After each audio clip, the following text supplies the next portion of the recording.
Power of love in its rawest form. Join the fight for LGBTQ acceptance. Learn how at lovehasnolabels.com. Brought to you by Love Has No Labels and the Ad Council.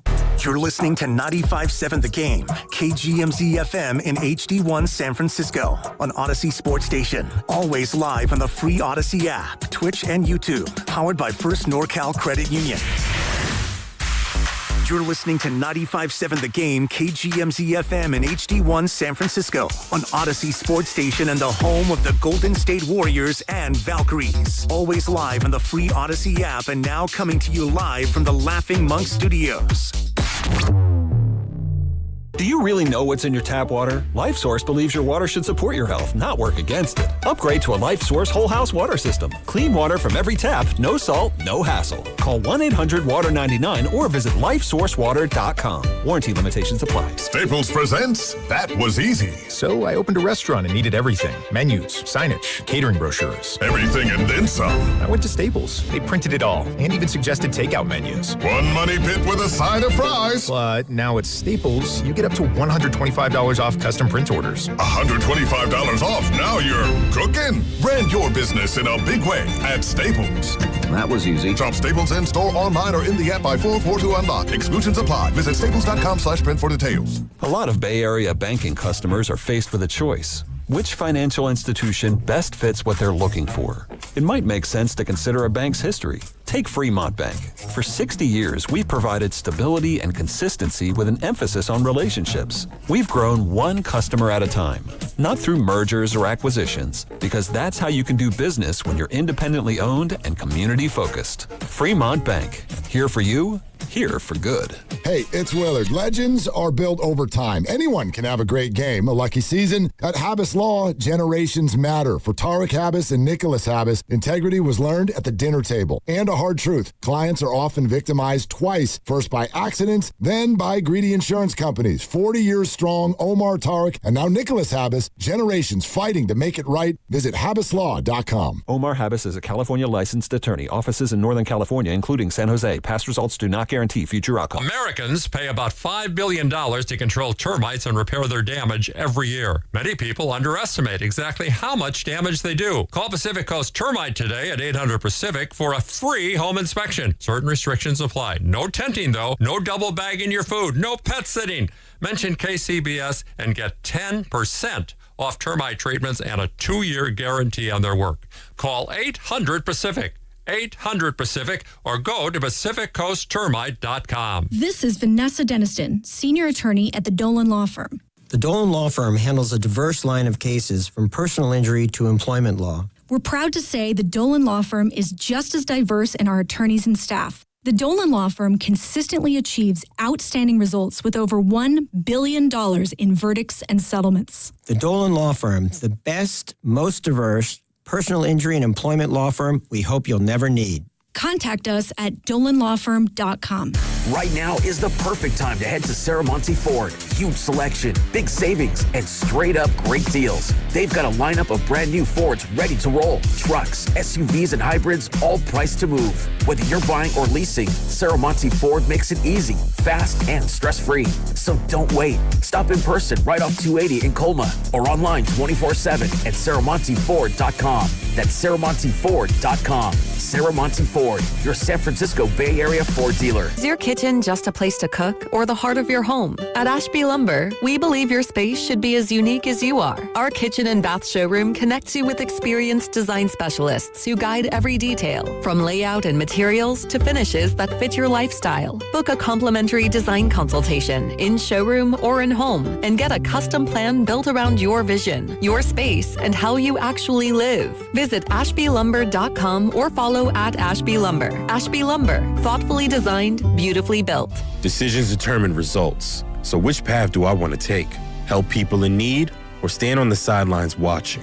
Worry about how to pay for school or have my education paid for? Push myself and learn new skills or stay the same? My decision is to serve part-time with the Army National Guard, and my results will be life-changing. What will you decide? Go to NationalGuard.com to learn more about part-time service. Sponsored by the California Army National Guard. Aired by the California Broadcasters. DQ presents The Swicy menu. For a limited time, try the new Flamethrower Chicken Strip Basket for $6.99 with spicy, bold strips that heat you up. Served with a side of famous DQ Soft Serve as a dip to cool you down. That's right, dip those spicy chicken strips right into Soft Serve. Plus fries and toast, all for just $6.99. And add a new pineapple lemonade sparkler or cooler made with tahini. It's the limited time only Swicy menu. Get it delivered in the DQ app. Happy tastes good. Participation may vary. Time is valuable. That's why Lowe's Blueprint Takeoffs turn blueprints into quotes faster. Bring us your plans, and we'll generate itemized material lists to make quoting easier so you can get back to building. Plus, at the Lowe's Pro Desk, you get access to thousands of building materials not sold in store. And when your order's ready, we'll deliver everything to the job site. Improving is easy at Lowe's. In San Francisco, cloudy skies with a high of 63. Weather brought to you by Staples. Staples has hot deals and low prices on everything for your business, like up to $125 off your print order. Ends 4/18. Exclusions apply. Visit staples.com/print for details. It's time to wake on up. With a nice cup of Joe. What's up, Joe, bro? Featuring Joe Spadoni. He's an Italian. And Joe, the Butcher Boy Shasky. I am slippery. Oh! The best part of waking up is morning roast in your cup. It is the Morning Roast, man, on 95.7 The Game. And the Warriors will try to salvage a split in this back-to-back road trip. Kind of an interesting road trip, flying 3.5 hours to play 2 games and then going back home. We'll talk about that and scores from around the A on the post-game show upcoming. Pelicans win the win, 113-109. That's your final score.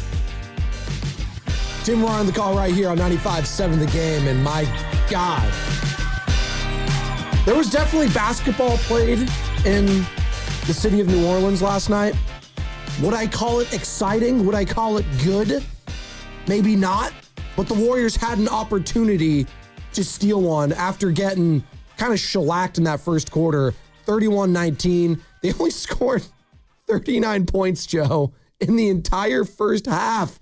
39, which in today's NBA is really, really tough to do. Hell, the Warriors at one point used to drop 40 quarters like it was nothing once upon a time. As I say, good morning to you, Sam, Risotto in the back, and all you lovely people just getting off work, getting ready for work, getting ready for school, whatever you're doing. Again, please be safe out there. The roadways are slick. It is raining, and it's also a little humid. I'm feeling a little sticky. It's kind of not used to this kind of weather, Joe. I kind of love it. It feels like New Orleans out here, quite frankly. No, it does not feel like New Orleans. No, it does. A little because I would have back and groin sweat. You and Shia LaBeouf both. You guys would probably be partying. Yeah.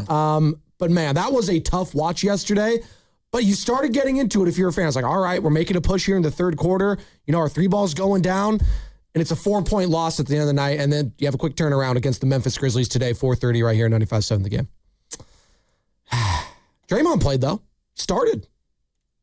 What do you want? What? Yesterday was sad to me. Like, the Pelicans are trying to lose. Trying.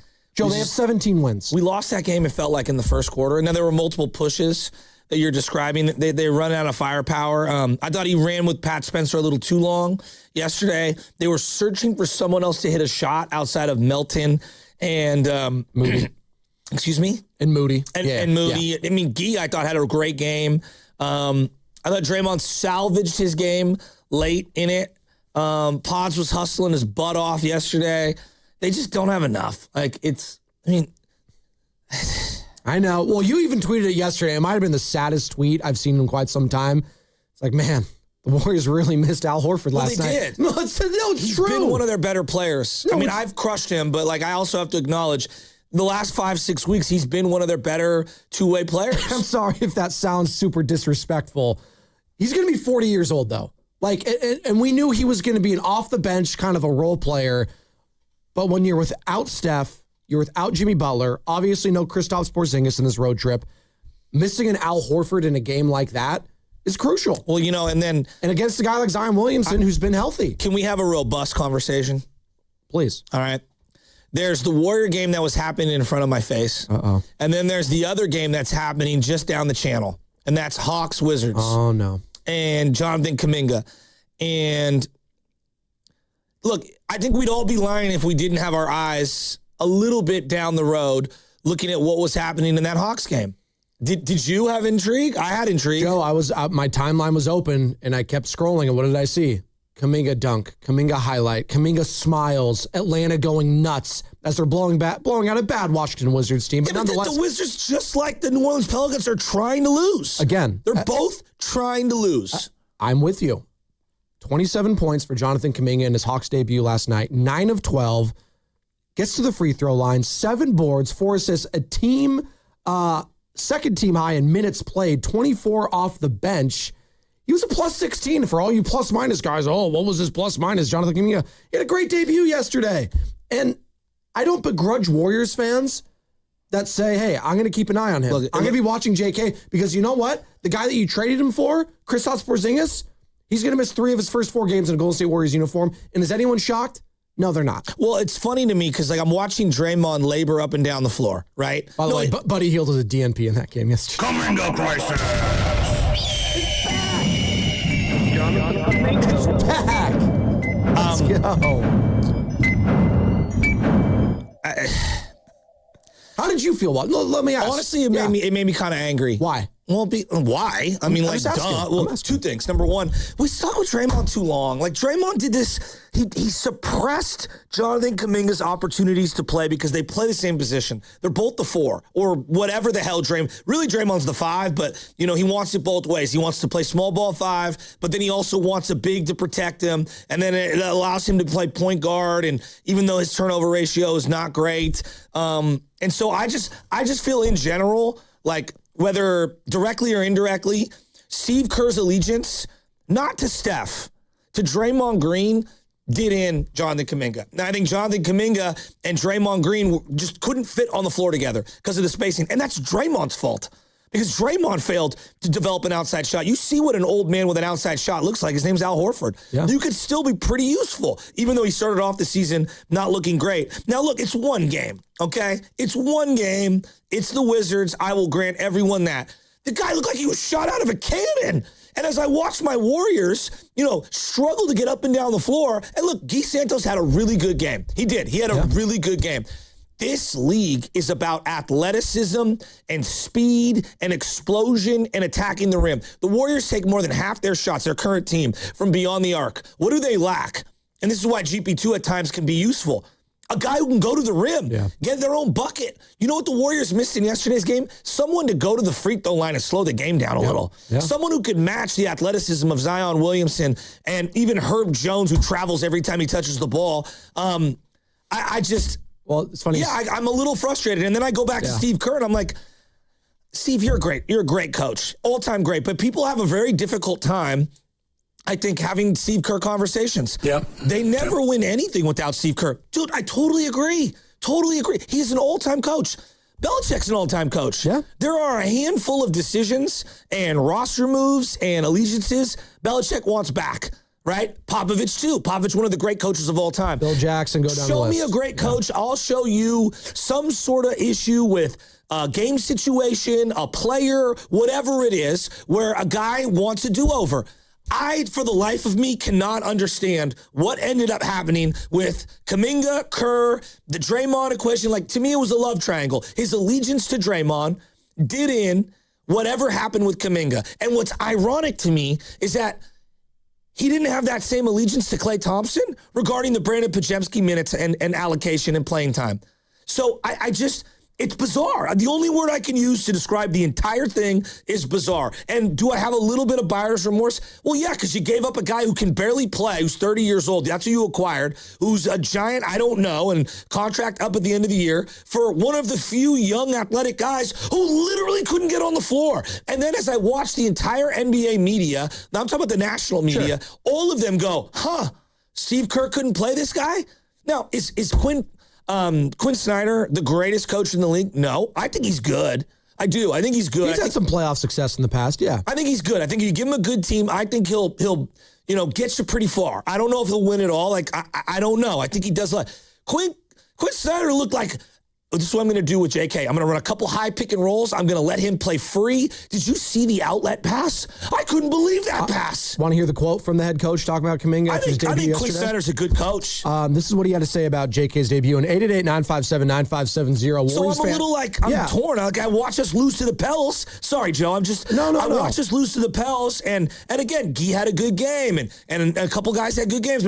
They needed somebody to help give them some scoring pop, to get in the lane, to stop the game, slow it down, get to the free throw line. I wonder how many Warriors fans. The guy on the roster. I wonder how many Warriors fans were checking in on Jonathan Kaminga's debut with the Hawks yesterday. And if you were, I'd love to hear from you. And are you going to one game? Well, yeah, but are you going to continue to follow him going forward? Now, are we reacting this way to JK's debut if he's, plays 15 minutes off the bench, has 8 points, a board, and an assist? Probably not. But he looked so confident and free. The fact that he played as well as he did and dropped 27 points, where no one even else dropped 20 in that game.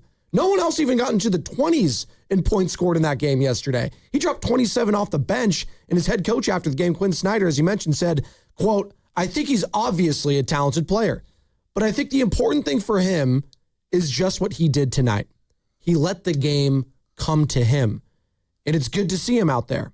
I know it's been a while since he's played. Sounds like he's got his back. And not to say Steve Kerr never said anything like that in the past, but clearly there is a weight lifted off him if you watch any of the highlights of the game yesterday. And you could go to the points, Joe. I'm just going by the body language and just how happy he looked. Did he not? Do you see the smile on that guy's face? So free. He was ripping threes with such smooth confidence. And I always hear it's like, well, the Warriors system. You know that the Lakers, when they had Kobe and Shaq, they ran the triangle. Jordan ran the triangle. You know what they did in 2 minutes to go with the game on the line? They ditched the triangle. ISO Kobe. Get the hell out of the way. Here we go. So, we do these things this is the system, and it's the only way we could play. And look, you won the game the other night. That was a huge upset against Denver, kind of playing your way. But there's many ways to play, and it's a 48-minute game, and you have a lot of different playing styles. And to think that you just couldn't find a way to make it work is just baffling. Look, Kerr is going to go down as the greatest coach in Warrior history. Okay, he's going to go down as that. This is one that just won't make a lot of sense to me. 949 on the Boxer and Gerson work injury attorneys text line. Inexcusable Dubs loss. This is a game they should win over a horrendous Pelicans team. I hear you. But they didn't look like the better team versus them. No. They're like, I watched that game yesterday, and it was, what's-his-face's first game back from the Achilles injury, or one of his first times back. Well, come on, point guard. Come on. Herb Jones? No. DeJounte? DeJounte Murray, thank you. Yeah. He looked good. Jordan Poole, the poor guy, Jordan Poole. As I'm watching Dre labor up and down Jordan Poole, there needs to be a psychological evaluation on confidence in sport, just professional sports in general. That poor guy will never get it back.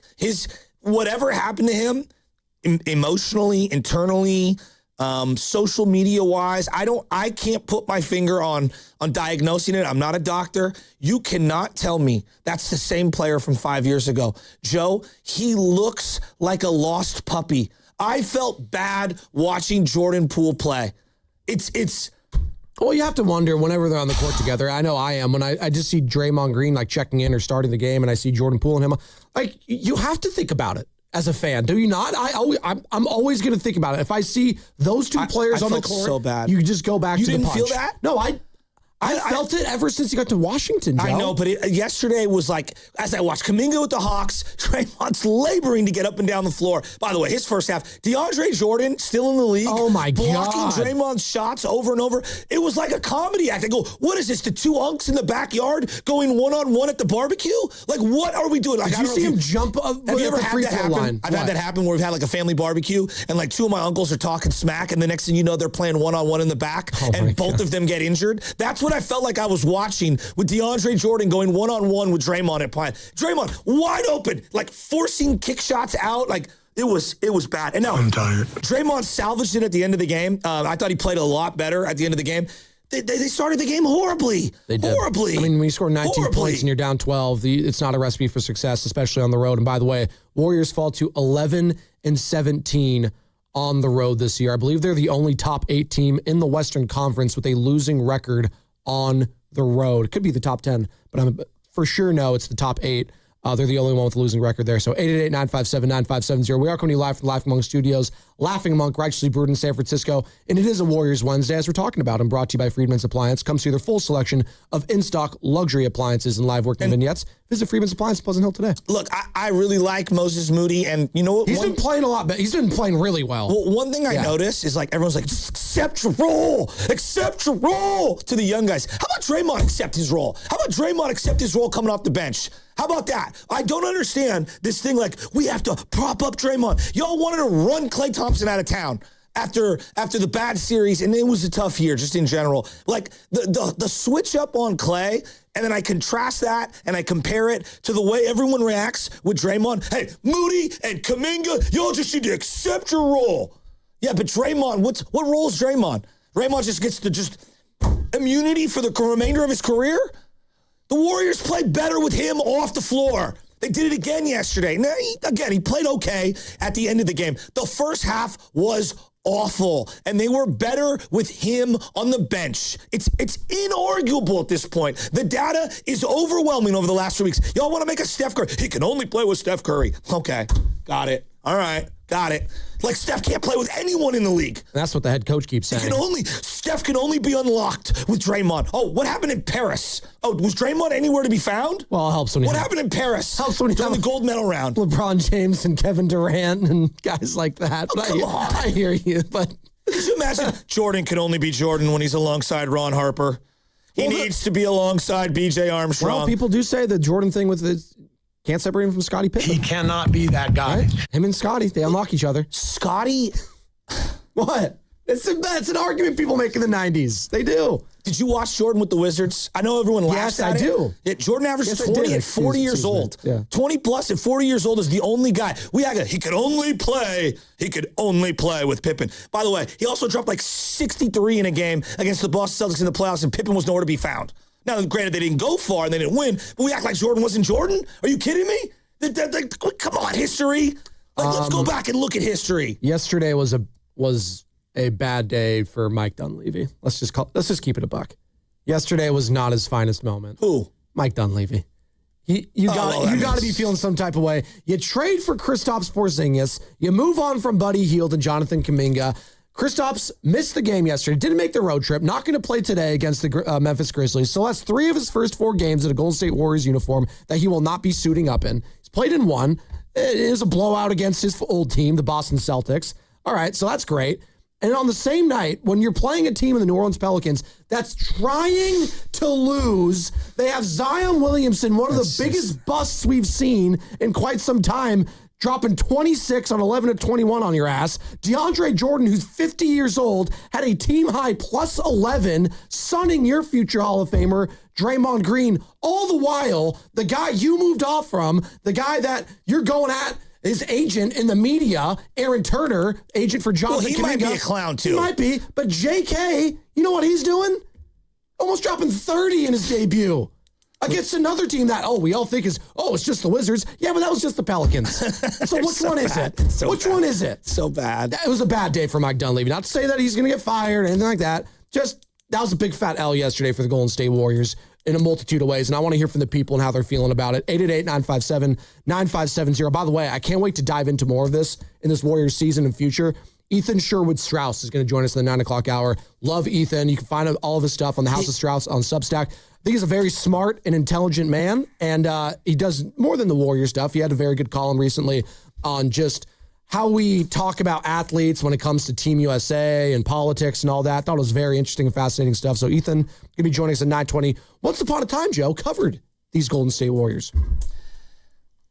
I just can't get over you don't know how to play in our system. Whoever it might be, maybe Schroeder or Kaminga, pick whoever you want.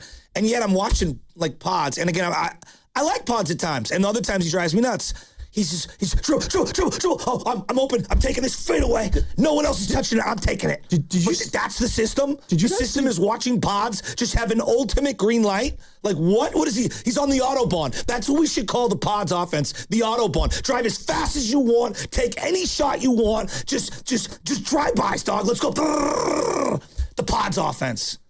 Keep playing, dog. 38 minutes. It's all yours. By the way, Happy birthday, Brandon Pajemski, 23 years old today. Happy birthday to you. Happy birthday. If you want to call in and wish Brandon Pajemski happy birthday, 888-957-9570. He is 23 years young.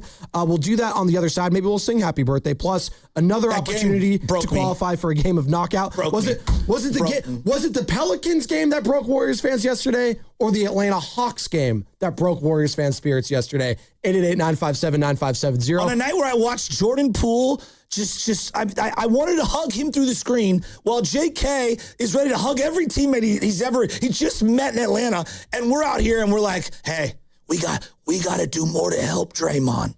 Brought to you. Thanks, Coach. Brought to you by Crystal Geyser Alpine Spring Water.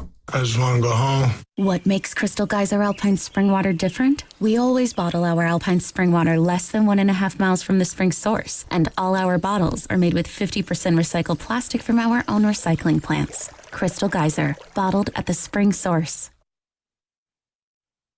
If you're drowning in IRS debt and can't afford to pay, then you need to take advantage of special IRS tax programs that are available and free yourself from IRS collection efforts once and for all. Due to the financial hardship consumers are facing throughout the country, the Internal Revenue Service has made it easier to settle delinquent tax problems. An open phone line has been established by Community Tax for consumers to call and see if they qualify. Take down this number or store it in your cell phone, but call the Community Tax Helpline at 800-269-3454. If you owe back taxes to the IRS and cannot afford to pay them back, or even if you have years of unfiled tax returns, there's no need to fear anymore. But you have to call the Community Tax Helpline today at 800-269-3454 for the help that you need. Don't take on the IRS alone. They can attack your wages, savings, pension, home, and even your Social Security check. Call 800-269-3454 for your free consultation and to see if you qualify. That's 800-269-3454. If you're thinking about a new Ford truck, but you're waiting for the best incentives, you're probably asking, when is Ford Truck Month? It's here right now at Monty Ford. And what's up, Bay Area? It's Joe Shasky, and this is the best time of the year to buy a new Ford truck. We're talking special incentives across the entire lineup. F-150, Super Duty, Ranger, Maverick, but let me zero in on the big dog. The 2025 F-150. Right now, you can get 0% APR for 60 months, plus $1,000 in truck month bonus cash. And with zero down payment and zero payments for 90 days. That's power, that's value, that's timing. And you can drive it today and not make a payment for 3 entire months. Ford Truck Month doesn't last forever, so get to Monty Ford right off at 280 in Colma and Daly City, or shop anytime at SaraMontyFord.com. Stacked inventory, serious savings.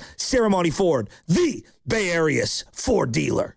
Want to interact with the hosts but can't call? Text the Boxer & Gerson Work Injury Attorneys text line at 888-957-9570. Boxer & Gerson, Northern California's premier workers' compensation law firm, helping injured workers get their lives back for over 40 years. Do you owe back taxes or have unfiled tax returns? The IRS won't quit until they get your money. Here's great news, fresh from those in the know. Major changes have happened at the IRS. If you owe more than $10,000, you may be eligible for a 99% reduction of what you owe. Haven't filed a return for a while? Their happy clients are talking. The IRS was going to levy my bank account, but Guardian was able to prevent that and fix all my IRS issues. Thanks again, Guardian Tax. Need relief from crushing tax debt? The IRS now has special programs. Guardian Tax knows all about them. Personal or business, this is the fresh new brick you've been hoping for. We aren't the company you call when you need a hug because you're scared of the IRS. Guardian Tax is the company that wins when you need it most. Guardian Tax Service is really great to work with. They really help me out. I'd recommend them highly. Call now for a free confidential consultation. 800-499-6623. 800-499-6623. 800-499-6623. Ready to get rid of that old car? Donate it to Cars for Kids. Call 1-877-CARS for Kids to reach a friendly live agent. Donation is super easy and your car can be picked up as soon as tomorrow. Call now, 877-CARS for Kids, or go to carsforkids.com. That's cars with a K. Spreadsheets, clunky software, 100 different logins just to run your business? There's a better way. Odoo. One simple, connected platform that handles sales, inventory, accounting, and more, so you can focus on growing, not juggling. Make the switch today at odoo.com. That's ODOO.com. At Lendsek, we know running a business takes heart, hustle, and sometimes a little help. That's why we stand with you with our exclusive AI lending platform, connecting you to over 100 funders. If you've been in business for at least 2 years with a minimum annual revenue of $500,000, you can get up to $1 million in funding in as fast as 24 hours. No collateral, no prepayment penalties, no red tape. Apply today with no cost or obligation at Lendsek.com. That's LENDSEEK.com. Go for gold at Kiki's Breakfast Cafe. Start strong with fluffy famous large pancakes and fresh brewed coffee. Fuel your morning the winning way at Kiki's or order to go at Kikis.com for a chance to win a $50 gift card, courtesy of Kiki's. Enter at 957thegame.com.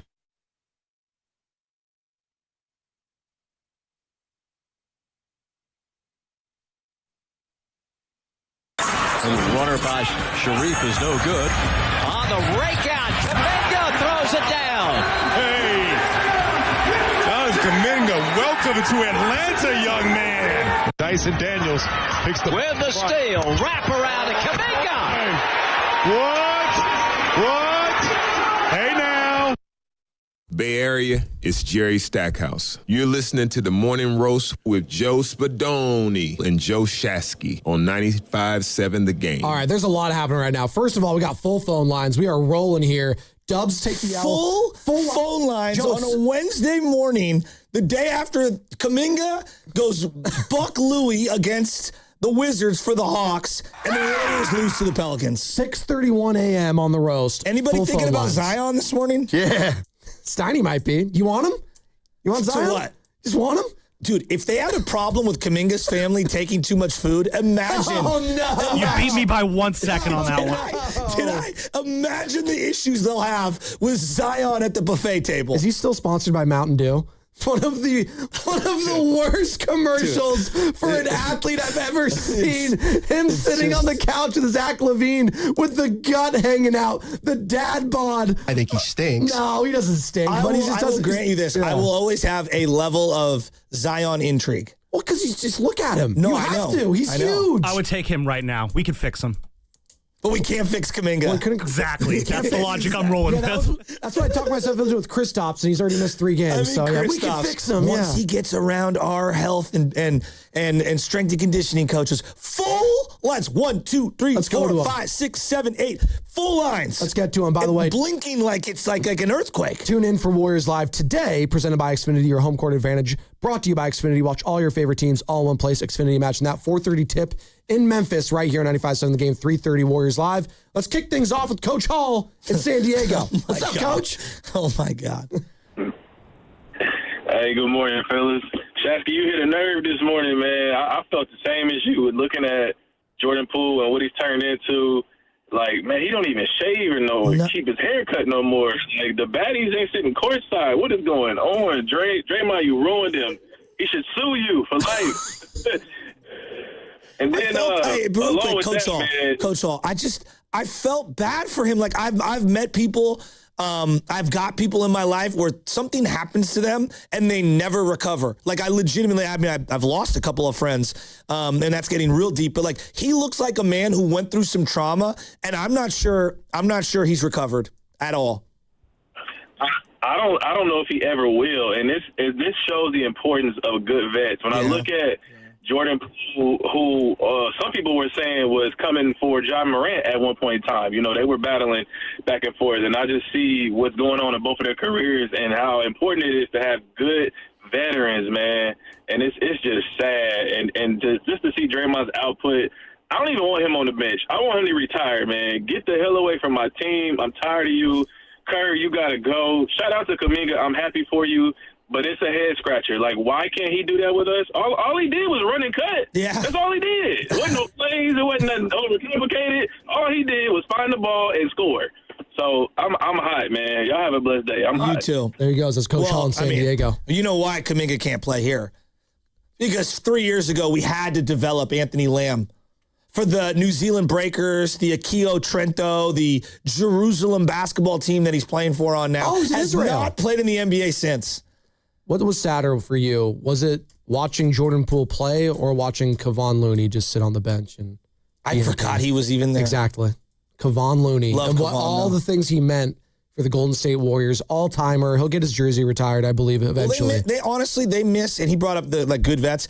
They do miss the level-headed, good-natured, heart of gold Kevon Looney type on this team. I think there's a lot of I don't know, man. I think they're missing some elements that I can't put my finger on. You can't talk about the Jordan Poole, the punch without bringing up Kevon Looney, who's one of the guys that did have Jordan Poole's back and talked openly about Draymond. You have to earn our trust back. You lost it. I'm not going to say who said this. And I know people, when they hear this, they think like, oh, you guys are bringing up old stuff. I heard from a reliable source, the day the punch went down, they lost like 3 or 4 players. Wiggins, Poole, Looney. I'm talking about in terms of connectivity. Draymond. And so, I just... No, it's... And people, they're getting mad that we're bringing up the past. How can you not talk about the past after that loss yesterday? It's a seminal moment. What we have been talking about for months about Jonathan Kaminga, him making his debut. Again, I'm going to say it again. Thought yesterday was a big fat L for Mike Dunleavy. Not to say he still can't come out on top in all of this, but right now...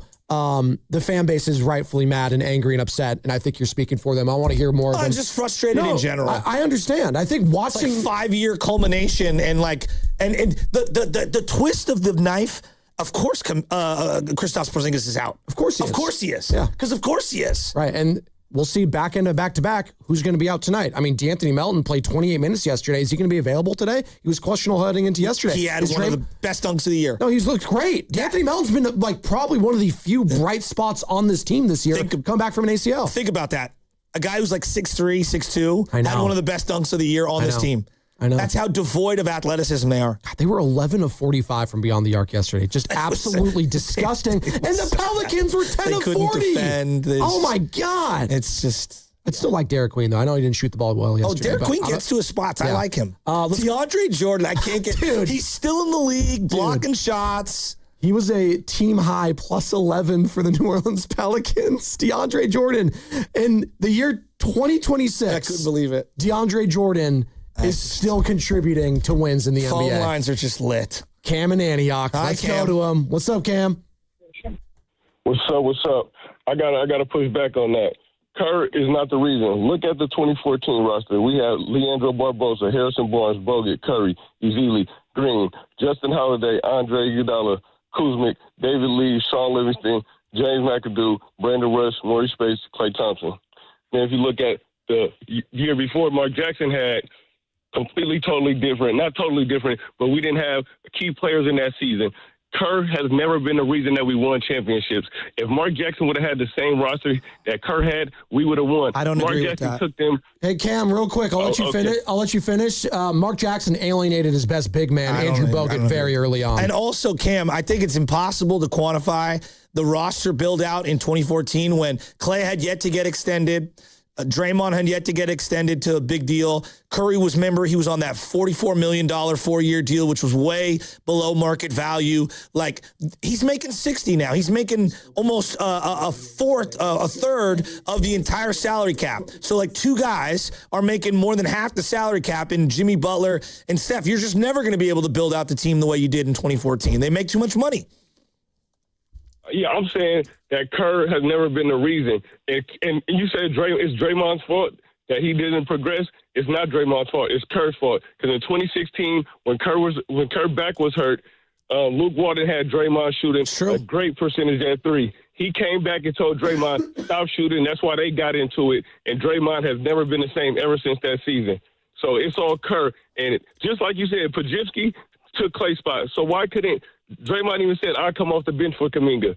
It's always been Kerr and his choices. Anthony Lamb, Ty Jerome, Michael Green, all these players that played over J.K. and Moody just killed us. They could have been having the great wings, and look what J.K. doing. Look what he's doing out there. Not all of us, most of us knew what was happening with J.K., and it was all BS. But now we see Kerr is the main reason we've been losing all of these games. Cam, do you want to say happy birthday? Do you want to say happy birthday to Pods? It's his birthday today. He's 23. Happy birthday, Pods. We gonna see you do good at the next team you go to this season. Do not extend that man. Do not give him a contract. And he definitely don't deserve no $20 million when Moody only getting $11 million. Pods, it was nice knowing you. Get up out the Warriors team, man. You got to go. That's Cameron and Antioch. We're just opening. But happy birthday, Pods. I don't even know. There's like 17 things. I don't even know where to go. Just go to the next call. Hold on. We're just opening up all the wounds. We've already, within 40 minutes of the start of our show, we brought up Mark Jackson.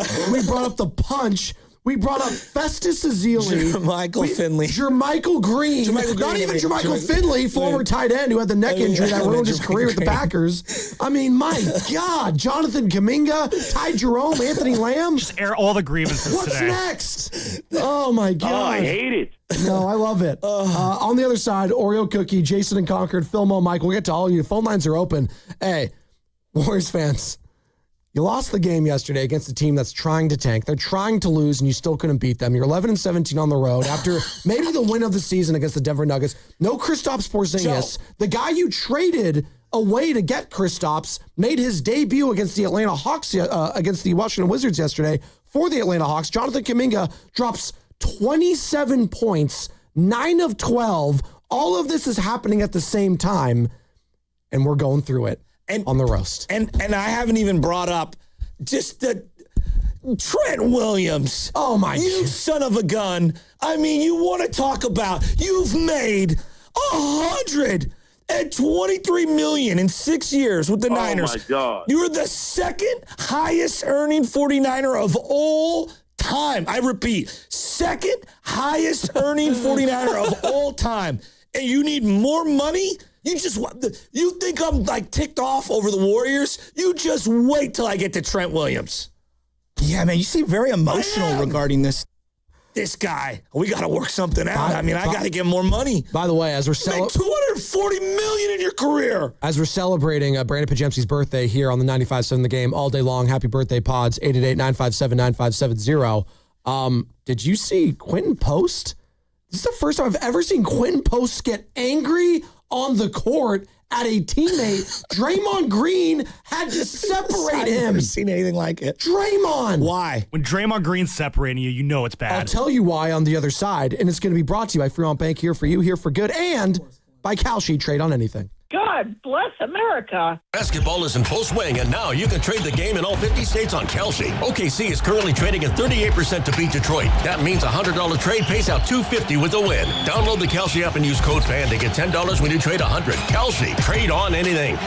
Hey, it's Willard and Dibs for Safeway. Enjoy these amazing deals for members. And as always, save up to 20% weekly on hundreds of exclusive offers from Safeway. Just clip the highlighted deals from the weekly mailer or click the deals in the For You section of the Safeway app to breeze through checkout. Signature select chicken, boneless, skinless breasts, thighs, or wings, just $2.99 per pound. And speaking of wings, it's time for Dan Dibley to spread his. Yeah, I'm your wingman. 1 pound of Driscoll's Juicy Strawberries, 2 for $4. And for value shoppers this week, you can get 10 items for $10. Mix and match. Member price just $1 each. Selected varieties. See store for full list of participating items. That's kind of like a participation sensation. These and other great deals are available in the weekly mailer and the For You section on the Safeway app. Safeway makes it very easy for you to save money on the items you already buy. So go to Safeway.com for more details, and Dibs and I, we will see you in the aisles. Running a business means wearing multiple hats. So if you're like me, you probably started out using your personal phone, taking client calls and texts nonstop.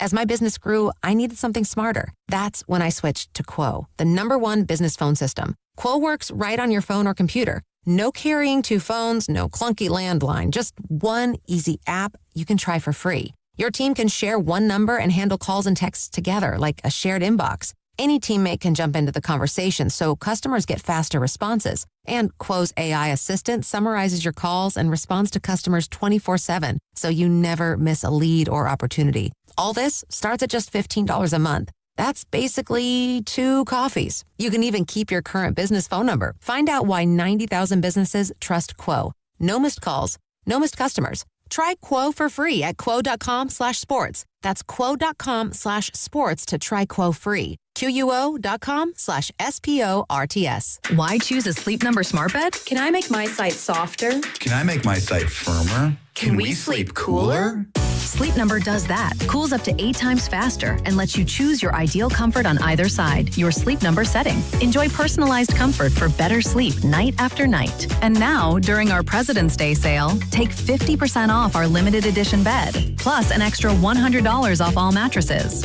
And Saturday. Only at a Sleep Number store or sleepnumber.com.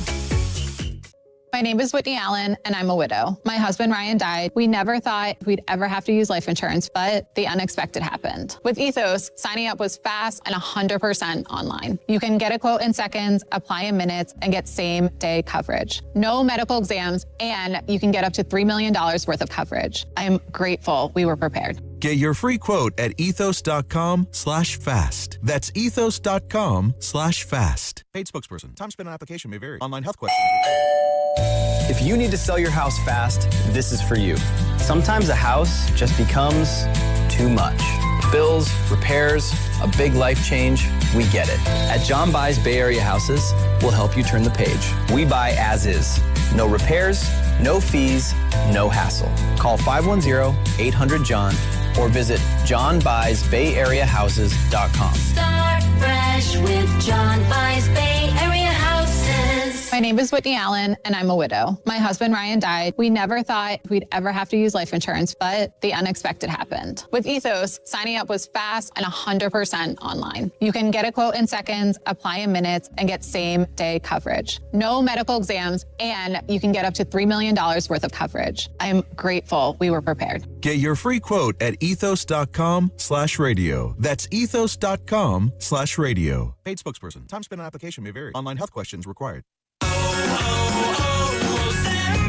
Hi, I'm Maria, salon owner. You know the jingle. Now discover the facts about Ozempic, a GLP-1. There's only one FDA-approved Ozempic, made by Novo Nordisk. Learn about the real thing. Talk to your healthcare professional today. Call 1-833-OZEMPIC or visit Ozempic.com to view the medication guide and to learn more about Ozempic. Semaglutide injection 0.5, 1, and 2 milligrams.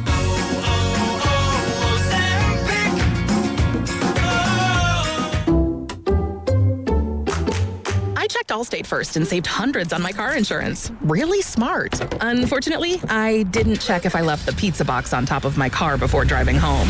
Not smart. Oh, and a semi just turned my deep dish into a thin crust. Yeah, checking first is smart. So check Allstate first for a quote that could save you hundreds. Potential savings vary, subject to terms, conditions, and availability. Allstate North American Insurance Company and affiliates, Northbrook, Illinois. You're still grooving, still connecting, still loving, still turning up, still thriving. You still got it, but your immune system, it weakens as you age. That's where vaccines come in. They help train and strengthen your immune response to fight off respiratory illnesses like flu, pneumococcal pneumonia, RSV, or COVID-19. Ask your doctor or pharmacist which vaccines you need. Book in minutes at vaxassist.com. Sponsored by Pfizer. Whose birthday? Gets it to Jokic above the break three, nothing there. And back for the board is Guy Santos playing with 5 fouls. Takes it across the timeline. Starts with a pass to Podziemski, takes an early three, knock it down. Golden State leads by a 112-109 margin. Podziemski with great confidence. How about that? Dub Nation is Brandon Podziemski. You're listening to The Morning Roast with Joe Spadoni and Joe Shasky on 95.7 The Game. You know, there's a lot happening. There's a lot of negative and angry energy this morning on the roast. JK goes off in his Hawks debut. Warriors lose to a tanking team. Our pets' heads are falling off. But at the end of the day, Joe, we are human. And happy birthday, Brandon Podziemski, who turns 23 years old today. God, he's still so young with so much potential. Michelle says it every single time. He needs a haircut. Really? It really bugs her. She doesn't like Trevor Lawrence's long hair. Oh, it's beautiful, though. No. She might be jealous of Trevor Lawrence's hair. No, and she does not like Pods' hair. I like Pods' hair. I like to build people up with when it comes to their hair. My dad mine had is a fading rule away. with my sister. You know, the hair needs to be back at the dinner table. like either in a ponytail or something. Like he didn't want her hair floating over the table. Oh, to like get hair everywhere. Yeah, kind of and like when you're playing ball, you got to have your hair like either in a bun or in a ponytail of some sort. It's got to be back, and she just doesn't like how it looks. Speaking of that, I can't wait to see what Sam Lubman does at the knockout tournament at Chase Center with his hair, because it is long, it is flowing, it's on his shoulders. Maybe he'll do the Sasha Vujacic. He'll have the little headband a la European soccer player. The little rubber band. Maybe he'll put it in a bun. Maybe he'll do a top knot. Maybe he'll do a high ponytail. You got to see, and you got to qualify to go to 957thegame.com and register right now. My new nickname for Pods is Autobahn Brandon. He's allowed to just go as fast as he wants, take any shot he wants, just do whatever. It's all good. Starting at 7:30 a.m. today, be listening for your name. If you are registered, and if you haven't, you can still go to 957thegame.com. Be listening for your name starting at 7:30 a.m. between 8 a.m. right here on the Morning Roast. And if you hear your name, you got 9 minutes and 57 seconds to call the contest line, and we'll give out that number. And again, we're doing this all week long. I was very disappointed in my guy Matthew Kelly yesterday that did not call in. If you hear your name, you have 9 minutes and 57 seconds to call in, people. You got to do it. Let's go to the phones. They want to talk about Kaminga. They want to talk about the game last night. They want to air grievances. And you know what? We'll do that on the roast. Lines lit. Is Philmo Mike there? He is. Let's hear from him. Philmo, good morning. How we feeling, man? Hey, man. I'm good. I'm picking up some greenery right now. Nice. What are you doing up at 4 in the morning like me? Like, for real, though. Hey, I knew you was up because I know you got to prep for the show. And I'm just watching the game. I'm just going through my thoughts. Somebody said Anthony Lamb. That was hella funny. Nah, it's so true. It's like, bro, like, you made up all these excuses. I'm talking about Steve Kerr, and I agree. He's a hell of a coach. But in this conundrum, in this pickle, man, it's looking very deal for my guy. It's not looking good. It's looking sour. It seems like you had a grudge against the player, bro. Like, it's like, and then the funny thing is, this is what I also want, man. I'm watching Jordan Poole, and it is what it is. Jordan Poole is a good player. We flip him for CP3 and give up Ryan Rollins. Give up Ryan Rollins. And a pick. And give up Ryan Rollins. So we got, and we gave up, and we have to attach a pick to that trade. But that's a horrible trade. And then Kaminga come out the gate, 9 for 12, looking like Dominique Wilkins Jr. in Atlanta. And it's like, we got Kristaps, and hopefully he ends up like an Andrew Bogut situation, but it's not looking good. It's looking, again, the pickle's looking deal. So it's like, I don't know what to say, man. I'm just super frustrated because it's like we got nothing and nobody but 2-3 players that we give up. And it's like, we look at, we don't, we can take Chris Paul. That trade was Horrible. You just took a player just to take a player, and it looked okay because we got CP3, who had State Farm commercials at the time. And Cliff Ball. I'm just so disappointed, and it's just a bad look for the whole organization. And then the last one, y'all talked about it yesterday. We talking about people taking food. We talk about ridiculous. People freeloading off some food that people throw away. The Warriors organization give that food away. They announce it too. Oh, we're going to give all the food away to less privileged people. So who cares about? Not saying that we don't care about people that's hungry, but who cares about a player of yours, his family freeloading over some food? This is $1 billion corporation, bro. Like, what are we tripping on? Totally agree. And Mike, go get some sleep, bro. After you hit that greenery, all right. Hey, man, happy birthday to Pod, man. But Pod, man, you gonna have, I don't know, man. You gonna have to do better, man. Come on, man. Y'all be smooth, though, man. Happy birthday. Dude, all the calls today are going to just be laying in on the Warriors. And at the very end, but happy birthday, Pods. 23 years old today. You've been kind of on it. The Dunleavy. It's a bad look, dude. I'm like snorting like stuff out of my nose. I'm laughing so hard. But like honestly, last night wasn't great. Now that doesn't mean they can't salvage the Porzingis deal or whatever. But like, dude, this is the second time they traded a guy at 23 years old for the carcass of someone else who's an expiring deal. If Kaminga, insane. keeps dropping 20-point games after 20-point games after 20-point games, and the Hawks all of a sudden get into the thick of it, to like the play-in game or whatever, and then they can advance, yeah, Warriors fans are going to be rightfully pissed. No, it's one game, though. Like, we have to pause. It is one game. It's just, I think, on the night where we lost to the Pelicans, and it feels like they're trying to tank, and... You know, it's just... March 21st, Warriors at Hawks, Joe. You know what I think it was? March 21st. I think it was the fact Jordan Poole's on the floor for me, and Draymond was on the floor after they looked so good with him not playing. I'm not trying to turn this into run Draymond out of town. It's literally Dre needs to come off the bench. It's obvious. Yeah. You know, I love him in those late game situations. I actually thought fourth quarter was really good. Really, really good. We talked about that yesterday. It's the first quarter. How many times is this team going to get off to slow starts in the first quarter because of his spacing? I need his defensive presence and his IQ in crunch time. I don't need him at the start of the game. I want him to run that second and third unit, end of the first quarter, seeping into the second quarter. Same thing at the end of the third. What happened, by the way, yesterday? The Warriors, fought back at the end of the third, which was actually really nice. It was valiant, and they made that thing a game. It's just that they can't get off to those starts. Like, this is a team that is offensively challenged. And so if you're going to be offensively challenged without Steph Curry, Dre's got to be the guy that comes off the bench because you got to get as much firepower on the floor as you can. Steve Kerr talked about it after the game. We'll hear his thoughts. Plus, wait till you hear what Nick Friedel had to say on yesterday with Willard and Dibbs. Cousin Nick covers the Warriors for The Athletic and obviously is our Odyssey NBA insider. He'll join us tomorrow, as he does each and every week. But he had some very interesting thoughts on Draymond's role going forward as well. We'll hit more of the phone lines here in a second. This segment is brought to you by Golden State Lumber and Showroom, serving the Bay Area for 3 generations. When you succeed, we succeed. Visit GoldenStateLumber.com. We're reacting to a 113-109 loss to the New Orleans Pelicans. And I see on the Boxer and Gerson work injury attorneys text line, the Pelicans aren't tanking. They don't own their pick. Well, I don't know what you call it. They're 17-42. So if they're trying to win, they're failing at that too. What are we talking? Stop. Give me their record again. They're 17-42. What are we talking about? Come on. Oh no. They're fighting. The semantics. I was like, they're not trying to tank. They're doing. I was like, whatever they're trying to do, they're failing at that. You said something very poignant.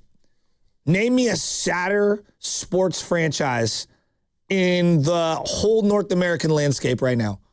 I can't. Arizona Cardinals? Maybe, but at least that's football. At least I get excited for football. Colorado Rockies? It's not bad, but their stadium's beautiful. No, it is amazing. I actually really like their uniforms. I would like to go to a Rockies game.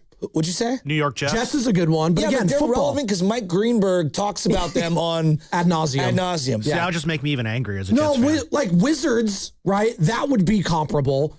But if I'm going to New Orleans, the New Orleans Pelicans, on the scale of things that I care about, is dead last. I told you. Dead last. There are certain markets where certain things don't work. So, for example, I'm not sure regular season baseball works in Miami, downtown Miami. I don't know. It feels like the data's out. It doesn't work, whatever. Basketball does. Yeah. Basketball and football's popular. They love their heat. Yeah. It's ironic because LSU is huge and Auburn is huge. That's a college region. So any college sports is going to be awesome. And then football. I don't know if basketball works. I just don't know.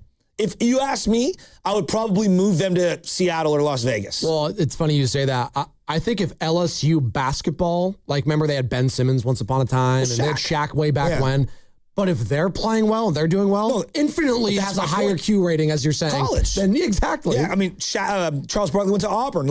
It's a college and pro football town. And those things region, yes. And I don't think the NBA works there. Let's go to Oreo Cookie. He wants to talk about the guy on top, Mr. Joe Lacob. I wonder how Joe Lacob was feeling yesterday. I wonder as everything was going through his timeline. As the trade was so easy for him, as he said to Tim Kawakami. It was an easy trade. Well, I don't even want to get there with Mr. Lacob because we read all the comments on air, and some people found it fascinating, other people didn't. Oreo Cookie, what's up, man? What's up, fellas? First off, happy birthday, B-Pop. There you go. Hey, make sure the hangover ain't that much. We need you to drop 35 today. But as far as this stuff going on right now with Uncle Steve-O, Coach, because he's a jackass. Whoa. Okay, Oreo. Yeah. Come on. Let's be respectful. Come on, Oreo. I hate to drop you like that, but come on. You can't be name calling like that this early in the morning. Come on. You started off saying happy birthday, Pods, and then you're going out to the head coach calling him a donkey. You can't be doing that. We love you, Oreo. You can go back tomorrow, but you got to take a play off today. Got to take a play off. As you're listening to 95.7 The Game, KGMZ FM and HD1 San Francisco, an Odyssey Sports Station in the home of the Golden State Warriors and Valkyries. Always on the Odyssey app, coming live from the Laughing Monk Studios. And it is a Warriors Wednesday, obviously, brought to you by Freeman's Appliance. Come see their full selection of in-stock luxury appliances in live working vignettes. Visit Freeman's Appliance in Pleasant Hill today. I mean, people are angry. People are upset. You can be angry. You can be upset. You can call in. Let's leave the name calling away, please. Let's also remember, everybody on that floor, minus Horford, because he wasn't available yesterday, and minus Draymond because he didn't play in that game. Those were all the same guys that found a way to beat the Denver Nuggets. Yeah, and we talked about it even after the Nuggets game. With that win, hey, would you be shocked if they lost to the New Orleans Pelicans? And both of you and I said, no, we wouldn't. No. Because we can't trust this team right now. No. Because they haven't had enough games in this current unit without Stephen Curry. And I thought Steiny actually made a really good point yesterday when I was listening. I don't know why I have to say actually. Like, he doesn't make good points. I love you, Steiny, if you're listening right now. You make great points all the time. But he was saying, I'm not giving the Warriors, this benefit of the doubt. If Steph comes back, they'll continue to play well offensively automatically. Because once Steph Curry does come back, and maybe he comes back next week, we know he's going to miss the rest of this month of February, maybe that throws a monkey wrench again into the situation. Because as we have learned, it's difficult to play with Stephen Curry in that you don't know what your role is on a given night if you're some of these other guys. It's going to, again, Draymond Green has to be on the court with him. What does that do for Guy Santos? What does that do for Moses Moody? What does that do for Brandon Pajemski? Like, there's a different level when he does return. And if they find themselves in this offensive groove, if they can finally get back into one, I don't know. I'm very curious to see how this team responds tonight, Joe. I'm very curious because the Grizzlies, another team that is, I will say, confidently text line, is trying to tank. What happened with Quentin Post last night? So there was a moment yesterday, and Steve Kerr called timeout. There was Brandon Pajemski at the top of the key, and Brandon Post was... Quentin Post. Sorry. So did I say Brandon Post? Quentin Post was matched one-on-one. There was a mouse in the house, and he's like, hey, throw me the ball. Yeah, he was right below the basket. In the paint. He was deep in the paint. He was right below the basket. Yeah.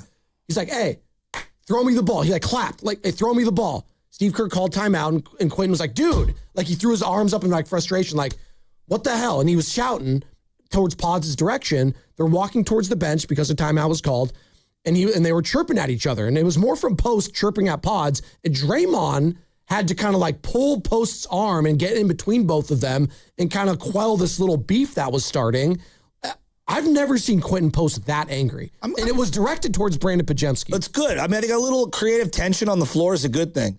I just mean in general. These guys care. No, I mean that. Yeah. And I feel Post on that too, because I'm not going to make too much of it, but I love that fight. Let me use my size, throw me the ball. I have a mismatch.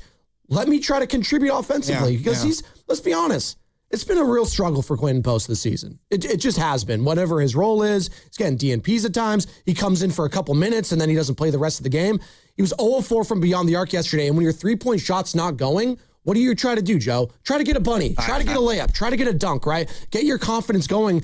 And I felt his frustration even as a fan yesterday. So I don't begrudge him at all. It's just funny that it was Draymond Green because, of course, he's the leader on the floor. Well, there's so many little things that Pods does really well, but then there's some big picture stuff that his feel for the game is just baffling. There was multiple 2-on-1 and 3-on-2 situations.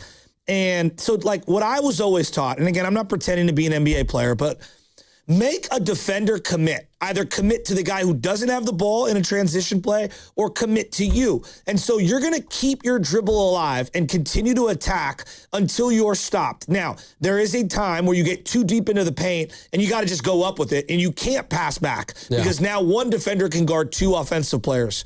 But there are times I just think that his pace is off. He's either going too fast, he's giving it up too quick, he's holding on to it too long. Again, he does a lot of little things really well by hustling, but there are so many times in the game where he's just the Energizer Bunny aspect of his game is just off. He's almost like Silk the Shocker, the rapper. I don't know if you ever heard him rap. Silk the Shocker could not find the beat. He rapped off beat. I'm like, dude, could someone get into Silk's head and say, Silk, find the beat? And that's sometimes when I watch pods, I'm like, can you find the cadence and the rhythm to play with? 888-957-9570. Warriors fans, what was more frustrating last night? Was it the loss to the New Orleans Pelicans or simultaneously Jonathan Kaminga's debut with the Atlanta Hawks as he scores 27? We're talking about it all today. Plus, at some point, we do have to get into John Lynch speaking to the media yesterday. It is the Combine happening in Indianapolis. And he had some very interesting comments on Trent Williams because, Joe, I know you mentioned it earlier, Adam Schefter with the post yesterday on Twitter, with 5-time All-Pro left tackle Trent Williams scheduled to carry a $39 million cap number this season. He and the 49ers currently are struggling to find a contractual solution per league sources. So we definitely got to dive into that because, of course, it's an offseason with Trent Williams wanting more money because, every other year that seems to happen. Steve Kerr on Draymond's performance. Before you go to that. Oh, what do you got? Aaron Turner. Oh, God. Hawks. I guess he's Kaminga's agent. Kaminga's, yes. Oh, my God. The first video on his feed yesterday is let's hoop with a prayer hands emoji. And then it said hashtag just know. Hashtag ATL.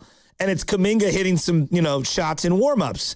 The next one, he retweeted Basketball Forever. 27 points for Jonathan Kaminga, 7 rebounds, 4 assists, 75% field goal in his debut as the Hawks get the win over the Wizards. The next one, he is retweeting a Hawks win with Kaminga, dapping up his teammates and smiling like I've never seen him smile. Where are you going? Then the next tweet that he retweets, Mark J. Spears. We know Mark Spears, great guy. San Jose native. Manscaped. New Hawks forward JK, Jonathan Kaminga, had a season-high 27 points, 7 rebounds, 4 assists, 2 steals in his debut. No Hawk had ever finished a debut with the team with 25-plus points in fewer than 30 minutes, and Kaminga did all of that in 24 minutes tonight.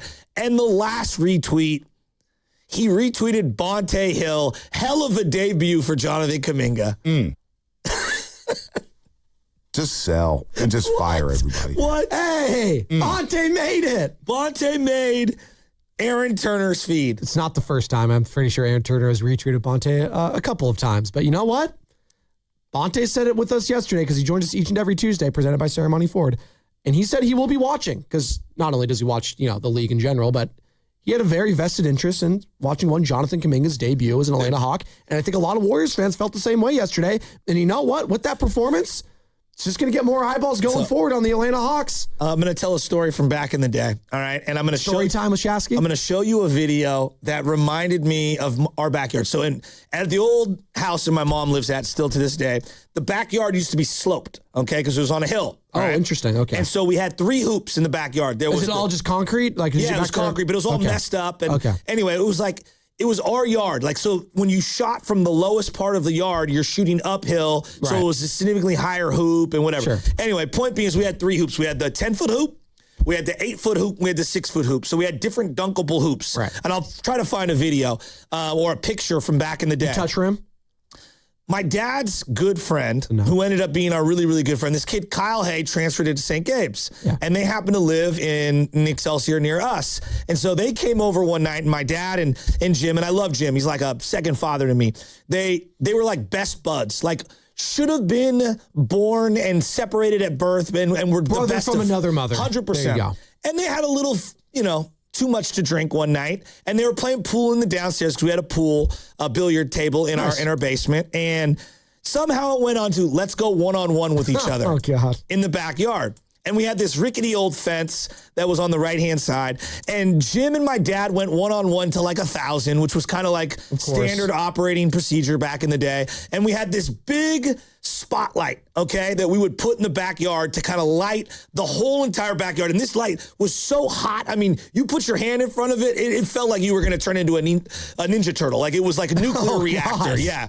And so they would go at it. And the two of them were so, I would say, inebriated that they were fouling and hacking each other, and ultimate competitors, one-on-one game. And I just remember it's 11:45 at night on a Friday night, and they're just going at it in the backyard. Right. And I watched DeAndre Jordan and Draymond Green, and I felt like I was watching my dad versus Jim Hay in the backyard circa mid-90s. Look at Draymond and DeAndre. I'm showing you the video right now. When Draymond jumps on his back. He jumped on a simple free throw. Just jumped on his back. I don't even... and your algorithm, by the way, immediately goes to Jonathan Kaminga in the locker room. Bad. Here it is. Here it is. Oh, my God. They're like boxing each other out. And Draymond doesn't even box out. He just jumps on his back. Did Draymond talk to the media after the game yesterday? It was like watching two uncles go at it in my backyard. I'm very curious. I miss those days. It was great. I just didn't even know DeAndre Jordan was in the league. I think a lot of Warriors fans turned on the game yesterday. Arizona was shaking his head. I didn't even know he was in the league. Last time I checked, he was a Denver Nugget. He was just, did he win a title with Denver, I think, a couple of years ago? He might have. I don't know. You ever played your brother in one-on-one where it got really physical? In video games, he used to get mad at me. My brother Ray, we have the biggest age gap between us from all the siblings. So he's 89, I'm 93. So it's about like 3.5 years because he was October and I'm June. Whenever I would beat him, and this is like when mind you, I was like 6, 7, 8 years old. My brother's a little like 4 years older than me. He'd literally just punch me in the arm and say, stop. Just because I was beating him so bad. He's like, stop. Or get the control. He'd take my control and throw it because he's getting beat. No, he'd get pissed. Wow. The Spadonis, I don't know if you know this, Joe. We're sore losers. The Spadonis. But you guys never played like one-on-one in the backyard? Oh, no, we did. We would play baseball because we had a baseball field, George Washington Field, Pacific Grove. We grew up right near there. So we'd either go there or the Muni Park that was also on the corner. So we would play there a lot.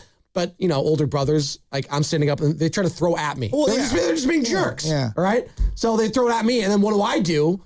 Like, I'm trying to, actually play the game, so I try to throw it down the middle, and then they just take me deep. Yeah, and then we start fighting, and then it's just a big So, yes, one-on-ones not as much in basketball, but baseball we really got into. Dude, I've been in so many one-on-ones. Me and my cousin Mike used to literally play to 1,000 in the backyard. Yeah. And he was like baby Shaq because he could, he was like 2 years younger than me. Yeah. Oh, he's just way bigger than me. He's, big. He's an ox. My brother thought that he was Dennis Rodman. So he would just hack the crap out of me in the backyard. But the worst loss I ever took, and I'll never forget, it was at Joey Lorenzini's house, my cousin's house in San Bruno behind Tanforan. And I had like a second cousin, Chrissy, this girl, and she was in 8th grade. I was in like 5th grade or whatever. I thought I was hot to trot. And I'm not losing to this girl. Yeah. She cooked me so hard in one-on-one. You want to talk about an ego blow? Now, she was an excellent all-state player for Sacred Heart, won state championships, broke a scoring record. Like she lives in Pacifica now with her family. She was one of the great basketball players to ever come out of Sacred Heart. I'm the Christy DeLuzio. I'd say that too if I got cooked. Yeah. She really was. I'm not joking. Her team was legendary. She cooked me so hard.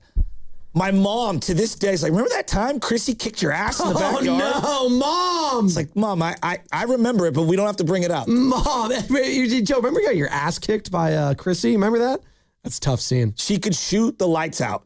You know who else? She's also tough as nails. You know who else shot the lights out yesterday? Jonathan Kaminga, 9 of 12, 888-957-9570. Made his Hawks debut yesterday, Dubs fan.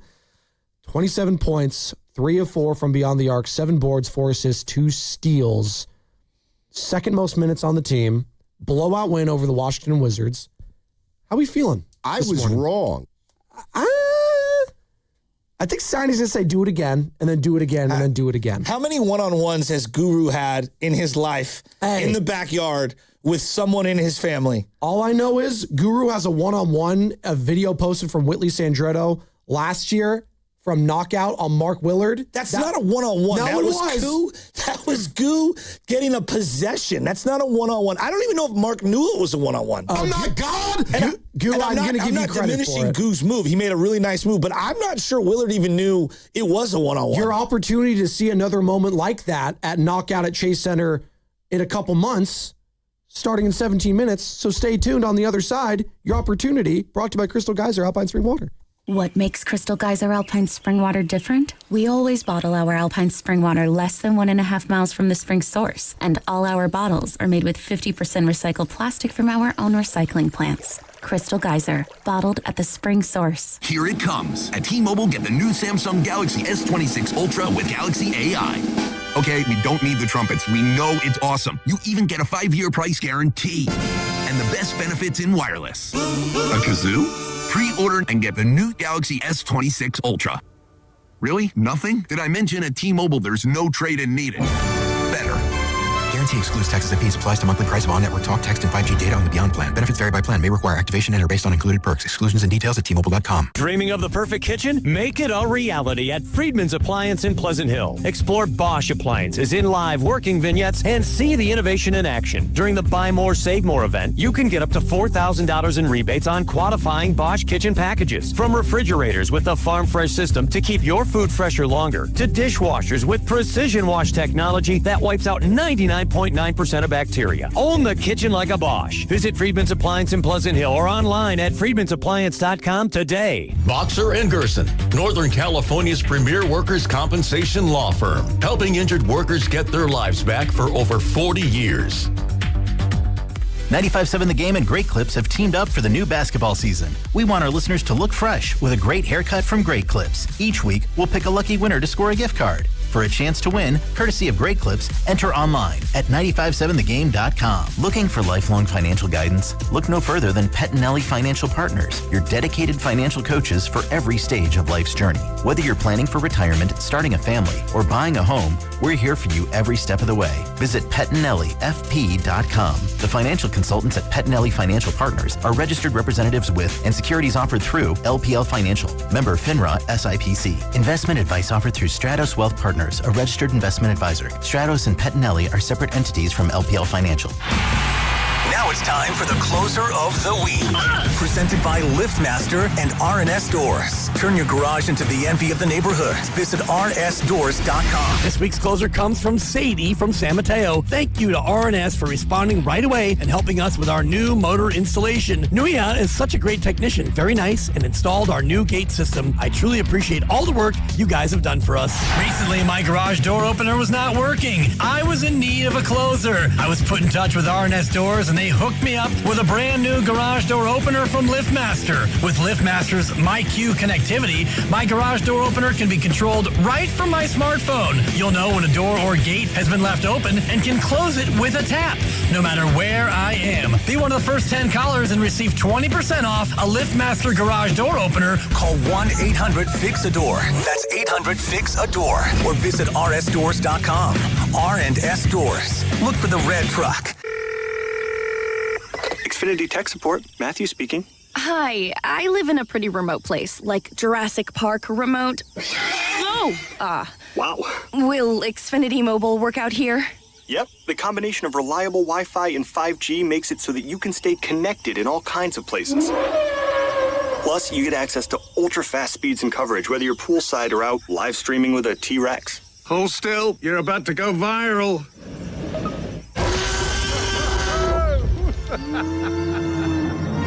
Welcome to a new era of Wi-Fi boosted mobile.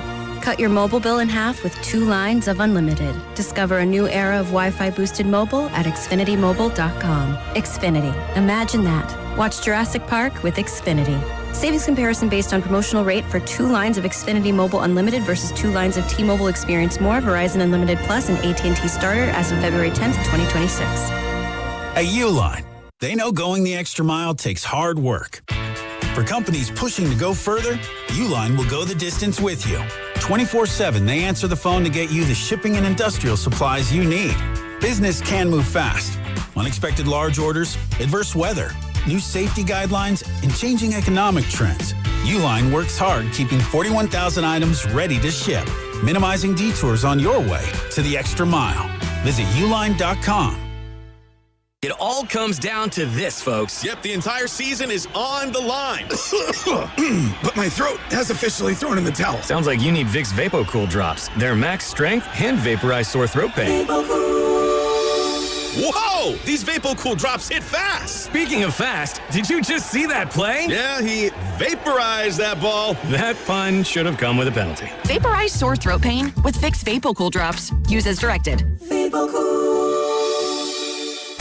In a world in need of a hero, one man rises to the challenge in style. He is... just driving the kids to soccer practice. Make every day feel epic in the all-new Hyundai Palisade Hybrid with up to an EPA-estimated 619 miles of range on select trims, advanced tech, and class-leading interior space. Visit HyundaiUSA.com or call 562-314-4603 for more details. And hey, come on, no cleats on the seats. Join 95.7 The Game in celebrating Women's History Month at Women's Heritage Day, March 7th at History Park in San Jose. Don't miss this free family-friendly event brought to you by History San Jose, Mosaic America, and Chicana Alianza for Liberatory Engagement. For more info, visit 957thegame.com.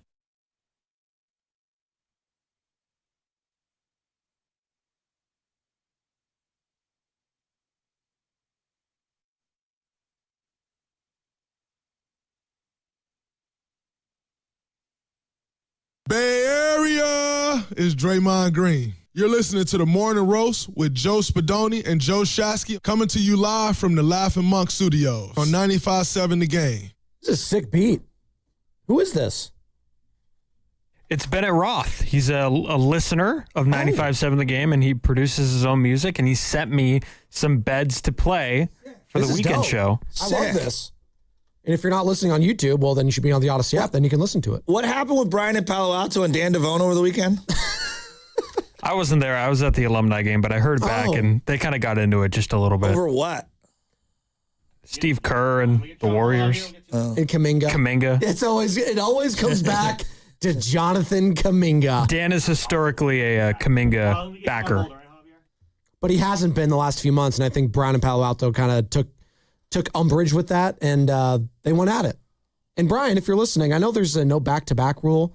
It's kind of like arbitrary rule. But here's the part that I'm frustrated with, Joe. The boss isn't here. You can call in Brian. I want to hear from you. But it's not about right or wrong. It's about all of us being losers in the situation. Well, that's the thing. Like, that's the problem. And that's the same way I view the Jordan Poole situation. It was a double gut punch yesterday. That's what I mean. Yeah. Like, as I see Jordan Poole look completely lifeless on the floor and just have zero, like, I cannot believe that's the same guy that looked like the most improved player in the NBA 5 years ago. Shell of himself. He's a shell of himself, if that even makes sense. Yeah. And then, like, remember the conversation with him real quick? It was Tyler Hero or Jordan Poole. Or Maxey. Or Tyrese Maxey. It was all three of them. They were all going to get paid. Warriors fans are like, I want Jordan Poole. I mean, you just look at those other two guys and what they've been able to do. Even Tyler Hero, I don't think he's the greatest player, but my guy's averaging 21, 4, and 3 on 50% shooting. He's been great. He was an all-star last year. He's better than JP. Yeah. And Maxey's one of the best players in the league. But it's just sad to see what he's devolved into. And I think confidence is a huge part of it. I really do. I'm not trying to put it all on that. Like, there's obviously he has some control over his own career. But I mean, geez Louise, like this does not look like the same guy. And then conversely, I'm watching Dre, and he made some plays in the fourth quarter, but he does not look like himself either. Like, watch the first quarter. Watch him run up and down the floor.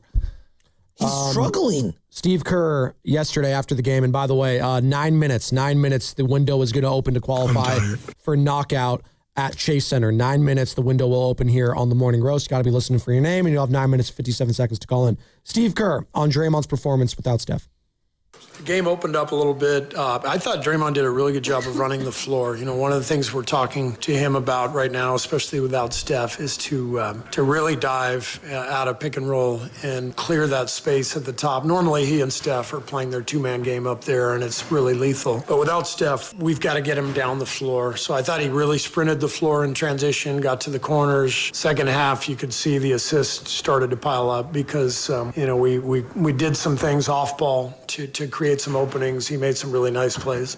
11 points, I agree with that. 6 assists, 7 boards, yeah. Yeah, he played a lot better in the second half. I just think opening the game right now, like you saw what New Orleans did yesterday. Did you see it?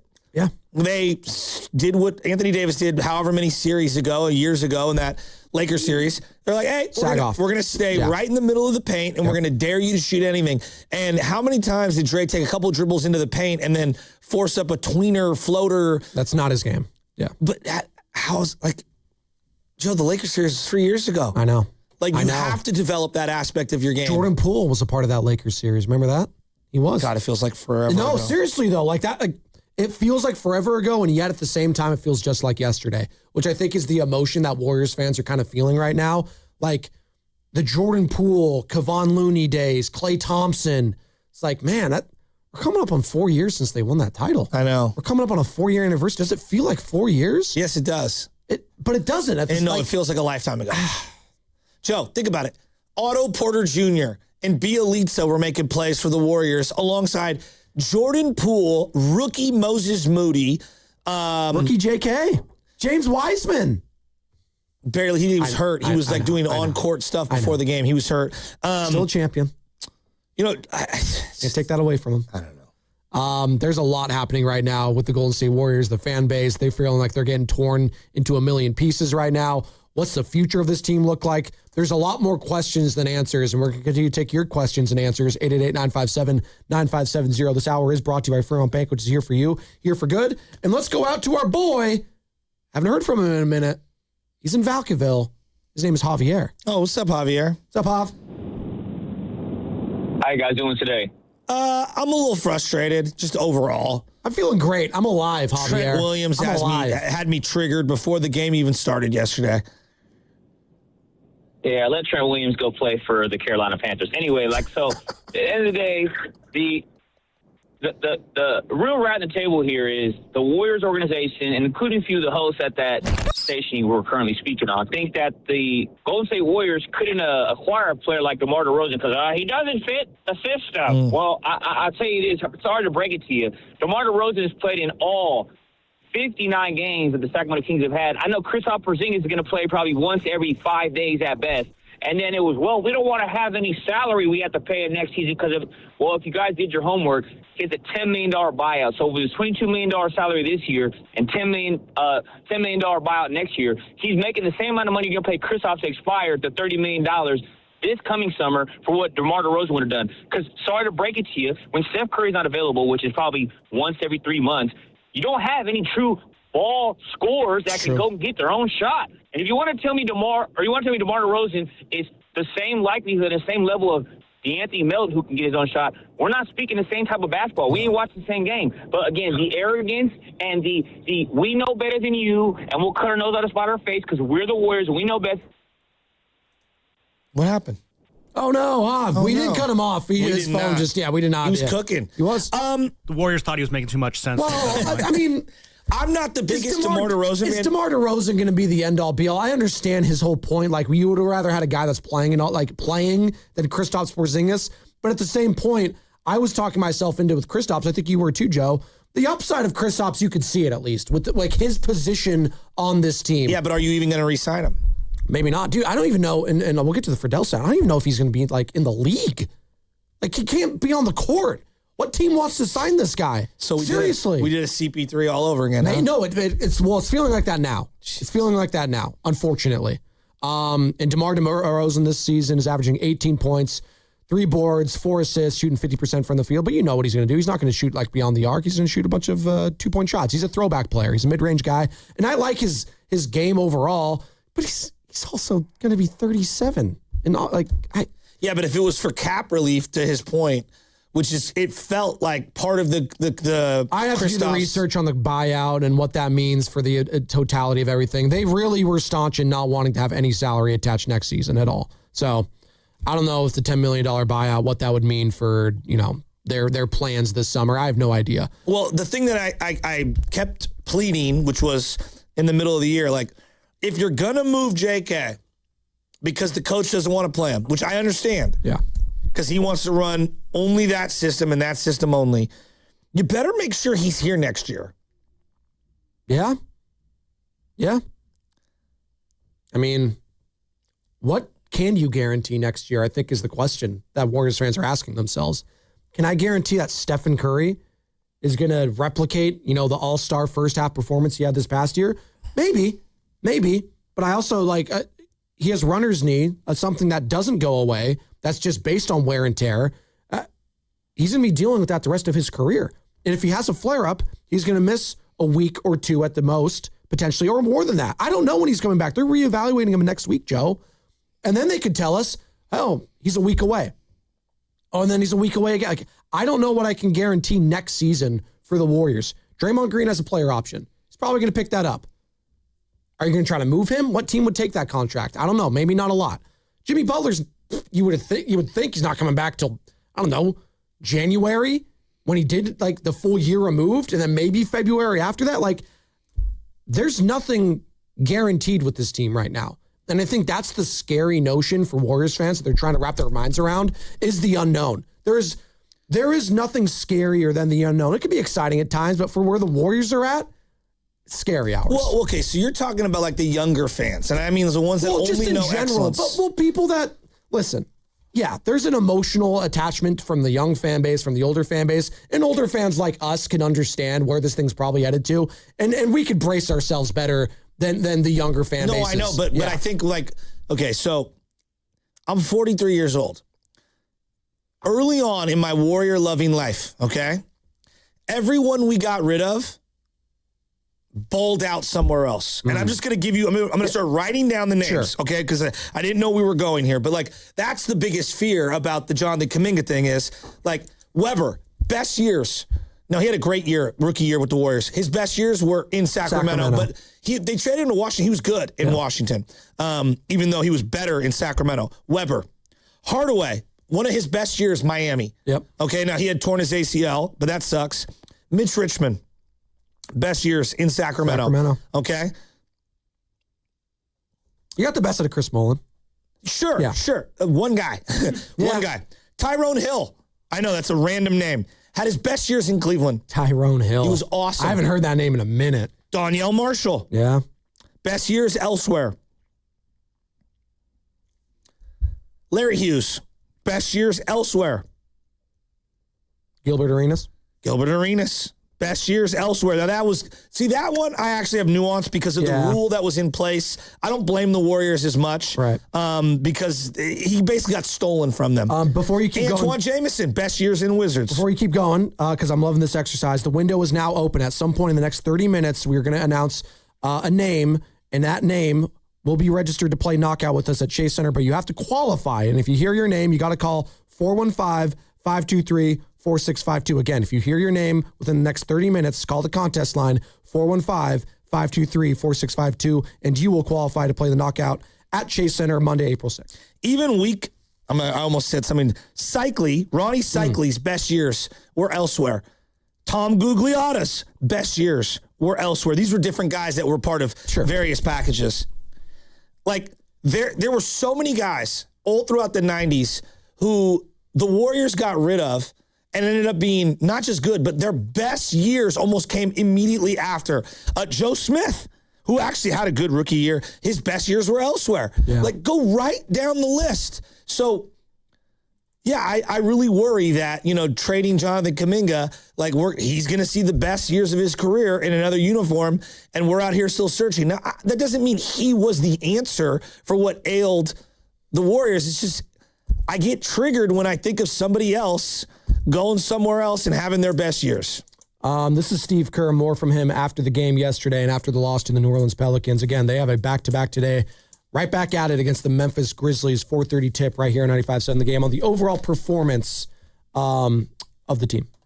I don't know that down the stretch is what got us. It was just the full, 48 minutes. We had 21 turnovers. We did not execute very well offensively. Spacing was bad. We transition. We had probably 3 potential layups in the first half, and we didn't run. We didn't cut to the rim. We didn't get to the corners. So we just looked a little disjointed. I thought their pressure early took us out of some stuff. But the game was right there for us. Couldn't execute well enough. And with the injuries we have to play well to win. We have to play well, and I don't think we played well tonight. No, they didn't. They scored 39 points in the first half, and it was one of the worst halves of basketball I've seen this season. Both teams. It was awful to watch, quite frankly. God bless Fitz, Spooky, Tim Roy. I was listening to some other broadcast. I was listening to the Pelicans broadcast at one point on FanDuel Sportsnet. Joel Myers, Antonio Daniels. God love broadcasters that have to broadcast just bad teams in general. And it's funny listening to the opposition sometimes because you kind of get a different sense of how they feel about the Warriors. And they're a lot higher. It's funny how this works. They're a lot higher on guys like Moses Moody, guys like Brandon Pajemski, guys like Guy Santos. So when you hear them talk about it, it's like, oh, you wouldn't know that half the fan base hates some of these players, right? It's just interesting sometimes to get the different, the opposition's point of view, if you will. Colin has been a rough listen for me this year. Just being honest. Well, it's all right. Go to Tim Roy, 957thegame.com. Or sometimes Kevin Dana. K-Bone, baby. Let's go. The overselling on the positivity of what Draymond brings to the floor is just insane. It's just insane. I think we've come to the realization. I think we're getting there when it comes to Draymond Green and what his role is going to be going forward. And him coming off the bench slowly but surely is becoming more and more a reality with all these passing games. Don't believe me? Well, Nick Friedel spoke about it yesterday, covers the team for The Athletic, and is our Odyssey NBA insider, joined Willard and Dibbs. I think what's happening is what we're going to end up seeing, and I don't know if it'll happen by the end of this year or not, guys, but Draymond probably is best served in that super sub role, coming off the bench, playing 18, 20 minutes a game, giving a defensive jolt when needed. Maybe he can hit a couple open shots when he's given all the space that he's been getting. But it's just shifting, and it's shifting on the fly. And I don't blame him for being frustrated. But if you take Steve Kerr at his word, and I know he said the same thing to you guys through the last few months, guys, all Kerr has continued to say is Draymond understands where he's at, where he is in his career. They've talked about it. They're aware of kind of the change that's happening in real time, and they have to adjust. And part of that is Draymond adjusting to a different role within this team. But that is much easier said than done. And absolutely, from a human standpoint, I understand why he is frustrated, because he's not able to go out on the floor and change the narrative in the way he used to be able to. That was Nick Friedel yesterday. If you missed any of that interview, really good stuff. He'll join us tomorrow, actually, too. So after this road trip is complete, we'll talk to Cousin Nick mañana. But if you missed any of the interview yesterday, find it on the Odyssey app or YouTube. I'll believe it when I see it. I think it's almost inarguable right now because of the unfamiliarity. Horford alongside Kristaps Porzingis makes the most sense. Those two play, and we only saw a snippet of it, so it's a small sample, but they played together in Boston. If you're asking me what I would do if and when Kristaps comes back, I would start him, and I would start him alongside Horford, and Dre would be the guy off the bench. That spacing, that shooting to start the game could be the difference. No, I'm with you. I'm rubbing my face right now. They're never going to give up on Kerr. I'm convinced he's never going to give up on propping up Dre. He's just not. Well, there's too much stuff between the two of them. I'm already frustrated. You brought up Kristaps Porzingis. Like, yeah, when he comes back, it's like, okay, how long is that going to last? Joe, it took 4 games. No, seriously. The 4th game is tonight. It took 4 games. I'm already over the Kristaps Porzingis stuff. I'm over it. I had the burrito bet. It's fun. It's great. I was trying to talk myself into it, trying to be positive. This is me with Chris Paul. I try to talk myself into it. I'm a positive person by nature. You are. And my God, I'm already over the Kristaps Porzingis era. I'm over it. I'm done. Well, let me pause. It sucks, and I don't want to sound like I'm mad at him for being sick. It just sucks. It just is what it is. So when they traded Monte Ellis for Bogut, part of the fervor, not only were Warrior fans obviously really into Monte Ellis, right? There was that aspect, and Steph at the time, the ankle injuries, there was a lot of unknown. It was a leap of faith, but a big part of it that I think we've kind of forgotten. Bogut was coming off a microfracture surgery and was basically shut down for the year. Yep. The second they acquired him. Now, it ended up, they threaded the needle and they got the best years out of Bogut. They did. I mean, they got some. We forget how good he was. Really good years with the Milwaukee Bucks, though. I do want to, say that. But they found a way to keep him healthy enough, and he was awesome. And I think people forget him getting hurt when he was a Cav. That was a huge loss for them. We don't really talk about it at all. That was a massive loss for them. It's just an interior defender. Later, exactly. Yeah. No, because I felt like that could have been a great piece for them at the time. He was nasty. He was. He was just what the doctor ordered. He was vision too for a big man. Hands. Really yeah. The funneling rim defender that they failed to find since his absence. You like JaVale McGee for what he was?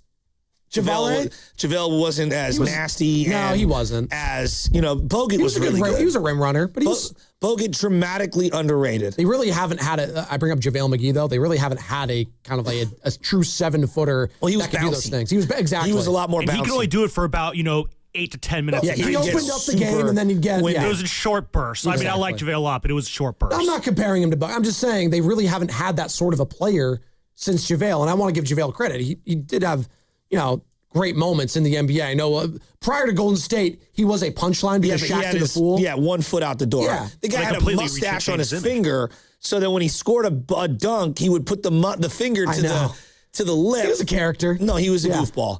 If I see NBC Bay Area play that drone thing of him at Lake Merritt one more time, you guys remember that? Yeah. Did you ever do the celebrity softball thing when you had that at Coliseum? No? They didn't ask me. They didn't ask you? No, I wasn't a celebrity. You and, who was it, Amber Rose? Remember? She was there too? No? I saw a couple pictures of her, and I don't know if it's AI or whatever. She looked like she aged a lot. Oh, people get older, Joe. No, I'm aware. That's what happens. There's a big... some people say the same. There's a big controversy right now in Love is Blind this season. Love is Blind Ohio. I think it's season 10. I don't know if you're on that yet. The risotto in the back. Blind in Ohio it's pretty good. No, the season's pretty good. Last year, Colorado was god-awful. No one got married. It was a total bleep show. This year, there was controversy that someone was lying about their age. She's 33, but everyone kept saying she looks way older than that. I was like, get off of her. Some people just look older. That's all right. So, and she confirmed her age with her ID. Did she? Yeah. Yeah. So my... I won't say who it is. So someone in my family was doing security through the week of the Super Bowl. Okay? Yes, sir. Someone was doing security throughout the week of the Super Bowl, and they happened to be doing it for a high television executive. Oh. I'm talking major. You're talking high as a kite. And there was a suite at the Super Bowl, and it was all the celebrities. And there was, I forget what the one woman's name was. A lot of celebrities. But Sofia Vergara was there. Oh. Yeah. Okay. Colombian's own, as we were talking Shakira. In her 50s, looks like she's in her 20s. Well, she looks fantastic. She does. Amazing. Some people are blessed like that. Salma Hayek is another one. Oh, I love Salma Hayek. They're just, From Dusk Till Dawn. Some people one of the great scenes of all time. But I will also tell you this same thing. Even the greatest people like that, celebrities, they got some work done and they got money for it. And that's okay. I am always, if you want to feel better about yourself and how you look, and, getting surgery X, Y, and Z will help you do that. As long as it's not life-threatening stuff, I'm all for it. That's totally fine if you want to feel more secure with how you look. Because I do think we shame a lot of people in society. It's like, oh, so-and-so got this boob job, and it's just like, why would they do such a thing? I was like, because she wants to feel better about herself and how she looks. That's totally okay. Now it's the butt lifts and everything. That's totally fine. Some of the butt stuff looks a little like... No, it looks bad. I actually have to draw the line. Well, so I'm not saying all of them look good, Joe. I'm not saying they look good. Don't look right. There's a show called Box for a reason where they have to fix these things. Can't do it. But they're trying to do it to make themselves feel better about themselves. I agree with your totally original fine. sentiment, but there's a lot of, I don't know, man. I just wish that Kristaps Porzingis can get a surgery that cures him of everything. What? And unfortunately, that's not what is ailing him? What exactly is ailing him? Nick Friedel talked about it yesterday. The second that popped up, you went, uh-oh, because if this is all tied to the stuff that has really kind of stalled his career the last couple of years, guys, forget the Warriors and whatever happens the next couple months. You wonder if somebody's going to give him a contract because you need a player to be out there. You want somebody to at least go into a new deal saying, hey, I'm going to try my best to be out there every night of the season. When you don't know if somebody's going to be out there or not because of something that's this debilitating from an illness point of view, I don't know. I mean, for as talented as Porzingis still is, and we saw it in moments during that debut against the Celtics the other night, if you don't know if he can be out there physically, that is not a situation I would want to get back into.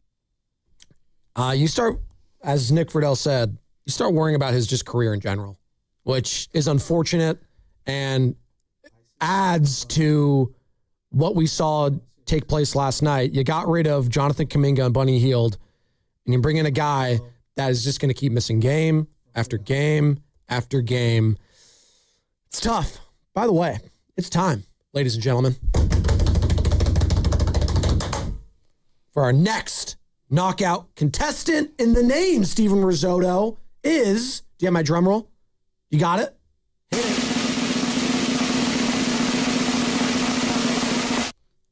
Desmond Hotchkiss from Alameda County. Let's go. Let's go, Desmond. Desmond Hotchkiss from Alameda County. Not Alameda, Alameda County.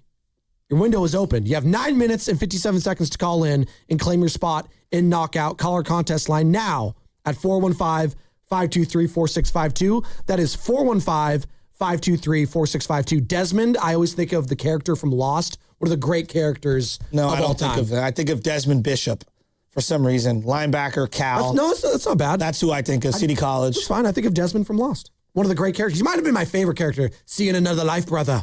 I was a big Desmond guy, too. Yeah, right. The hatch. So, how could you not be? Seeing Another Life is a great line. Steven, I need you to do me a favor, okay?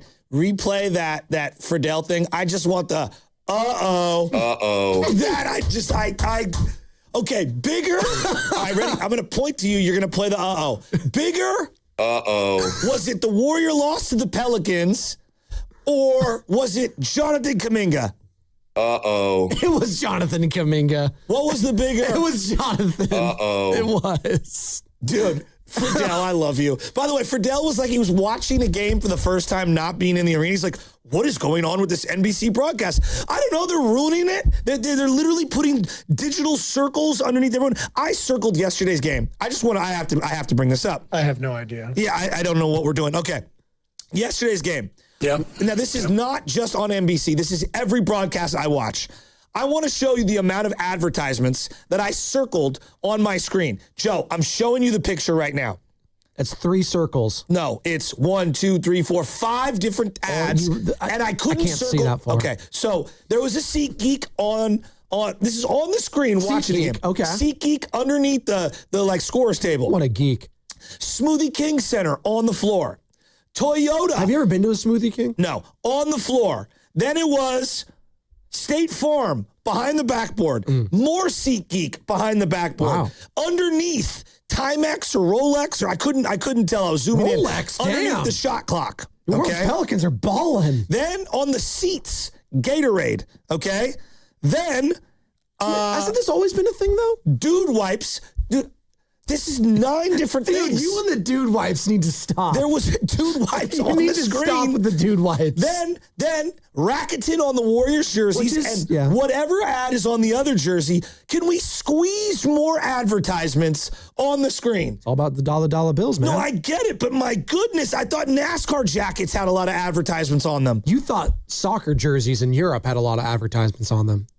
Joe, I shouldn't have to watch the game and like. Well, would you rather have that? Let's be honest. Insane. Would you rather get away all of those and just have your jersey be all ads? Because that's basically what it is in Europe. Joe, just do that instead. Joe, you already have commercials and ruining the flow of all these games to begin with, which I've accepted. So just put it all in the jersey, right? Why not?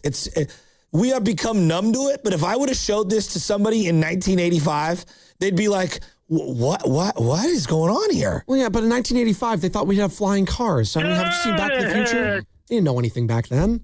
They didn't know anything. Come on. So I have all those advertisements on a normal broadcast. Okay. Then NBC goes a step too far, in my opinion. A bridge too far. I'm okay with them experimenting, but it doesn't work. They put a digital circle underneath who has the ball. It's like, I can see who has the ball. I have eyeballs. Yeah, I hated that. Okay? Yeah. It's not a video game. Then let's put the player's name. I know who Guy Santos is. I know that's Jordan Poole. Like, I don't. Hey, tonight you could watch. I don't know, man. There's just too much going on the screen. They have a Peacock feed tonight for Warriors Grizzlies, so you can watch that one if you want. Hopefully Reggie Miller's on the call. I know you love Reg, so. All I'm saying is that I'm advertisement out. And I get it. The league's making money. Dude, the television deals alone are getting these guys $75 million a year. Well, what's the answer then? Because they're not going to say no to more money in advertisements. I'm not saying that's what every business would do. Yeah. Here's what I would say to you.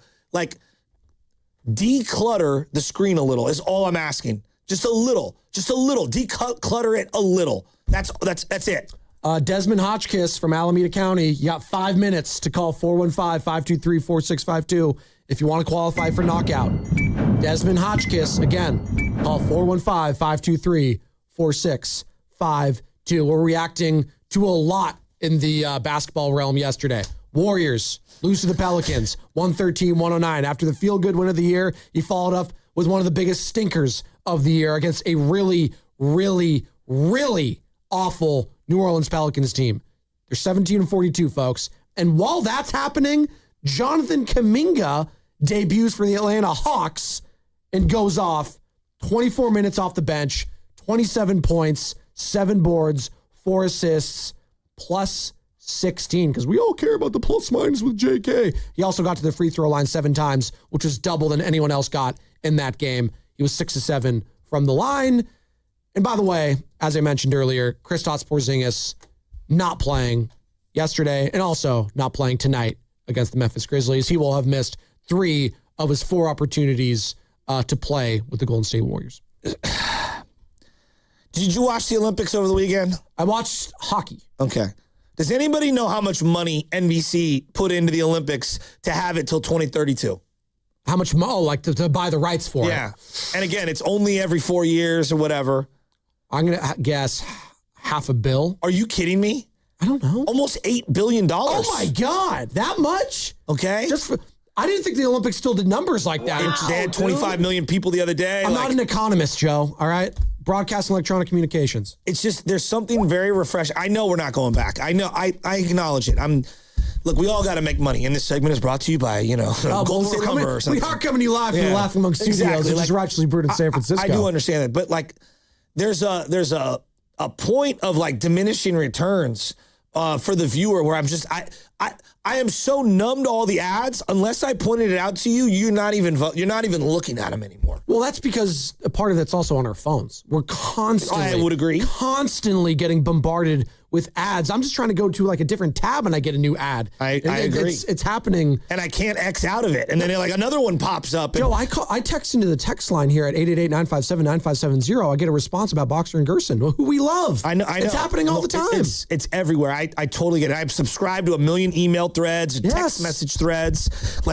But there is something really pure about watching the Olympics and not being bombarded with advertisements on the screen all over the place. All over the place. Those athletes will definitely tell you immediately after with their Gatorade, with their certain things. But that's fine. Yeah. I'm okay with it. Look, Wayne's World was the one that made the fun of it. Best. New print, little, yellow. The best. I get it. I'm not naive. I'm not stupid. Garth with all the Reebok, people only do things because they get paid. And that's just really sad. Yeah. It's all time.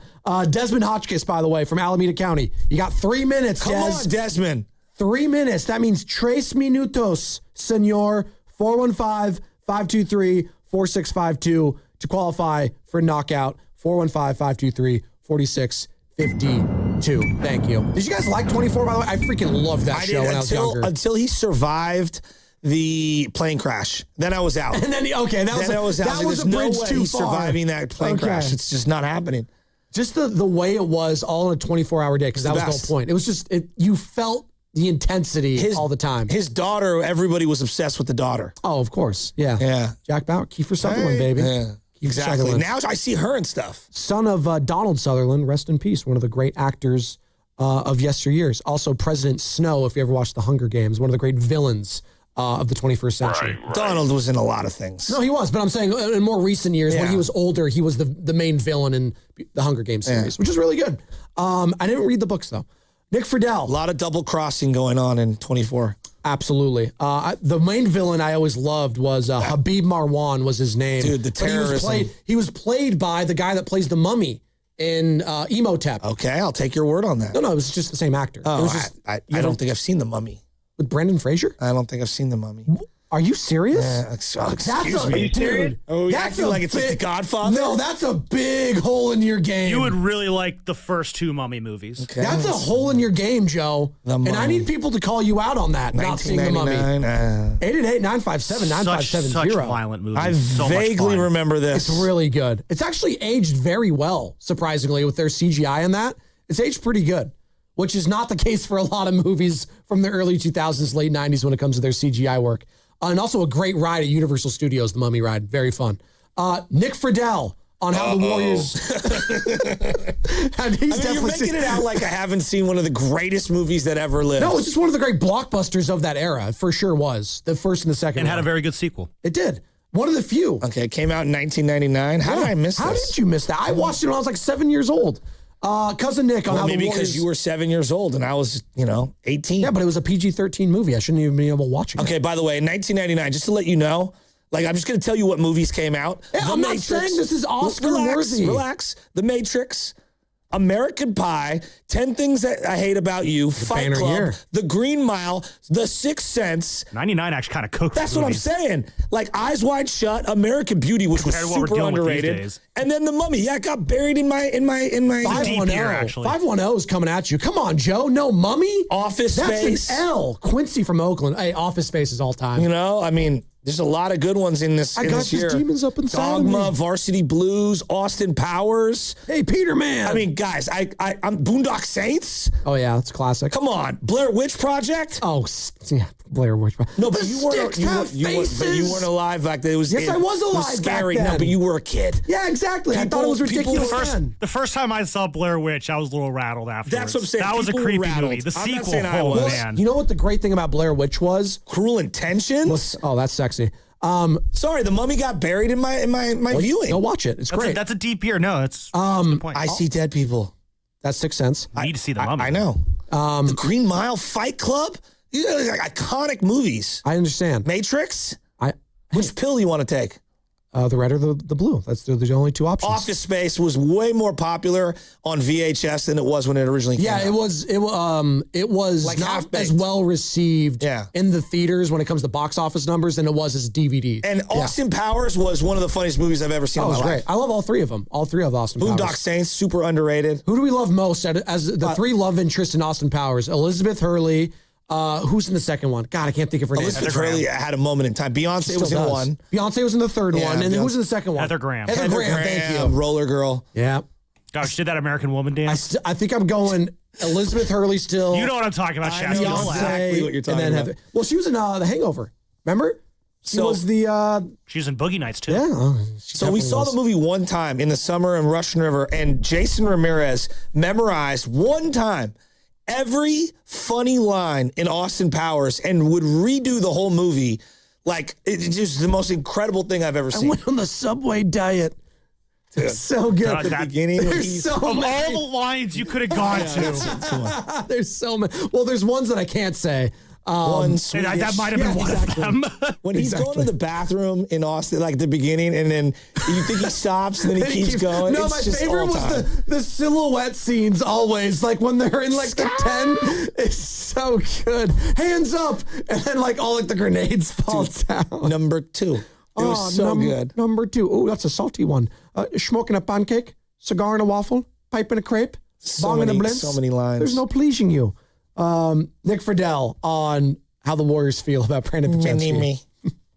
I'm still not sure if Pods is a consistent starter in the league. I absolutely believe, though, that he can become more consistent than he has shown to this point. I remember in the beginning of the season, you said, who out of the young guys, who out of this group would you say you have to have a great season from to believe that the Warriors can take another step? And I told you at that point, Pods.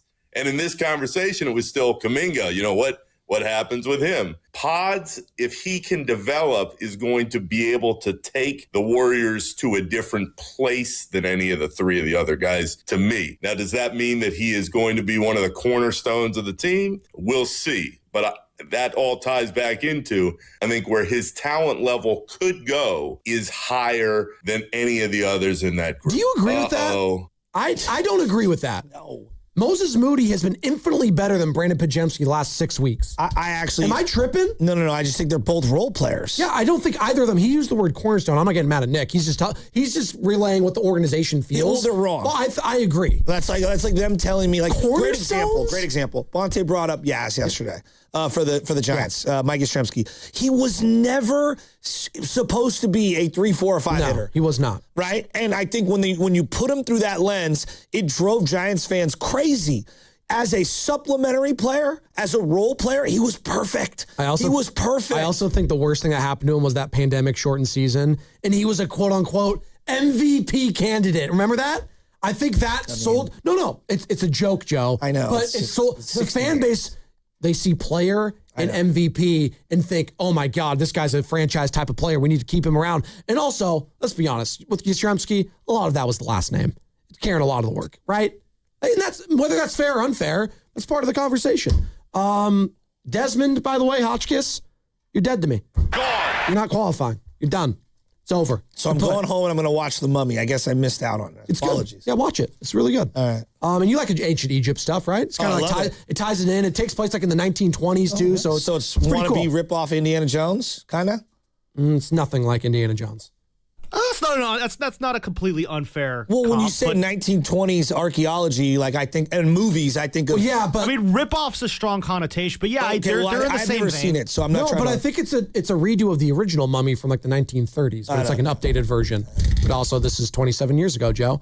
Did they talk about the 1999 called it wants its movie back. Well, South Park also came out that year. Bigger, longer, and uncut. It's the best. Yeah, Brian Boitano. We were singing the song earlier. Dude, he was just doing an interview about how he grew up in the Bay Area. Really cool. He's talking about Alyssa Liu too and what she was able to do. And shout out Alyssa Liu, Oakland's own, winning the gold medal for the second time in the Olympics. And he was saying how difficult it is to not only win a gold medal when she was like 12, but then grow up into a woman's body and then do it again. Yeah. I don't think we understand how difficult that really is and what we just saw. And it doesn't happen in their sport. And it was really cool hearing him talking about it. Pod's a cornerstone. I just. Injury report. Yikes. Uh-oh.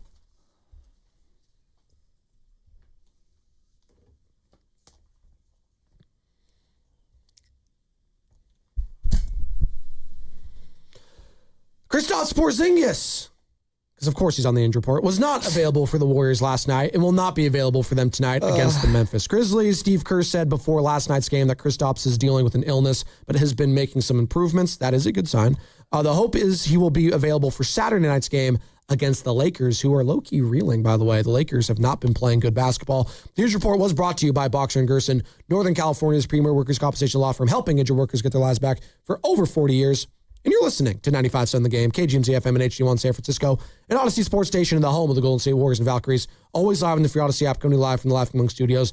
It's a Warriors Wednesday brought to you by Freeman's Appliance. Come see their full selection of in-stock luxury appliances and live working vignettes.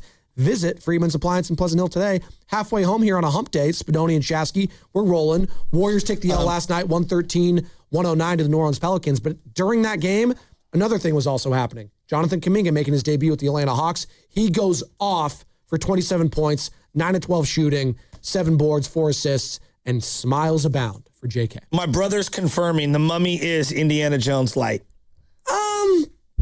But see, that's the thing. It's an action-adventure movie. So, like, well, here's something I agree that, like, in that respect, it is. But, like, it's not the same exact thing because the main character, Brendan Fraser, in this case, Rick O'Connell, he kind of has Indiana Jones qualities, but he's not an archaeologist. I do kind of agree with that charterization, but it's also not a bad thing. Yeah. Like we say, it's like a discount version of this. No, we usually say in a negative Jones. Connotation. Like, no, it's in the same vein as Indiana Jones, but yeah, it's still good. Feel too because it's the Mummy, so there's more of a horror aspect. You can understand how in 1999, though, a very active me would have missed out when the catalog of movies that were out were pretty incredible. Sure, but it would have been a good date night movie for like a girlfriend, like or a boyfriend. Date night in high school? Go with the homies. Oh, you didn't go out. We go out, dog. You didn't go on dates in high school? You weren't getting action? I'm sorry. No, we went to kegs and parties. You don't do for you. Hey, let's go to Stonestown. So you don't take girls out to movies? Is that what they not? Oh, well, we go to a movie here and there, but I'm not going to the Mummy. My God, I'm just trying to help you out, Joe. I was trying to help 1999 Joe out, not getting any action. It's a tough scene. Anthony and Hayward, he got a lot of action. Yeah, Risotto knows what I'm talking about. Anthony and Hayward. Hey, how's it going, guys? Happy Hump Day. Thank God. 8 minute out. Say it ain't so, Joe. You don't know about the Mummy. It even has a Disneyland ride. Universal movie. Studios. I watched it over the weekend doing laundry. And then I'm just really rooting for JK. I hope that team has a big buffet for him and his team. But all the best wishes for JK. And it's so funny. I just watched that movie over the weekend. Great classic flick. You got to check it out. Okay, it's aged pretty well. What did you say, Anthony? Anthony, it's aged pretty well. Oh, it has. I actually watched it over the weekend. It's a great movie. There you go. Anthony and Hayward. And I want to defend Joe here. He's not saying that like he's anti the Mummy. He just hasn't seen it. I just haven't seen it. It's all right. It's good. I think it's Brendan Fraser's best role. I do. I know he won an Academy Award recently for The Whale, I believe. But him and, what's her name? Rachel Weisz. Evie as a character. Very good. And another person that's aged tremendously well, who hasn't aged at all. The Rock was in the second one as a Scorpion King. Yeah, that was one of the worst CGI. I saw Scorpion King. I've seen Scorpion King. Not Scorpion, but this was a prequel or a post whatever. It's post Scorpion King, but he plays the Scorpion King in it. Yes. If you get what I'm saying. I saw the Scorpion King too. That was back when Rock had hair still. We'll try to hang on to what he has. Smell what the Rock is cooking. I have that on my bed somewhere. I think I have it. I do. Let's get that right here. If you smell what the Rock. It's so good. I don't love this version of the song. There's 4 or 5 different versions. I think that was my favorite. Well, The Rock says. The Rock says. I have so many different WWE beds there, as Risotto's probably looking at right now. I got at least 12 or 13. Well, what was the name? Who? It doesn't matter what your name is. That's pretty good. That's one of my favorite things he used to do all the time. It's that, and then the Stone Cold. What? And that used to piss him off, too. Austin 316 says, I just kicked your butt. Hey. I know, it's the other way around. I don't want to swear. What's JK's intro song right now for Atlanta, you think? He's got an intro song now. Come on. As JK was heading into Magic City last night, what was the song that was playing in Atlanta? Huh? What was it? I mean... That was he was walking down? No. No? No. I don't think that was it. I actually have the one that was JK's theme yesterday.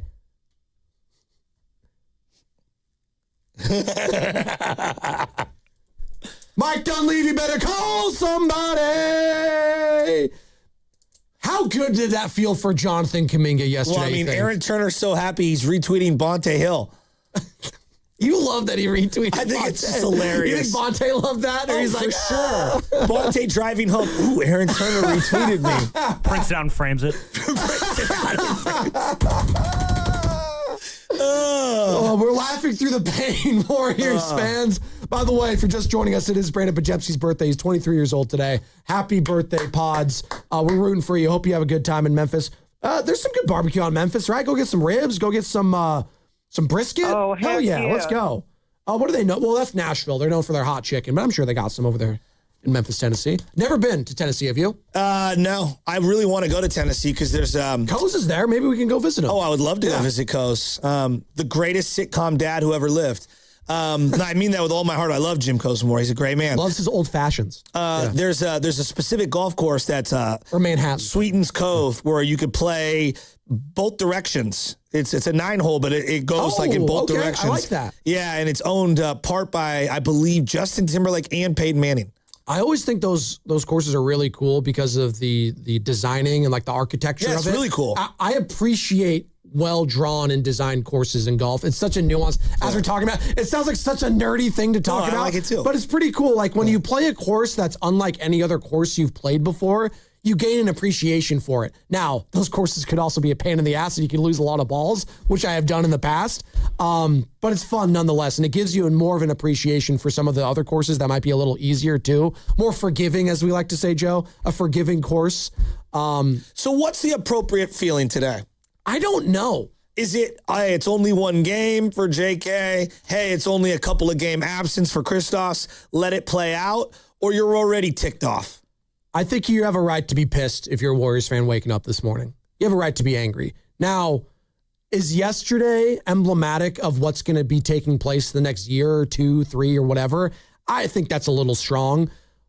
But you saw a glimpse, if you were watching any of the highlights from the Hawks game, of, oh boy, if JK turns into something, this could be a really bad look for the Warriors organization. Now, when I say something, if he turns into a 6th man of the year candidate, that's a loss, dude. That's a loss. I mean, what you saw yesterday is a guy that's probably going to start soon because I just came back from an injury. Right. He's got to stay healthy too, though. There's a big element of every time he got rolling with the Warriors, he did get hurt. Joe, I kind of like the Hawks team, the players they have on it. Now, they're not a great team. They're 29-31, but I like some of the names. I like Okongwu. I I like Nickeil Alexander-Walker. We loved him in Minnesota. We wanted him on the Warriors, They got a lot of role players. I've always kind of liked Dyson Daniels. Corey Kispert, he can get hot. He's a shooter. Reece Shea, he's kind of a high pick that I don't know much about from a France perspective because that's where he came from. But they got some names to be kind of excited about, and Jonathan Kaminga is one of them now. Jalen Johnson got hurt of the hip last night. I think in the first quarter. He only played 6 minutes. Yeah, Jalen Johnson. They didn't even play on the floor together for a minute. No. So I don't know. That probably went to the minute allocation for JK. Yeah. Absolutely. But for him to play that many minutes too, coming off the bone bruise. Can you be both? Can you be happy for him and then just, individually just frustrated at the Warriors' plight? Can you be happy for Jonathan Kaminga as a Warriors fan going forward? Like, is there a part of you that's going to be rooting for him? Or is that too strong? Is that going too far, like rooting for the guy? Because I do think that's fine in sports. People loved him way more than Wiseman. Yeah, because he showed more than Wiseman. Yeah, didn't he? I agree. Yes. He showed a lot more than James Wiseman. Although I'll say this for James, he did show some in a couple month stretch where it's like you could see the vision. We've forgotten about his rookie year. His rookie year wasn't bad. No, his rookie year he was 19 and he wasn't bad. He just didn't build on that. No. And if anything, maybe he regressed a little. And I think the injuries and everything, confidence, and there's a variety of things. There does seem to be more of a divide isn't the wrong word. Groundswell for Jonathan Kaminga because of maybe this belief that he was held down. Like it almost feels like he never got a full opportunity. So I think people are frustrated that it didn't happen here, but also happy for him in his new location. I do think there's going to be a portion of the fan base, though, that also, and I don't know, downplays him? They root against him. Oh, no, that happens in every... Because they don't want him to succeed elsewhere, because you only want players on your own team to succeed. I get nowhere that. else. There's a portion of the fan base that did the same for Klay Thompson. Think about how we kind of messed up considering what he meant to the organization. Well, think about how we are with like Jimmy Garoppolo. Yeah. Like literally rooting against the guy. So some against people. him. Yeah. Well, it didn't help that he went immediately to the Raiders, which was a rivalry at the time, too. It's like you want to see him fail. By the way, still a winning record with that team in Vegas. 2-1. So I think it was actually like 6-5 or 4-2, something like that. I just remember the last game of the season, the last game he ever suited up for the silver and black. It was a meaningless game against the Denver Broncos. Russell Wilson was starting in that game for the Broncos. Or no, I don't even think it was. It might have been the guy that started the AFC Championship game. Jared Stidham starting that game. And Jimmy Garoppolo came in for just one play because Aiden O'Connell got hurt. Got booed. Booed. What was more impressive? Porzingis' 17 minutes or what? Oh, sorry. I thought you were making a joke. Sorry, go ahead. Or Kaminga's 24 last night. Oh, not even close. Jonathan Kaminga's. What's more close to reality, though? I mean, it's one game for both guys. I mean, you have to be on the court for it to be a reality, right? One of these guys is, I think, going to be on the court for the foreseeable future. That's Jonathan Kaminga. Can you count on Kristaps Porzingis? Joe, we made a bet. Can he even suit up for 16 games? I would have made a similar bet on JK, though, because JK, I've rooted for him. Yeah. Every time I get excited, he does go down with some sort of an ankle injury or a leg or something, a knee. Warriors fans, how are you feeling this morning after what took place last night? You lose to the New Orleans Pelicans after the feel-good win of the season against the Denver Nuggets, against Jokic, against Murray. You come back and follow that up with a loss to Zion Williamson and old pal Jordan Poole. That team is 17-42. And while this game is taking place, Jonathan Kaminga makes his Atlanta Hawks debut and drops 27 points, 24 minutes off the bench. 888-957-9570. We're going to talk about all this in the next hour with Ethan Sherwood-Strauss from the House of Strauss Substack. Formerly covered the Golden State Warriors once upon a time here in the Bay Area. I want to get his thoughts on the Warriors' future, this current season, how this roster is constructed, all of it. Really sharp guy, knows his stuff. Love talking to Ethan. That'll happen in the 9 o'clock hour. But in the meantime, the phone lines are open, 888-957-9570. We'll go to you, and it's going to be brought to you by Kalshi. Trade on anything. Basketball is in full swing, and now you can trade the game in all 50 states on Kalshi. OKC is currently trading at 38% to beat Detroit. That means a $100 trade pays out $250 with a win. Download the Kalshi app and use code FAN to get $10 when you trade $100. Kalshi, trade on anything. Here it comes. At T-Mobile, get the new Samsung Galaxy S26 Ultra with Galaxy AI. Okay, we don't need the trumpets. We know it's awesome. You even get a 5-year price guarantee. And the best benefits in wireless. A kazoo? Pre-order and get the new Galaxy S26 Ultra. Really? Nothing? Did I mention at T-Mobile there's no trade-in needed? Better. Guaranteed AT&T excludes taxes and fees. Applies to monthly price of on-network talk, text, and 5G data on the Beyond plan. Benefits vary by plan. May require activation and are based on included perks. Exclusions and details at T-Mobile.com. Come on, kids. We're almost there. The map says straight ahead. One-a-day 50-plus multivitamins are made for your overall health, with nutrients to support your brain and muscle function. Because don't you want to make the most of each day? So even on the family hike, you're not just keeping the pace. Hey, Dad, wait up. You're one step ahead. One-a-day 50-plus. The one for you. This statement has not been evaluated by the Food and Drug Administration. This product is not intended to diagnose, treat, cure, or prevent any disease. To 15-year-old Harper, buying an $80 vintage rock t-shirt is a great investment. To Harper's mom, this logic has a few holes in it. So she helped Harper open a Wells Fargo Clear Access banking account. With no overdraft fees and tools to track spending, Harper's learning, one heavy metal tee at a time. However you make money work, Wells Fargo can work with that. Terms apply. Visit wellsfargo.com/deposit disclosures for fees and details. High five! Up top! Dave's company just got the 5-year price lock guarantee from Comcast Business. Yeah! It's 5 years of gig speed internet, advanced security, and a great rate that won't change. All from the company with 99.9% network reliability. Heck yeah! He hasn't given this many high fives since Deborah brought in her famous banana bread. Yes! The Comcast Business 5-year price lock guarantee. Powering 5 years of savings, powering possibilities. And it's hurting, but I am not stopping. Woo! For a limited time, now through March 29th, switch to Comcast Business to lock in your rate for 5 years and get a $500 prepaid card on a qualifying gig bundle. Or ask how to get started with 150 megabit internet and Security Edge for $59.99 a month for 12 months with a 2-year agreement. Don't wait. Call today. Restrictions apply. New customers only. 1-year contract required for guaranteed rate. Paperless billing and automatic payments with bank account required. 5-year pricing applies to monthly service charge excluding taxes and fees. 1-877 Cars for Kids. KARS Cars for Kids. 1-877 Cars for Kids. Donate your car today. 1-877 Cars for Kids. KARS Cars for Kids. 1-877 Cars for Kids. Donate your car today. Ready to get rid of that old car? Donate it to Cars for Kids. Call 877-CARS-FOR-KIDS to speak to a friendly live agent. Donation's super easy, and your car can be picked up as soon as tomorrow. Go to carsforkids.org now or call 877-CARS-FOR-KIDS to donate your car today. 1-877 Cars for Kids. KARS Cars for Kids. 1-877 Cars for Kids. Donate your car today. Did you know you can donate real estate too?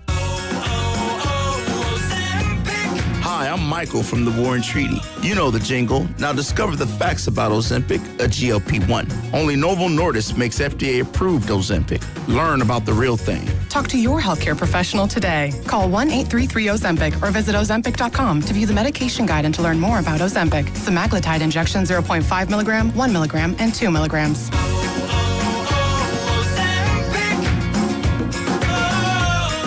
My name is Whitney Allen, and I'm a widow. My husband, Ryan, died. We never thought we'd ever have to use life insurance, but the unexpected happened. With Ethos, signing up was fast and 100% online. You can get a quote in seconds, apply in minutes, and get same-day coverage. No medical exams, and you can get up to $3 million worth of coverage. I'm grateful we were prepared. Get your free quote at ethos.com/radio. That's ethos.com/radio. Paid spokesperson. Time spent on application may vary. Online. Shopping with your parents can be embarrassing. Why would they sell jeans with holes in them? I'm going to speak to the manager. Mom! That hoodie is giving. You should get it. YOLO. Thanks to the Chase mobile app, your kid can shop independently while you keep an eye on their spending. So you can go from... We can be twinsies. ...to... How was shopping? Saw you stayed on budget. Thanks, Mom. Freedom for kids, control for parents. That's family banking from Chase. Account subject to approval. Chase mobile app is available for select mobile devices. Message and data rates may apply. JP Morgan Chase Bank N.A. Member FDIC. It's impossible to have a bad day when you started with Chick-fil-A. Hi, I'm Miles. And this is Grant. And the little thing we love about the Chick-fil-A chicken biscuit is how the fluffy, crispy goodness wakes us up in the morning. The chicken is crispy, the biscuit is soft, it's iconic. Throw some jelly on it, you can throw some honey on it. It helps me kick off the day. The hash browns are great. And I really like the shape of them too. Little circles of crispy goodness. Yeah, those early morning chicken biscuits are are just great, man. Mornings are a little bit brighter with the Chick-fil-A Chicken Biscuit and Simply Orange Juice. Available on the Chick-fil-A app. Real guests paid for their testimonials.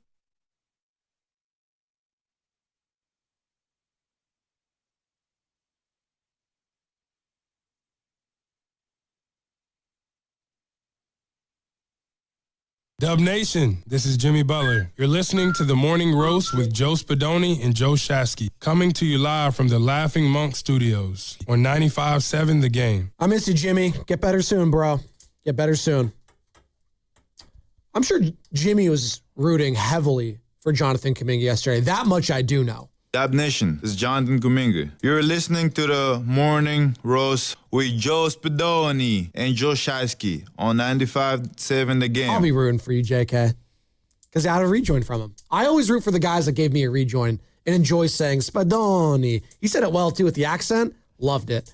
And JK was loving Atlanta yesterday, and Atlanta was loving JK. 27 points in his first game as an Atlanta Hawk. At the same time, the Warriors were losing and lost to the New Orleans Pelicans, but they have a chance to get off the mat and punch back because they have an opportunity to get a win tonight against the Memphis Grizzlies. 4:30 tip right here on 95.7 The Game. 3:30 Warriors Live with Mark Willard and Dan Dibley. You'll be locked in. You'll be locked in. You got some calls. You want to go to them? Is Willard going to have a birthday present for Brandon Pachemski? Oh, that's true. Maybe he will. Maybe they will sing happy birthday to him. It's Pods' birthday, guys. Hit me. Yeah. Hit me. Let's go. What, is he playing blackjack? Hit me. Hit me. There's so many ways you can Is that what Jordan? No, never mind. Don't do that. Don't do that. Uh-oh. Yeah, don't do that. That's such a great drop. Fidel gave out about 50 restaurant reviews yesterday online. Wait, he did? And I go, hey, Dave Portnoy, dude, dial it down. Yeah. Dude, the amount of, because we were talking about The Mummy last segment and whether or not you've seen it and you haven't seen it, but the amount of things I keep getting on my feed with Bill Simmons and the rewatchables on The Ringer, just this clip after clip. It's not sports related. It's all just, but can I be frank and be honest? That's right up my alley. I love that stuff. I just love talking about just movies, pop culture references, different eras in movies. I love that stuff. I could talk hours and hours about that. I've enjoyed his writing over the years when he was, the sports guy on the back page. Not Grantland? Yeah. Grantland was great. Yeah. But I don't get the infatuation with him, his podcast, Russillo. I don't get any of it. Oh, Russillo's on Barstool now. He's not even part of that. I know, but I'm saying, like, just in general, It's not your thing. That's fine. Yeah. I just. You think he's kind of jumped the shark? He's done too much almost? I just think he's just not. I don't find him that compelling. Okay. I don't find him informative. I don't find him that interesting. I don't think his thoughts are that thought-provoking. I don't know. I just listen because it sounds like it's formulaic. Well, the way they talk about movies, I always just think, because it just sounds like a couple guys just shooting the breeze, just talking about their favorite parts of certain movies and, different actors, actresses, Let's get directors. Uncle Sal on to just start betting on games. Well, I'm out on that stuff. I'm talking about strictly the pop culture stuff, which I appreciate. And I know Deli Boy does too, because he's joining us right now on the River Islands guest line. Unlike Bill Simmons, see, I ain't never left Frisco. See, he left Boston, even though he didn't really grow up in Boston. He was outside of Boston. And then now he's been in L.A. for so long, like he's not even a Boston fan anymore. It's just that kind of... Whoa. You can't move away from some place and still be a fan of the team. Well, no, he claims to be Mr. Boston, and then is like a Clipper season ticket holder. Yeah, because that's the only local team he wants to go see. I just find him to be full of contradictions. I don't think you can't say you're no longer a die fan if you moved. He left a Super Bowl early. Well, that's on him. Was that the 28-3 one? Him and Mark Wahlberg. Oh, no. I hate to see it. Hey, Deli Boy, how you doing, man? Hey, what's going on, guys? How you doing? What's up, Doc? Just talking about The Mummy. You've seen The Mummy, right? Oh, of course I had The Mummy. I had The Mummy on VHS. Yeah. That's how old I am. VHS with Spanish subtitles. So I got it for free. It was one of those ones that you could buy off of Mission Street. The bootlegs. Oh yeah. So I had The Mummy. This movie? Yes, you have, but you're probably like, Indiana Jones is better. And it's like, yeah, but that's not a dig on The Mummy. The Mummy is still a really fun movie. I mean, it's a fun franchise. Now, the first two, those are the goats. But the last one where they had the dragon or the... yeah, those weren't very good. Yeah, Jet Li. Jet Li was the bad guy, right? Yeah, I didn't like that one. I love Jet Li. Yeah, but they got rid of the main actress. Rachel Weisz wasn't his wife in the third one. So I was like, you can't do that. No. No. She was smoking. So, Yeah, she was. No, she still is. We saw. Hold on. Now we saw The Mummy Returns with my dad in theaters because The Rock was making his Hollywood debut in there, and we saw that. And I still to this day remember the first words The Rock said in that movie: "Haku Machente." Now I thought, what does that even mean? yes. He was with the army of Anubis. He was with the army of Anubis, Deli Boy, right? Yeah. What theater did we see That's this at? right. Yeah, he was the Scorpion King. Now I was like, oh, The Rock's gonna be badass in this movie. He was in the movie for like 2 minutes, and then at the final end, when you're like, okay, here comes the final battle, The Rock's gonna come out. It was some crappy CGI scorpion thing that came out. I was like, even as like a 10, 12-year-old, I was like, I'm a little disappointed in this. What theater did we go to? Saying that I did it, we went to West Portal. West Portal. We were at West Portal. We went to West Portal to go see that. Yeah, I know. That time. Now, have you been on the Mummy ride at Universal? It is a lot of fun. I don't think I have. But the Indiana Jones ride is a much better ride. I think it's a classic. Now, Joe, do you remember we went to Disneyland with the Bolognas, and I think the Indiana Jones ride was maybe about maybe a year or two old. It was still very, very new. We waited in line for like, oh my gosh, an hour and a half maybe. And in the ride, Indiana Jones is coming down a rope. Yes. And you were so amped up. You were like, jump, Indy, jump! I'll save you. Let's get going. How old was I? How old was I? You're too old, probably. Oh, no. I was maybe 10 max, so you must have been maybe 14, 15, yeah. It's 14, 15 maybe. I mean, old enough to know that, like, yeah, this is just a ride. I might have been on that good. I remember you and probably Johnny or Richie were going for a little walk in the morning before we walked in. Yeah, that sounds about right. But now, see, if I was watching TV and Indiana Jones and The Mummy were both on, and Raiders are playing, I'm watching Raiders of the Lost Ark. Okay. But that's not a dig on The Mummy. That's not a dig on The Mummy. But Deli Boy, if Temple of Doom was on, I'm watching Mummy over Temple of Doom any day. That's my opinion. I'm not a Temple of Doom guy. I'm not a Temple of Doom guy. I'm going back and forth. I don't know about Last Crusade is my favorite. This is enough on The Mummy for 1 year. Last Crusade. The Last Crusade is awesome. That's probably my personal favorite Indiana Jones movie too. You know, Sean Connery. Junior. Hey, Junior. Always. I have that as a drop. Hey, Deli Boy, how'd you feel about JK's performance last night? You feel some type of way about that as a Dubs fan? Well, I mean, that's just one game. What I'm saying is like, I got to see 5 or 10 games of what's going on. Like, is this just kind of like his showing out, like you made a mistake, and then next week, and then the next game he's going to turn into a dud? I don't know. I have to kind of see this thing play out before I make a final decision. But on the surface, I'm not feeling very well about this trade. I thought JK was going to be the future. I thought we were going to kind of do them. I'm kind of questioning Steve Kerr and his playment of the young players because, as you can see, development of the young players has been really crappy under the Steve Kerr regime. And you kind of have to question whether or not, like, what is our future? What does the next 5 years look like? I thought JK was going to be a part of it. Now we got a bunch of old guys, and it's like, what's our future going to look like? I mean, I'm enjoying the ride with Steph. Draymond, I don't know what he's climbing up right now. I mean, him climbing over that DeAndre move the other night was just, what are you doing? What are you doing? Yeah. I have to say that. And like Pods, are we going to get the rest of the season with him? Is he going to, hurt something in the next couple of games? Are we going to get what are we going to get? I don't know. I have to kind of see this thing play out, but on the surface, I don't know. I'm not feeling very good about this, and I'm really, really skeptical about what the Warriors' future is going to look like. I'm honestly I think a lot of people feel that way. Kind of like, that's a great call. Thanks, Deli Boy. And I think that's ending it right in the right spot. There's a lot of uneasiness right now with the future of the Golden State Warriors, and I think last night was emblematic of that. And it's also just a lot of frustration about all the moves they've whiffed on in the past. And yesterday it felt like it was an amalgamation of all of those things. You bring up Jordan Poole being on the court. Can't think about Jordan Poole. Yeah, you got to think about the punch. And then you think about that. You think about trading him for who? Chris Paul, attaching a pick along with that. And as we mentioned, Ryan Rollins. I never really thought about much of a Ryan Rollins at the time. But you know what? He's looking like he could be a pretty good player in the NBA going forward. And he's young still. You think about that. Think about Kevon Looney sitting on the bench, right? Didn't even think about him yesterday for Warriors. He didn't even come to the game. But yeah, Kevon Looney, what he meant to the Warriors organization for so long. One of the great leaders, unsung leaders of this team. Just a great vibes guy. He's over there. We obviously know with the Klay Thompson saga. He's in Dallas.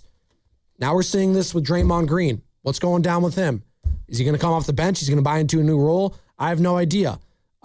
Steve Kerr seems to think, hey, when Steph comes back, that you can still maximize those two guys together. I'm not sure about that. I have major question marks about that. And then he brings up Brandon Podziemski. I don't know what to pay him. I know that I don't want him to like have a huge chunk of change. I know that. What is he? What is he? He's a backup point guard. Then what are we? You know what I mean? Like what? No, he's a backup point guard. I know, but like Joe, like then what is the conversation? There is no conversation. What is a backup point guard in the NBA command right now? Salary wise. Okay, what is Peyton Pritchard? He's a backup point guard. But he's their sixth man. But he's also has hardware. He's a sixth man of the year. And he's one of their best players. And he could start and still be really good for them. Right? And And that remains to be seen with Pods. There's some times where he starts and sometimes it was going well. We saw that stretch last year with Jimmy, Draymond, Steph, Moody, and him, and it was going great until it wasn't. I mean, he hasn't put together months and months and months together. I said together twice of great basketball. He's like a $10 million a year player. But they treat him like he's a $28 million a year player. Well, if you're only shelling off, like if it's a couple year, like 3 years, $30 million for him, would you do that? If that's for Brandon Podziemski? I can always find another backup point guard. You know what college is littered with? So you're good off Pods going for in the future. Like, you know what college is littered with? 6'2", 6'3", ball handling point guards who can knock down shots. He's listed as 6'4". Is that the hair? Is that all hair for Podziemski with the 6'4"? Sam, does your hair give you a couple more inches? Pause. Possibly. Okay. And the thing is, like, I'm not saying that he's a scrub. I'm not saying he's not an NBA player. I'm not signing backup point guards. Like, it's not a priority on my team. There's a lot of other Podses out there in the world. That's exactly. Like, he can come or go. Like, I could find that guy in the G League. Like, this year, who has been better this year? Now, recently, I would lean Podziemski. Who's been better overall? You've been more impressed with Pat Spencer or Pods? I mean, given their time and allocation, I liked the Pat Spencer moments that I've seen. But who do I think has a higher upside skill-wise? I think it is Podziemski. What does that even mean? I think he has a better shot selection at times than a shot package, if you will. When I think of Pods, I don't think of, man, he takes great shots. No. Sorry, I didn't. Or has a beautiful shooting I did not stroke. phrase that correctly. I think he has the potential to be a better shooter. Okay. He's still relative. He's 23. Just as today's his birthday. He's 23. I think he has that potential in him because I've seen it at times. I've seen him have great games and moments against really good teams in the past. I think about that Lakers game that he had last year, Joe. He had that half-court heave towards... No. I know you're scoffing at that. But he was the fourth or fifth. That was against a playoff team, though. I know, but that was with Jimmy, with Steph, with Dre. You're asking me, I know. Like, when he's with other good players...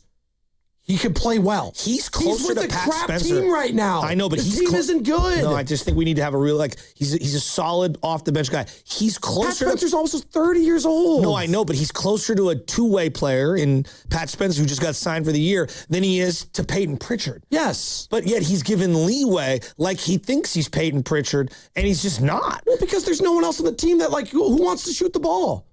Who wants to shoot the ball? Seriously. Well, Quinn posted yesterday. Would I be mad if Brandon Podziemski just turned into Kobe and just shot every time? Quite frankly, I don't really care. Go ahead. He was 7 of 18 yesterday. D'Anthony Melton was 8 of 20. Who else do you want taking shots? I've told you this. And my basketball beliefs are that your team will take on the identity of who pounds the ball the most on it, who holds the ball the most on it, right? So a Harden team takes on his identity. A Chris Paul team, when he was in his prime, it takes on his identity. Same thing with Russ, whatever. Pods touches the ball so much and is the ball pounder and is holding the ball, the team takes on his identity, and there's a frenetic, all over the place kind of feel when he is running the offense. And I don't think they get great looks. Now, Does he have stretches that look good? Yeah. But, like, I'm not – this thing, like, he's extension eligible. Great. Good luck. I wish you well. Problem is the Warriors don't have any other ball handlers really on the team.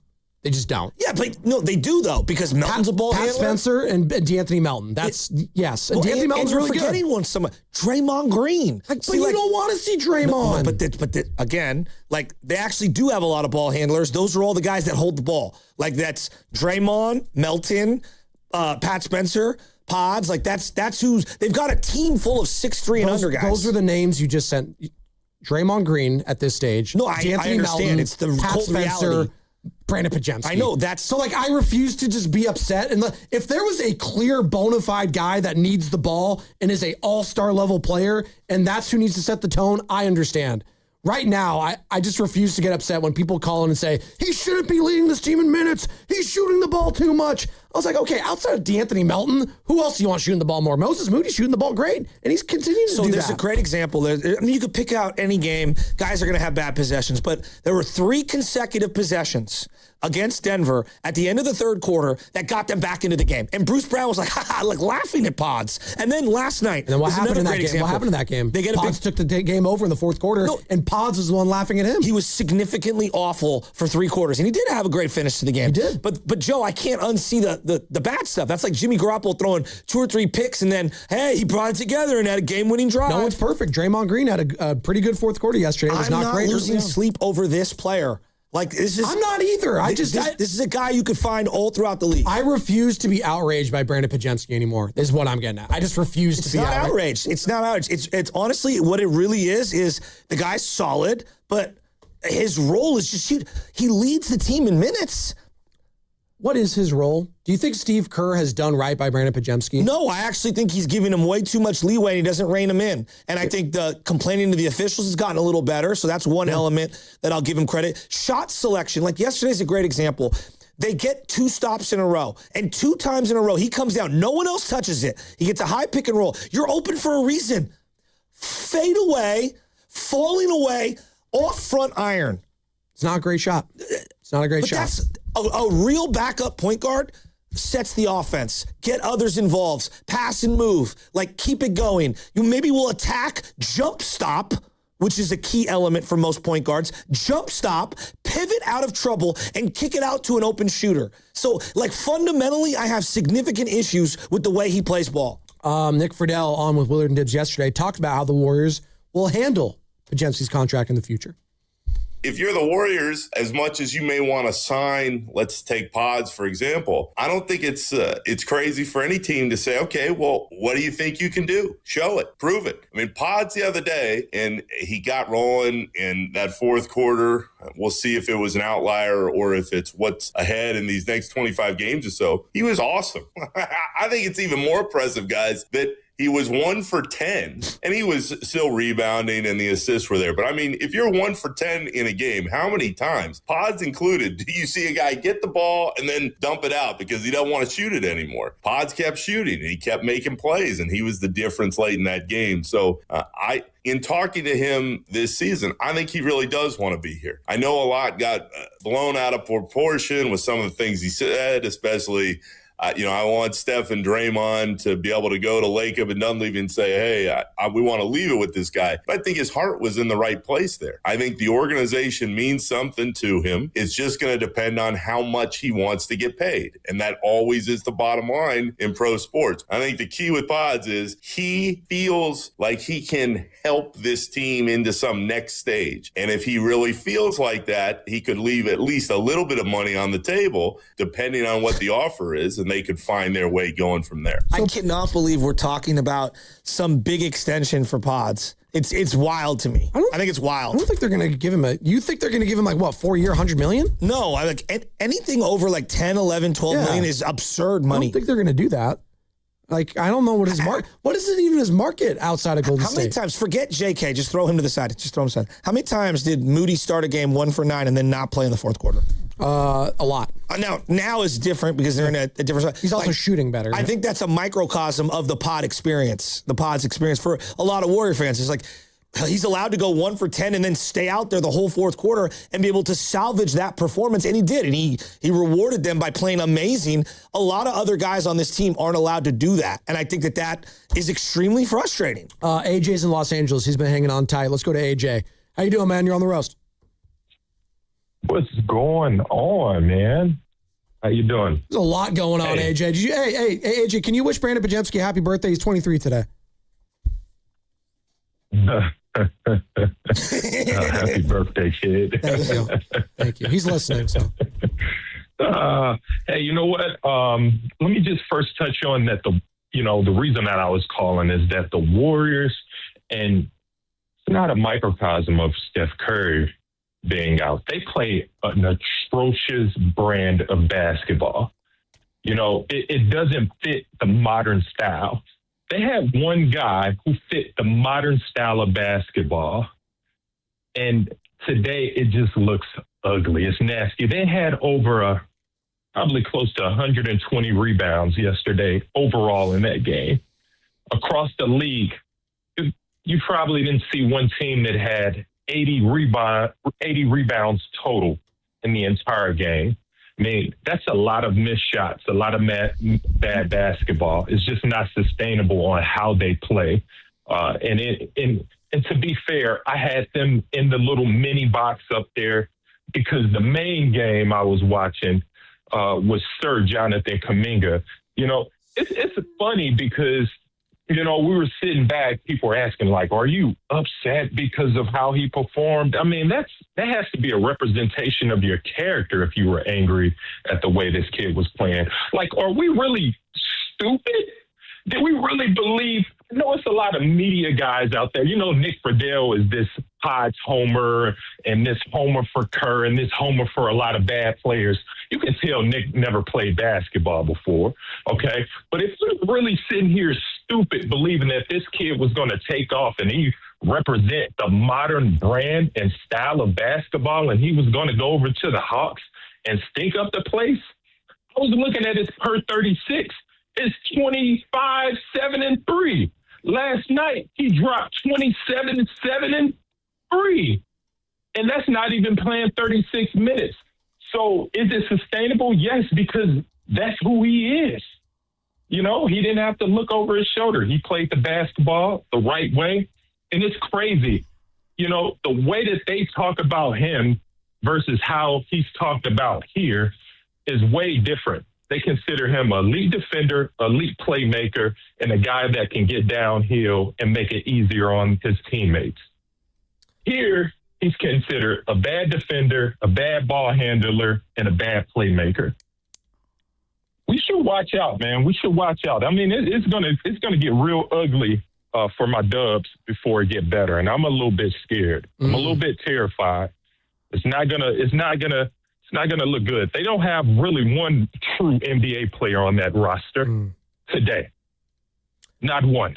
That's AJ in Los Angeles. We appreciate it, AJ. We're up against it. 888-957-9570. We'll talk more about this Warriors season 2 at 9:20. Ethan Sherwood-Strauss going to be joining us. House of Strauss on Substack. You can find him there. Really, really good stuff there. Obviously still covers the NBA and sports just in general. Casey Moran, Fabian, and I want to defend Nick Friedel real quick because I heard my guy AJ going at him. He's like, he's a Pods and Kerr truther and homer. We all have different opinions on players. Nick Friedel is doing his job. He's covering the team, and he feels like, hey, Brandon Pajemski, and he also knows people within the organization that are saying this to him. So that's also what he's relaying. He's saying, this is what the organization feels about this player. He has his own opinions about them, and he thinks Paz is a serviceable player. He's never said that he's some all-star caliber, perennial, sixth man of the. He's never said anything like that. So he doesn't need me to defend him, but I'll defend our guy, Nick Friedel, who will join us tomorrow. Ethan Sherwood-Strauss joining us at 9:20, and it's all going to be sponsored by Safeway. Head to Safeway this week for 10 items for $10 mix and match. Member price just $1 each. Selected varieties. See store for full list of participating items. Visit Safeway.com for more details. See you in the aisles. he's the best interview in the Bay Area. He looked like Steph Curry always has, so he's still got it. I mean, I think the biggest thing when you're 37 is maintaining the level over the course of 82 games. And he joins Willard and Dibbs every week during the NBA season. We have a blueprint that everybody's feeling confident with. Steve Kerr is presented by Great Clips. In sports, success is about team effort, and the same is true for your hair. Great Clips. It's gonna be great. If you're drowning in IRS debt and can't afford to pay, then you need to take advantage of special IRS tax programs that are available and free yourself from IRS collection efforts once and for all. Due to the financial hardship consumers are facing throughout the country, the Internal Revenue Service has made it easier to settle delinquent tax problems. An open phone line has been established by Community Tax for consumers to call and see if they qualify. Take down this number or store it in your cell phone, but call the Community Tax Helpline at 800-269-3454. If you owe back taxes to the IRS and cannot afford to pay them back, or even if you have years of unfiled tax returns, there's no need to fear anymore. But you have to call the Community Tax Helpline today at 800-269-3454 for the help that you need. Don't take on the IRS alone. They can attack your wages, savings, pension, home, and even your Social Security check. Call 800-269-3454 for your free consultation and to see if you qualify. That's 800-269-3454. We've all been there, sleepless nights, wondering if your business's security service is really protecting what matters. At Bay Alarm, we can put your security insecurities to bed. Our advanced technology and personalized support ensure you can rest easy knowing we're here for you. BayAlarm.com. Just hearing the word IRS can make people break out in a cold sweat. No one wants to deal with the IRS, and now you don't have to. The good news is Legal Tax Defense has been successfully negotiating with the IRS for more than 15 years. It doesn't matter how much you owe, whether it's $5,000 or $5 million. You deserve the best in the business on your side, and that is Legal Tax Defense. Even if you're working with someone else and just want a second opinion, there is no cost or obligation to call. They can prevent levies, liens, wage garnishments, even file back tax returns. And the best news about Legal Tax Defense is they won't take your case unless they know they will reduce or eliminate your tax debt. Call Legal Tax Defense right now for a free no-risk consultation. 800-284-1238. 800-284-1238. You have nothing to lose, but everything to gain. 800-284-1238. What if you could have the most reliable fiber-powered Wi-Fi? And get this, what if you could keep it at the same price for 5 years? That's the Xfinity 5-year price guarantee. 5 years of Wi-Fi that boosts speeds to the devices that need them most, that finds and fixes problems before you even notice them, like super intelligent Wi-Fi with a sixth sense, and that keeps you gaming in the fast lane, even when the whole family is banking on bandwidth. All your devices working in perfect harmony for 5 whole years. And here's the best part. No annual contracts, no hidden fees, and our best equipment included. Plus, get online in no time with same-day Wi-Fi. Hey, let's face it, a lot can change in 5 years. Kids grow taller, dreams grow bigger, but your Wi-Fi, it would stay reliable and the price would stay put. The Xfinity 5-year price guarantee. Lock in your price and unlock the possibilities. Xfinity. Imagine that. Select plans only. Restrictions apply. Most reliable Wi-Fi based on Open Signal Awards USA Fixed Broadband Experience Report, May 2025. Actual speeds vary. Xfinity Internet powered by fiber and connected to the premises by coaxial cable. Visit Friedman's Appliance in Pleasant Hill to see the full selection of Thermador appliances. Thermador provides a range of possibilities, from refrigeration to dishwashers or cooking with steam or convection. Come into Friedman's Appliance, and right now, you can receive up to 3 complimentary gifts with qualifying purchase. See all Thermador appliances displayed beautifully in live working vignettes at Friedman's Appliance in Pleasant Hill and at friedmansappliance.com. A KFC tale in the pursuit of flavor. The greatest insult the Colonel ever suffered was being served a wrap that was just a snack by a friend. So he took 2 crispy tenders, lettuce, tomatoes, and pepper mayo, and wrapped them in a soft tortilla. It wasn't a snack, it was a meal. He called it a twister, and never called that friend again. The Colonel lived, so we could chicken. The Twister, now back at KFC, classic or with bacon. Also try it spicy. It's finger-licking good. Prices and participation may vary. Another app for inventory, one for CRM. Oh, don't forget accounting. Wait, which login was that? Or you could use Odoo, one fully integrated system that does it all without the hassle. Ditch the app overload. Get everything your business needs on one platform. Try Odoo free today at odoo.com. That's ODOO.com. 95.7 The Game has your chance to run in the iconic San Francisco Marathon. Head to 957thegame.com and enter for your chance to win a full marathon bib for the San Francisco Marathon on July 26th. Get all the details and enter now at 957thegame.com.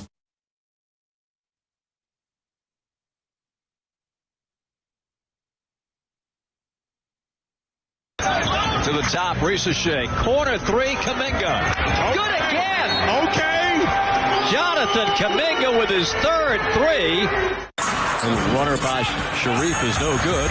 On the rakeout, Kaminga throws it down. Hey, that was Kaminga. Welcome to Atlanta, young man. Dab Nation, this is Jonathan Kaminga. You're listening to the Morning Roast with Joe Spadoni and Joe Shasky on 95.7 The Game. Uh-oh. As well done. Love the Sopranos theme song right here. It's all-timer. Might be the greatest opening theme song to any show, The Sopranos. Jonathan Kaminga right there. And that was courtesy of Hawks Radio Network. So there you go. TV. Hawks TV. So FanDuel Sports. How do you measure if a player is good or not in the NBA? If a player's good or not? Yeah. Accolades? Do you have to have like an all-star game to be good or great? Well, like when you look at like a box Are you score, a winning player, I think is how I would phrase it. Okay. Do you contribute to winning on the court, whether that's offensively or defensively? Okay. All right. That's interesting.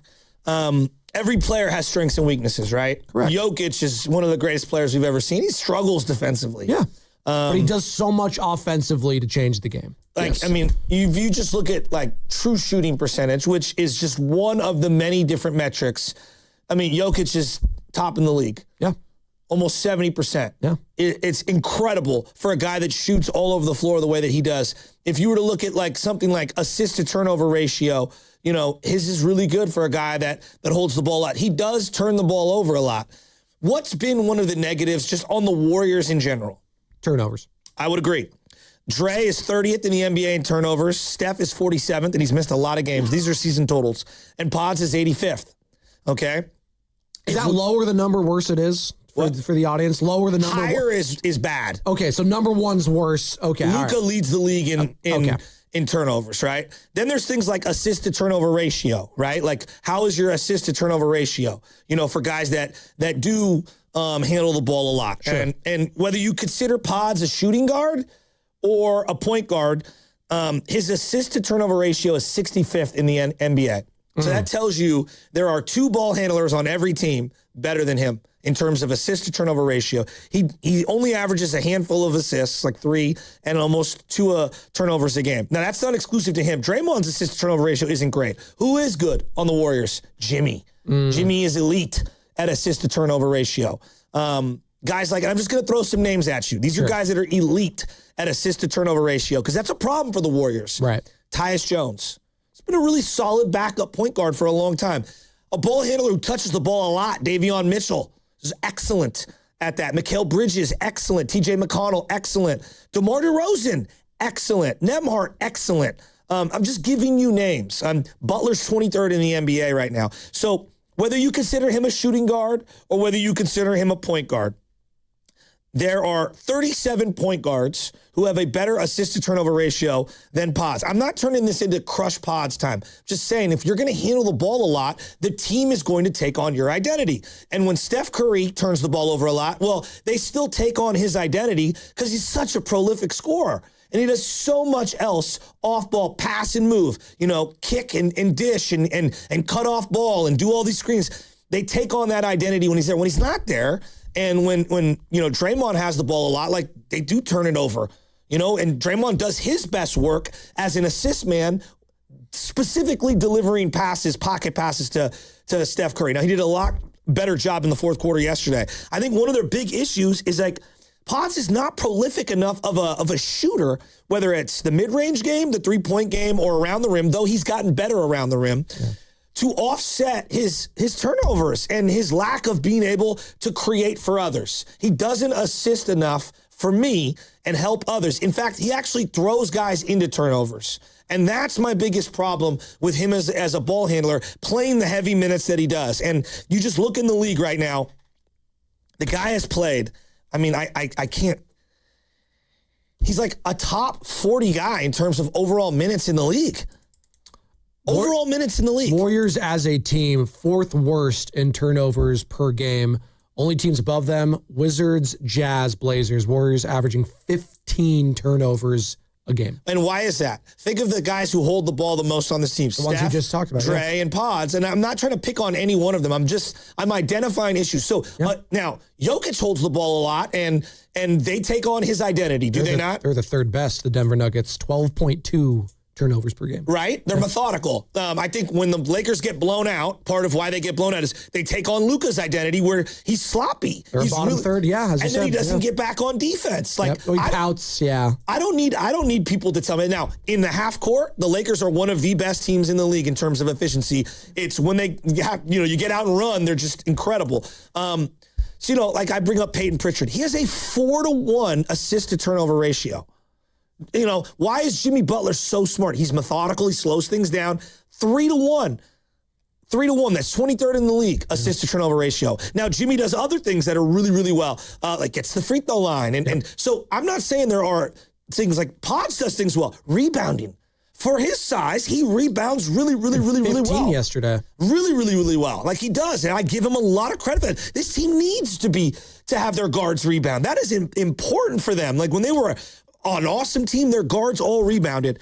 But again, I go back to this team will take on the identity, and any team will in the NBA, of who holds the ball a lot. And they're reckless, and they have bad shot selection, and a guy who doesn't, I think, touch the ball enough, who has a good true shooting percentage, is Moses Moody.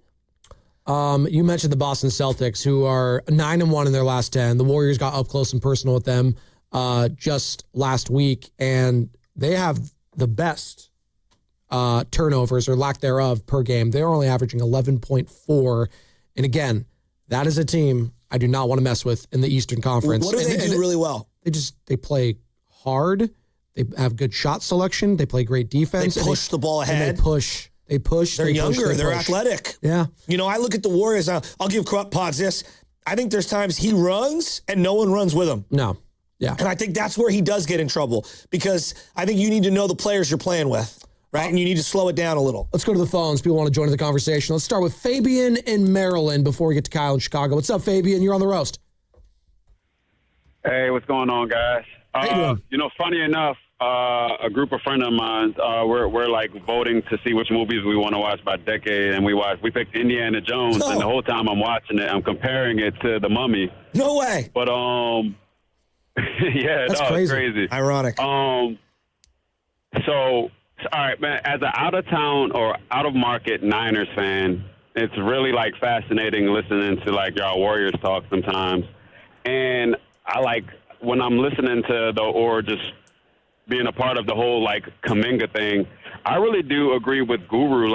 He said that he felt like it was personal between him and the coach, because I just can't figure out why – if you got this guy and the team isn't that great, just play him. Who cares about what else? Just at some point, you just got to let basketball. And it's just really fascinating, this whole thing with Kaminga, and just listening to it. And I'll say this, I like Steph. When Steph is gone, I'm like, man, what's going to keep me around listening to Warriors talk when they're not talking Niners? That's all I got. I love you guys. Yeah, no, I appreciate that. We're hoping you stick around post Steph. When Steph's gone, God, we got Guy Santos. And Guy played great last night. Guy Santos here. I love his accent. Guy played great. He hustles. Brazilian Orlando Bloom, baby. Let's go. Guy's a great example. I think he knows his game, and he does a great job jump stopping in traffic and then doing the step throughs and finishing with either hand around the rim. He also understands where to space and kind of pop out. And he's good at a couple dribbles, make the next pass, move without the ball. He gets it. Is there anything to be excited about post Steph Curry right now? I think that's what Warriors fans are probably saying to themselves. And my answer would be not right now, but you move off certain salaries and Steph being a part of that. Who knows what could happen? You think the Chiefs fans are talking about hey, Is there a future beyond Pat Mahomes? No. Now he's way younger. No, but like the Patriots with Tom Brady. Let's use that as an example, right? Like, you think the Rams are thinking about future beyond Matt Stafford? They're like, please stay as long as you can. Exactly. That's what you do. Yeah. You want the dying embers. You want to hold on to those flames and kind of stoke them as long as you can. Kyle in Chicago wants to talk about Kaminga's debut and Steve Kerr. What's up, Kyle? What's going on, guys? How you doing? Good. Go ahead, Kyle. Good. Hey, we love listening to you guys out here. Thank you. Just very, very briefly. I think yesterday's Kaminga game was nothing new that Warriors fans have not seen already. He has strung together plenty of 20-point games before in a Warriors uniform. So it's not surprising that he did so again yesterday. But what's the issue here? The issue is not his ability. It's his consistency. What do I mean by that?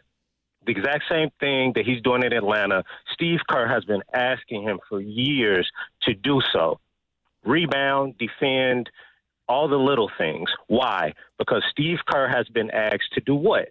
To win championship basketball. This is what his goal is. Now, Kaminga, he can score. He wants to be a star. He wants to be the franchise player. He wants to, have all the accolades. Great for him. But can you take your ability, and like you guys were mentioning about what Jokic does. Jokic is so great and dynamic when he holds the ball, right? But the thing with Jokic is that he takes his ability and he contributes it even to the details, and it contributes to winning championship basketball. Can Jonathan Kaminga do that with the Atlanta Hawks now that he's the number one offense, now that all eyes are on him, now he has to go up against elite defenders and elite teams, not just the Washington Wizards. Now, with Steve Kerr, I found this very interesting with this dynamic. Steve Kerr asked Jonathan Kaminga to do the exact same thing he asked Devin Booker to do in the 2024 U.S. Olympics. Devin Booker was the number one option on his team. Devin Booker was the $200 million player, But yet and still, what did Devin Booker do? All the little things, because he played next to Steph Curry, LeBron James, Kevin Durant, NBA history, Mount Rushmore players. But yet it contributed to a gold medal, and he was still the starter of that Olympic team. And what is Devin Booker not, though, currently? He's not a champion. So you can have all these accolades, you can have all these scoring titles, but does it contribute to winning basketball? That's all I have to say, guys. I appreciate everything. Thanks, Kyle in Chicago. That was a lot there. My only retort would be, who's playing winning basketball right now in the Golden State Warriors? As they lost to a losing basketball team in the New Orleans Pelicans last night that are 17-42 now. Warriors are still technically a winning basketball team, but does this feel like some, top six, playoff team? No, even close. Now that changes when Stephen Curry comes back, but I do think the think pieces on Jonathan Kaminga have been so all over the place the last couple of years, Joe, that we've had this same conversation in different iterations of it. The only thing that's different now is he's finally gone from the Warriors, and we're going to see how this thing plays out. We're going to see. He contributed to a win yesterday, did he not? They won the freaking game. They blew him out. Was he a winning player yesterday? Oh, but it's a losing team. I don't care if it's a losing team. Warriors lost to a losing team yesterday. I think one of the problems is the way we talk about them. And we're guilty of this. We're not saying championship team. Come on. No, but like Joe, you won the finals in 2022, but the year before you didn't even make the playoffs. Oh my guy Kyle's basically, is it Devin Booker's fault that they haven't won a championship? That's basically what he insinuated. He's not a championship player, Devin Booker. Why? What? He was in Tony a finals. Gwynn wasn't a championship player. Come on. No, but let's go with the reality. Forget the year they only won 15 games, because everybody was hurt. It's an outlier. Okay. 39-33. Then you jump up to 53-29 and win the finals. Mm-hmm. The next year, 44-38, you lose in the second round. 46-36, the very next year, you lose in the play-in. 48-34, you lose in the second round. And then this year, you're 30-28. What's the more outlier year? You being a fringe playoff team or you winning the finals? Winning the finals. Yeah. Yeah.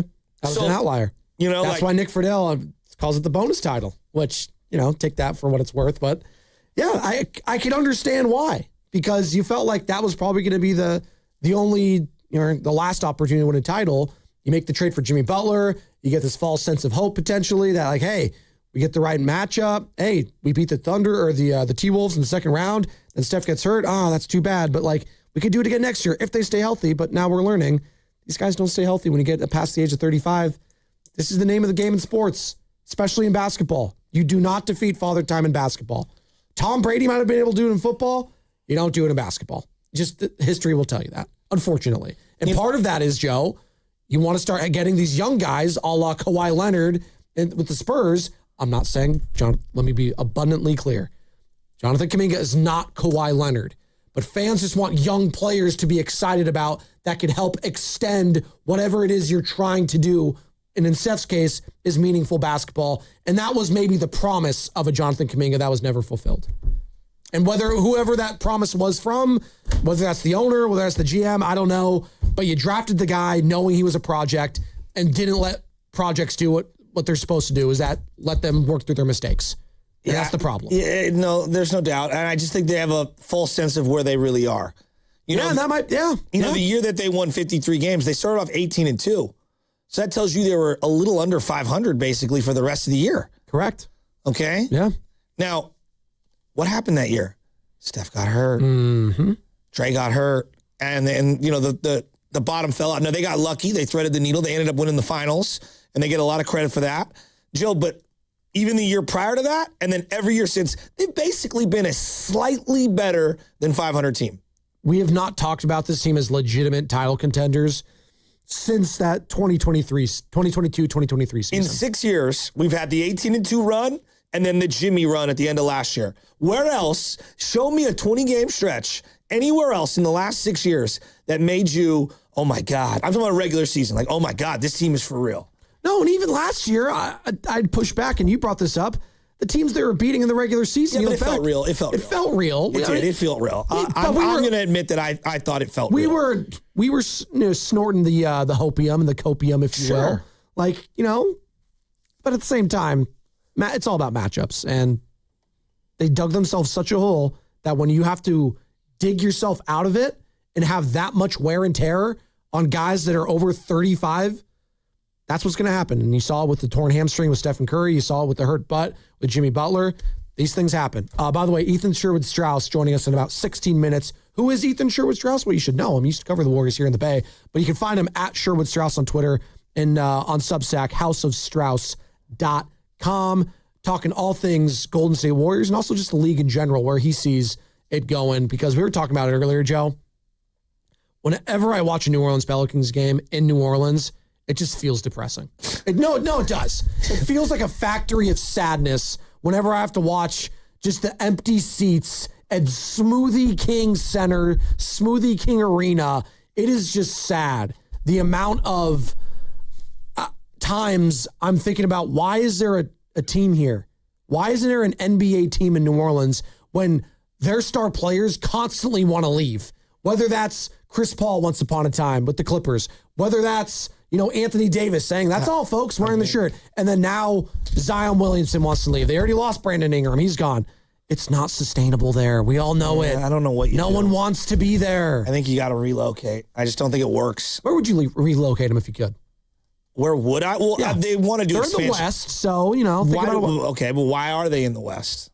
Well, I don't know. That's a good question. I mean, New Orleans is like right in the middle. I mean, you can go in either direction. Why is Minnesota, Memphis, or New Orleans in the Western Conference, quote unquote? Maybe you should just name it a different conference than West and East. I don't know. Well, I would just split them up, and I wouldn't go West East. I'd have one big tournament.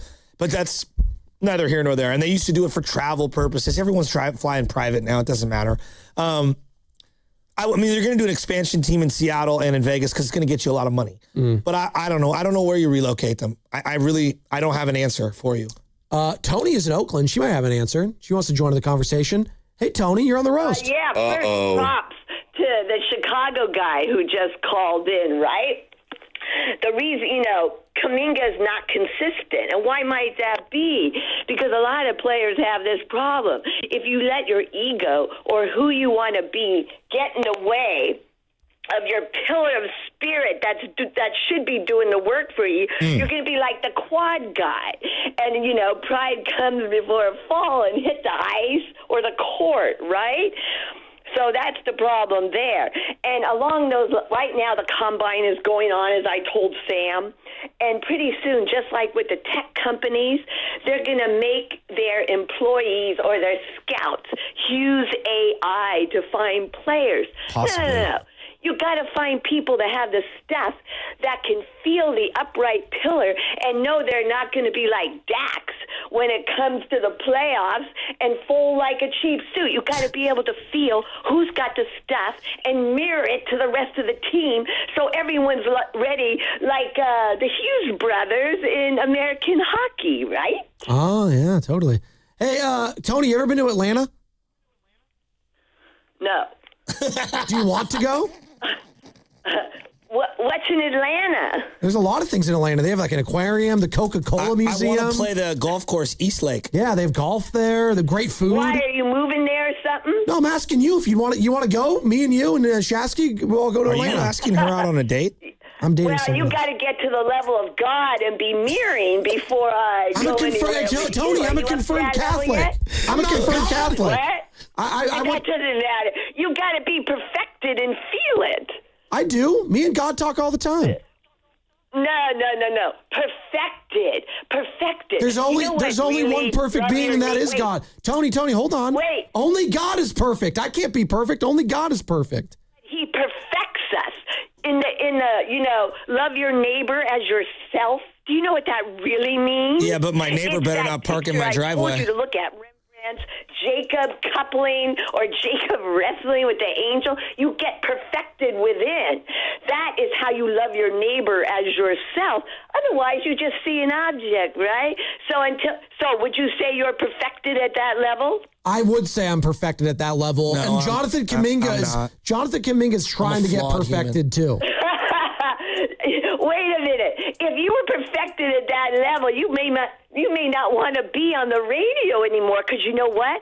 A lot of stuff gets in the way of stillness. No, that Tony. you need with it, Tony, right? I have to bestow my own perfection upon the people of America in the greater United States. You don't have any perfection. I do. It's when you get within with it in the upright raised being, the Christ, right? Yeah, when JC, he's my guy. All right, this is a lot. I feel like I got contact high from you, Tony. Have a great Wednesday. Let's go to Atlanta, Tony.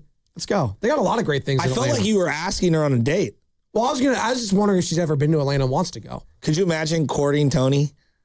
No, I can't. That could be like a dating. That could be like a reality TV. You didn't meet her boyfriend. Courting Tony. That's it. That's the reality show we need. You didn't meet her boyfriend at the Doobie Awards? I wasn't at the Doobie Awards. I was back here. I don't remember. Oh, I do remember him now. I do remember him. Are they together still? Possibly. I'll ask next time she calls in. I don't know what she meant by BPA's calling perfecting. him. By the way, you're not perfect. No one's perfect. Come on. No, I'm not. That's what I was saying. I said only God is perfect. Did you hear what I said? We're getting very deep. Well, I'm just saying. I went to Catholic school my whole life. Do I need to call Father Patrick and get him on the phone and? No, you don't need to do that. Explain that when Bonte prays to, God to have the Niners come back against the Detroit Lions. God doesn't have a rooting interest. God doesn't really care about if the Niners or the Lions win. You think God was rooting for Jonathan Kaminga last night? Well, I do know this. Do you think he was helping? No. I'm not God.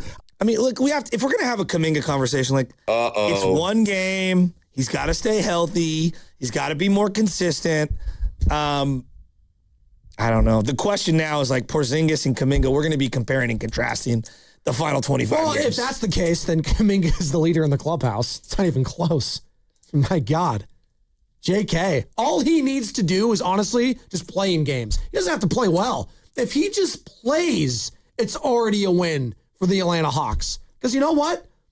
Kristaps Porzingis ain't playing in 16 games. I might even have to eat my bet right now. Payday tomorrow or Friday. I might have to just buy you guys already. Did you see the guy online that eats cardboard boxes? He's addicted to eating cardboard. Oh, was it My Strange Addiction? Those ones are weird. It was the weirdest thing Hence I've the name ever Strange seen. Addiction. I was like, what? I've watched that show, and now I kind of feel bad saying that. A lot of those things comes from trauma from their childhood, and it makes me feel very bad. So I was like, I hope they can work through it. I remember this one time I was watching it because it's on not AMC, but TLC. I think that's the show or the channel.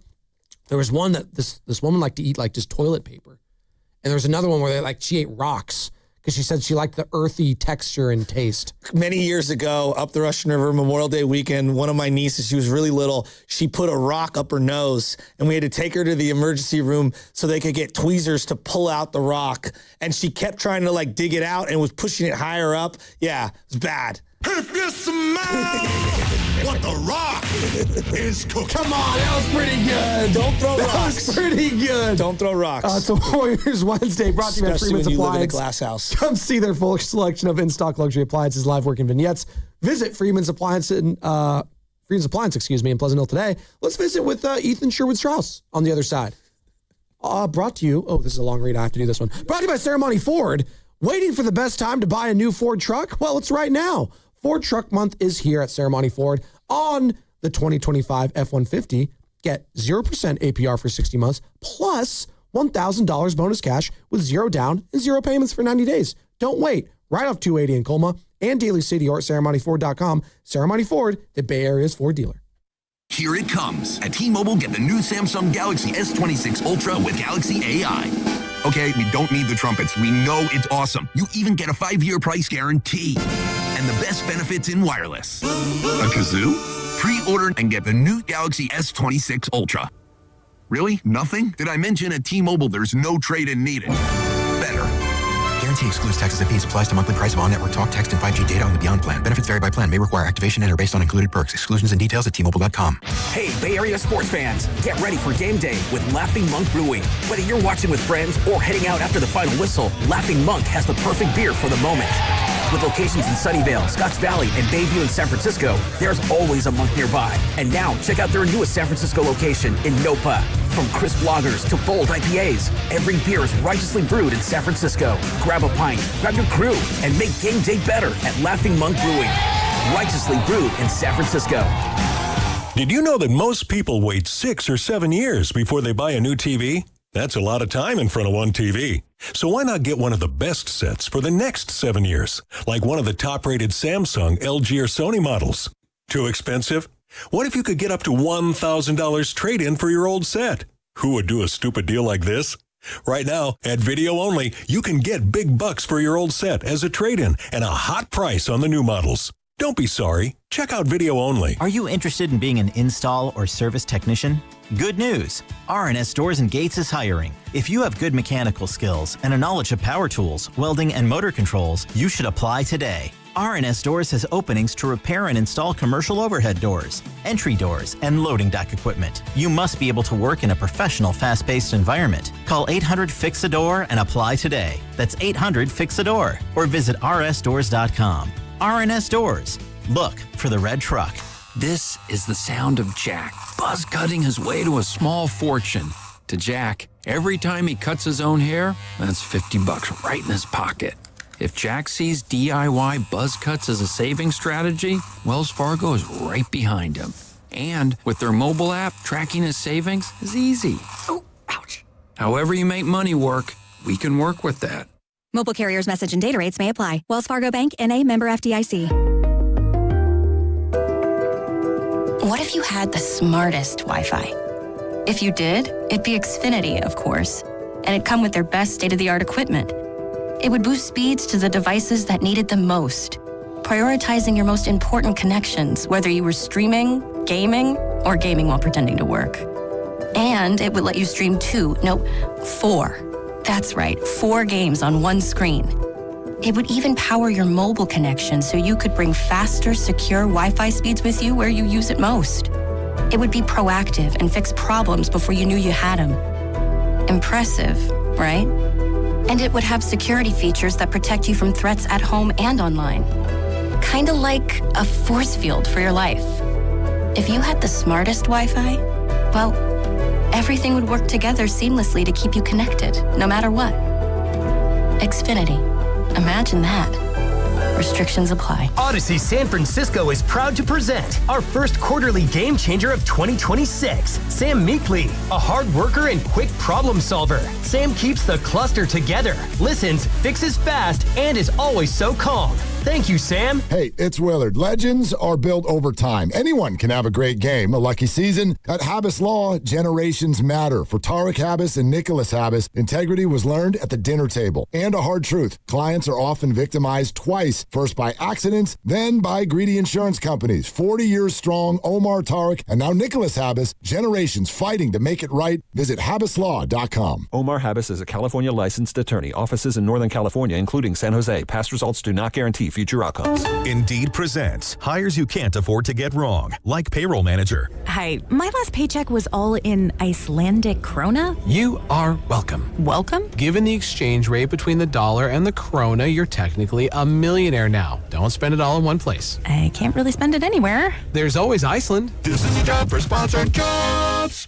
This is what happens when you don't sponsor your job on Indeed. Next time, get matched with quality candidates with Indeed sponsored jobs. Visit Indeed.com/hire now and sponsor your job today. Time is valuable. That's why Lowe's Blueprint Takeoffs turn blueprints into quotes faster. Bring us your plans, and we'll generate itemized material lists to make quoting easier so you can get back to building. Plus, at the Lowe's Pro Desk, you get access to thousands of building materials not sold in store.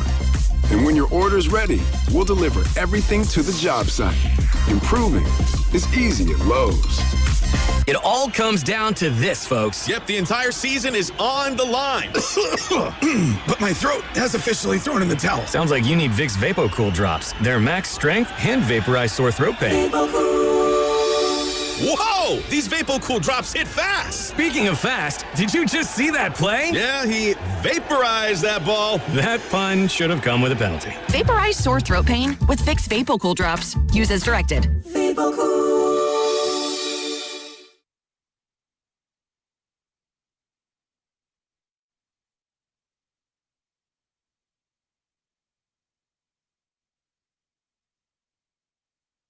This is Oreo Cookie from Oakland, California, and it's plain to see you can't change me because I'm going to be a roaster for life. Oreo was on timeout today. He was on timeout. Can't name call the head coach of the Golden State Warriors. Not on the home of the Golden State Warriors. That's 95-7 the game. Warriors taking on the Grizzlies tonight, back end of a back-to-back in Memphis, 4:30 tip. Again, right here on 95-7 the game. 3:30 Warriors live. I believe that is with Mark Willard and Dan Dibley. And we'll have all your post-game reaction and obviously post-game reaction tomorrow. No Kristaps Porzingis, and we'll see with Draymond. We'll see with DeAnthony Melton. We'll see with all these guys. And obviously Al Horford didn't play last night, so I would assume you would see him tonight. You know, yeah. There should be no victory lapping. I said this for multiple periods, whether it's the trade, before the trade, now the trade. Everyone lost. The Warriors lost out on time. They held on to Kaminga too long. They didn't play him. Kaminga lost, years of development. The team could use a good player, athleticism, etc. Kristaps is a huge flyer with a bunch of red flags. No one won in this situation right now. So I don't no one, whether it's the Kaminga fans, Warrior fans, anti-Kerr people, nobody should feel yeah, that's right.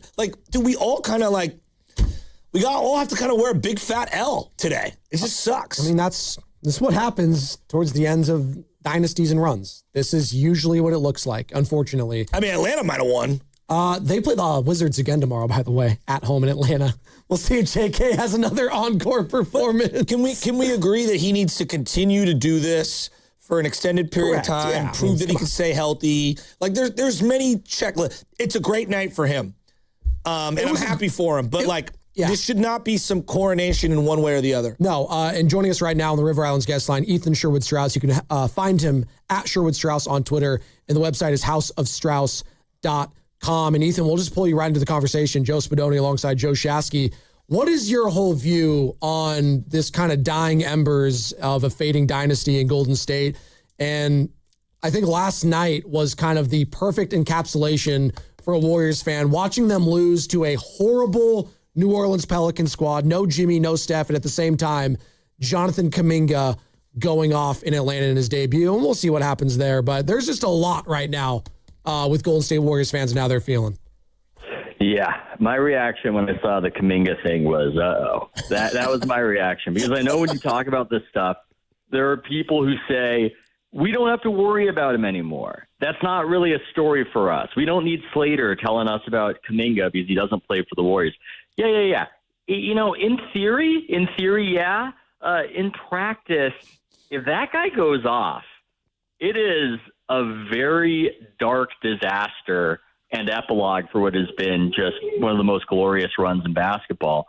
I don't know if I'd say it's probable that's going to happen. I would give it 30%, maybe 20% when they got him, up to 30% of uh-oh, because what I saw was Kaminga was actually surrounded by athletes, and the game looks simpler. You have to play a high IQ brand of basketball with the Warriors, and that might fit. And if that flourishes, oh boy, oh man.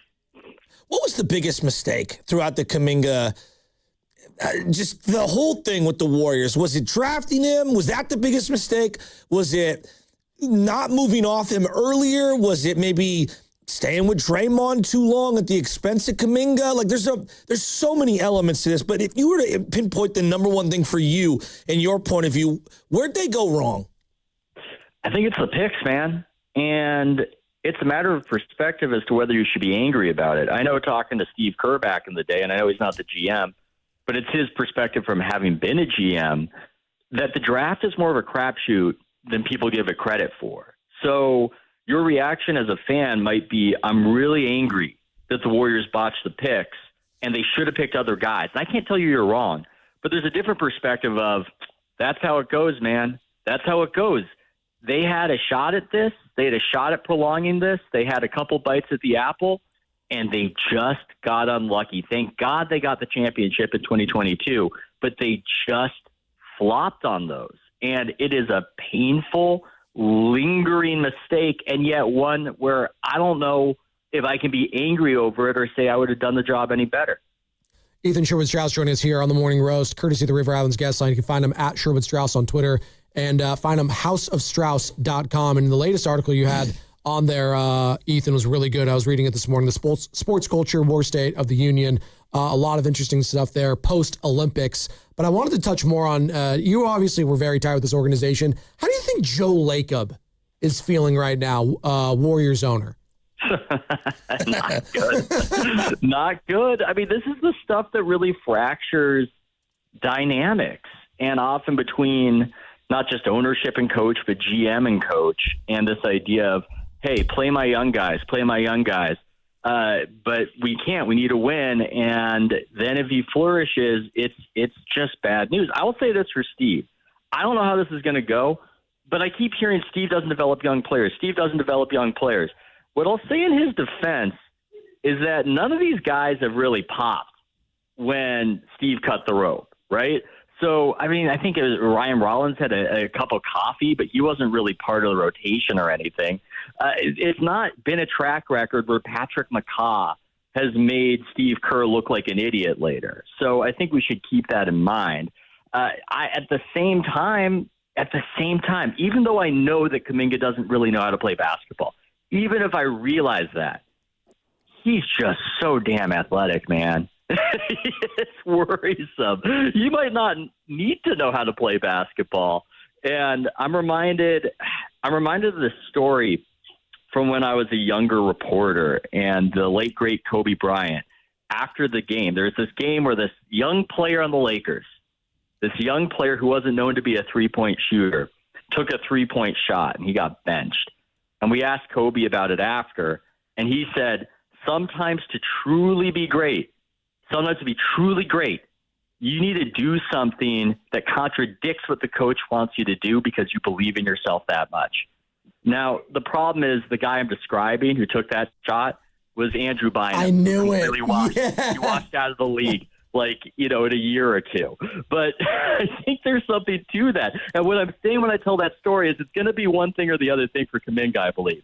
Either he's going to totally flop and we're going to see all the patterns repeat, and he is not going to have any sort of good NBA career, or he's going to make them pay because he believed in himself beyond what Kerr believed in him because he knew deep down, he knew it. And so that's the fear. So, I love when you like zoom out and you take, views on just like big picture type stuff that needs long form kind of perspective. And I really appreciate that. I'm watching the Warrior games the last couple of nights and I'm just on my couch. I got my kid shooting on the little Fisher-Price hoop and he's going crazy. And I'm watching the games and I'm like flipping back and oscillating between the Olympics and the Warrior game.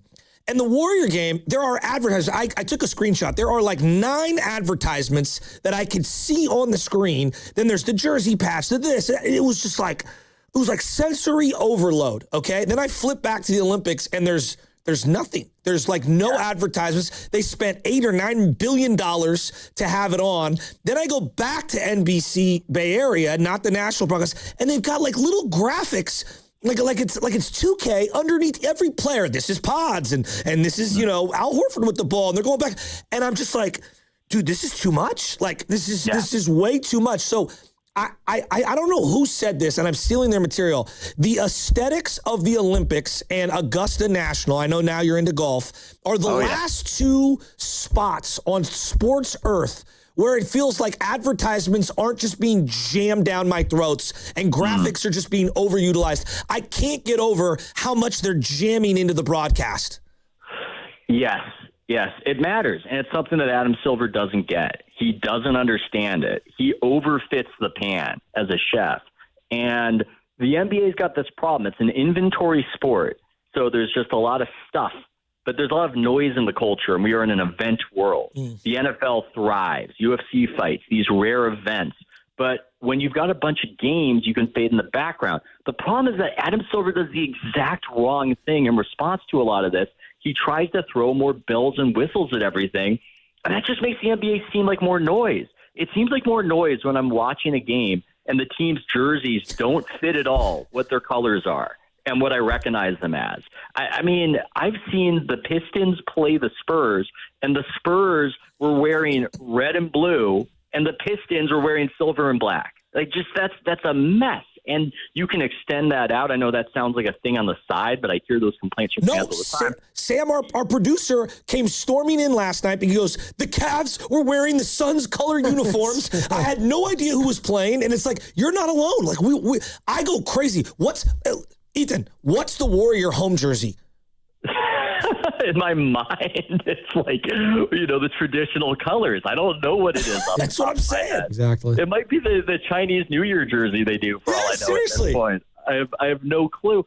And you can extend it out to the All-Star game where they kept changing it. It's like, it's the Elam ending. It's, the guys pick their players, like pick up basketball. I'm going, dude, I can't explain it to my dad. My dad knows East and West, East versus West. And then you've just got a bunch of stuff you can't explain to your dad or my young son, where my young son asked me, so what is the NBA Cup, Dad? Like, why is this part of the season? What are they, what's the point of this? I have no way of explaining it. And again, all of these in isolation, some people like them, some people don't. Some people like the play-in. But the play-in is just another example where it's, they're kind of in the playoffs, but not in the playoffs. And then it's sort of like they're in between. They can get in the playoffs. And it's just, they just keep throwing more stuff. And it just seems like they need to simplify and become the recognizable product that we've come to love over our lifetimes. Ethan Sherwood-Strauss joining us here, courtesy of the River Islands guest line. Find him at Sherwood-Strauss on Twitter and also houseofstrauss.com. You brought it up, Adam Silver. Obviously, the big talking point the last few weeks has been about tanking in the NBA. And I think Shasky and I are kind of in lock. Like, we don't think it's the biggest problem like everyone's making it out to be. Do you think it's that big of a problem, Ethan? Or it's not my number one, is what I would say. Or is this season just worse than others? Well, I've got a take for you guys. I think what caused it is the bigger problem. What is inspiring the tanking? Why are teams going tank crazy? A lot of it's because they changed the CBA because of the Warriors. Yeah. And a lot of the impetus is something people have totally forgotten about, which is the Warriors, yes, getting Kevin Durant, that inspired a lot of GMs and owners to flip out and want the CBA changed. But it was the acquisition of DeMarcus Cousins that really flipped people out. I was in Vegas when it happened covering Summer League, and it was a total bust of an acquisition for the Warriors, but it really motivated the owners to just make it so hard to have veteran talent on your roster. So Adam Silver's going, oh my God, why are all these teams tanking and something needs to be done? Well, Adam, you got the CBA you wanted, which was effectively an NFL-style hard cap. That creates a situation where the only way teams can get good is effectively by tanking and getting draft picks, and the Warriors are screwed because they've got beloved veterans they don't want to part with in this familiar core. And I don't think it's been good for the league. So I look at tanking more as a side effect or something that has been caused by the main thing that I don't like, which is the inability of teams now to keep veteran cores together. Yeah. I do want to say one thing. I've been following your Substack for a long time, and those that don't follow him, you should. House of Strauss, Ethan Sherwood Strauss. The Substack is excellent. You know, one thing that hit me in the corner, you don't have to address it. I just want to tell you, I haven't had a chance to, that your article about your son was, it really hit home for not just myself, but a lot of people. And I know you've kind of dipped your toe into youth sports and how to navigate that as a parent. I would love to have a long conversation with you on that. I just thought it was really brave and courageous. And I think the way that you put it out there, I don't know, it hit me in my soul. I got a 2-year-old right now. And so I know a lot of people in my immediate family that have specific things going on with their children. And I think you kind of shedding some light on it in your own way. I just thought it was really courageous and powerful. I just wanted to let you know, man to man, I thought that was really cool. I really appreciate that. And yeah, that was about my autistic toddler. He's a very sweet boy. And what I learned from writing that is just that I was less alone than I thought I was, because there's a lot that people talk about their lives on Instagram and they show off their vacations and everything else. People don't necessarily publicly share some of the stuff that's going on within their families. And it was just beautiful to get so much reaction from other people. And I would say to anybody listening, if you've got a similar circumstance or situation, what I learned is you're just less alone than you think you are. And what you're going through, it's not just something that you're going through. And that's something that gave me a tremendous amount of comfort. And so I thank you for that. And I thank the readers who reached out. Yeah, no, it really hit home. I mean, I'm looking at youth sports, and I don't know if you saw, Kevin Durant had made an argument, and he was referring to this backhanded way we talk about AAU basketball. Wait, was this on his burner, or is this actually Katie's account? All right. Well, I believe the burner is real. I mean, I think the burner is so real. I think it's him. It's just, it's everything that he is. If you want to get into that, that's fine. But he was talking about how, there's this tinge of racism, and I wanted to tell Kevin, I think you're a little detached from normal AAU. There's the number one top circuit AAU, these national tournaments, and that's one thing. I go to these AAU tournaments at time. They have them at City College and whatnot, and it is Polynesian kids, various Asian ethnicity kids, white kids. Yes, there's some black kids out there. I see parents and I see coaches of every color and every economic background all doing a disservice to our youth in America. And there are some great coaches. I want to make that clear. A lot of great ones. But I think Kevin I think he's off base with this one. And I think he doesn't know enough people with children. And I don't think he's navigated the current landscape of what it looks like in youth sports. Yeah, it was an interesting comment. And I think in Kevin's defense, he has stood up for American basketball. And I remember when they won at the Olympics, he was shaking his head afterwards going, man, they thought these guys could beat us. He takes offense to it. And there is a tradition of Black American basketball that I don't know if you want to say it built the NBA, but has been a huge presence in what built the NBA up. But to what you're saying, we can screw up skill development for kids in an AAU style with white kids. Exactly. We do it with soccer. We do the same thing with soccer that we do with basketball. And what am I talking about? I'm saying that these teams, they get a lot of clout because they're beating other kids. And everybody wants their kid to play for the Mustangs in soccer in Danville or whatever. But the things you do to win now are not the same things that develop you to be great when you're an adult. Those are different things. And so I think part of the problem is chasing the victory because people want that sugar high and adults want that sugar high of their kid winning the game, gets in the way of some of what they do in Europe, whether it's soccer, whether it's basketball, where they just drill. and they focus on skill development. I know it's a bigger conversation than that, but I think that's a huge element, and where Europe has gotten some traction and where they continue to dominate in soccer is the focus on the developing of skills, because they're in an academy system, and the whole goal for Arsenal or Barcelona or whatever is to get these kids helping those teams one day. And that's the focus versus what we have, where we almost professionalize what the kids are doing from an early age. You need to sign up 6 months in advance for our, travel team tryout, and then the right to pay us $8,000 to play on this team. And also, if you want to go to the batting cages, or you want individual, dribbling, trainer work, that's an extra couple $100 per session. I mean, it's really become all these sports, volleyball, golf, soccer, like at the youth level, it is a pyramid scheme of money. And there are so many good programs. I'm kind of painting with a broad brush, but I don't think people realize it's not like it used to be at all. No, it definitely isn't. There's certainly this feeling of the train's leaving the station, and if your kid isn't doing this at a high level by age 7, don't even bother. I have that with baseball, where my kid doesn't do baseball, and I'm going, I guess we're just not going to do baseball. And the value proposition of the youth sports is hilarious right now. It's, look, if you don't pay $100,000 over the span of this kid's childhood, you're not going to get that college scholarship. It's ridiculous.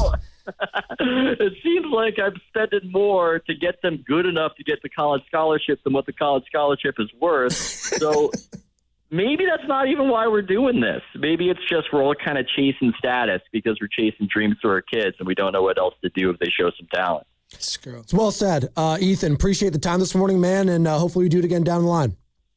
Of course. Thanks so much for having me. Really enjoyed it. Love the Substack, dude. Absolutely. Keep rocking. There he goes. That's Ethan Sherwood-Strauss at Sherwood-Strauss on Twitter. And you can find the Substack, as you mentioned, houseofstrauss.com. And I didn't know about that article. He's talked about his son with autism. I just pulled it up right now. It's called My Boy. And in quotes underneath it says, perhaps you've gone through the same. So I will educate myself on that too. It's really powerful. I have a friend whose daughter has some stuff, and he's very open with it, him and his wife, and they're big champions of trying to, push not only awareness and help fundraise and whatnot, but like it's part of their life, and they have not shied away from it. And it's it's powerful to see how much they've supported this little girl, and she's the sweetest and just got an adorable smile and everything. And I know that everybody knows somebody who's going through something. I've coached a lot of kids that have, and when you say autistic, there's a wide there's this thing lens. called the spectrum. Yeah. That's right. So there's different levels of this. Yes. I've coached a variety of kids on said spectrum. Mm-hmm.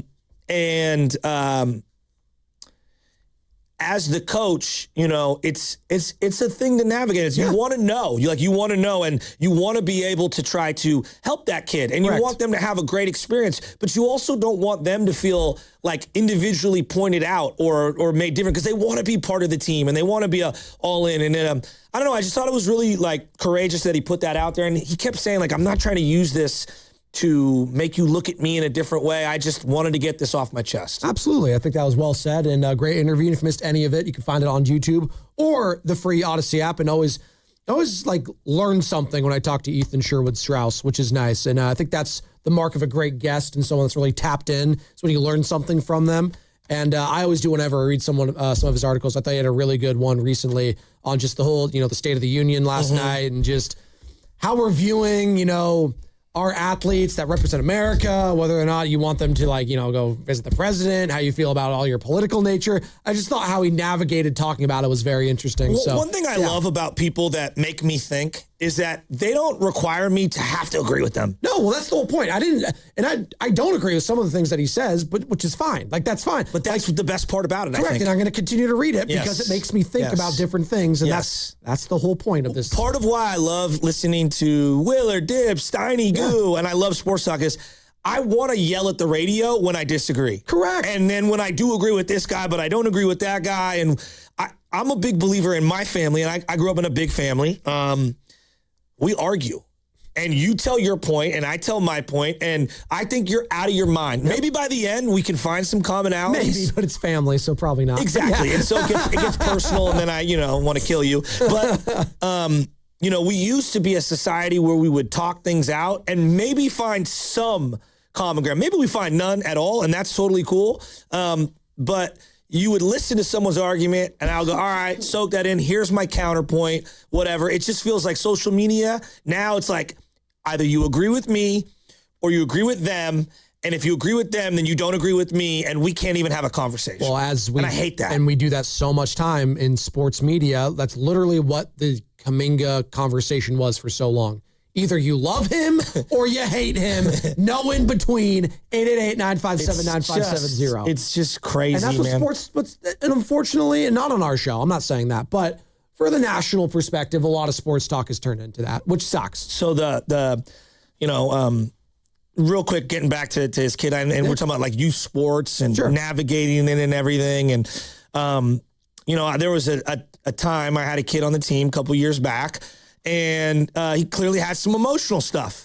And like, I didn't know exactly what it was. Like but regulating his emotions, kind of? Just in general, he was clearly, I hate saying like he was a special child, but like his mother and father kind of pulled me aside early on and like, hey, look, he's got this thing and we're trying to work on it or whatever. And what I would always make a point to do is that if something would happen in the game or whatever, and he would kind of lose his emotions, I would either call a timeout or I'd bring him over, not to isolate him, but to just, now I'm aware of it. And now I could try to like maintain it. I would still let the referees do their job. Then I would wait till the action kind of died down and I'd walk over to them real quickly and I just kind of lean in and go, hey, look, just to let you know, X, Y, and Z. And they go, oh, well, I really appreciate you saying that. Yeah. And then like the whole situation's diffused as opposed to, trying to like, hey, give him special treatment. They don't want special treatment. That's why they have their kid playing with us. He wants to feel like one of the guys, and he wants to feel normal. And this is how he feels normal. And you got to kind of let them be kids. Yeah.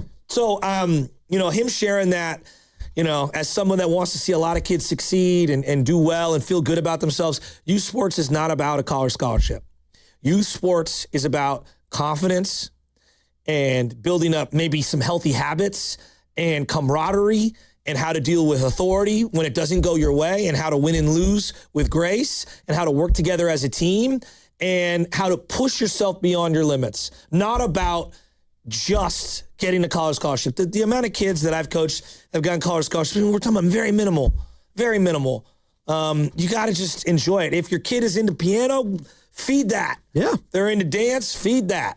Yeah, absolutely. I think that's well said. Sorry, I didn't mean to go on a tangent. No, that's well really said. The Ethan's article really hit me in my heart. That's fine. About 2 months ago. Yeah, no, I'm reading it right now, kind of just little excerpts. And as a father of a couple kids that, Benny right now is, getting into baseball. How old is he now? 6. He's going to be 7 this year. If he's not playing on the elite ballers, he's falling behind. He's just going to have fun, no, man. he's not. He's going to have some fun. He'll go around, just hit the ball and play some catch. He's great. He's fine. This is why I was so, enraged when I saw the Phillies sign an 11-year-old.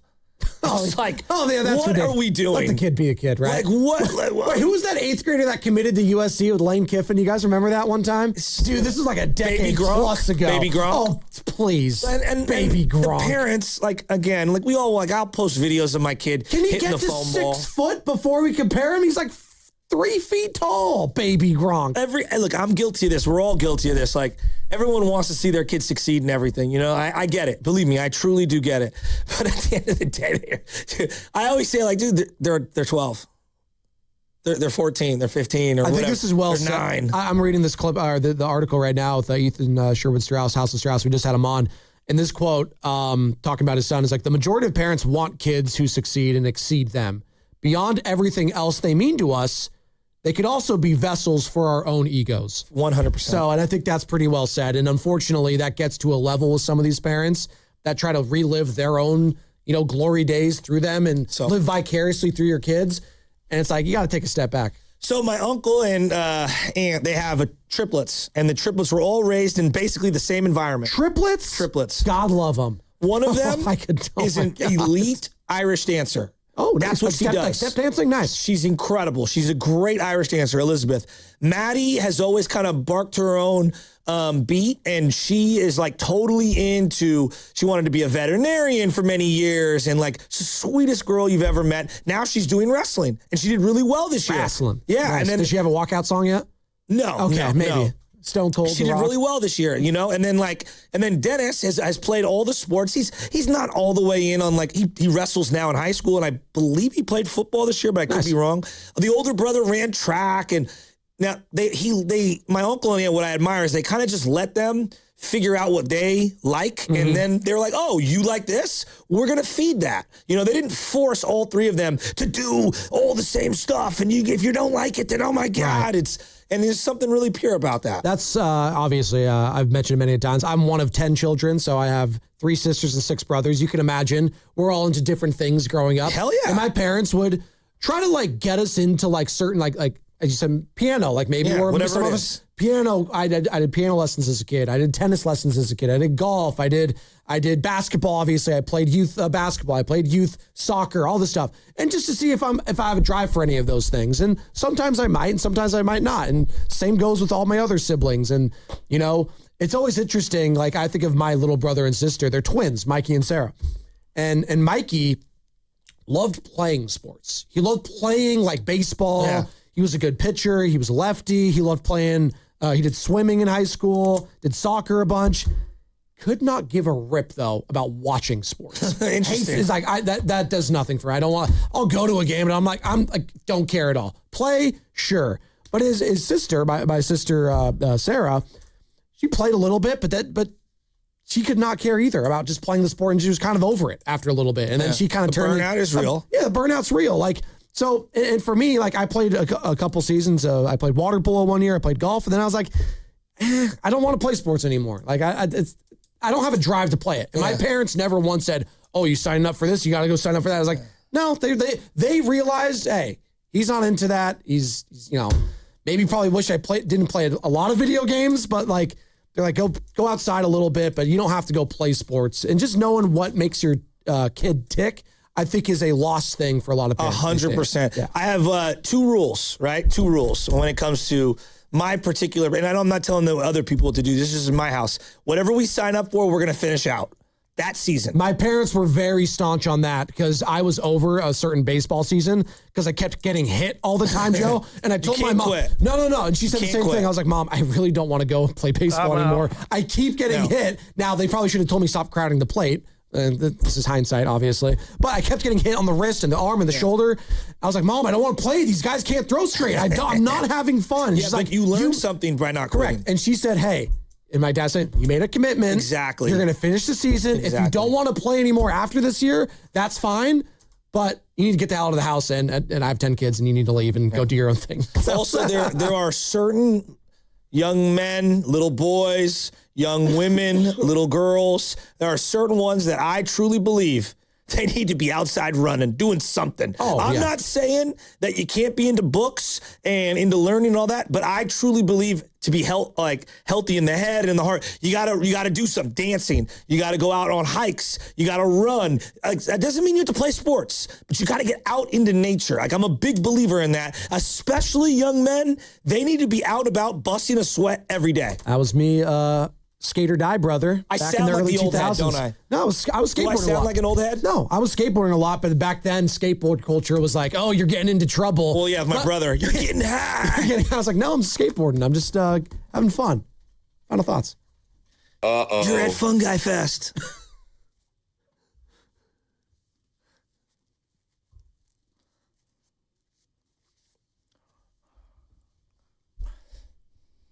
God, it's pretty amazing. I think I brought this up once too. The amount of kids that my parents had, they had 10 of them. You would think one would be musically inclined, have a good voice, could play an instrument.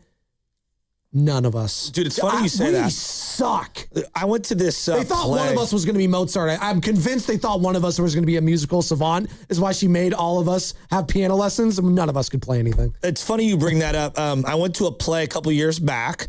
It was at St. Louis, and I'm sure every school has someone like this. Everybody's so sports-centric that it is cool for all the various people that are into the music, thespian, acting, all that stuff, for them to have their shine.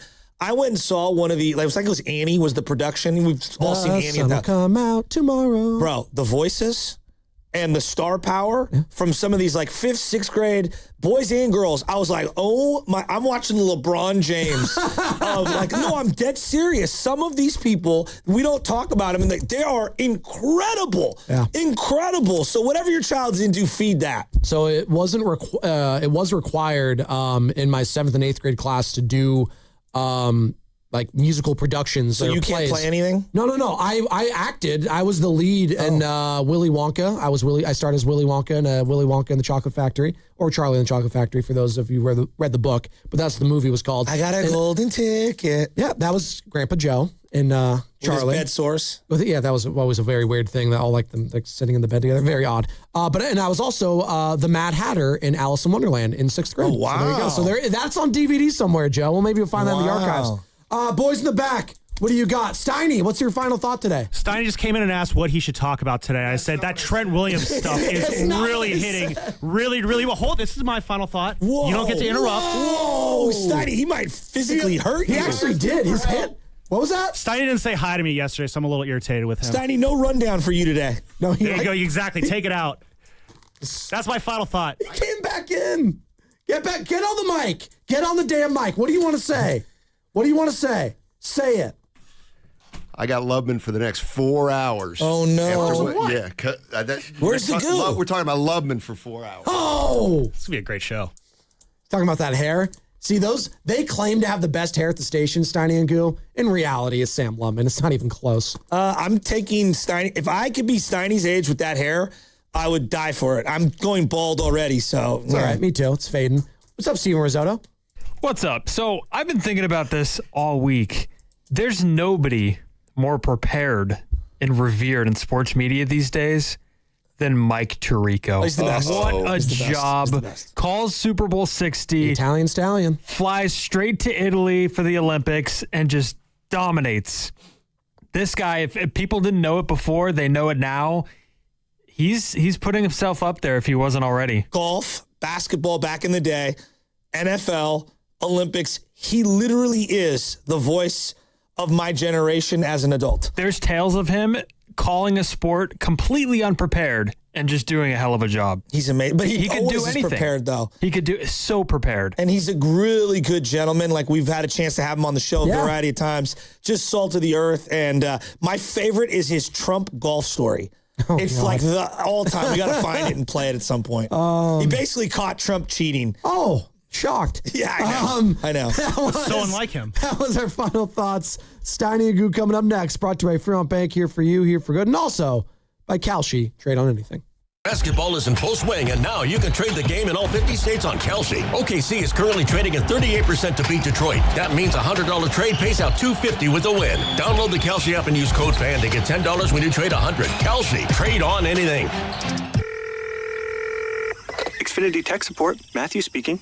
Hi, I live in a pretty remote place, like Jurassic Park remote. Wow. Will Xfinity Mobile work out here? Yep, the combination of reliable Wi-Fi and 5G makes it so that you can stay connected in all kinds of places.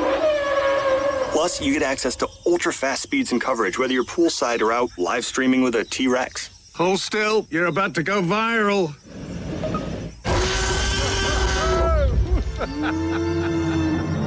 Welcome to a new era of Wi-Fi boosted mobile.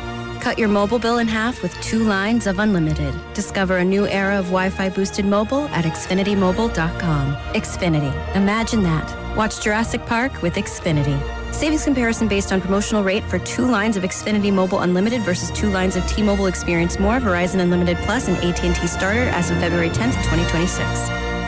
Drowning in IRS debt? If you can't afford to pay your IRS debt due to economic hardship, you can now be free of IRS collection efforts by taking advantage of a special IRS tax hardship program. This program allows Americans who owe the IRS to resolve their delinquent tax debt once and for all. In some cases, maybe even reducing what you owe significantly. An open phone line has been established by Community Tax for consumers to call and see if they qualify. Simply dial 800 800-485-7220. If you owe back taxes to the IRS and cannot afford to pay them back or have years of unfiled tax returns, help is standing by. Just call the Community Tax Helpline today at 800-485-7220 for the help that you need. Don't take on the IRS alone. They can attack your wages, savings, pension, home, and even your Social Security check. Call 800-485-7220 to see if you qualify. That's 800-485-7220. Want to interact with the hosts but can't call? Text the Boxer & Gerson Work Injury Attorneys text line at 888-957-9570. Boxer & Gerson, Northern California's premier workers' compensation law firm, helping injured workers get their lives back for over 40 years. We all hear the radio ads about the IRS. They tell you to be afraid, to be scared, and they try to frighten you into calling. I'm not here to do that. Tax Relief Advocates is different. TRA is here to tell you that if you owe money to the IRS, whether it's $5,000, $50,000, or $500,000, we have a solution. It doesn't matter if you're sitting in your car, at work, or with your kids. No matter where you are, call now. 800-575-6986. Don't lose hope. TRA can eliminate or reduce what you owe to the IRS. Generous programs are now available that can give you a fresh start. Our passion is taxes and helping individuals fix their IRS problems. We have over 1,000 5-star reviews on Google and an A+ with the Better Business Bureau. You don't need to be afraid of the IRS any longer. End your tax nightmare today by visiting us online at TRA.com or call 800-575-6986. That's 800-575-6986. Tax Relief Advocates. Real solutions for real people. This February, fall in love with your home. American Vision Windows Matchmaker Deal lets you pick any 2 offers. Free expert installation, free sound package, free upgrade to Sun Matrix. We pay your tax or no interest and no payments for 18 months. Stunning energy-efficient windows. Your choice of savings. Visit AmericanVisionWindows.com or call 888-347-0711. That's 888-347-0711. On approved credit. Minimum of 4 windows. Taxes based on materials. New customers only. Some restrictions apply. Call or see website for details. Offer ends February 28th, 2026. Reach your saving goals with Miristar Momentum Savings. Progress should come with perks. Every $25 you save earns an entry to win cash prizes. We're drawing winners for $1,000 monthly, $5,000 quarterly, and an annual grand prize of $10,000. Saving has never been this rewarding. Apply today at miristarfcu.org. Insured by NCUA. No purchase necessary. Terms and conditions apply. See website for full details. What's up? It's Draymond Green. I'm back for my 14th NBA season, and my podcast, The Draymond Green Show, is back too. This season, I'm breaking down games, reacting to the biggest NBA stories, and sitting down with teammates, rivals, and culture shapers. And trust me, I'm not holding back, on the court or on the mic. 2 new episodes every week. New segments, big conversations, real basketball talk for the real hoop heads. Listen to and follow The Draymond Green Show wherever you get your podcast. We're back, we're better, let's get it. Every morning, we rise and shine, make breakfast, and brush away the night's rest. These routines help us start the day off right. Nature-Made vitamins are a simple step in that daily care regimen. Multivitamins with daily essentials, clinically studied probiotics for gut health support, magnesium to help relax the body. Nature-Made is made to care for you every day. These statements have not been evaluated by the Food and Drug Administration. These products are not intended to diagnose, treat, cure, or prevent any disease. As the owner, coach, and quarterback of your small business, you call the shots. From inventory to payroll and more. Now it's time to bring in Lendsek, your funding MVP. No delay of game here. Get up to $2 million in as fast as 24 hours for business lines of credit or term loans. Let Lendsek's AI marketplace assist you in making the winning play and score that touchdown. Apply at lendsek.com, LENDSEEK.com. You're listening to 95.7 The Game, KGMZ-FM and HD1 San Francisco on Odyssey Sports Station and the home of the Golden State Warriors and Valkyries. Always live on the free Odyssey app and now coming to you live from the Laughing Monk Studios. He brings the passion. For what? I want to know now. I'm mentally invested. Don't tell me to pray and you don't say what for. He brings the perspective. Yeah, I think they both have great points. Get off me, text line. He's truly one of a kind.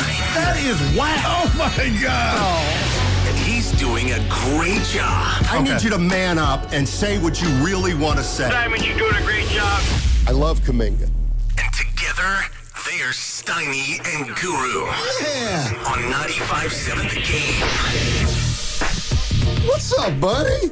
You know what's up. How you doing? Me. Man, 2-7. I've never felt this good. 27 for JK.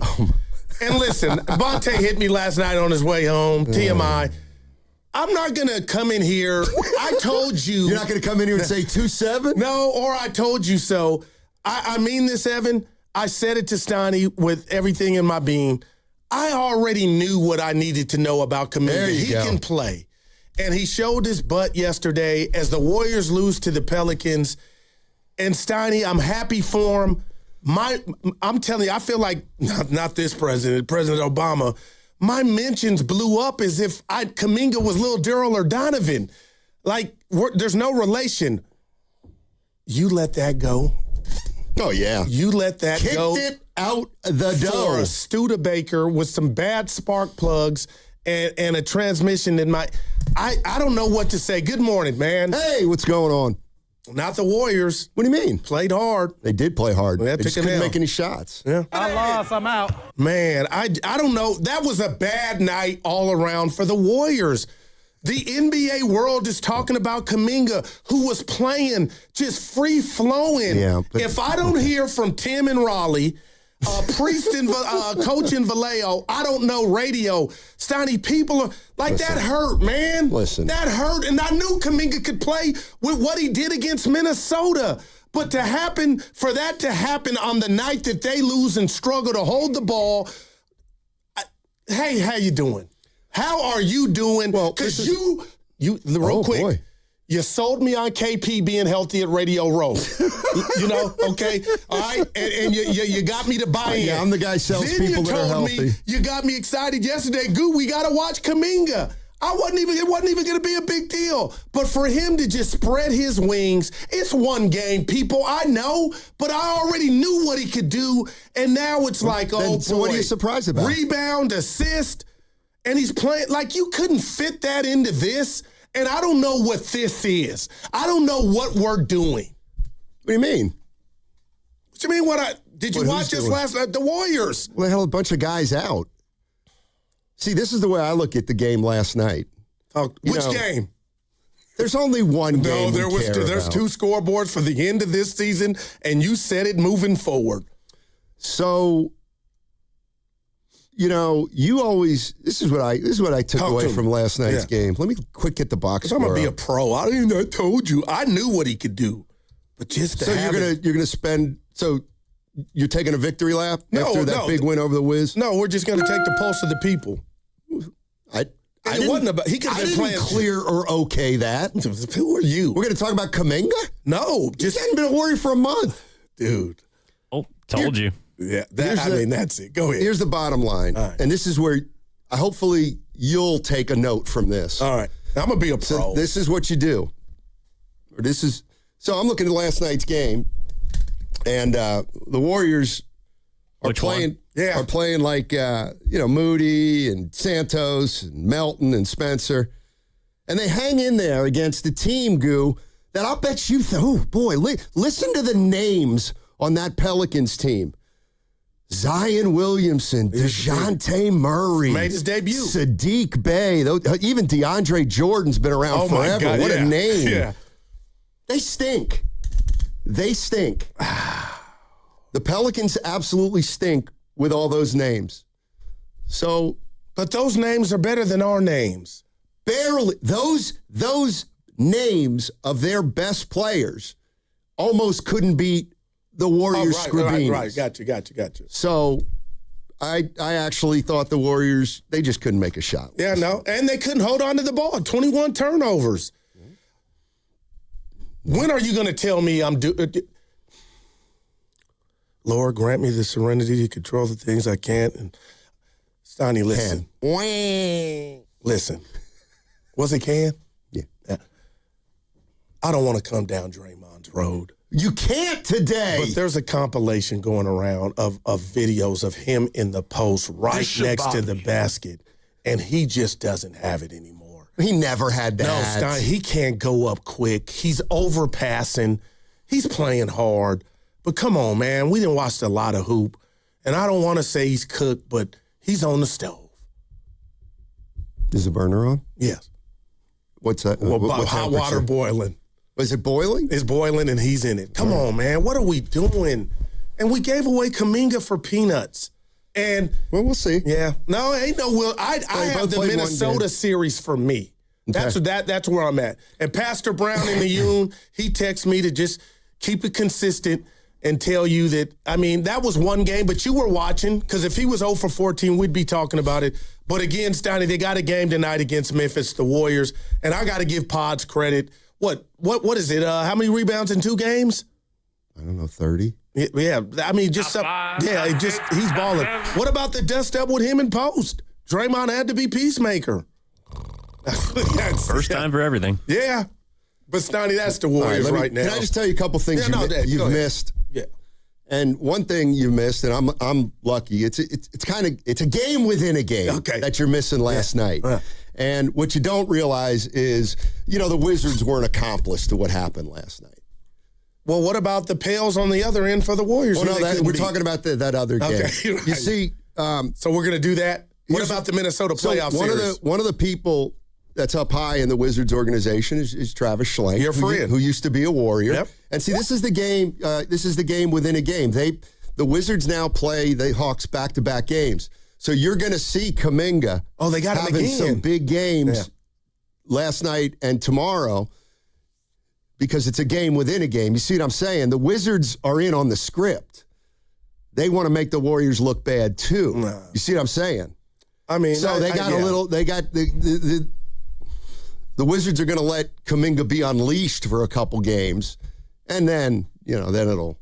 Yesterday, see what I'm saying? Yeah, I didn't give you love yesterday, but you did a great job illustrating, when Curry comes back and what he means to the offense and how, and I'm paraphrasing, other guys are a slave to Steph, rightfully so, because he's so much of the offense and, they can't play freely. That stuff kind of, I was thinking about it. But the bottom line is, and I'm just making this correlation with Kaminga, how could you not, and it's both parties involved, how could you guys not find a way to make him fit, or when he's in the game, make him pop? And Steiny, this has the ingredients to look bad, and we'll see. But the Warriors got their own issues. They got a game tonight against Memphis. I don't know how to read it because I thought they were going to beat the Pels last night.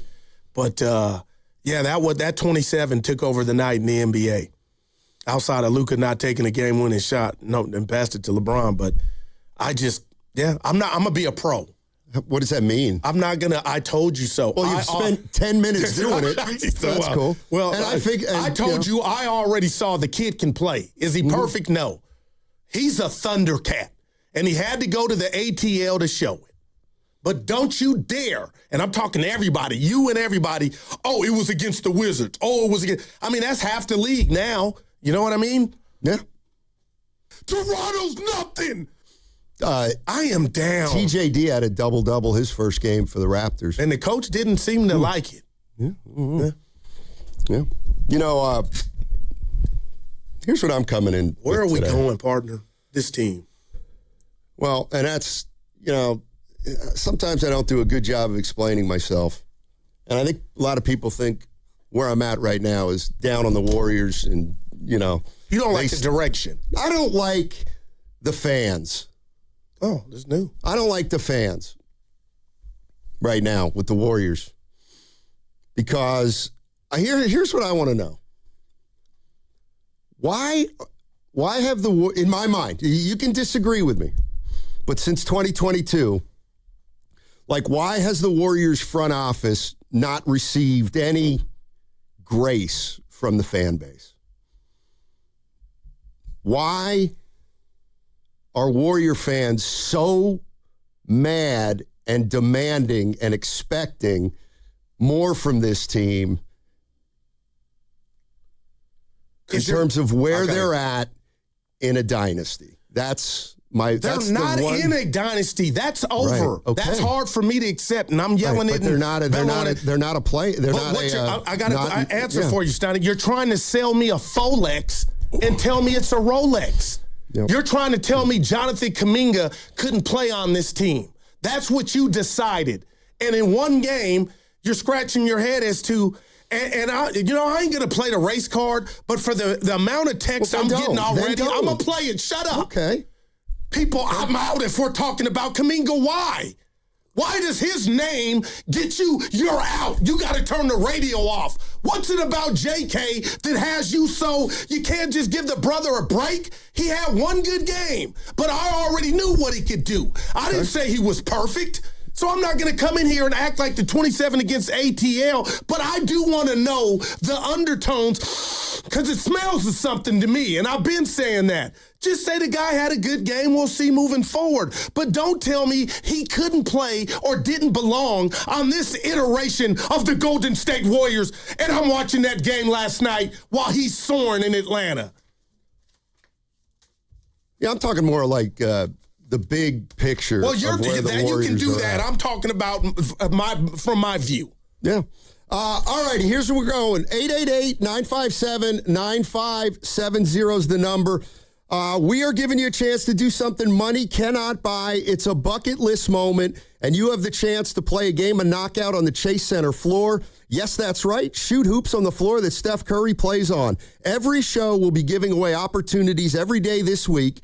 The only way you have a chance is to register right now at 957thegame.com. That's 957thegame.com. It's the only way you can register on the website. If you're registered all week long, listen for your name at 7:30, 12:30, and 3:30, and you will have 9 minutes and 57 seconds to call the contest line.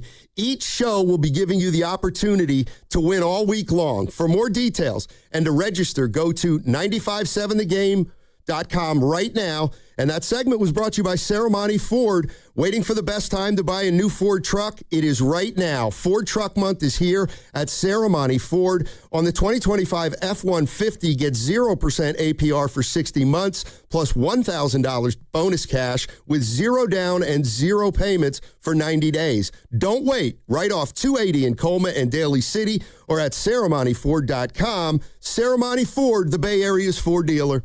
Dreaming of the perfect kitchen? Make it a reality at Friedman's Appliance in Pleasant Hill. Explore Bosch appliances in live working vignettes and see the innovation in action. During the Buy More, Save More event, you can get up to $4,000 in rebates on qualifying Bosch kitchen packages. From refrigerators with the Farm Fresh system to keep your food fresher longer, to dishwashers with precision wash technology that wipes out 99.9% of bacteria. Own the kitchen like a Bosch. Visit Friedman's Appliance in Pleasant Hill or online at friedmansappliance.com today.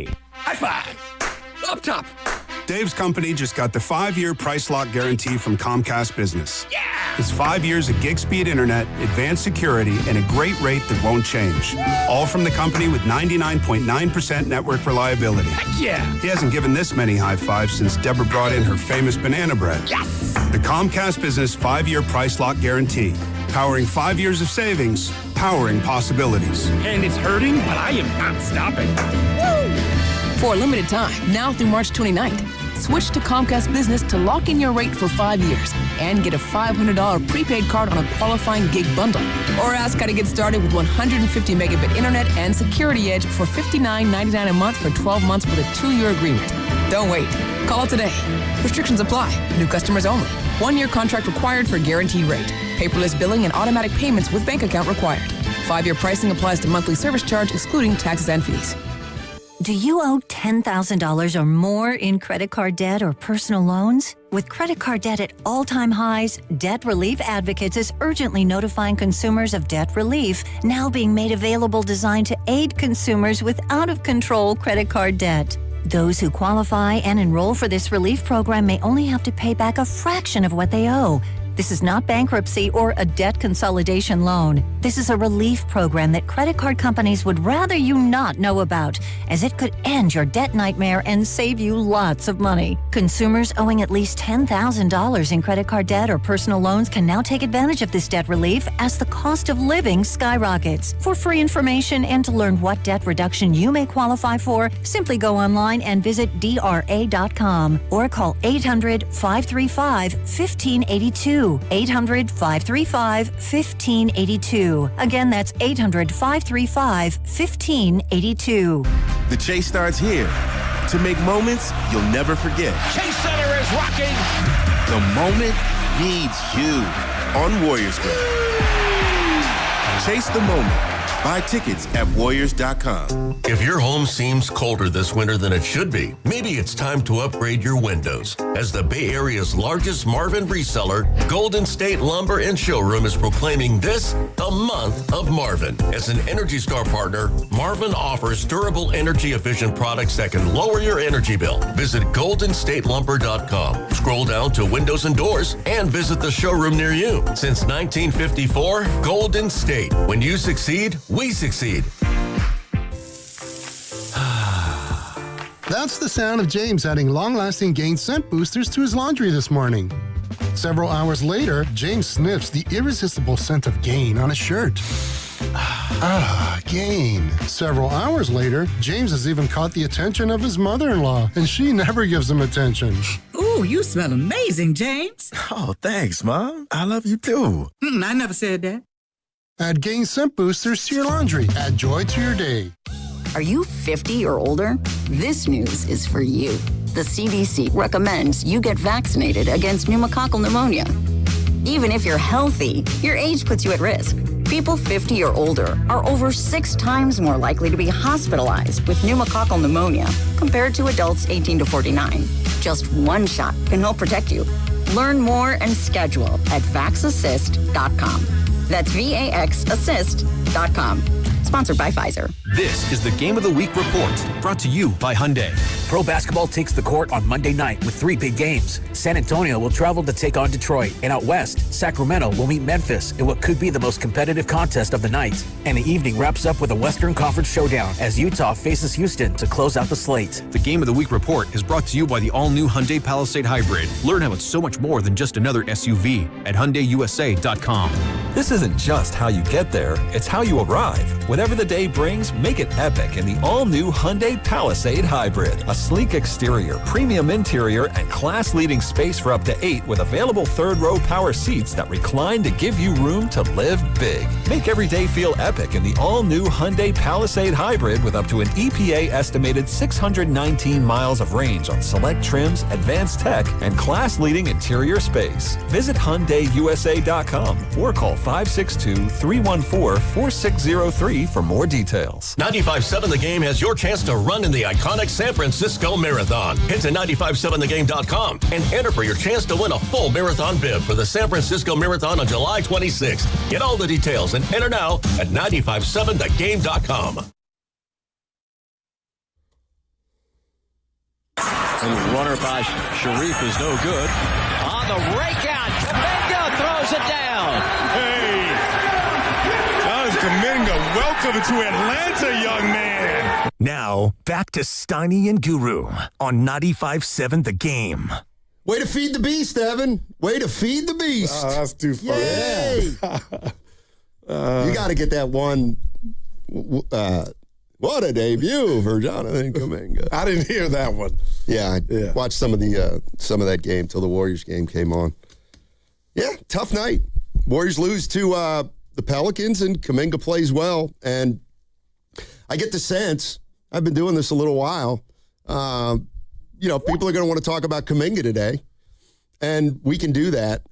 But I'm way more focused on the tangible dissatisfaction with where this team is right now.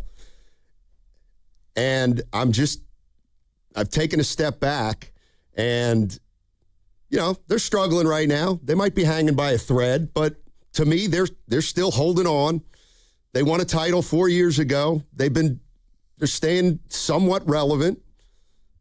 They're in trouble, but they have all their draft picks.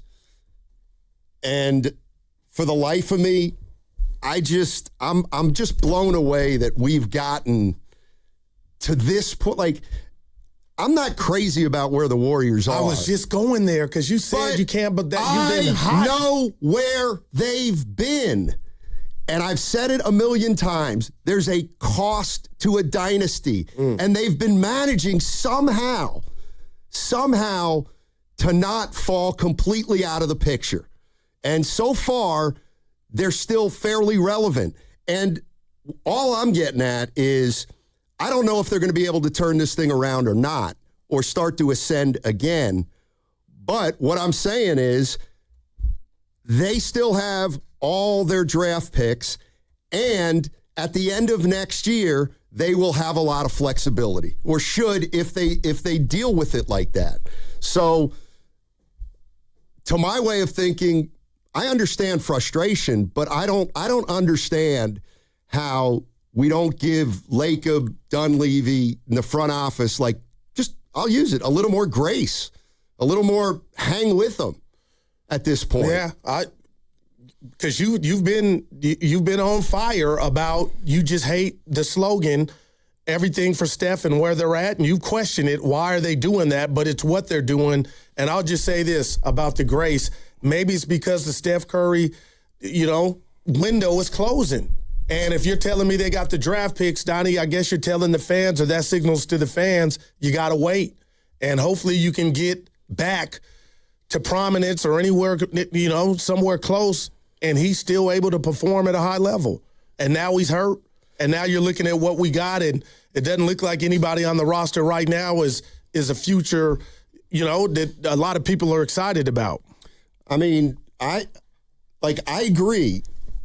Like, you can criticize some moves, but can you criticize their approach that they've at least taken a stab at?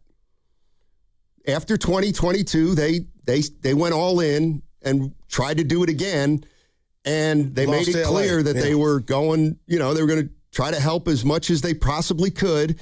They tried to make some moves that didn't come through. They ended up making a move for Butler that did come through. They've just made a decision on Kaminga. I understand all that. But I don't understand how you can criticize their approach unless 5 years ago you were like, let's break this thing up right now. And I wasn't there. And honestly, it was easy to say back then, but, the reality of the situation is they've still made the playoffs 2 out of the last 3 years, and they got a shot to make the playoffs this year. And what I'm saying is I still think that they have, I look at it this way. They had a dynasty through 2022, and they have not fallen all the way off yet. And to my way of thinking, they definitely could, but they still have an opportunity to elevate from this point. And if they were to happen to do that, then they will have had a dynasty without ever a serious drop off where they missed the playoffs 3 or 4 years in a row, which sometimes happens to teams in their situation. It's still that's the thing. That's where when people are so frustrated and mad about where they're at right now, and they say, this is bad, it's actually not bad. It's mediocre. It's not bad. You haven't had 3 or 4 bad years yet. That still is a possibility if they manage this poorly from this point on. So they're doing the best they can to maintain something beyond this dynasty that they can then ascend again without falling all the way to the bottom. Do I think they can do it? I think it's going to be tough. But I think it's still within the realm of possibility. Okay, and I hear you. Where's the Steiny that doesn't like the all-in for Steph that I think we all agreed? I don't. Okay, but what I'm saying is, I recognize that when Dunleavy took over this thing, I thought that's a can't-win situation. And it feels like that now. After the Butler injury. Okay. Yeah. And I get that. It can feel like that now, but the reality is there's a window at the end of next year. There just is. And in the meantime... So be patient. You're preaching patience. But Curry... Patience is... When people say be patient, they're talking about years.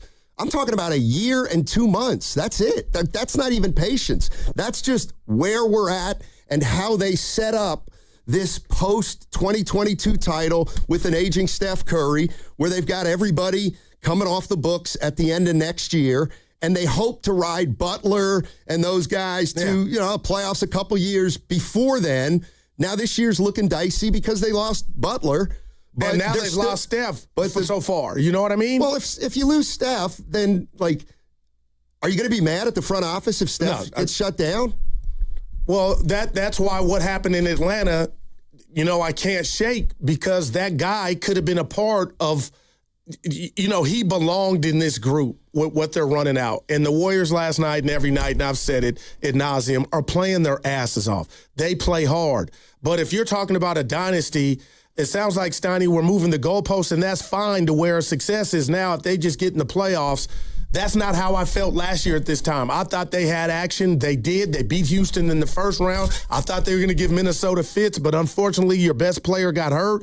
And now I'm sitting here watching a group of guys outside of DeAnthony Melton, and everybody else is hustling. Like, forget Steph Curry for a second. Forget Jimmy Butler and forget Draymond Green. Steiny, who do Warrior fans and Dub Nation have to look forward to for the future right now? And I don't think that guy or guys are on the team. Well, okay. And that's where I'll say that's hypocritical, because the people who are saying right now, what do we have after Steph? They are the same people who are saying, I don't care what happens after Steph. It's all about Steph right now. So if it's all about Steph right now, who cares about who your star is going to be in 2028? That's going to have to come at the end of next year. You're going to have to try to go get a star, or at least at that point a star that, to me, runs alongside Steph Curry. This is it's from the YouTube chat. Steiny from AUSW10. That's Austin San Jose. Austin San Jose. Yeah. Please stop making excuses for Dunleavy. He took the damn job. Dude is incompetent, period. And that's where I'm just rough. like, I don't agree with that. I also think that's a joke. Yeah. Because to think that where the Warriors were when Dunleavy took over, they could be at a significantly better place right now. Yeah. You know how? If maybe Butler wouldn't have gotten hurt. But Butler got hurt. And now you gotta wait for him to come back, or wait for you to get more flexibility. I know this is going to be like, oh, you can't win every year, and you certainly can't win when the same two guys who won a title 12 years ago, you're still relying on to win a title 12 years later. Yeah, and I'll bring this part of the conversation up because we talked about it yesterday, and, Steiny, I just don't know right now how the Golden State Warriors, and I don't know what the number this player is going to ask for, and I know he was 9-20, but DeAnthony Melton is fun to watch. He can play 28 points yesterday in a loss, but, we kicked it around about, oh, you're right. They got plans. Maybe it's patience, but to me, there is no way you can let him get out the bay unless he was asking for something ridiculous. But I know you were kind of like, Goo, I don't know. But I know this, DeAnthony Melton, if he remains healthy, can ball, and he's probably your third best player at this point. So there's no way, I've hitched my wagon to him and his future. I don't know what that number will be he'll ask for, but there's no way in hell you let him get out of town with what we got as a collective. All in all, with Steph, Jimmy's hopefully 2027, he'll be right. But, man, I can understand the frustration of Dub Nation right now about, what we have not named Steph and Jimmy. Well, and also, Steph's out right now. Man. Let's see if and when Steph comes back, what happens. I know it looks bad right now. So they got the Lakers Saturday after tonight. You think he's available? I'm trying to be positive. I don't think so. When was the first? Well, I don't know. I have no idea. I have no idea. I mean, and again, I'm not crazy about where the Warriors are, and I'm not crazy about some of the moves they've made up until this point. But I also, I guess I'm going to say it till I'm blue in the face, and people are going to say, who cares? But from where they were in 2023 to where they are now, I'm actually a little surprised they haven't fallen off the map at this point, even with, Steph playing at a high level. And, they got to regroup. There's no doubt about it. They got to regroup. They got to reset. They got to retool, and they can't do it now. And Jonathan Kaminga had 27 in Atlanta, and, people are fuming. I get it. Yeah. Let's go to Daryl in Alameda. What's up, Daryl? How you doing, man? Difficult situation. D. Hey, good morning, guys. Man, Steiny. Yeah. You're close to my age. I know I got you on a few years, but for you to pass on that information supposedly from an insider. Oh, I was kidding. Relax. I was kidding. The kid had a good game. Go ahead. Yeah. Well, okay, I know it's only one game sample, but anybody with eyes can see that dude is super talented. Yep. Period. Yep. He's always been. And for him to be dogged out, and I know I'm repeating myself from past calls, for 4 years, and you can't use this dude? Man. I just want him to shine wherever he's going, no matter what. I wish the Lakers had got him, but, we got a horrible GM in Kaminga, and we don't even have a coach. We got a podcaster trying to run our team. But, man, I wish the best for Kaminga. Plain and simple, full stop. I'm with you, D. Appreciate it. Yes, Donnie, and I hope, we talked before the show, and you know how I feel, and we talk when we go out. I meant what I said to you last week, that I don't need to see, obviously you want the guy to ball, and I'm rooting for him, but I do question what's going on behind closed doors with the Warriors, and when you ask for grace, when you can look at Kaminga, who's also not been available, but when healthy, getting 16 DNPs, like make that make sense, and you could say, oh, Guru, you're overreacting because of one game, but I'm kind of not going to that game in the 27 because on the fly, he got threw in, on the hot seat in the fire against Minnesota and did well for himself. But I'll put it at everybody's doorstep. It was a failure here, and it kind of hurts. And now you're telling me I didn't know the schedule. They play Washington again. And, whatever he does. But I will give you credit here. You said, Goo, I am eager to see what he does somewhere else. And it's just kind of funny, that he gets off to a good start. But here he just, I don't know if it's the system. I know they were running and gunning and moving up and down, but it is what it is. And, I don't know where this thing is going, Stoney. And now the chef is hurt. And I know he mentioned he wants to play 3 or 4 more years. I want him to play 5 or 6. But I guess I'm kind of just emotional because I don't know what's going on with him in regard to, I assumed, and only asses do that, this guy is going to be injury-free. Shame on me. And now with the reality is, he could come back here soon. But now the reality is, hit me, Steiny, like what happens to him, then what do we have? And I guess that's what we had. They played hard in New Orleans. I thought they were going to win. Somebody asked me, did you have them beating the Pels? I did. And maybe they'll beat Memphis tonight. But, man, Stoney, I feel like the ketchup bottle is getting emptier by the dinner, And, I here's the other thing I understand, that a lot of people put this on Steve Kerr. I don't put it on Steve Kerr. I put it on the entire organization. And Kaminga's a part of it. And here's why. In 2022, when you decided to go all in, okay, Kaminga was on the team. So it was an organizational decision to go all in for Steph. Well, that meant that Steve Kerr had to coach Jonathan Kaminga differently, and in essence, he didn't get to play as much.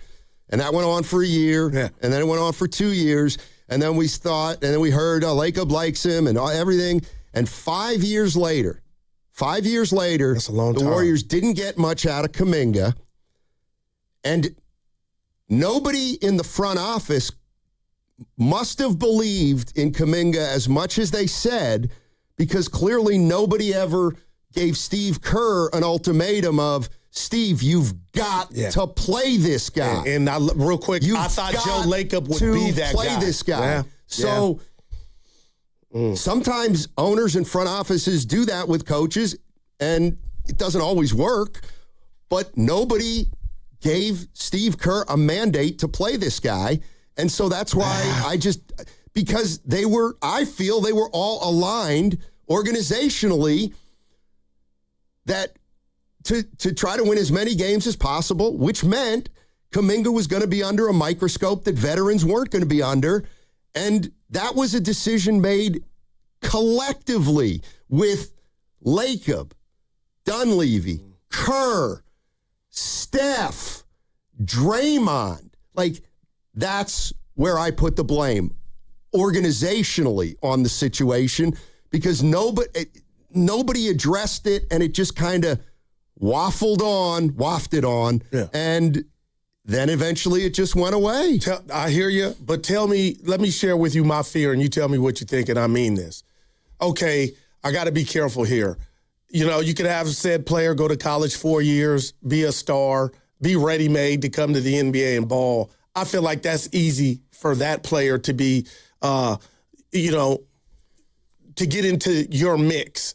My fear, Steiny, is what if you get another Kaminga?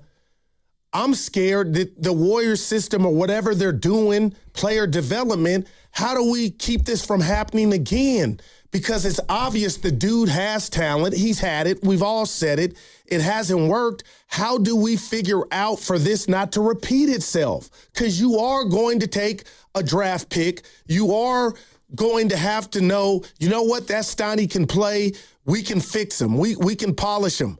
But how do we know, Dub Nation, that won't happen again with a different player with a different name? Well, then you got to change your organizational philosophy. It's really pretty simple. Would that start, if Coach Kerr left, would that constitute, well, there's definitely going to be a change, Goo. I don't know, good or worse, but it's going to be different. No, I think it needs to be the organization needs to change their tact, is what I think. That's what they need to do. The entire organization would need to do that. Yeah. And they haven't been ready to do it up to this point. And Kaminga was just a casualty. And this is another thing, Steiny. I just think I'm getting emotional again. It's just so hypocritical that a guy like Draymond Green, who is just rotting away his game before our eyes, we can all see it, but he gets 9 lives verbally from the coach about this, that.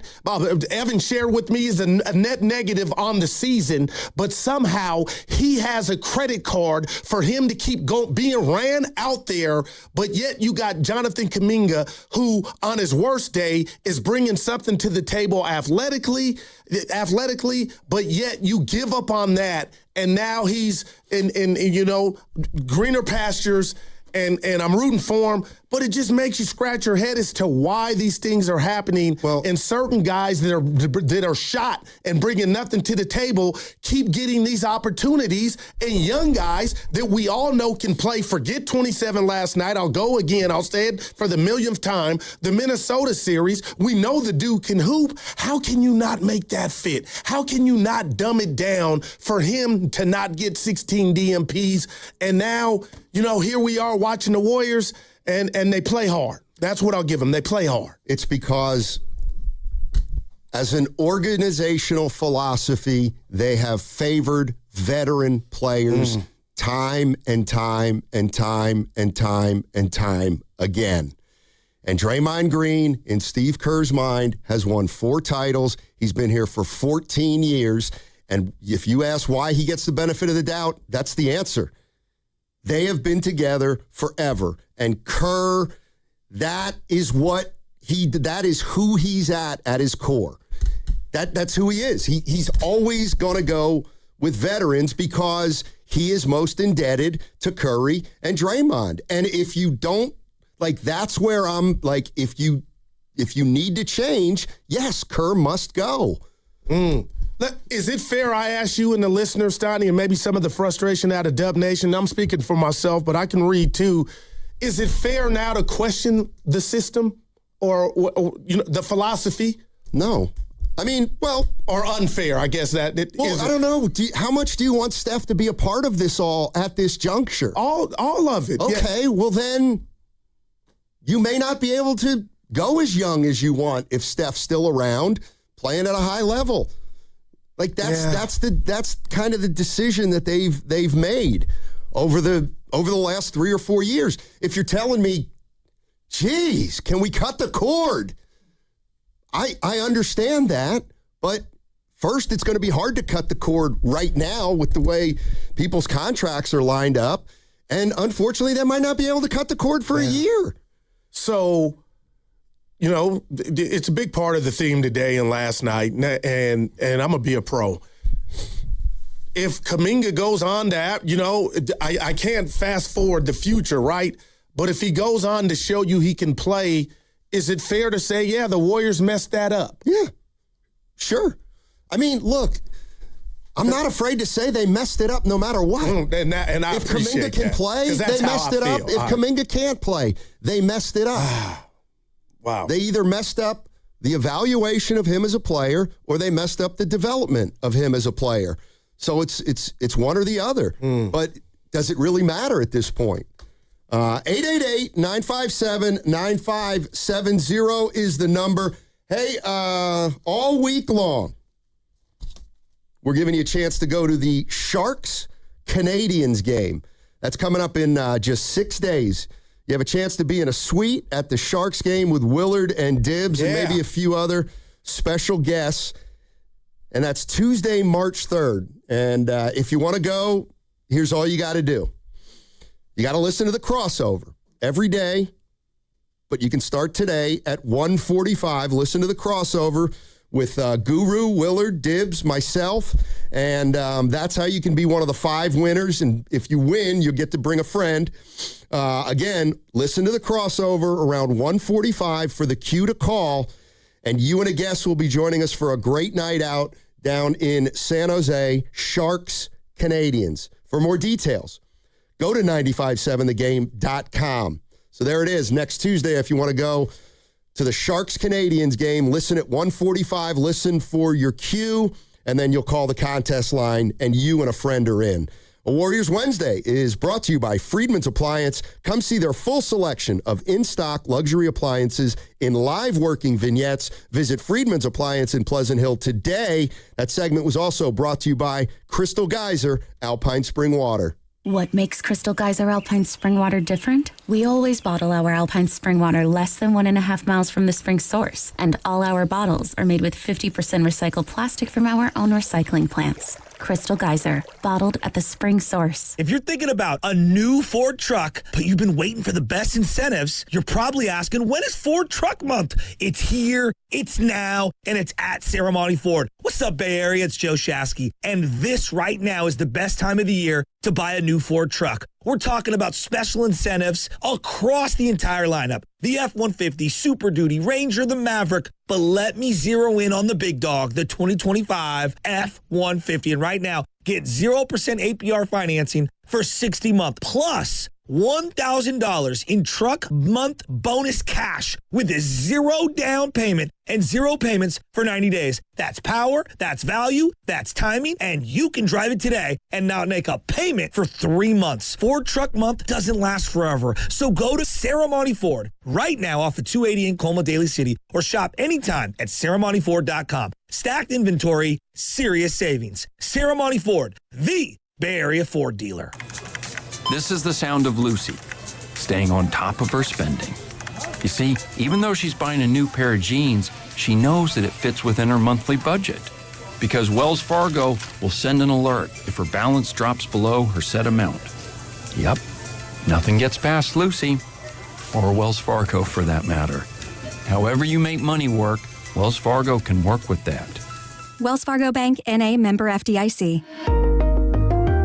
Cashback is not available on gas in New Jersey and Wisconsin. Couponing. Wow, you didn't strike me as the coupon type. Just trying to stay ahead of inflation. Gas, groceries, everything. It's all more expensive. I need to save wherever I can. Have you tried Upside yet? Upside? What's that? It's a free app that I use that pays cash back for every gallon of gas I buy. You've got to buy gas to get around anyway. Might as well get paid for it. Come on, does that really add up to anything? I've already made around $200. The extra cash helped pay down my bills, and I even had a little extra left to treat myself. And the Upside app is free? Totally free, and the cash back is real. You can transfer the cash right to your bank account. I'm downloading Upside right now. Download the free Upside app now to earn cash back every time you buy gas. Use promo code BOOST to get an extra 25 cents per gallon on your first tank. You can cash out anytime right to your bank, to PayPal, or a gift card for Amazon and other brands. Just download the free Upside app and use promo code BOOST for a 25 cents per gallon bonus on your first tank. That's code BOOST for a 25 cents per gallon bonus. What if you could have the most reliable fiber-powered Wi-Fi. And get this, what if you could keep it at the same price for 5 years? That's the Xfinity 5-year price guarantee. 5 years of Wi-Fi that boosts speeds to the devices that need them most, that finds and fixes problems before you even notice them.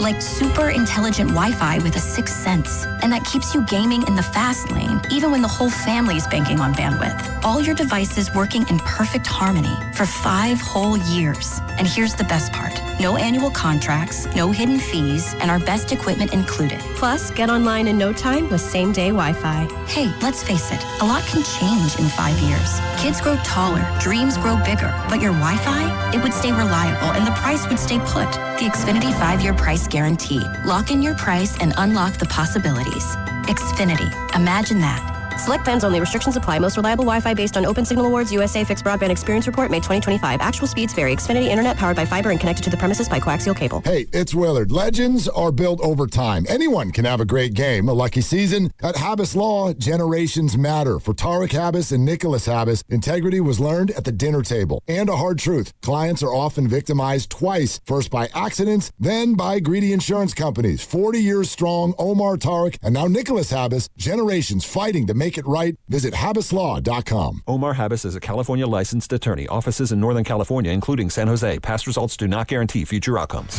What's good, y'all? It's Von Miller, Super Bowl MVP, SAG Master, and now your host of Free Range. This is where NFL meets real talk. Every week, I'm bringing you inside the game, from locker room stories to league-wide headlines. You want football IQ, locker room insight, and real conversations with the people shaping the league? Welcome to Free Range with Von Miller, where nothing is off limits and every down counts. New episodes every Wednesday. Listen and follow Free Range with me, Von Miller, wherever you get your podcast. I built this business the old-fashioned way. Hard work and a whole lot of spreadsheets. Yeah, about that, I upgraded us to Odoo. Odoo puts everything we need, sales, inventory, accounting, on one connected platform. No more juggling systems, no more headaches. So it all works together? Exactly. Odoo is the all-in-one business software that makes running and passing on a business easier than ever. Take your business into the next generation. Try Odoo free at odoo.com. That's ODOO.com. My name is Whitney Allen, and I'm a widow. My husband, Ryan, died. We never thought we'd ever have to use life insurance, but the unexpected happened. With Ethos, signing up was fast and 100% online. You can get a quote in seconds, apply in minutes, and get same-day coverage. No medical exams, and you can get up to $3 million worth of coverage. I'm grateful we were prepared. Get your free quote at ethos.com/radio. That's ethos.com/radio. Paid spokesperson. Time spent on application may vary. Join 95.7 The Game in celebrating Women's History Month at Women's Heritage Day, March 7th at History Park in San Jose. Don't miss this free family-friendly event. Brought to you by History San Jose, Mosaic America, and Chicana Alianza for Liberatory Engagement. For more info, visit 957thegame.com. Pajemski, cut off, spins on Poole, spins again, pump fake, stopped in traffic. Santos bounce pass to Moody. Moody lets it fly. 3-ball, left corner pocket, ties the game. Moody had one earlier that gave the Warriors their first lead. Now he ties the game at 68. Dub Nation, this is Moses Moody, coming to you live from the Laughing Monk Studios. You're listening to Steiny and Guru on 95.7 The Game. All right, thank you, Moses. Good game, Moses. You know what? Go ahead, because I want to get this off. Go ahead about like Steiny. Is there another level? Maybe I've sold him and other Warrior players short, or is he taking advantage of an opportunity? And I know they're up and down. It happens in sports, but I'm putting respect on Moody's name and his shooting. You know what bothered me? Go ahead. I don't know what to do with. You know what his really bothered me? And he made a shot at the buzzer. It hurt a lot of people. So then I look at the box score, and I'm like, oh, Moody was 4 for 10. And I'm like, well, that's not bad. Yeah. And I'm thinking, well, he was really 3 for 9. And that's not nearly as good. Well, and I'm thinking, he made one buzzer beater that... Yeah, he hit that. I'm not saying, that was the reason he played well. Yeah. I'm just saying... Could have been 3 for 10, though. He could have been. Yeah. He could have been. Yeah. Before we jump into calls. Full phone lines, dude. I get it. I love Kaminga. Never let that go away. Has anybody put these two things together? Let's see. Over the course of the dynasty, let's just talk young players. I got 4 young players that played for the Warriors and 3 young players who either aren't here or didn't play for the Warriors. All right. So Moses Moody was jerked around. Facts. Okay, early in his career. Right. He was a young guy who paid the price for Anthony them Lamb and Ty Jerome. having to win. Okay. So look at the 3 players, Moody, Kaminga, and Jordan Poole. They were all young players who had more than most young players to offer, but they found themselves on a team with veterans. So they didn't play. Moody, Kaminga, and Poole. Think of the level of play there. Okay. Okay, now I'm going to give you a list of 4 other guys who somehow found a way to play when the Warriors were winning, even if they weren't great. Remember Patrick McCaw? Yeah. Remember James Michael McAdoo? Yeah. Anthony Lamb? Ty Jerome? They only play young players who are role players, and they had no ability or wherewithal to grow a young player that had more talent than those guys into something more than just a role player. Why did Patrick McCaw play when they were a dynasty? Yeah. Because he sat in the corner and he didn't do anything. And then when the ball came to him, he always played with an advantage and he could drive to the bay and he played good D and he just never disrupted anybody. Like those guys are the guys who played during the time that the Warriors were really good. And they're so-called more talented guys who wanted to maybe emerge more than those other defined role players. They had they'd never been able to really break through, and the one guy who broke through, got hit. It feel like everybody, people had a problem with it. Yeah, I'll say this to that, Stotty. I don't ever just my philosophy in regard to sports and coaching and players. I don't ever want to have a theme of my team cut people out to where they can't fit and we can't make some adjustments for them to fit and grow. But kudos to Moses Moody for not only staying around, sticking around, keeping his head up, not complaining and throwing a hissy fit. But I do wonder if the Warriors knew he still would be on their team and counted on and a fixture like he is now with Kerr, Lakeup, and Bob Myers and Mike Dunleavy go back in time and say, well, hey, Patrick McCaw's going to be, he's going to come and go. And the other guys you mentioned, McAdoo, they're going to come and go. Jerome, they're going to come and go. But if Moody is going to be here like he is now and get another contract, maybe we'll take the Maggie Seaver. Maybe we'll take the growing pains, and Moses Moody would be a better player by now. I have those thoughts, but Moody's getting his groove on right now. But, when you say that, I still question it I do wonder where Moody and Kaminga, would he still be on this team, had they been getting their cracks at it? This is from Horace Bird. So, Steiny, you're saying the young players should just sit and be quiet? Yes. That's what I'm saying that the Warriors wanted back in the day. Shut up, learn from Clay, learn from Durant, learn from Bogut, learn from Livingston, learn from Bobosa, learn from Green, learn from Curry, learn from Bielitsa, learn from Porter. Yes, that's what they wanted. They were hell-bent and single-focused on now. And it cost them a little bit, obviously. All right, so go ahead, and then we'll take some calls. Go ahead. I know the easy thing for you to do when I say this is say, well, he's not that guy. But Kawhi Leonard was drafted 15th overall.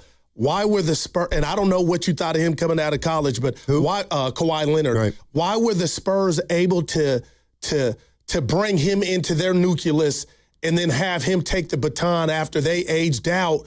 Why couldn't that happen here on our watch with Kaminga? And I'll even throw Moody in there. And I'll throw, Wiseman went to some places he couldn't play. But, I do have those thoughts, Donnie, as to how did they do it? How was it easy for them to include a guy like Kawhi at 15 when you thought and you selected Kaminga at 7th, but decided he was going to be a bump on the pickle? Well, I think a couple things. One is it has to be an organizational thing where maybe the Spurs were at a point where their stars were older than the Warriors stars when Kaminga got there. But I also and I don't know this for sure, but when Kawhi Leonard came into the league, he wasn't really an offensive player. Like, he defended and he rebounded. Like, that's what he did. He averaged, 8 a game his rookie year, 12 his second, and then it took him 3 or 4 years, and he emerged as a 20-plus scorer and just a great player. Yeah. Before you grab the call, somebody made a good point on the chat. They also they had Tim Duncan, but a generational player like Steph in regard to where he has the ball in his hands a whole lot. To where you got to play. So Kaminga or any other player had to learn how to play off of that. Like, here's the laugh thing. at Eric Pascal saying, and I know he came and got, but Steiny, there was some merit to what he was. Not that he was right, but he couldn't be who he thought he was because of what Steph meant. And Steph was the offense. And a guy like Pascal just was lost when he had to try to, play off of Steph. He couldn't do it. I mean, the other thing is, Kaminga was that too. People it is so much easier for a big man to slide into being a role player than a guy like Steph. It just is. All right, let's go to who's been wet. Maori in Hayward. What's going on, Maori? How you doing? I'm good. How are you guys? Hey, well, thank you. Yes, sir. Good morning. I just wanted it's Maori, too. You almost had it. It's okay, Maori. What's up, buddy? Yeah. I just wanted to come down Guru's line. I'm sorry. You can see this one outstanding, but I just wanted to understand, Guru, why are you so infatuated with Kaminga? He's no longer a Golden State Warrior. He didn't work here. I understand that he is super talented. He can jump out of the gym. I loved him when he played for the Warriors. I supported him just like you support him. But he's no longer on the team, so I don't understand why we're talking about a player that plays on the Atlanta Hawks when you guys are the Golden State Warrior flagship. Well, and he had one good game. He had one good game. Let's give him 2 weeks before we come out and say, look, he's a baller, and let's give him consistency, because that was his problem when he played for the Warriors, consistency. He can go out and give you 30, but the next game he's going to come out and shoot 4 for 17. He's going to miss. He's going to go 75% from the free throw line, and he's not going to hustle. He's not going to play good defense. He's not going to rebound. But let me tell you this. When he was a Warrior. Let me tell you this. I think you're overreacting, and that's why I was thinking about today's show and me on social media real quick. This ain't about yesterday against the Wizards. This is about what I saw him do in Atlanta. And everything you just mentioned that, he needs to work on up and down. I'm watching 8 dudes on this current roster with that criteria, up and down. I'm just questioning and I want to step back and make sure there are no more other Kamingas that come here with talent, but for whatever reasons unknown, can't fit in. That's what this is about, the big picture. So when you talk about up and down, we got 9 dudes I'm watching nightly fit that criteria. So what's the difference? I understand where you're coming from, but we gave him 5 years, Guru. Yeah. We gave him 5 years. He did not conform to what they wanted him to be. He wants to be a superstar. He can't be a superstar. We have Stephen Curry. Would you rather have Kaminga or Stephen Curry? You know the answer. And then I'll get off the line. You know the answer to that. Okay, I would like to have both. I wish him the best. Yeah. Yeah. I mean, I would too, but that's just not how the cookies crumble. I wish him the best, and I hope you gentlemen have a great day. You too, man. Thanks, Maori. Yeah. Rodney B., stop, Steiny. Plenty of teams play young guys. Just keep making excuses while JK keeps making the team look bad. Yeah, what are my excuses? Yeah, I mean, do you want me to parse out blame? All right, Kerr, 42%, Kaminga, 20%, the front office, 23%. I mean, I'm telling you right now, I'm just trying to tell you the reasons why something maybe happened. And yes, some teams do better than other teams at integrating young players when they're trying to win. The Warriors, they weren't able to do it. And you want to blame Dunleavy and Kerr? That's fine. And the organization, they made a mistake. What do you want me to say? And I know we got full lines. They didn't, but I don't know if they made a mistake because Kaminga's going to be an all-pro. Right. They just made a mistake because they don't have a player that they drafted at 7 that they thought would be a player down the line. Yeah, and again, I keep going to you, Steiny, because I listen to you 20 hours a week, man. And yesterday you said it and you meant it. You're going to watch Kaminga. You're going to watch how he evolves if he does in Atlanta. But I was telling you I didn't need to see anymore. That's how much I believe in the player, but I know he wasn't polished. I know he had warts, so I kind of hate that he had 27 last night in his debut, and then it feels like, oh, Goo's overreacting to the 27, and I meant what I said to you all. I saw what I needed to see against Minnesota, and it's a collective. But, Steiny, let me ask you this. If we keep getting 5 or 6 or 7 27s or 22s and 23s, at the end of the day, I thought I was past it.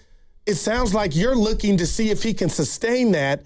Well, of course. What does it all mean at the end of the day if your partner already feels like it was a mistake? Because I know he was talented, but if he goes on a binge like that, I mean, you can't say any more than we're saying right now that what you just uttered, it was a mistake. Yeah. Again, I don't know if the mistake was they overdrafted him. I don't know if the mistake was they didn't develop him. But if Kaminga thrives, then it's got to be the development or the opportunity. If he doesn't, all of it. If he doesn't, and if this is just one game and he has 2 bad ones and then a good one and then 2 bad ones and 2 good ones and 3, then they just misevaluated the player. Yeah. Let's go to who's been waiting the longest. Vince and Hercules. Hey, Vince. What's going on, man? Hey, fellas, how you guys doing? Hey, it's been a while since I talked to you guys. Yeah. Good. First, I want to say this, Steiny. No fan has ever said we don't care about what happens after Steph. We're Warriors fans first. So, and we're Steph Curry fans after we're Warrior fans. Now, that being said, Joe Lacob, Steph, Clay, Draymond, Iggy, even Durant to a certain degree, them guys will be forever immortalized to Warriors fans. I mean, those guys, what they've accomplished, man, we will forever be grateful and just always love these guys. As far as I'm concerned, should never have to buy a drink in the Bay Area. Moving on, we just don't want to be lied to, Steiny. Yeah, man. We got a coach that's telling us that a player that can average, we've been knowing Kaminga can average over 20 a game. But we got a coach that's lying to us, telling us that he's not good enough to play. And then going to lie to us and say, it's my system. Well, if it's your system, you should have won in 2021 or 2020 when Steph was injured. Draymond didn't even want to play because that system was non-existent. The system was non-existent. The system was Steph Curry, Klay Thompson, Durant. When you got guys like that who can shoot the ball, then you can play a guy like Draymond. Right now, you can't play a guy like Draymond because last night what I saw is we were playing 4-on-5 basketball when we were on offense. Wow. Nobody guarded Draymond. It makes it so much difficult for the other players to do anything when the coach keeps lying to us, telling us that Draymond is doing great. He's the system player. He's going to be the reason why we win.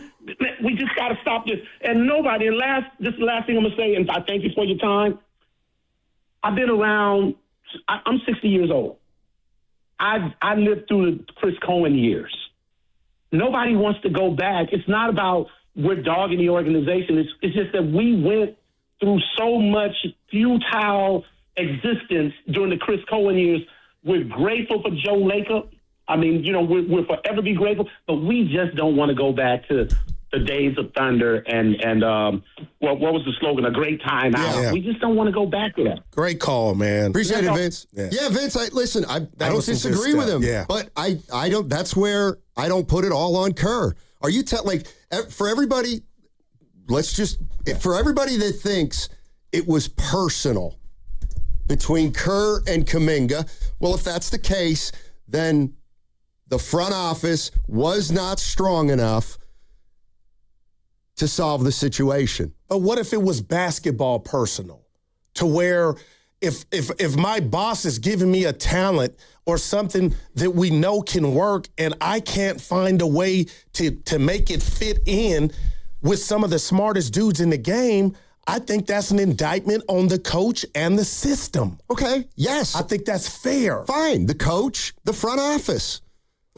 Remember, I got real quick, Stanley, I took Joe Lacob and Mike Dunleavy truly thought it was personal and truly thought Jonathan Kaminga was getting screwed, then that's when a front office sits down, hashes it out. What do we got? Da-da-da-da-da. And Joe Lacob says, and Dunleavy says, we got to find out more about you got to play him.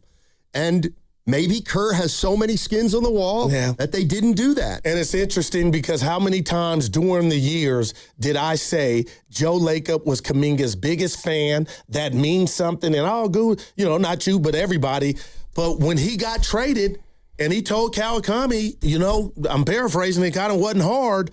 I mean, that's when you knew the bottom had fell out. But when I watch what we're watching now currently, I just think Dub Nations, it's painful to think, how could this dude not be an all-star, Stoney? How could he get 16 DNPs on OKC? I get it, but on this team. Well, I mean, to me, the 16 DNPs were a result of both sides saying, it's over. Yes. I mean, I don't think he would have gotten 16 straight DNPs had the Warriors and Kaminga not agreed, let's just shelve this until we can move you. Wow. Let's go to Sean in Oakland. Hey, Sean. How you doing, man? Hey, what's up, Stan? What's up, Guru? Hey.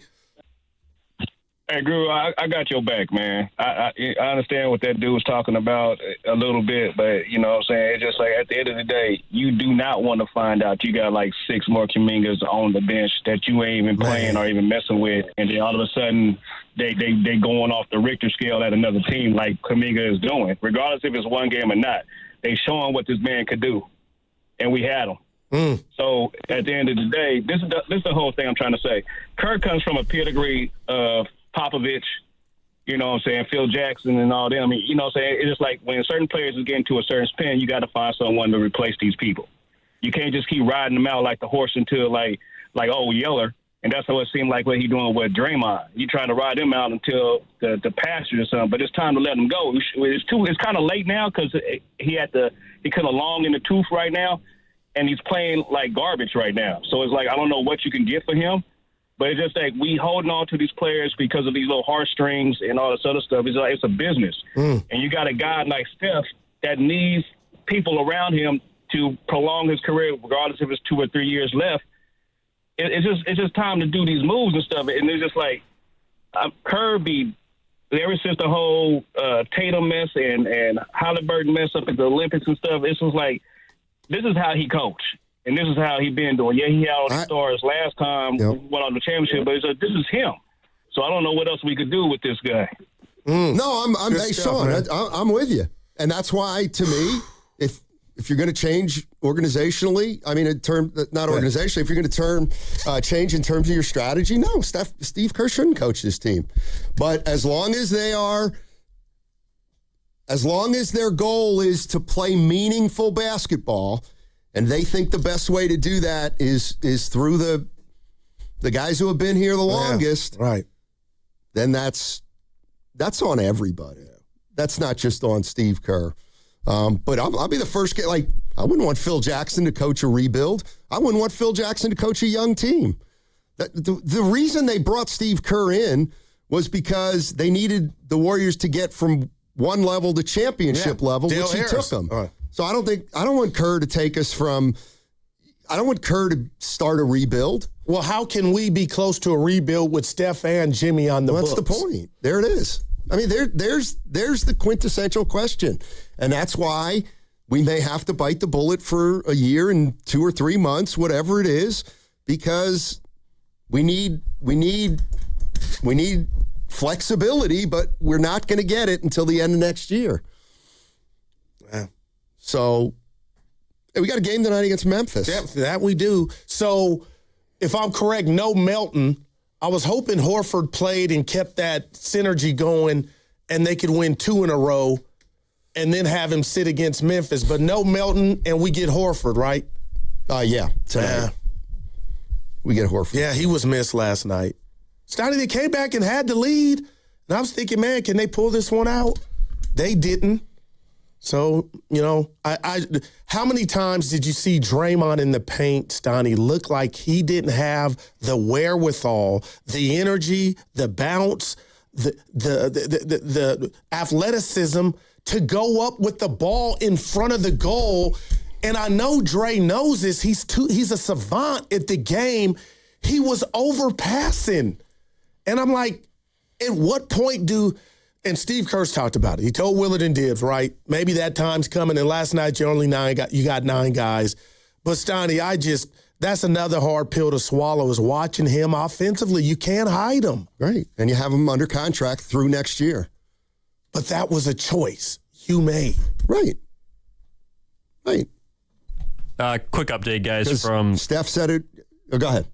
This is just from Anthony Slater of ESPN. Melton, it was expected, will sit on the second night of a back-to-back. Draymond Green is questionable, and Al Horford will return for the game against Memphis. Like, if you told me right now, Evan, with that, and Steiny, Draymond wasn't playing, I would say the Warriors' chances go up, then down. And I didn't think I would ever come to that conclusion.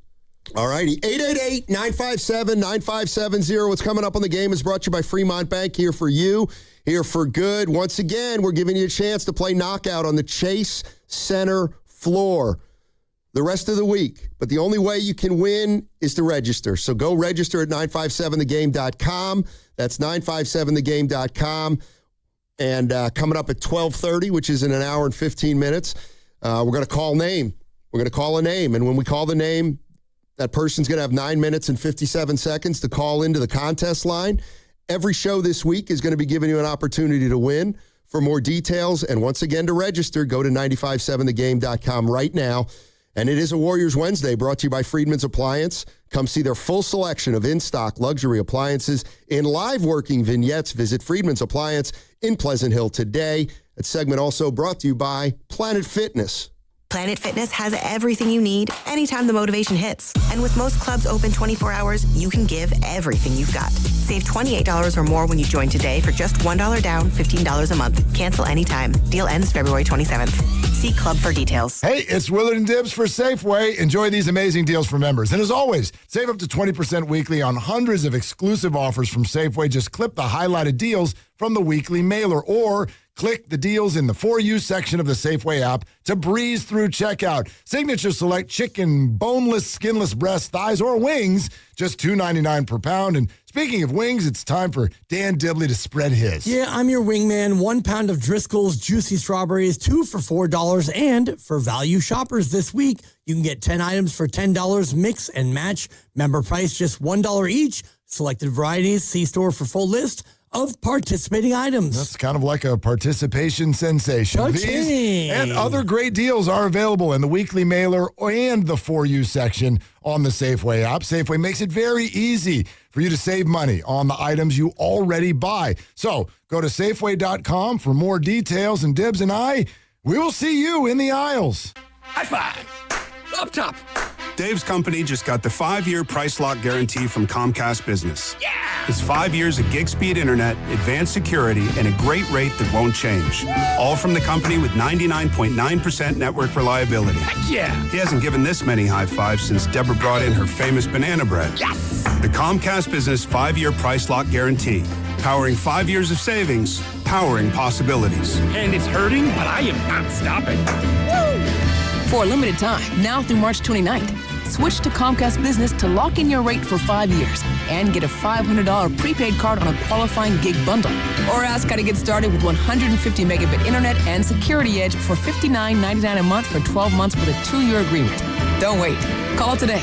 Restrictions apply. New customers only. 1-year contract required for guaranteed rate. Paperless billing and automatic payments with bank account required. 5-year pricing applies to monthly service charge excluding taxes and fees. All right, I need avocados, bananas, salad, steak. Wow, does your grocery list have multiple pages? No, but I skipped lunch, so now it's like my stomach is doing the grocery shopping. And besides, I'm earning cash back with Upside. Upside? What's that? Hold up. You haven't heard of it? Upside is a free app that gets you cash back when you shop at gas stations, grocery stores, and restaurants. And they added Lucky and Food Max stores, so we're pretty much covered wherever we go. All those stores? Yep. So not only are we getting a great deal on groceries, now we can earn cash back as well. Okay, downloading Upside. Now let me copy your grocery list. Great news! Lucky and Food Max are now on Upside. Download the Upside app and use the promo code SAVE9 to earn a 10% cashback bonus on your first grocery purchase. That's promo code SAVE9 for a 10% cashback bonus. Use promo code SAVE9. Offers vary by user and location at participating merchants. Go to upside.com for terms and conditions. Is your kitchen just a place to cook or the heart of your home? At Ashby Lumber, we believe your space should be as unique as you are. Our kitchen and bath showroom connects you with experienced design specialists who guide every detail, from layout and materials to finishes that fit your lifestyle. Book a complimentary design consultation in showroom or in home and get a custom plan built around your vision, your space, and how you actually live. Visit ashbylumber.com or follow at Ashby Lumber. Ashby Lumber, thoughtfully designed, beautifully built. Ragnar the Terrible got a job at a big bank. Let's listen. So what's it like being a 5th century warlord? Same as big bank. We conquer and extort gold from conquest. Huh. We just lower our customers' deposit rates and raise their fees. And if they argue, put on their floorboards and crush while dining. So smart. Star One isn't like the big banks. We think banking should be pain-free, with lower loan rates, higher deposit rates, and friendly customer service. Star One, in your best interest. Hear that? That's the sound of your life. Perfectly imperfect. Beating in rhythm to the world you've created. But every time you drive after drinking, the music gets drowned out. Your life sounds pretty great. Don't let a buzz ruin it. Buzz driving is drunk driving. Don't drive buzzed. A message from NHTSA and the Ad Council. A KFC tale in the pursuit of flavor. The greatest insult the Colonel ever suffered was being served a wrap that was just a snack by a friend. So he took 2 crispy tenders, lettuce, tomatoes, and pepper mayo, and wrapped them in a soft tortilla. It wasn't a snack, it was a meal. He called it a twister, and never called that friend again. The Colonel lived, so we could chicken. The Twister, now back at KFC, classic or with bacon. Also try it spicy. It's finger-licking good. Prices and participation may vary. Hi, I'm Chef Franklin Becker. You know the jingle. Now discover the facts about Ozempic, a GLP-1. There's only one FDA-approved Ozempic made by Novo Nordisk. Learn about the real thing. Talk to your healthcare professional today. Call 1-833-OZEMPIC or visit Ozempic.com to view the medication guide and to learn more about Ozempic. Semaglutide injection 0.5, 1, and 2 milligrams.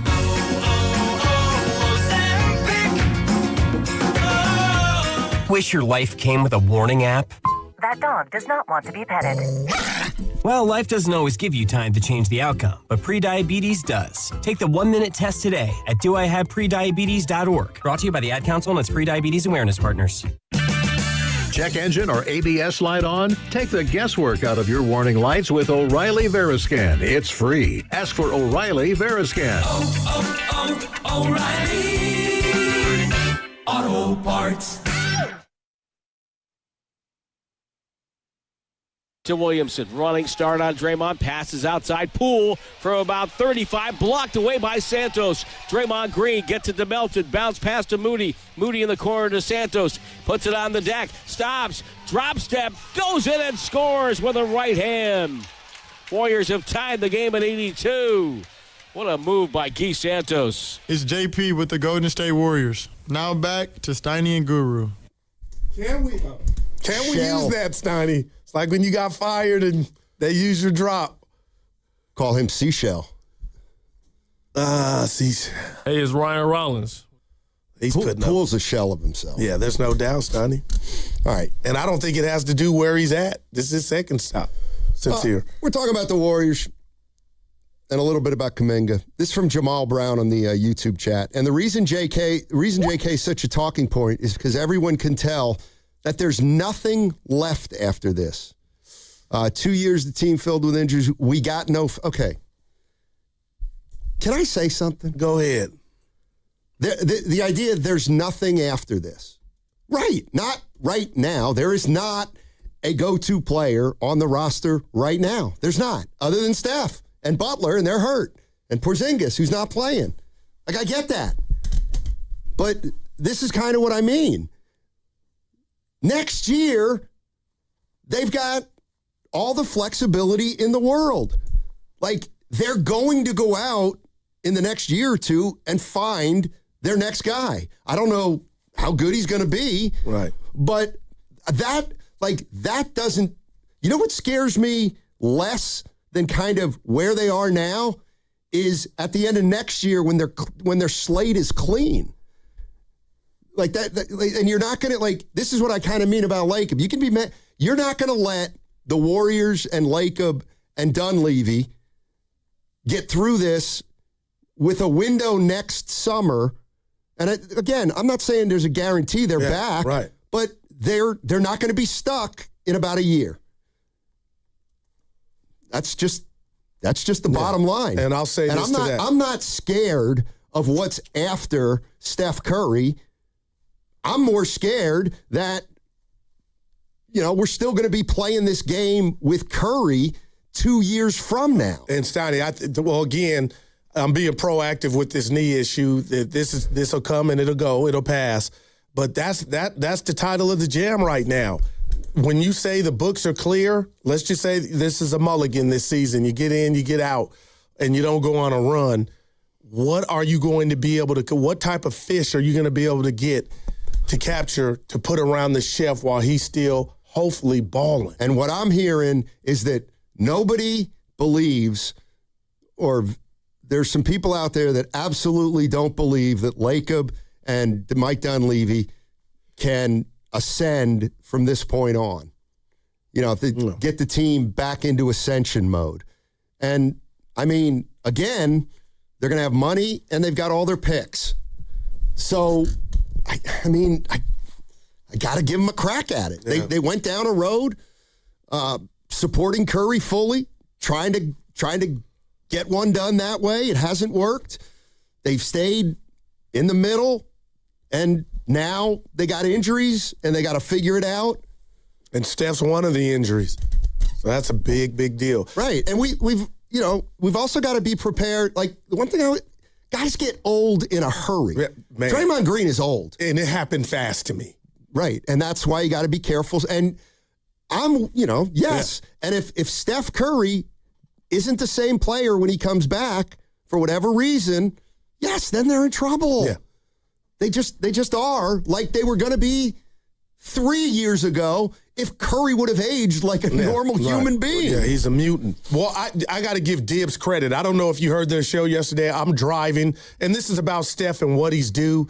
But Steiny, he itemized and went down how, 62 Steph's due or 68? Mm-hmm. He's underpaid for where he's at now, box office, what he means to this team, what he's done, how Joe Lacob's benefited and turned this thing into $1 billion, like the way Dibbs laid it out. I don't want to say it's not hard. He did a phenomenal job of, Steiny, that's 68, 7, whatever it is. Steph's underpaid compared to what Joe and the Warriors are benefiting from what he's doing and what he's meant. I was in the car like, he's right. That's 60. That feels like 20. Well, I get it in the grand scheme of things. You but want to pay him on box office, you don't have enough money to pay him. If you're going to pay him on performance, you have plenty of money to pay him. And that's a great job. That's just the way I look at it. If you're going to say that, you get what I'm saying and where he was going. And you know what? And maybe, I'm not, this is what I mean by organizational. Like, I can't just blame one guy. And here's the other thing. If Steph Curry signs a contract extension for 2027, 2028 at $60+ million or whatever, at a monster number, you know what? That tells me something about Steph. It just does. I'm sorry. It just does, and it would. But even with the Trent Williams thing, Steiny, in sports, don't we hear get all you can while you can? Yeah, and he should. But that's going to tell me something about Steph Curry. I got to believe Steph Curry is smart enough to know that if he's going to make $135 million over the next 2 years, next year and the year after, that it's going to be a lot tougher to put a team around him. He's got to know that. And if he doesn't, then we've got a decision to make. All right, let's go to Carlos in Boston. Hey, Carlos, how you doing, man? How you doing, guys? How y'all doing, man? Good, man. So I just wanted to call just to clarify something, because I've seen this whole Kaminga thing, y'all trying to put the blame on Lay Cub. Lay Cub was the only one in this organization that was vocal about Kaminga. I think the blame is on Kerr and MDJ, because these two, I just want y'all to realize, MDJ is fighting with Kaminga's agent, Aaron Turner. That plays a role. Curry is fighting with Kaminga, which I think is personal after Kaminga called him out last year. Why are you guys trying to laugh? Most of you find it. I have the utmost respect for you, but I got to go against you on that. Stop trying to put that on Lake Up. And you're saying why Lake Up didn't step up for that? You have your mega star on this team saying he wants to keep playing with Draymond and then Kerr as his coach. I think I'm not going to say we got to put the blame on Curry, but we need Curry to be more vocal about this situation. Stop trying to play the nice guy, this and that. If the team's not working, tell Kerr, you need to step up and then play the kid. If he had done that literally back in 2024, we would have never got to this situation right now. Curry, as a leader, you need to be more vocal about the team. This is your team. You've been leading this team for years. Just be more vocal, man.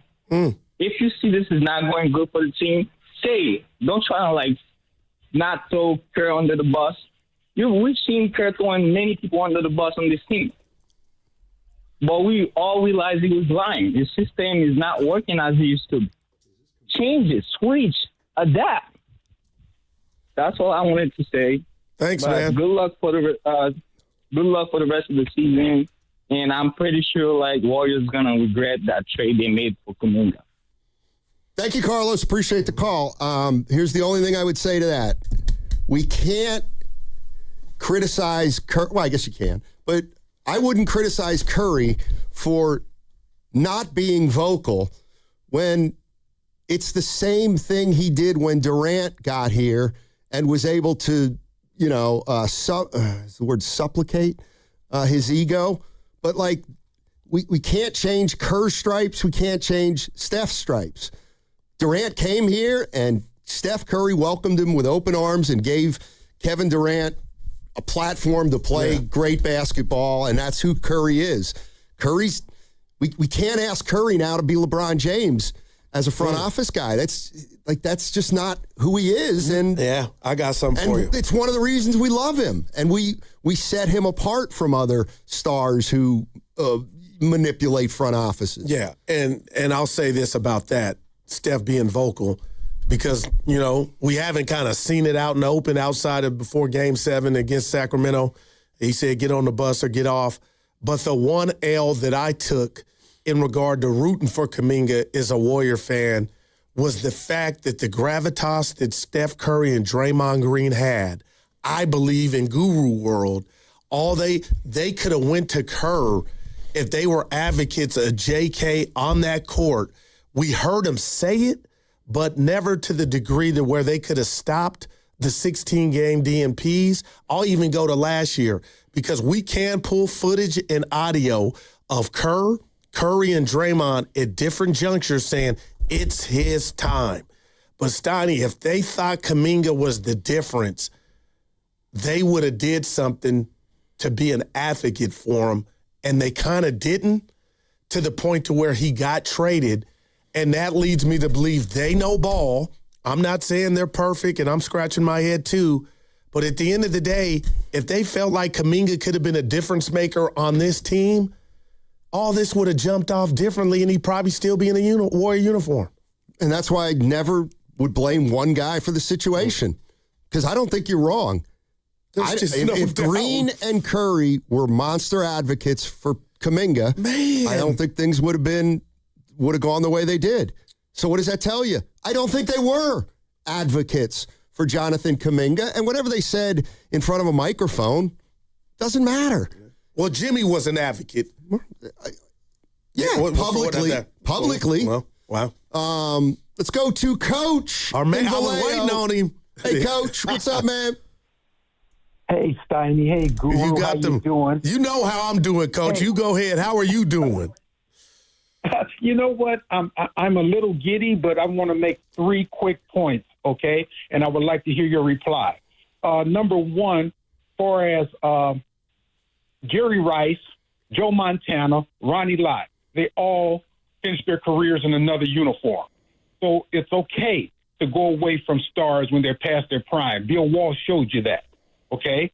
Number two, far as rebounding guards, the best rebounding guard in history is Oscar Robertson, Magic Johnson, and Russell Westbrook. Only one of them won a championship, okay? So rebounding as a guard is not a big deal, especially in this age of three-point shooting. There's a lot of long rebounds, okay? The third point is the first caller came in and said the team can only have one superstar. That first caller, that 60-year-old guy, I'm 70, okay? I mean, that is the most ridiculous statement I've ever heard. The Warriors won championships with 4 to possibly 5 Hall of Fame players on the team. Mm-hmm. Durant, Steph, Iguodala, Curry. I mean, you want as many superstars as you can. So saying Steph can only be the one superstar, that's a bunch of bull. You want as many superstars as possible. There was room for J.K. and Steph. Of course. They played 2 completely different games, okay? I mean, Steph opens up the lanes for J.K. J.K. sucks in the defense for Steph. The problem with the Warriors system right now is designed for shooters. The Warriors have no knockdown shooters. One, Moses Moody. That's it outside of Steph Curry. So you can run the Kerr system, but guess what? You don't have Clay and Durant out there shooting in those systems. So the Kerr system right now is horrible for this particular team. But that's my take, guys, and we'll be listening to your replies. Thanks a lot. Good to hear from you. Thanks, Coach. I know what he was getting at with the middle one and the rebounds. I actually 30 games like Moses Malone. Hey, Coach, I want you to hear me loud and clear. At least for that second point on the rebounds, I'm completely with you. Wow. It's like when Curry's a great rebounder for a guard. Who cares? It's a difference between 4.1 and 4.6. And the ball, they're coming long now more than they ever have in life in the NBA. You know, when a team takes 100 three-pointers and they miss 68 of them, there are a lot of rebounds in that game. So I'm with you on that one. But I'll say this. You know that, well, I didn't know. I got to see your D3 footage, Snotty, and your stats. You put your body at risk every time you go in there, wherever that ball comes to get a rebound. And Pods to have 30 in 2 games, I will not act like that's just, I get you, Coach. I hear you. But that's will and want, too. Well, I'd also. Because that's off the chain, Stan. That's just ridiculous now.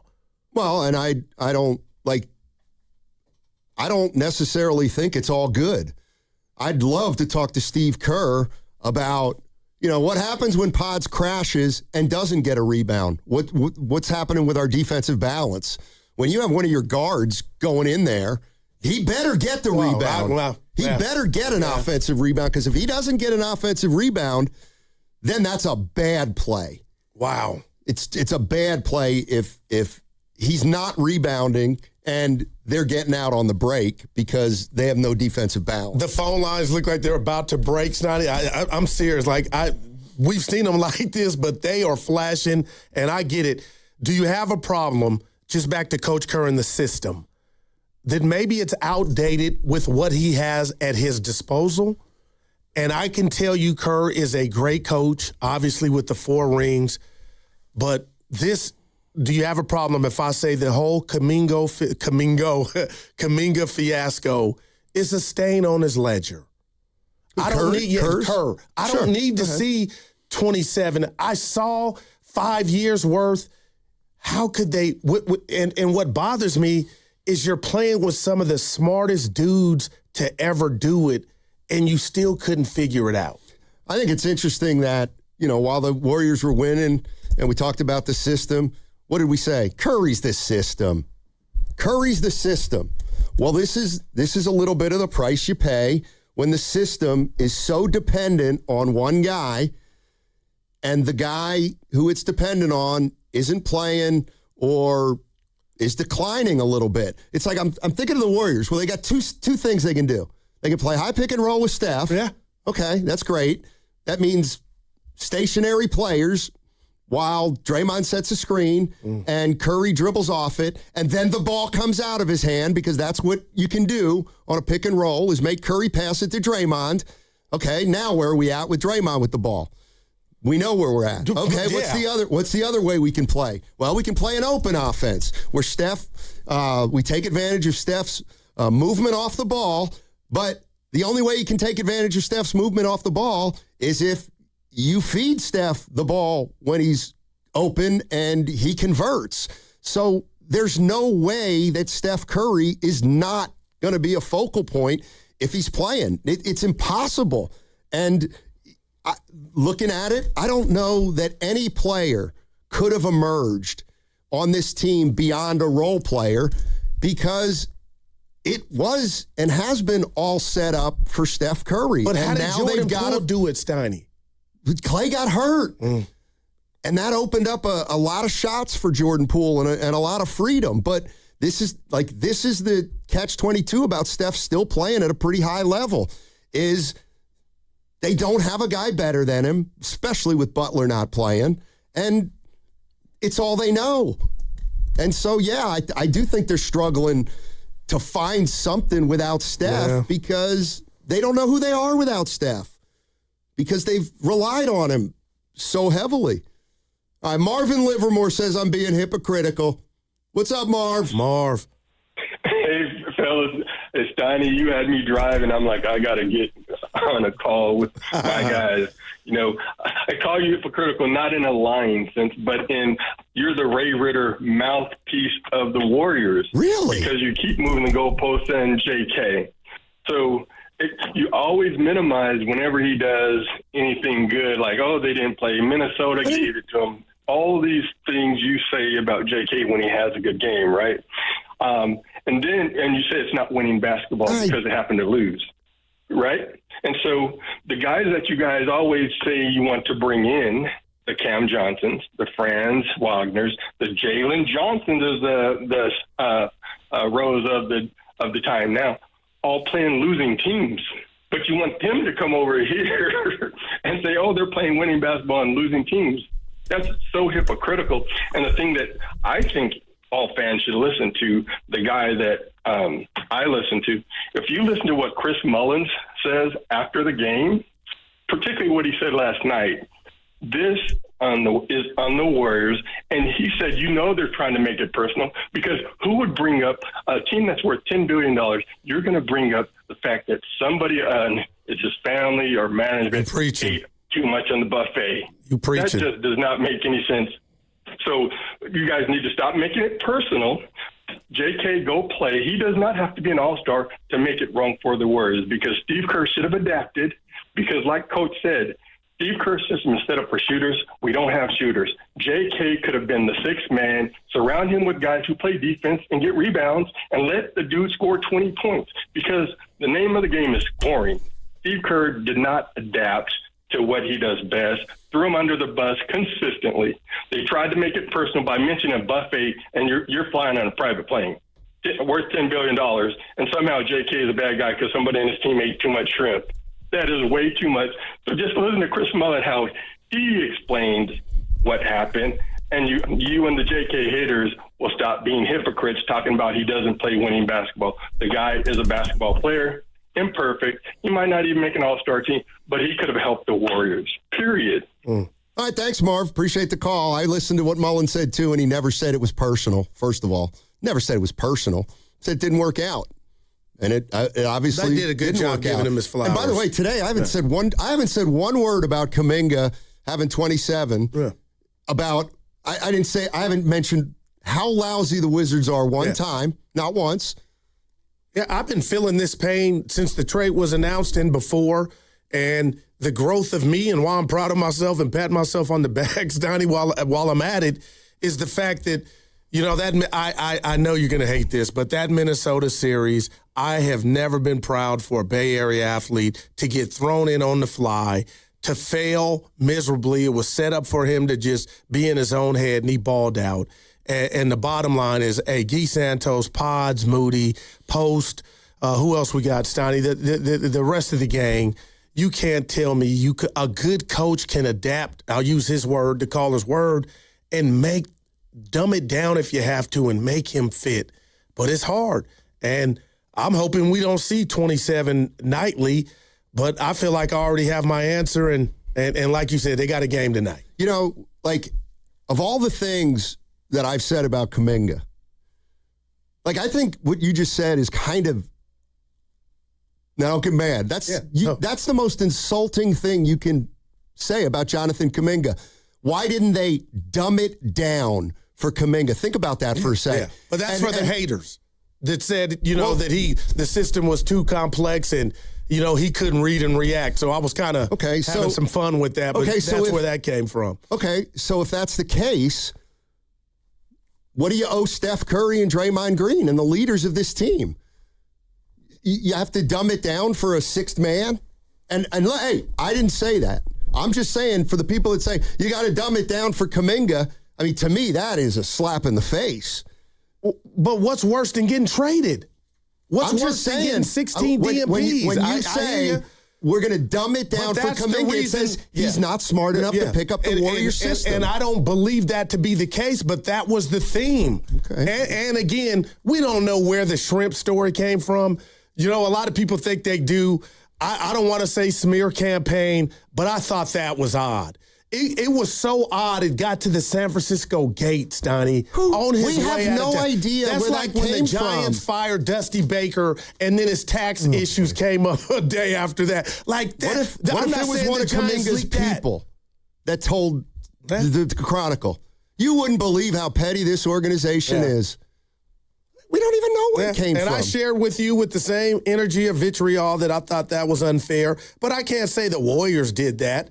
But it doesn't take 1 + 1 is 2, Yeah. Where did it come from? All right. What's coming up on the game is brought to you by Fremont Bank. Here for you, here for good. That segment was brought to you by Ceremony Ford. Waiting for the best time to buy a new Ford truck? It's now. Ford Truck Month is here at Ceremony Ford. On the 2025 F-150, get 0% APR for 60 months, plus $1,000 bonus cash with 0 down and 0 payments for 90 days. Don't wait.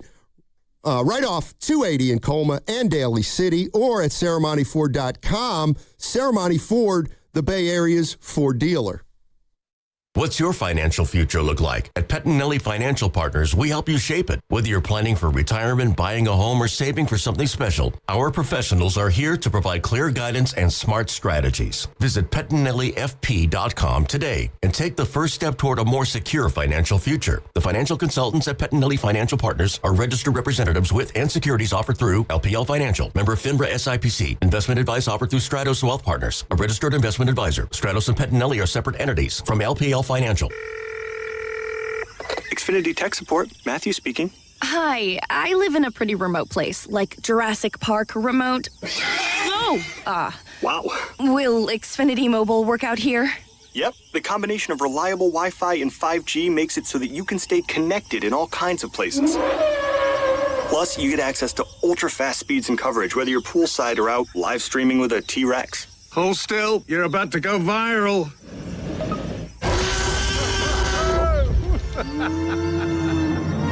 Welcome to a new era of Wi-Fi boosted mobile. Cut your mobile bill in half with 2 lines of unlimited. Discover a new era of Wi-Fi boosted mobile at xfinitymobile.com. Xfinity. Imagine that. Watch Jurassic Park with Xfinity. Savings comparison based on promotional rate for 2 lines of Xfinity Mobile Unlimited versus 2 lines of T-Mobile Experience More, Verizon Unlimited Plus, and AT&T Starter as of February 10th, 2026. Visit Friedman's Appliance in Pleasant Hill to see the full selection of Thermador appliances. Thermador provides a range of possibilities, from refrigeration to dishwashers or cooking with steam or convection. Come into Freedman's Appliance, and right now, you can receive up to 3 complimentary gifts with qualifying purchase. See all Thermador appliances displayed beautifully in live working vignettes at Freedman's Appliance in Pleasant Hill and at freedmansappliance.com. Women's Heritage Day is coming to History Park on Saturday, March 7th from 12 p.m. to 4 p.m. Join History San Jose, Mosaic America, and other community partners as we celebrate Women's History Month in the Santa Clara Valley. This free, family-friendly event will feature live cultural performances, a poetry lounge, crafts for all ages, booths from local woman-owned small businesses, a woman-owned lowrider and classic car show, and more. Want to be a sponsor or find out how you can get involved? Visit historysanjose.org. Injured at work? Don't wait. Every day you delay can mean lost wages, delayed medical care, and more stress for your family. At Boxer & Gerson, we fight for people just like you. Construction workers, delivery drivers, factory workers, restaurant staff, hardworking folks who get hurt just trying to earn a living. We won't back down. We get results. You work hard, you deserve real help. Call Boxer & Gerson now at 510-835-8870 or visit boxerlaw.com. The consultation is free, but waiting could cost you. Boxer & Gerson, justice for workers. Doors and loading dock equipment are a crucial part of your business, and one you probably don't think much about until they break. A broken door or dock leveler can be a real security threat, along with disturbing the flow of goods in your business. Luckily, RNS is here for all your commercial door, dock, and gate needs. From overhead doors and security shutters to fire-rated and personnel doors, RNS can provide your business with safety and security. Call 800-FIX-A-DOOR to schedule a free estimate or visit rsdoors.com. RNS Doors. Look for the red truck. Your home's equity. It's value you've already earned. That's already yours. But for too many homeowners, it's locked away. I'm talking about thousands of dollars just sitting there, not helping with today's needs, not helping with tomorrow's plans. That's where Unlock comes in. Unlock helps you access your equity through a home equity agreement so you can use your money for the things that matter most to you. So ask yourself this: how much can you unlock? Find out at unlock.com/home. Let's unlock yours. Terms and conditions apply. Not all homeowners will qualify. Use home equity responsibly. Odyssey San Francisco is proud to present our first quarterly game changer of 2026. Sam Meekley, a hard worker and quick problem solver. Sam keeps the cluster together, listens, fixes fast, and is always so calm. Thank you, Sam. I'm Bob Burke, founder and chairman of Burke America Parts Group, a family of brands that includes RepairClinic.com, an appliance and HVAC parts solution company that's grown into an international brand. Before AmericanEagle.com, we partially launched a new technology platform developed by another firm. American Eagle helped take our technology to a whole new level with digital marketing, software development, and business insights into our key markets, appliances, HVAC, and outdoor power equipment, and did so both on time and on budget. AmericanEagle.com has the resources, experience, and talent needed to produce solutions. Our new technology platform, developed by AmericanEagle.com, has produced tremendous results with higher traffic, conversion, engagement, and online revenue. If you have any home repairs you need to take care of, check us out at RepairClinic.com. If you need a world-class website or technology project, then I would highly recommend AmericanEagle.com. Call AmericanEagle.com at 773-NETWORK. That's AmericanEagle.com, 773-NETWORK. In Oakland, cloudy skies with a high of 64. Weather brought to you by Staples. From posters and presentations to labels and loyalty cards, Staples has all the print to boost your brand. Shop now in-store and online. Staples. That was easy.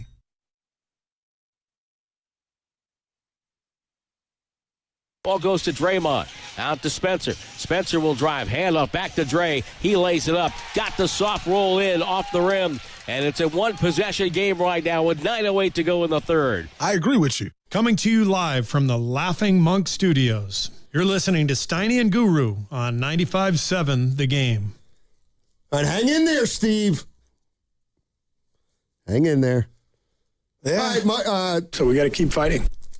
Chris Mullin did say at one point last night, unfortunately, it did get personal. Wow. That's what Chris Mullin said. Yeah, they did a great, him being festive. I said he didn't. Oh. Marvin Livermore, you were right. Yeah. They did a good job just giving Kaminga his version of his flowers, man. I'm a fan. So and I'm always been. If something, like, can something be personal just for Steve Kerr and not for Kaminga? Or was it personal for just Steve Kerr? I think it started out that way with Kerr, and then it was a two-way street. And we could just look at his agent and what he did on social media. I mean, I got to believe Mullen is saying that because Kaminga got 16 straight DNPs. Yeah. Let me ask you this we should try to get Mullen on the show. I love him, Stunny, but I got to ask you this. He's a Hall of Famer. He knows ball, and he ain't giving you the company line. He's a Kaminga fan. There are a lot of Kaminga fans of what?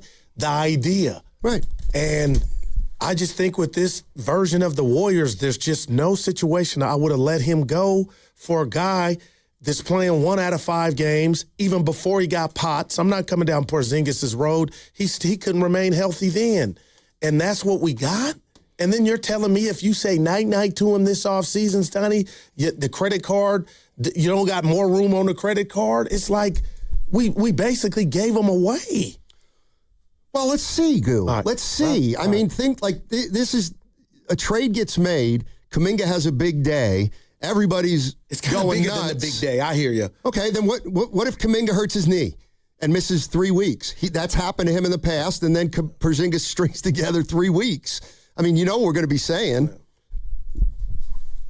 And, the other thing is, why you think if Mully's right, why you think it got personal? I actually don't think it was personal. It's okay for me to disagree with Monty. No, I'm saying, but let's say he's right. You tell me. Is it? I think Kerr hated his game. And is that was personal? The answer I was okay, then for. it's personal. Yeah, that was the answer I was looking for. Then I think after he didn't like his game, he didn't like Kaminga's approach. Yeah. Is that personal? Maybe. I don't know. Is it, or is that basketball? But whatever it is, I think it happened. If I go Woody Harrelson, Stoney, and True Detective, and just think about that interview after the season last year where Coach Kerr joined Willard and Dibbs, and a passing line that he said during that conversation, I'm paraphrasing, Kaminga hadn't been around. And I just thought to myself, you're sharing that with Dub Nation, but there's a part of me wanting to know, is there a chance you never shared that with him? To where if that was an issue, the lack of communication, that's how stuff can get personal too, Stoney, where there's a lack of communication. Well, I mean, that I don't think was a problem. But, God, it feels like I've heard 50 times over the last 4 years, JK and I talk a lot. You know what? I heard that too. Tim in North Carolina. I was waiting on him. Timmy. What's up, Tim? Bro, why you laughing, man? I'm really crying, Tim. I'm really crying, but go ahead. This your call, man. Go ahead. No, it's the thing, Goo. I've never, ever done none of that with you. You know that. I've always just kind of be like, look, man, it is what it is. Like, what I've always found fascinating and amazing is that some of the hosts on the station and some of the fans, man, I was listening last Saturday to a cat call in to Evan and them, BPA, cute little nickname, right? And say that he's a bust, like a bust. And I'm sitting here like, okay, how are you a bust? A bust can't do what this kid can do when he gets on the court, right? Said 31 other teams didn't want him. I mean, just some stuff that just amazes me. And I've always been impressed with the mindset, right? 16 DNPs. All right, I'm going to go out there and I'm going to give you 21 points in 20 minutes. All right, another 30 days, bone bruise injury. A debut on a new team, new system, and now I'm going to go give you 27, 7, and 4. Like, I've always been impressed with the mindset of keeping yourself ready to play. The kid ain't never been given credit for that, right? And then the pessimism of, like, last week when I called and I say, look, remember what Ant Edwards said, man, you got the new guy coming, this and that, and Steiny and Evan, like, yeah, Anthony Edwards, the GM. And I'm just like, dude, game recognizes game. Cool, I'm sure you and Steiny could go to the gym. Man, I could show up at the park in my younger years and know if it was even going to be worth strapping on my shoes and balling with these cats, man. I ain't good. I can tell just that quick. So people that know the game can tell when people can play the game. But all of a sudden, when Ant Edwards and every other ex-NBA player and some of the current ones talk about this kid can play, the radio host and some of the fans, he's trash, he's garbage, he can't fit. Like, that's always been my fascination. There's never been anything about he's this, he's that. It's several people on this station that's going to call this station and look at this kid every night he plays and want to see him fail. That's what's sad. That's the sorry part. I've never been like that. I'll still be a Warriors fan because this is about to be Pod's team. We're going to build a team around Pod. We all know that. He's going to be a max player. And I'm going to still be a Warriors fan. I'm just saying, I'm going to still be a Warriors fan. But at the same time, I want this guy to be successful. So that's all it is, Goo. I just always found fascination in that. Yeah. Game recognizes game. We knew the guy can play. Just empower him and believe in him. Yeah. That's all we ever wanted to see. Yeah. It is what it is, man. All right. And you know what? Just to Tim's point, and the whole theme of what Mullen said and what he could have meant by it's personal, Steiny, when I look at this roster, I think that's the gut punch to all this to me, your boy. Is it how could you say or identify that he no longer was worthy, shout out James, of wearing a Dub uniform, and what you have outside of him was either as good, sufficient, and that's why I'm watching that Pelican game last night, and I'm going to blow your jaws off with this one. I'm thinking maybe if you got Kaminga, you might pull that game out. Not saying he's Magic Johnson, but that's where my mind's at.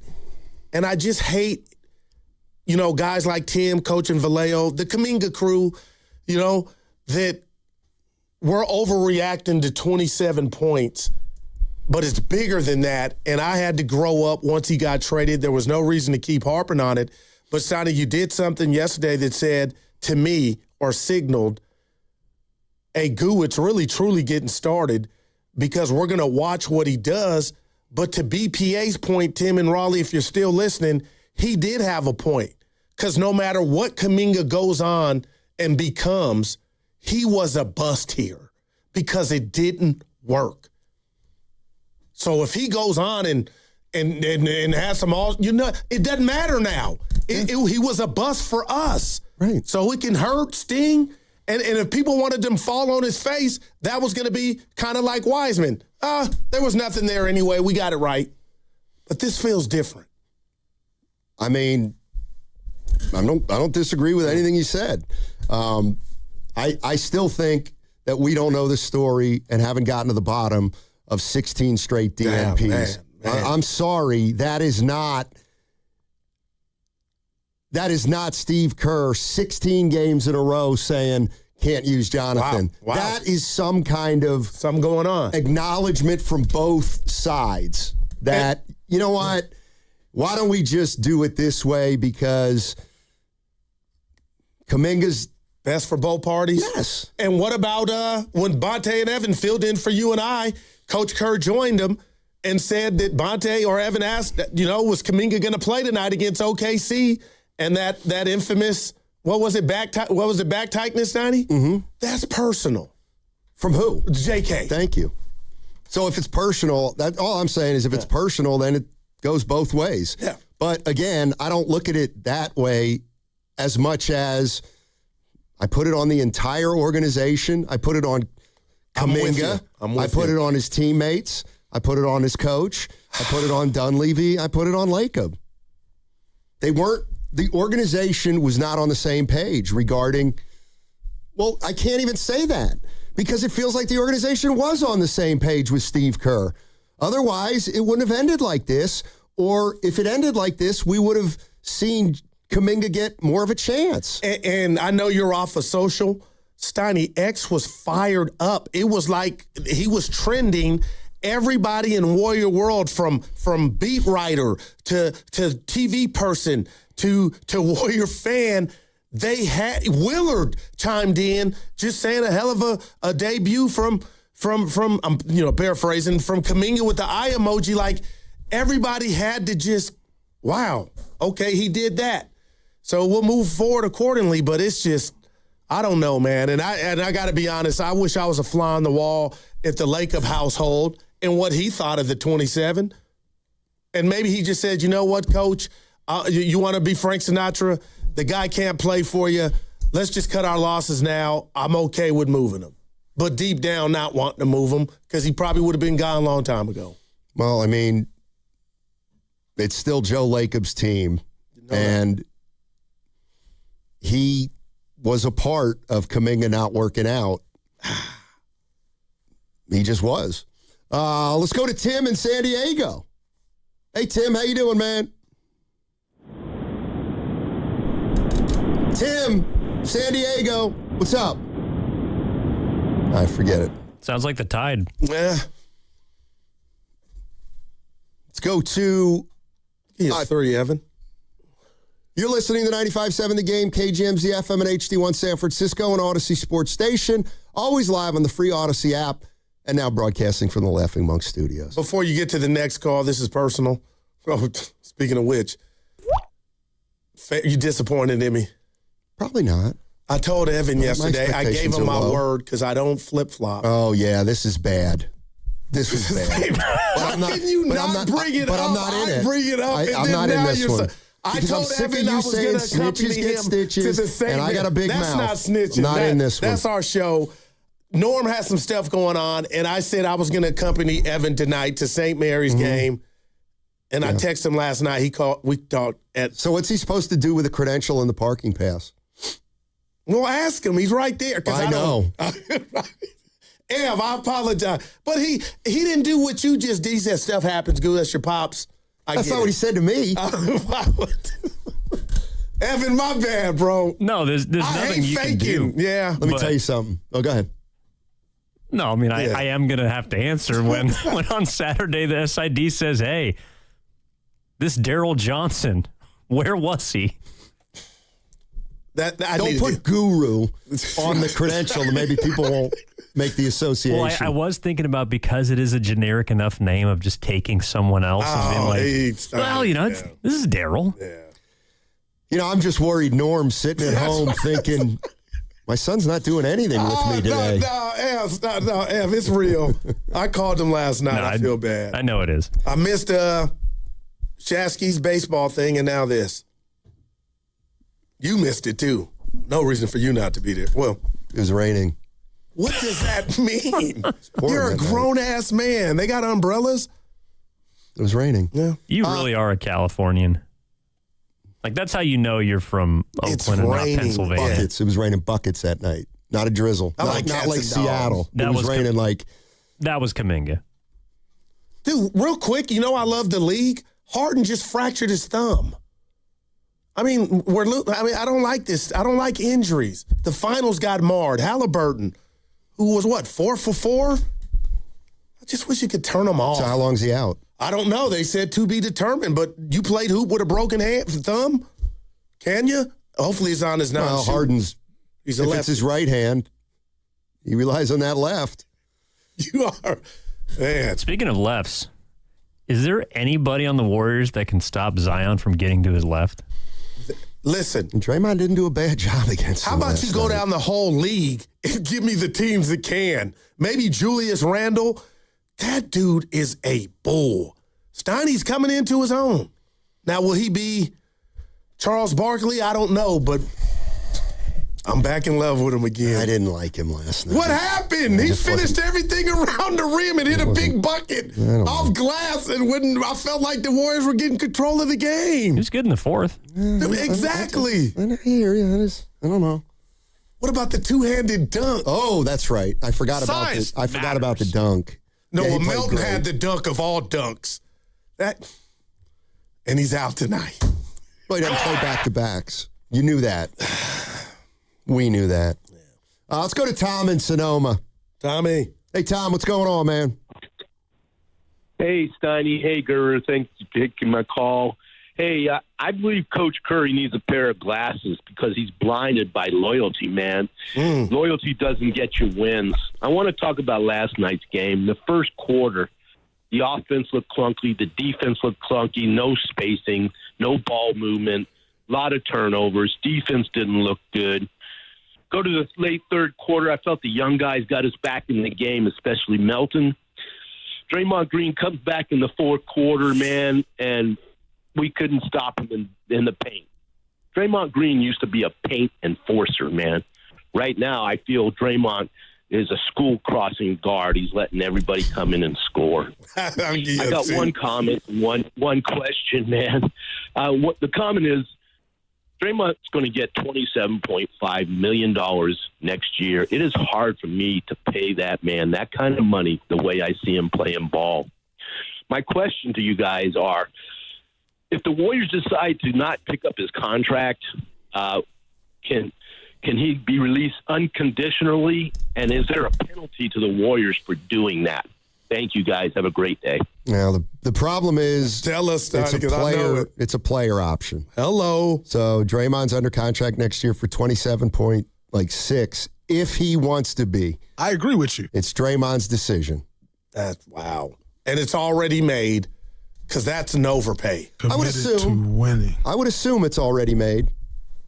What do you think has happened to where it's happened so fast? You get old fast in the NBA. But what about the body? Like the trap? I'm looking at him. Everything. Like what happened to that? His best game of the season was the back-to-back games against Wemby. But Stoney, what's happened to his body? And I'm watching him run as an older guy still playing hoop in his early 40s. Stoney, it's a labor just to run up and down. Like that's become a thing. That's like playing defense, something you take for granted. Running, watch him. It's a labor. Right. I feel like I don't have to convince you on it. Like, okay, Goop, keep going. Right, and this is where, what? 27.5? Yeah, what are we going to do with him? Nothing. Right, so you gave him. Are we going to spend 14 months ripping Dre? Well, you do it to Trent. Who? Trent Williams. Like if he's fat and lazy. Draymond works. Oh my God, Donnie. I better be. I'm just kidding. Because people may actually think that I mean that. But not harmful. Like this is what I mean. They've put themselves in a position where Draymond's under contract next year for $28 million. Now that can be at the door of the front office. And Mike D was, but that's okay. But we can't revise history. And history has a lot of Warrior fans understanding that move. They do. They wanted it.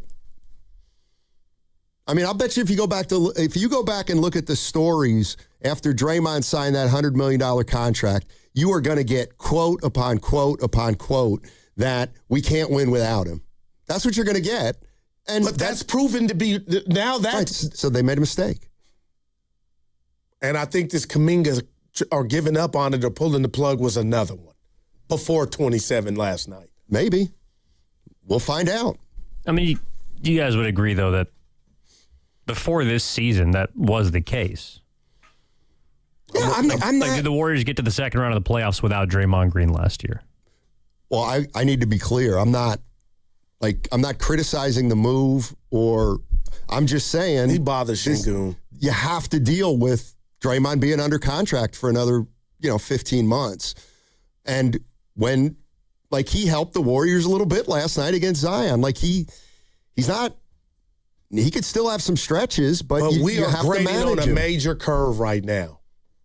Well, I mean, wasn't it unrealistic to think Draymond was going to get better? I mean, we knew Draymond was going to go downhill. Or can you stop it at least? Because it's accelerating rapidly. Right. You have to. That's what happens. We got to understand Curry is the anomaly. He's the anomaly here. And even he's succumbing a little bit to it. When's he coming back? When Draymond signed that contract, we all said he's going to be 37 when he's making 28. We knew this was this. I'm gonna be honest. I just don't like. I don't like when people are surprised that stuff is happening that we should have expected. We all here at this station, and I'm not saying anybody was wrong, came down Klay Thompson's road about how shell of himself he was, but he had an excuse. 2 catastrophic injuries, and nobody took that into account when we criticized. He looked like a shell of himself. Draymond is not too far behind Klay on his worst day. And I'm going to leave that there. And for you, Steiny, you're right. He did some stuff last night. I can't get over what he was not doing and how he was a bowling pin in the lane. G. Santos feeding it to him. Go up and finish. And he's acting like naturally. Why are you acting like he can do something he's never done? I'm looking for Evan at the no, you're right there. But I know why you can't do it. He's never been able to finish, Goo. Come on, he never averaged more than 13 a game. What about the Clay part to what I said? I'm just telling you, he's on that street, Steiny. And I would say, look at Draymond's career over 14 years and what he was asked to do defensively against bigger, stronger guys consistently year after year after year, and it's understandable why he's breaking down. No, he hasn't had a significant injury, but he's played undersized his entire career. And now it's catching up with the Warriors because he's not the athlete he once was. So that's it, the athlete. Well, he's never been Apollo Creed. Apollo Creed. Is that the muscular? Is it because he's muscular? That was a reference I thought you could get. Steiny, just think about it. Don't tell me about Carl Weathers. I know about Carl Weathers. I feel better. Evan, I do feel better. That was a hell of a save. Yeah, but I'm trying to stick up for the guy, Evan. And I was trying to throw you a layup. Yeah. I'll always respect what he's done. You are right. Underman, Jim Barnett saying might be the best defender he's ever seen. Yeah, we'll kick him on the way out. Yeah, but it ain't kicking. I'm just watching. Drop kicking. Like Antonino Rocca. I asked you, did you see that video going around about, him in the paint? Yeah, and I find it amusing that everybody gets a kick out of something that was known forever. It's alarming. We laughed at him for that shot against Memphis 4 years ago. Why can't I remember that? I mean, he just like... No, didn't touch the rim. Yeah, so at 38, you want him to start finishing like he's never finished. But you give me the ball there, not in the NBA game. I'm going up. Come on, Goo. Absolutely incredible. It's just like when he's going to go back to the lab and shoot 40. It's like, it's not the way basketball works. Well, he never could finish. I mean, yeah, occasionally, but that's not what I mean. 2016 he could. We're giving you, that's 10 years ago, and it was 1 year, and he's never, ever approached that again. All right, here we go. We're giving you a chance to do something money can't buy. It's a bucket list thing, and it's coming up on the other side, if we remember. You have a chance to play a game of Knockout on the Chase Center floor. Here's what you do. Go to 957thegame.com. Register. Once you register, then we can call your name. When we call your name or a name, that'll be at 12:30, which is in 20, 30 minutes, something like that. Then that means the window's open. I'm going to say Harry Smith, but it's not Harry Smith. It's going to be somebody else. And then that somebody else I want to call in the next 9:57, and you got a shot to play Knockout at the Chase Center floor. It's pretty simple. Just go to 957thegame.com right now to register. And this segment was also brought to you by Planet Fitness. Planet Fitness has everything you need anytime the motivation hits. And with most clubs open 24 hours, you can give everything you've got. Save $28 or more when you join today for just $1 down, $15 a month. Cancel anytime. Deal ends February 27th. See club for details. Here it comes. At T-Mobile, get the new Samsung Galaxy S26 Ultra with Galaxy AI. Okay, we don't need the trumpets. We know it's awesome. You even get a 5-year price guarantee. And the best benefits in wireless. A kazoo? Pre-order and get the new Galaxy S26 Ultra. Really? Nothing? Did I mention at T-Mobile there's no trade-in needed? Better. Guarantee excludes taxes and fees. Applies to monthly price of on-network talk, text, and 5G data on the Beyond plan. Benefits vary by plan. May require activation and are based on included perks. Exclusions and details at T-Mobile.com. Hey, Bay Area sports fans. Get ready for game day with Laughing Monk Brewing. Whether you're watching with friends or heading out after the final whistle, Laughing Monk has the perfect beer for the moment. With locations in Sunnyvale, Scotts Valley, and Bayview in San Francisco, there's always a Monk nearby. And now, check out their newest San Francisco location in Nopa. From crisp lagers to bold IPAs, every beer is righteously brewed in San Francisco. Grab a pint, grab your crew, and make game day better at Laughing Monk Brewing. Righteously brewed in San Francisco. We all hear the radio ads about the IRS. They tell you to be afraid, to be scared, and they try to frighten you into calling. I'm not here to do that. Tax Relief Advocates is different. TRA is here to tell you that if you owe money to the IRS, whether it's $5,000, $50,000, or $500,000, we have a solution. It doesn't matter if you're sitting in your car, at work, or with your kids. No matter where you are, call now. 800-575-6986. Don't lose hope. TRA can eliminate or reduce what you owe to the IRS. Generous programs are now available that can give you a fresh start. Our passion is taxes and helping individuals fix their IRS problems. We have over 1,000 5-star reviews on Google and an A+ with the Better Business Bureau. You don't need to be afraid of the IRS any longer. End your tax nightmare today by visiting us online at TRA.com or call 800-575-6986. That's 800-575-6986. Tax Relief Advocates. Real solutions for real people. Tune in to 95.7 The Game for Warriors Live, 60 minutes before tip-off. Every Warriors game throughout the season as we get ready for the action. Presented by Xfinity, your home court advantage. Brought to you by Xfinity. Watch all your favorite teams all in one place. Xfinity. Imagine that. When selecting a financial institution, how do you know you're making the right choice?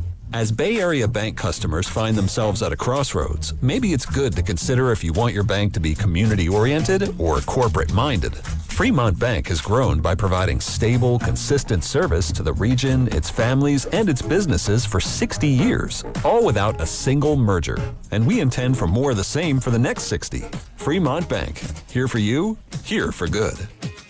Injured at work? Don't wait. Every day you delay can mean lost wages, delayed medical care, and more stress for your family. At Boxer & Gerson, we fight for people just like you. Construction workers, delivery drivers, factory workers, restaurant staff, hardworking folks who get hurt just trying to earn a living. We won't back down. We get results. You work hard, you deserve real help. Call Boxer & Gerson now at 510-835-8870 or visit boxerlaw.com. The consultation is free, but waiting could cost you. Boxer & Gerson. Justice for workers. Ready to get rid of that old car? Donate it to Cars for Kids. Call 1-877-CARS-FOR-KIDS to reach a friendly live agent. Donation is super easy and your car can be picked up as soon as tomorrow. Call now, 877-CARS-FOR-KIDS or go to carsforkids.com. That's cars with a K. This February, fall in love with your home. American Vision Windows Matchmaker Deal lets you pick any 2 offers. Free expert installation, free sound package, free upgrade to Sun Matrix, we pay your tax, or no interest and no payments for 18 months. Stunning, energy-efficient windows, your choice of savings. Visit AmericanVisionWindows.com or call 888-347-0711. That's 888-347-0711. On approved credit, minimum of 4 windows. Taxes based on materials. New customers only. Some restrictions apply. Call or see website for details. Offer ends February 28th, 2026. Do you owe back taxes or have unfiled tax returns? The IRS won't quit until they get your money. Here's great news, fresh from those in the know. Major changes have happened at the IRS. If you owe more than $10,000, you may be eligible for a 99% reduction of what you owe. Haven't filed a return for a while? Their happy clients are talking. The IRS was going to levy my bank account, but Guardian was able to prevent that and fix all my IRS issues.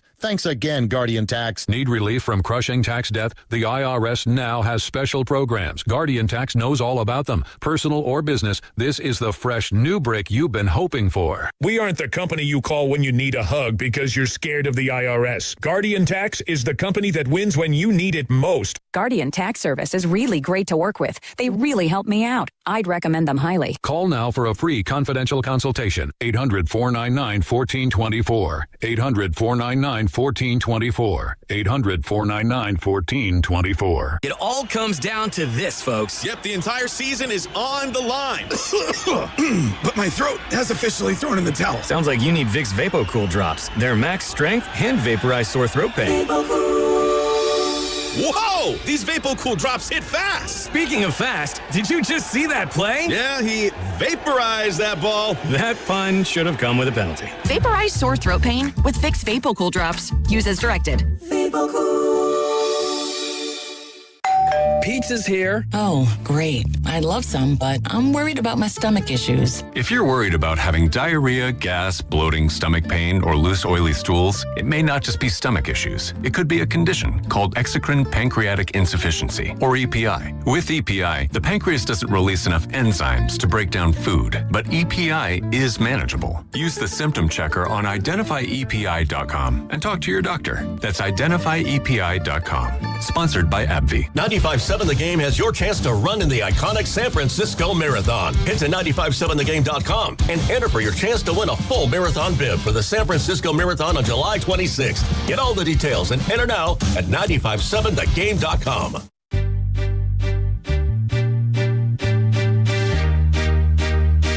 Oh, my baby, my darling. Am I going to embarrass you now with all your fans out there? Shut up, Evan. It's JP with the Golden State Warriors. Now back to Steiny and Guru.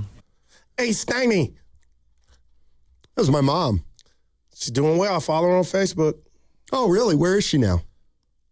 I said I follow her. I don't have a mechanism on Yeah, her. my mom and I are we've gotten really tight over the last few years. I asked her how she was doing in the cold back east because it's snowing and it's awful weather. And she's like, yeah, I'm in Florida. How often you get home for like a non-funeral? I don't have a home anymore back east. To go see your mom and Gretchen, your sister. I usually go see friends and I work them in. Reluctantly. I got to say something before we get back to business. It sounds like you want me to move back east. No, I was just taking some time off. I'd love to. Hey, look at you. I'm nosy by nature. I know. And I'm more than just sports. I read the Chronicle, Oakland Tribune. And during the break, I'm going to let you, my bad. De La Salle baseball was getting ready to start, and for whatever reason, there's a pause on the season. Okay. I wish I had connects to know why they're not playing. Something happened. That's all you need to know, Goo. Financially or stop being nosy. Wow. I've heard that before. I'm more incensed. I'm curious, like what, financially you mean? With the program? And we got a Passoy problem in the clubhouse. I don't know. Yeah. Although as a Catholic school graduate, hey, mind your P's and Q's. Those priests are tough. Yeah. I'm more upset that I'm not even. No, you said Evan. Yep, coming down my road. Yep. De La Salle is a Catholic school. Hello. So I'm assuming they have priests there who are teachers. And Evan's like, that's not the case. I'm like, what? That's what a Catholic school is. You have some priests and nuns. Maybe they don't have nuns because the nuns are at Carondelet. Right. Not every Catholic school just has priests walking around. Well, then it's not a Catholic school. Yes, it is. There's got to be the proper ratio of priest to lay people for it to be considered a Catholic school. You know, it's 2026. And what's your point? My point is the priests and the nuns are not the only ones teaching at these schools anymore. Oh, that's correct. Evan's right. I'm but Evan. There are. And I'll bet you just a guess, I would say grades 9 through 12 at De La Salle, they have 20% brothers, priests, whatever you call them. Back in the day, we still called them Father Norris. That's when they used to use the paddle. Can't use that now. I never got the paddle in my Catholic school. It was when I was at public. No, not in Catholic school. The paddle was in public? Yes. Not where I went. What year? The paddle? Yeah. Yeah. I thought it was private. I would say they were to the paddles 64. About 1978. They were still paddling kids. They might still be doing it. Were you right-handed or left-handed? It's interesting. You know what? Thanks for asking that, Evan. What are you about to say? I'm right-handed, but interestingly, I batted lefty in baseball. No. I mean, did you right-left or right-handed? Right. So that's why you never got the paddle. You know I'm lost. I am too. Didn't they used to hit kids for writing left-handed? Oh, I've never heard that. Oh, my God. Norm's lefty. Little Daryl is too. Not anymore. That might explain some things. Last thing, and we're going to get right back to it. Boss not here. Kaminga. So I'm out Friday. My Uncle Rudy passed. Wait, when? This Friday. But he passed about 3 weeks ago. Remember I told you? I tell Willard and Dibbs, because I'm that type of guy and coworker. I said, I'm not going to be here Friday, and I'm going to miss you. And Willard's my dude, but I just want to run this by you, too. Because Evan, I tell him I'm going to a funeral. You know what Willard responded? What? You lead the league in funerals. That's kind of like my life. But Evan, something I would say. What a jerk. He was hugging me, but I drove home like that was. Your take on that? Well, Steiny's usually you lead not. the league. And I'm like, damn, Will, I know this, but to hear it echo stuff, I don't know. You have a big family. See, but that... You lead the league in cousins. That fits. Willard's usually more sensitive than that. Well, maybe that's... At times. Maybe that's... Evan, he didn't laugh, though, so he wasn't making the... But I looked at him like, Steiny, it didn't sit well. It hurt. I lead the... And it's bad luck. Death is bad luck, so I give him that. But wait, what? Unfortunately, I've been going to a lot of funerals. Oh. You know? I mean... They got to stop at some point. You mean what? I don't know. Is it bad luck that people die? Timing is probably bad luck, but we're all done at some point. He just made me think about my life in a sense that, like last year, I probably went to 9 or 10 funerals. Oh, yeah, it was more than that. See, I'm not laughing because it's nothing to laugh at, but he wasn't saying it from that. How old was the dude you're going to a funeral for? It's my Uncle Friday? Rudy. How old? 66. That's young. All right, then that's, he had more years left in him. And we got to go to Fresno. Now that's unfortunate. Hey, I ain't been. Oh, Lowe Neal, Fresno. Shout out Lowe. Yeah. I've never been to Fresno. You got to be kidding. Never. I drove by it. Not even a football game, Derek Carr, Fresno State? No. How many times have you been to Fresno? 2. Thank you. Yeah. Thank you. Yeah. Oh, Willard texted us, Donnie. Of course he did. Look, and I don't want to look. I'm scared of Willard. I'm in a real good mood. Okay. He said I misquoted. Somebody's saying, can you guys talk about the guys who are on the team and not the guy who just got traded? Okay, I'll give you my quick. We just talked about one, Dre. Oh, knockout coming up in 5 minutes. We're going to call a name. People will never remember this. All right, here we go. We'll talk about the players last night. Moses Moody. I thought he was pretty good. Guy Santos. I didn't like his game last night. Okay. He had 6 turnovers. Right. That's a Draymond game. Right. Draymond was okay. He was okay. No, he was not to me. Yeah, okay. DeAnthony Melton? He's doing the Allen Iverson. A lot of shot volume. He's getting they're not in that game without him. Yeah, call me a hater. I'd like to see him make more threes. Okay, right. He can't make a 3. All right. I don't like my 2 guards who shoot 29%. But hey, I got no problem with Melton. Pat Spencer was not good at all last night. What was going on with him? Sometimes when you're a 13th man and you're playing a lot of minutes, but it's not it bad catches laughing. up with you. Quentin Post, I'm not crazy about him either. Are we not going to mention the dust up with him and Pods? Go ahead. You're not that guy, Post. Was Pods? Go get a rebound. The dude's got 30 rebounds in the last 2 games, and you're yelling at him because you were open. First of all, I was team Pods on that. Quentin Post rebounded better than Pods last night because he had 9 in 22 minutes. He does not. This is Quentin Post. Oh, actually, he had 15. He doesn't have 30 in 2 games. That's because he doesn't play as much. Nobody plays as much as Pods. What do you think QP said? Pass me the damn ball. Like, Post wasn't bad, but if he's not making threes. He did one Al Horford Moody, back down and did the little baby hook. Right. I'm like, give me more of that. Backed him down. Oh, everybody's favorite All-American, Will Richard. Oh. Yeah. He's got some Jordan Poole in him, Steiny. Oh, now he's got Jordan. Is that good or bad? Young Jordan Poole. Is that good or bad? No, hey, it's good. It's good. Okay. Yeah. When it's going in. Pods was Pods. Gary Payton II was not very good. Keep spinning that ball before you shoot it. They were due for an off night. Exactly. No, Horford should have sat tonight. Okay. So there we go. Am I the only one thinking that? Last night was the game you play, Al. Why? Because we win 2 in a row, headed to Memphis. Okay, well, then you're playing without them tonight. It's Memphis. They're better than the Pelicans. Are we still assuming that every single, like, there are games that are just gimme games for the Warriors? No, there aren't. And that's where, again, this is where I come back to the so-called fan base. You are something else. No, Evan, good point. I mean, where they're at right now, there's no automatics. That's the way it is when you're missing your best 3 players. Speaking of which, I'm focused more in on the player. I'm being real, and you wanted no part of this. Who do you think he's going to mention here? What irrelevant player do you think he's going to mention?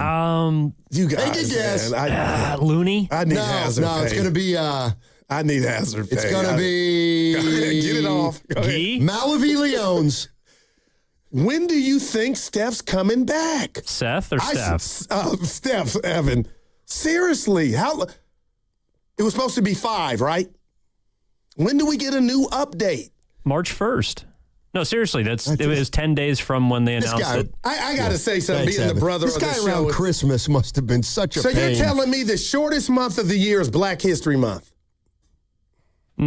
Yeah, but every 4 years it has one. You guys can't handle the real goo because you'd only half of them. Just think about that. Black History Month is the shortest month. You got nothing for it. And I need nothing from you. It's just, what a coincidence. Every 4 years, there's one extra day. Well, let's go to William in Georgia. ATL. This may be the first call from William in Georgia. What's up, William? Hey, what's up, guys? Thanks for taking my call. I appreciate it. Sure. Yes, sir. Yeah, I'm from the Bay, but I moved to Georgia, so yeah, that's the reason why. Were you at the game last night? Relax. Where in Georgia? Because it's a big state. I live in Augusta, so it's like the second largest city in the state. Oh. So you weren't at the Hawks game last night, no? I was not. 17 people were there, dude. Yeah, I got you. Yeah, so, I just wanted to say, Steiny, I think you're saying a lot of things that I wanted to say. I agree with you about Kerr's system. But one thing I wanted to point out was I think we can pinpoint when this dynasty went down. All right. And it was when Draymond punched Poole. You preaching now. Yes, because right, he assaulted and battered a guy, right? And you know what he gets instead? He's starting for us in 2026. That was his reward for that, right? And all of the byproducts that come along with that, not being able to fit Jonathan Kaminga, however you feel about that, right? And just look at all the moves after that. Bob Myers left. And then the first thing that Dunleavy does is acquire Chris Paul and attach a first-round pick. And then he signs Draymond Green to that 4-year contract. Like, come on, guys. I mean, I don't know. This is just therapeutic for me. Like, because, I'm a big Warriors fan. And I don't know, guys. I don't know. I'm with you. We're here for you, bud. We're here for you. Therapeutic. All righty. The window's open. Some point in the next 20 minutes, we're going to announce today's name, registered to play knockout with us at Chase Center. We're 1 for 7. Do you want to? You can, not now, but in 10 minutes, I'll let you call the name. All right. If that person calls the contest line within 9 minutes and 57 seconds, that person will win a spot at our knockout tournament, which is April 6th. So be locked in the next 10 or 15 minutes. For sure. He went to the punch. Yeah. I wonder if people are going to be talking about the Kaminga trade like they talked about Joe Barry Carroll for McHale. But you blew my wig with his numbers. What was it, 20 and 13? Yeah. I thought he was as stiff as a youngster going to the games, man. Porzingis right now is at 12 and 1 in one game.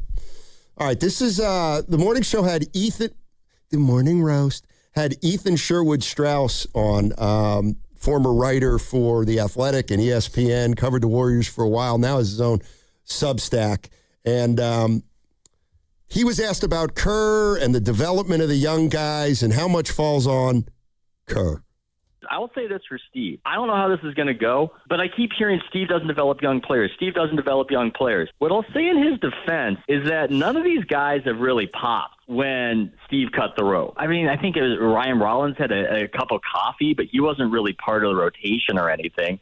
It's not been a track record where Patrick McCaw has made Steve Kerr look like an idiot later. So I think we should keep that in mind. There's one name, Ethan. Don't say it. Don't say JP. No, Ty Jerome. You can't do that. Well, no, that's not a count the bucket. No, that's not allowed. Who knew Jerome could do be that. Steve Nash? No. Come on, he's playing his ass off. No, you can't do that. That's in the right bucket counts. Every time he stepped onto the floor that year, you absolutely killed him, and so did 90% of Warrior fans. The theme of what Ethan was saying is they don't blossom when they leave. He blossomed. That is not allowed. Ryan Rollins blossomed. Now you want to talk a cup about of coffee. Cooking the books. Oh, man. Woo! Cooking the books. I thought you were going to go Rollins for sure. I mean, he can play. Yeah. Who knew? Yeah. And is that on Kerr player development? It's on. They didn't want to take a chance on a guy with a rap sheet. How about that? By the way, Jerome's active tonight. Sweet. Yeah, count that bucket. Count Look what at this bucket? guy, Jerome. You know what? Spread his wings when Anthony Lamb gets back into the league, you going to say that about him? No. Well, we missed on Lamb. We did go to the second round, lost to the Lakers. Let's go to Brian in Danville. Hey, Brian, what's going on, man? Not too much, Steiny. Thank you for having me. Absolutely. So I would like to call myself basically a reasonable Warrior fan, and it doesn't seem like there's a ton of them out there. Wow. Basically... Yeah, well, I say that because I had season tickets back when they played in Oakland, back before they were good, and that was a great timeout. The team was fun to watch, etc.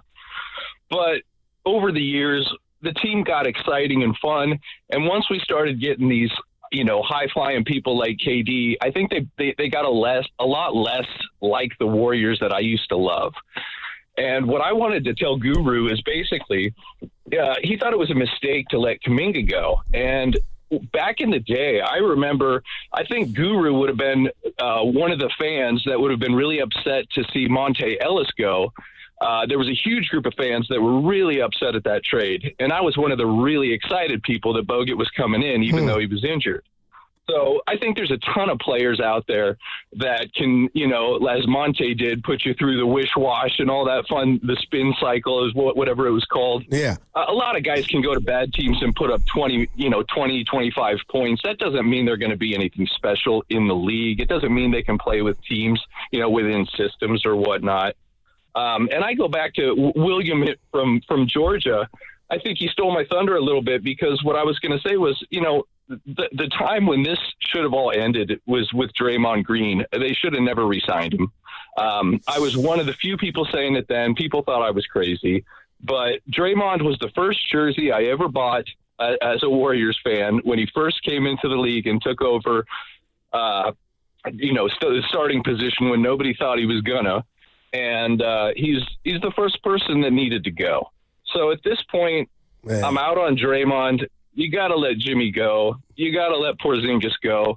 Build a real team, and then move Steph into the Ray Allen role, and then you'll have something worth watching. Because in the meantime, I used to love the Warriors. The last few years, it's kind of comical to me. Let me ask you this: the Curry being Ray Allen, who's the Paul Pierce and who's the Kevin Garnett? We don't have those ingredients. Well, that's exactly what I'm telling you. If you hadn't assigned Draymond Green, you got $25 million for somebody. I'm with you.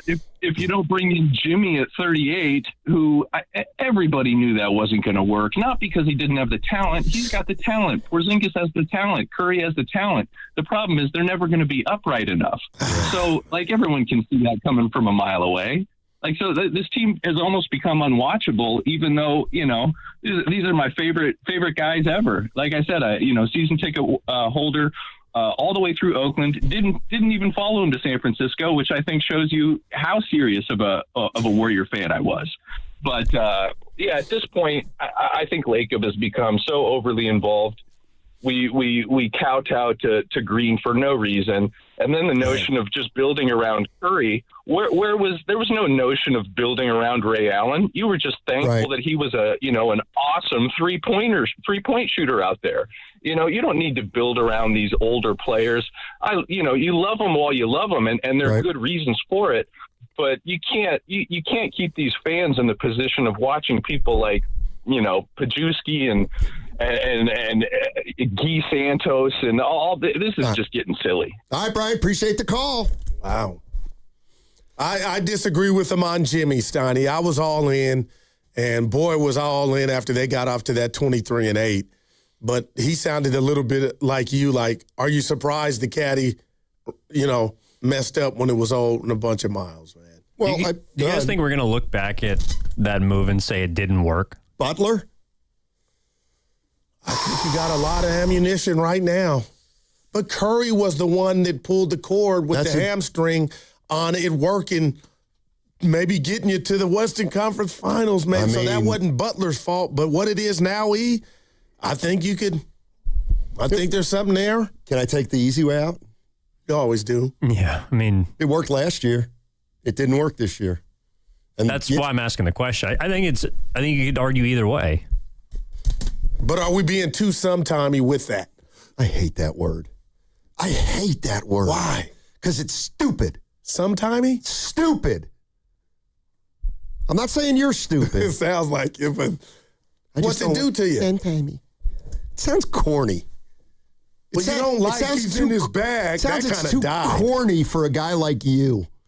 I'm a little surprised. All right, here we go. Yeah. All right, it's time to announce our first knockout contestant. Go ahead. You don't have the sheet. I got to do it. All right, here we go. Zach Correa from Santa Clara. Zach Correa. You have 9 minutes and 57 seconds to call the contest line. 415-523-4652. Zach Correa from Santa Clara. Let's go. Hey, let's go, man. 415-523-4652. I think I found a little life hack that the afternoon show uses. And they spend a minute talking about Zach Correa. It's from Santa Clara. They say the name 14 times. Zach Correa. Anybody know Zach Correa from Santa Clara? And you got his number. Text him and tell him to call the contest line. 415-523-4652. Zach Correa. Correa. Come on, baby. It's going to be a hell of a day, Steiny. Knockout. Yep, once we get some contestants. Dude, it's all righty. Let's see. What do we got here? Zach Correa. Santa Clara. Let's go, baby. Can you do us a solid? Might be a student. We're having like a Pods first half. We're going to be 1 for 8 soon. People will never remember this. All right. Hey, what's coming up on the game is brought to you by Fremont Bank. Here for you, here for good. Zach Correa. Santa Clara. Come on now. Get to a payphone if you don't have your cell phone with you. Get to that rotary dial and spin it. Oh, boy. I'm feeling good. All right, Warriors Wednesdays brought to you by Friedman's Appliance. Come see their full selection of in-stock luxury appliance in live working vignettes. Zach Correa. Visit Friedman's Appliance in Pleasant Hill today. That segment was also brought to you, Guru, by Safeway. Let's get nuts. Head to Safeway this week for 10 items for $10 mix and match. Member price just $1 each. Selected varieties. See store for full list of participating items. Visit Safeway.com for more details. See you in the aisles. What if you could have the most reliable fiber-powered Wi-Fi? And get this, what if you could keep it at the same price for 5 years? That's the Xfinity 5-year price guarantee. 5 years of Wi-Fi that boosts speeds to the devices that need them most, that finds and fixes problems before you even notice them, like super intelligent Wi-Fi with a sixth sense, and that keeps you gaming in the fast lane, even when the whole family is banking on bandwidth. All your devices working in perfect harmony for 5 whole years. And here's the best part. No annual contracts, no hidden fees, and our best equipment included. Plus, get online in no time with same-day Wi-Fi. Hey, let's face it, a lot can change in 5 years. Kids grow taller, dreams grow bigger, but your Wi-Fi, it would stay reliable and the price would stay put. The Xfinity 5-year price guarantee. Lock in your price and unlock the possibilities. Xfinity. Imagine that. Select plans only. Restrictions apply. Most reliable Wi-Fi based on Open Signal Awards USA Fixed Broadband Experience Report, May 2025. Actual speeds vary. Xfinity Internet powered by fiber and connected to the premises by coaxial cable.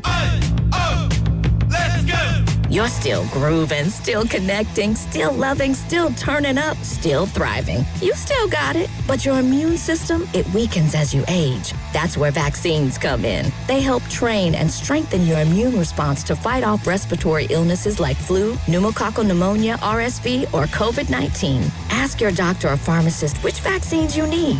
Book in minutes at vaxassist.com. Sponsored by Pfizer. Attention. Have you racked up $10,000 or more in credit card debt? Are you barely getting by making minimum payments? With credit card debt reaching all-time highs, National Debt Relief is notifying consumers about significant debt relief options currently being made available to help those with overwhelming credit card debt.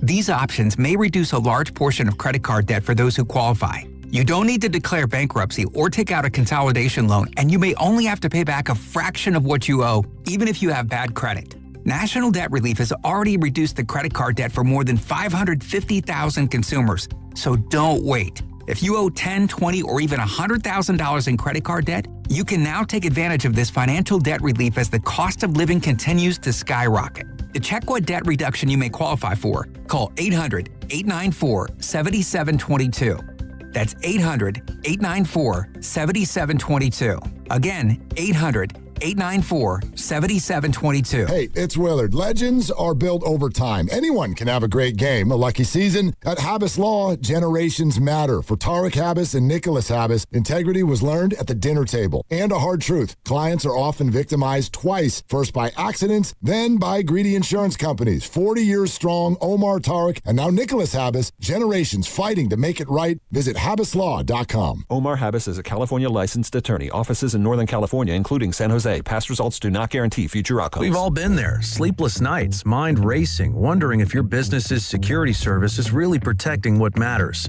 At Bay Alarm, we can put your security insecurities to bed. Video security, burglar alarms, fire alarms, access control, 24/7 monitoring, and more. Our advanced technology and personalized support ensure you can rest easy, knowing we're here for you, your people, and your business. Visit bayalarm.com to talk to a local security expert. Bay Alarm, we got you. In sports, success is about team effort, and the same is true for your hair. At Great Clips, we save your haircut details in clip notes, so every member of the highly skilled team knows exactly how to create your signature look. And with our easy-to-use app, you can check in from anywhere and get a ready next text when you're up next for a cut. It's the confidence of a great haircut delivered by a team you trust. Download our app today. Great Clips. It's gonna be great. Americans pay about $5 billion to control termites and repair their damage every year. Many people underestimate exactly how much damage they do. Call Pacific Coast Termite today at 800-PACIFIC for a free home inspection. Certain restrictions apply. No tenting, though. No double bagging your food. No pet sitting. Mention KCBS and get 10% off termite treatments and a 2-year guarantee on their work. Call 800-PACIFIC. 800-PACIFIC or go to PacificCoastTermite.com. Never have I ever called my sister from the finish line of my first marathon. Hello? You won't believe where I am. Are you running? Mile 26. I'm gonna make it. Switch to T-Mobile's 55 Plus plan and get iPhone 16e with its advanced camera system on us. Plus 2 lines for just $30 a line. Guys, I can't believe it. I knew you could do it, babe. That was amazing. Mom, how do you feel? I feel great. I can't feel my feet. Let's take a picture. And then you may carry me to the car. Share every stride, every mile, every memory on America's best network. Switch to T-Mobile's 55 Plus plan and get iPhone 16e on us and 2 lines for just $30 a line. With 24 monthly bill credits and 2 eligible port-ins on Essentials 55 Plus for well-qualified customers with autopay plus taxes, fees, and $35 device connection charge. Credits end and balance due if you pay off early or cancel. Contact us. Finance agreement 128 gigabytes, $599.99 required. Best mobile network in the U.S. based on analysis by Google and Speed Test Intelligence data 1H 2025. Visit T-Mobile.com. Go for gold at Kiki's Breakfast Cafe. Start strong with fluffy famous large pancakes and fresh brewed coffee. Fuel your morning the winning way at Kiki's or order to go at Kikis.com for a chance to win a $50 gift card. Courtesy of Kiki's. Enter at 957thegame.com.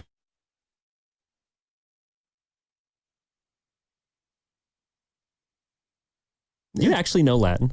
I mean, amo amas amat, veni veni vici. I came, I saw, I conquered. I don't say this often, but you are impressing me. It's his first time, Jim. Now, back to Steiny and Guru on 95.7 The Game. Congratulations to Zach Correa. Uh-oh. He is qualified for the knockout tournament on April 6th. And my sources tell me he finished second among the listeners in last year's knockout. I got some competition. Well, no, he finished second. You finished last. I will not go get him, Zach. Yeah, I'll be out there. Hating. No, I'll tell you what I'll do. I'll pick the winner before it even happens. Well, I'm your dude. No, dude, I've seen your shot. I'm going to look at the guy's shots, and I'll tell you who's going to win before. It's the easiest thing to do. I can tell players just from watching them warm up. And I'm telling you, I'm being positive. I reviewed that film, my first debut. Keep it up, and I'll play it again. I kissed her. That was a soft shot. If you watch how that so far from the rim, you got beat. Stoney, that thing kissed it twice. It really went in. Sometimes I do feel sorry for you. No, I watched the video again. I was like, one of the highlights of your life. Well, I got a few. By the way, if you ever want to hear why Guru and I are polar opposites, it's what he said at the very end of the break. Don't to be me. Snitching, Stoney. This is not a snitch. Guru's talking about Chris Bosh or something. Oh, yeah, he had a medical emergency. And Guru says, I want everlasting life. Yeah. And I told him, I don't.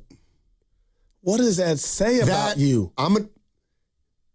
The concept of everlasting life scares the S out of me. That is so scary to me. I can't even tell you. If it's everlasting, why does it scare you? Because that's freaky when you stop and think about it. There's longevity.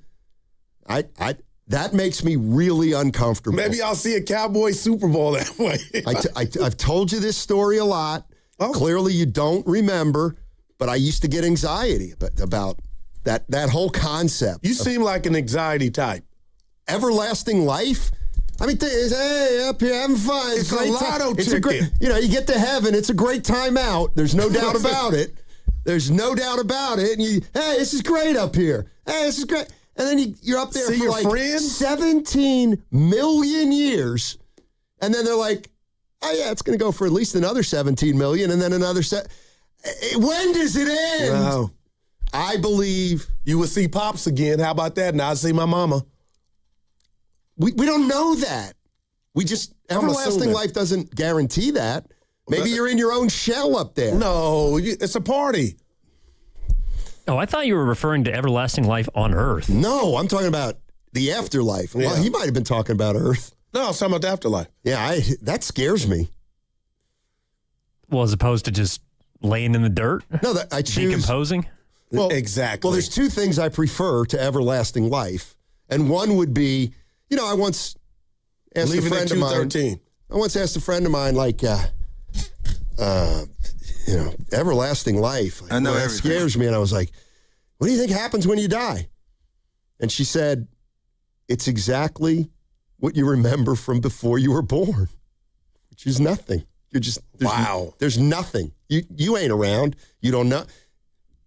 We never think about what were we like before we came onto this earth. Right. That's what it's going to be like after we die. Nothing.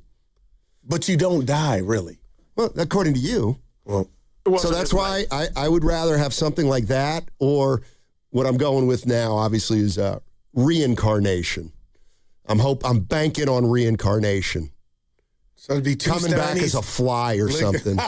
What if you came back grasshopper as Guru, and Guru comes back as you? No, you can't come back as the same thing twice. Imagine? You can't come back as a person. No. I mean, you swap places. Steiny, why are you so upbeat? Wow. I'd lose all kind of friends, Steiny. Vince for sure. Could you imagine? No. Yeah. Anyway. Again, Steiny, I love my grandmother, Inez Johnson from Bullard, Texas, my father's mother, lived to be 100. I would give my right arm to give that. And she looked good. But then you couldn't play basketball.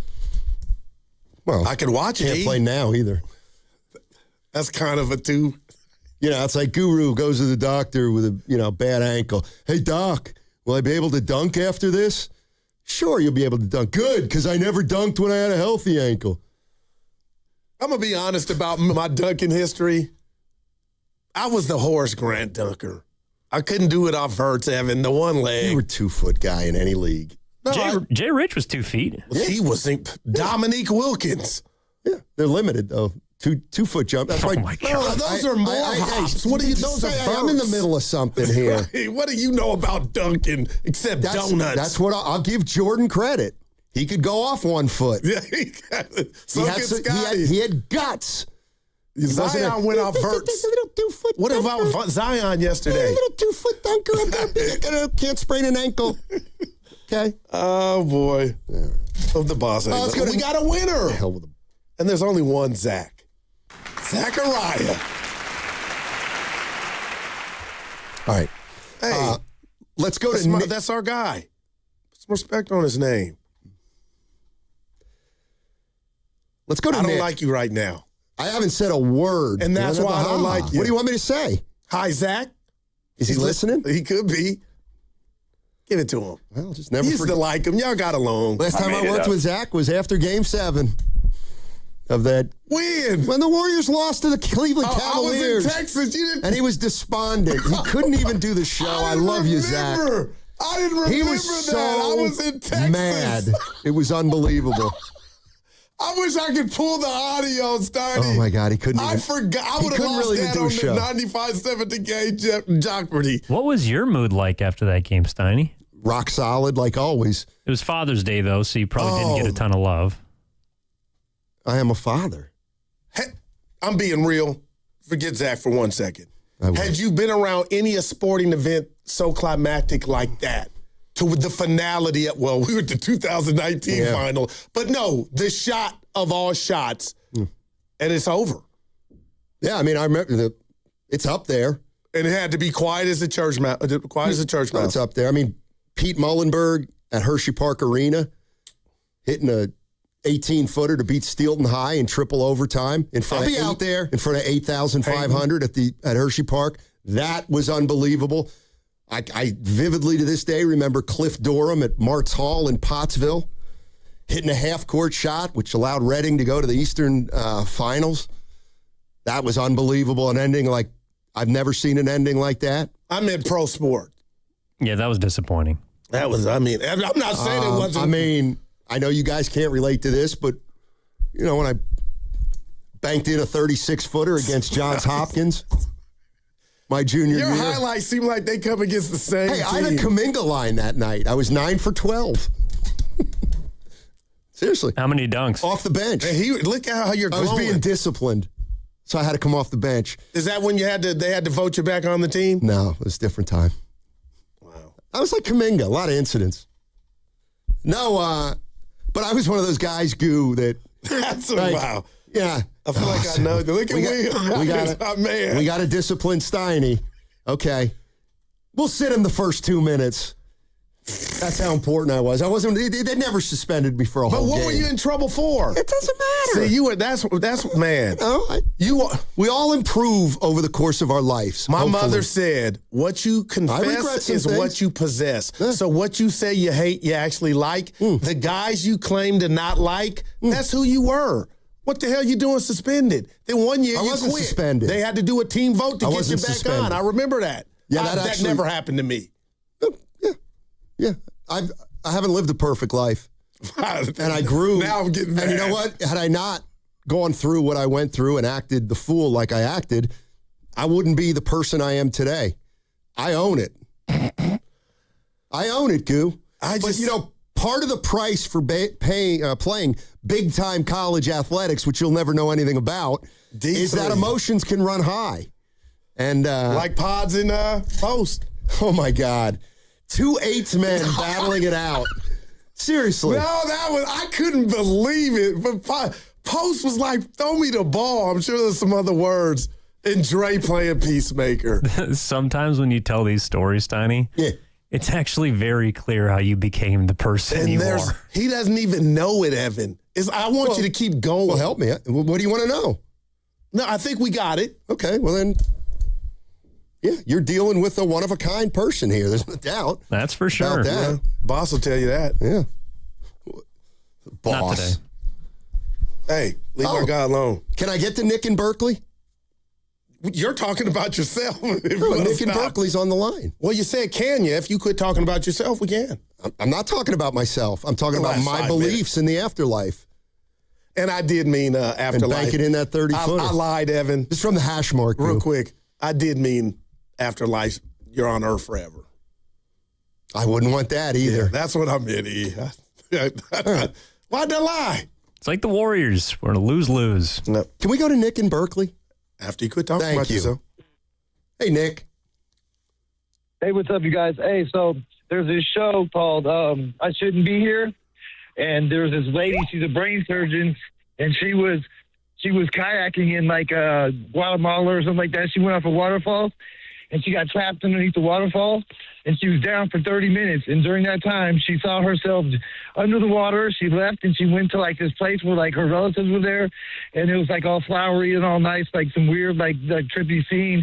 And then she saw her friends like find her body like 20 feet down from the waterfall, giving her resuscitation. And before she left where the spot that she went to, because she had left her body, her relatives, somebody in her family or something, like her great grandma or something, told her that her son would die before he's 18.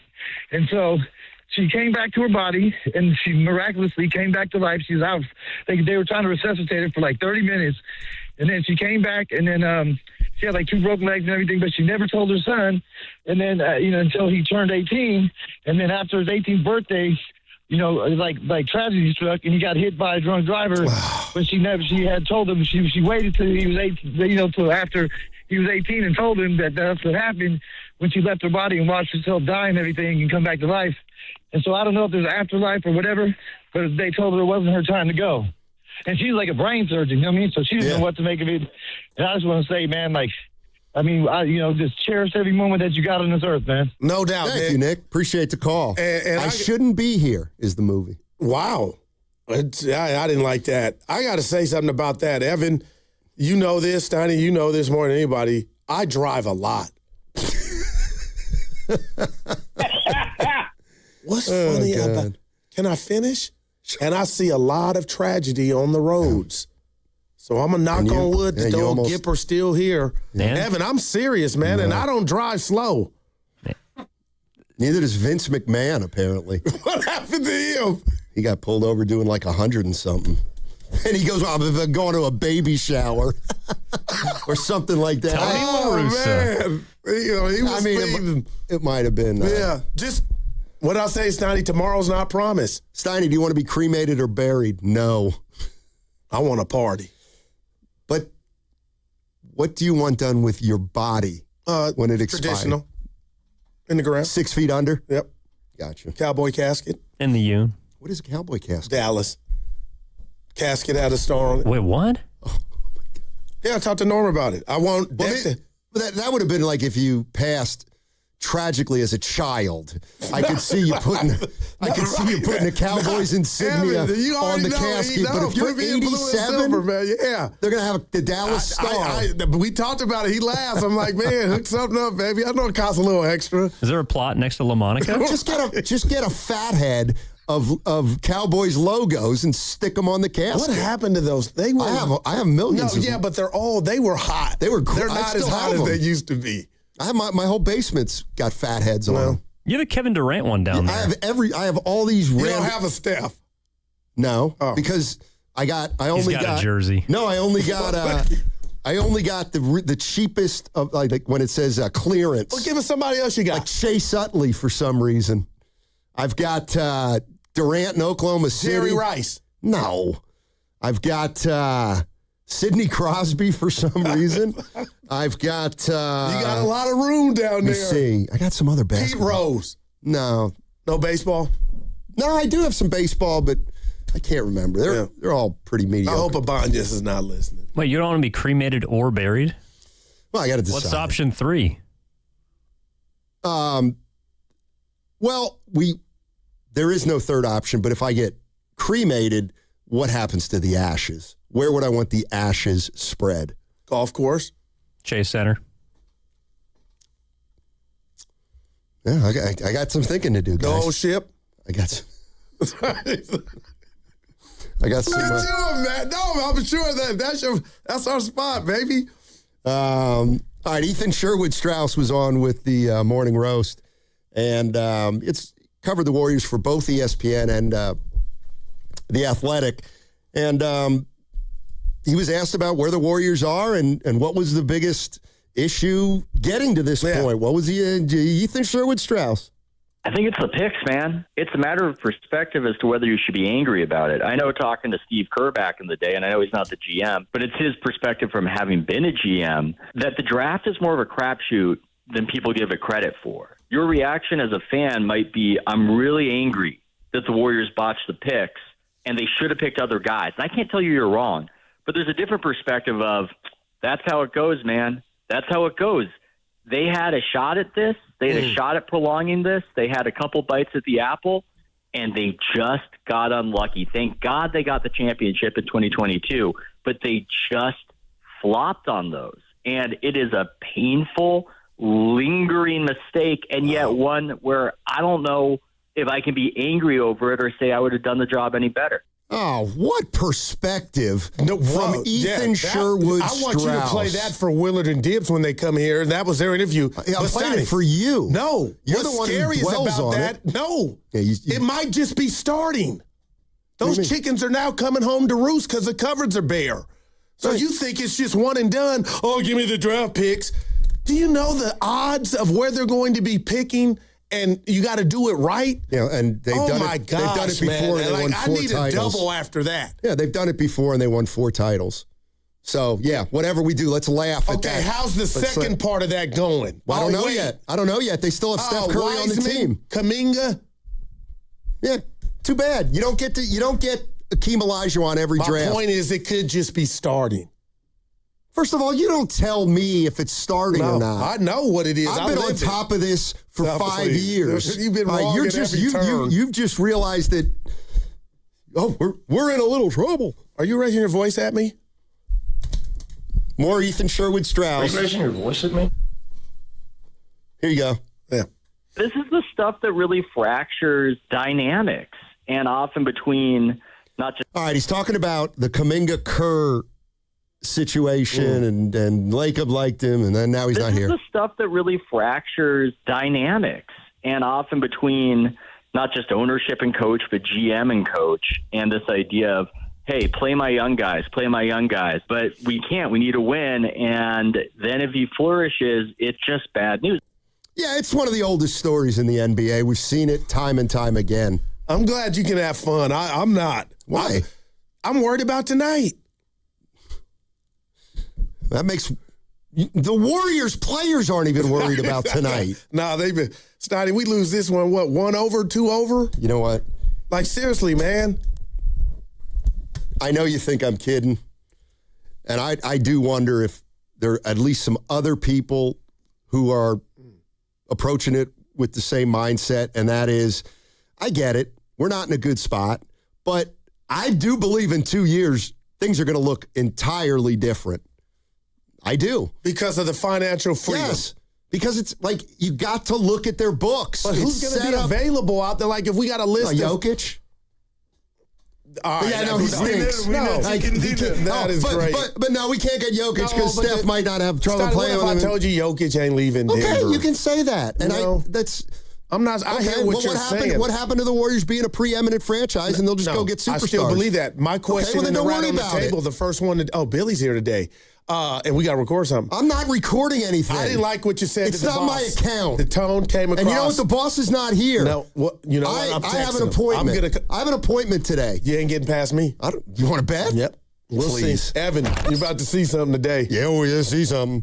You ain't getting on the elevator. Okay. You finally got that DMV appointment? No. What happened? This is. I got a passport. That should work. You just give up that easy, huh? It's so hard to go to DMV. I'll go next week. Next week was this Monday that just passed. Come on, bud. Hey, look. What are you doing? It's supposed to be easier as we get older. It is. This is a piece of cake. Not the job. Sitting here and just ripping the Warriors for 4 hours like you do. Please. Unable to see that the future is... You know what? The future's not great. The future's not bad. The future is wide open for the Warriors. No, it's unknown. That's scary. The fear of the unknown to me. Why is it so fearful? Because they messed up already, and they could be better if they had got it right. What makes you think they're going to get the picks right, and we don't even know if they're going to be top picks?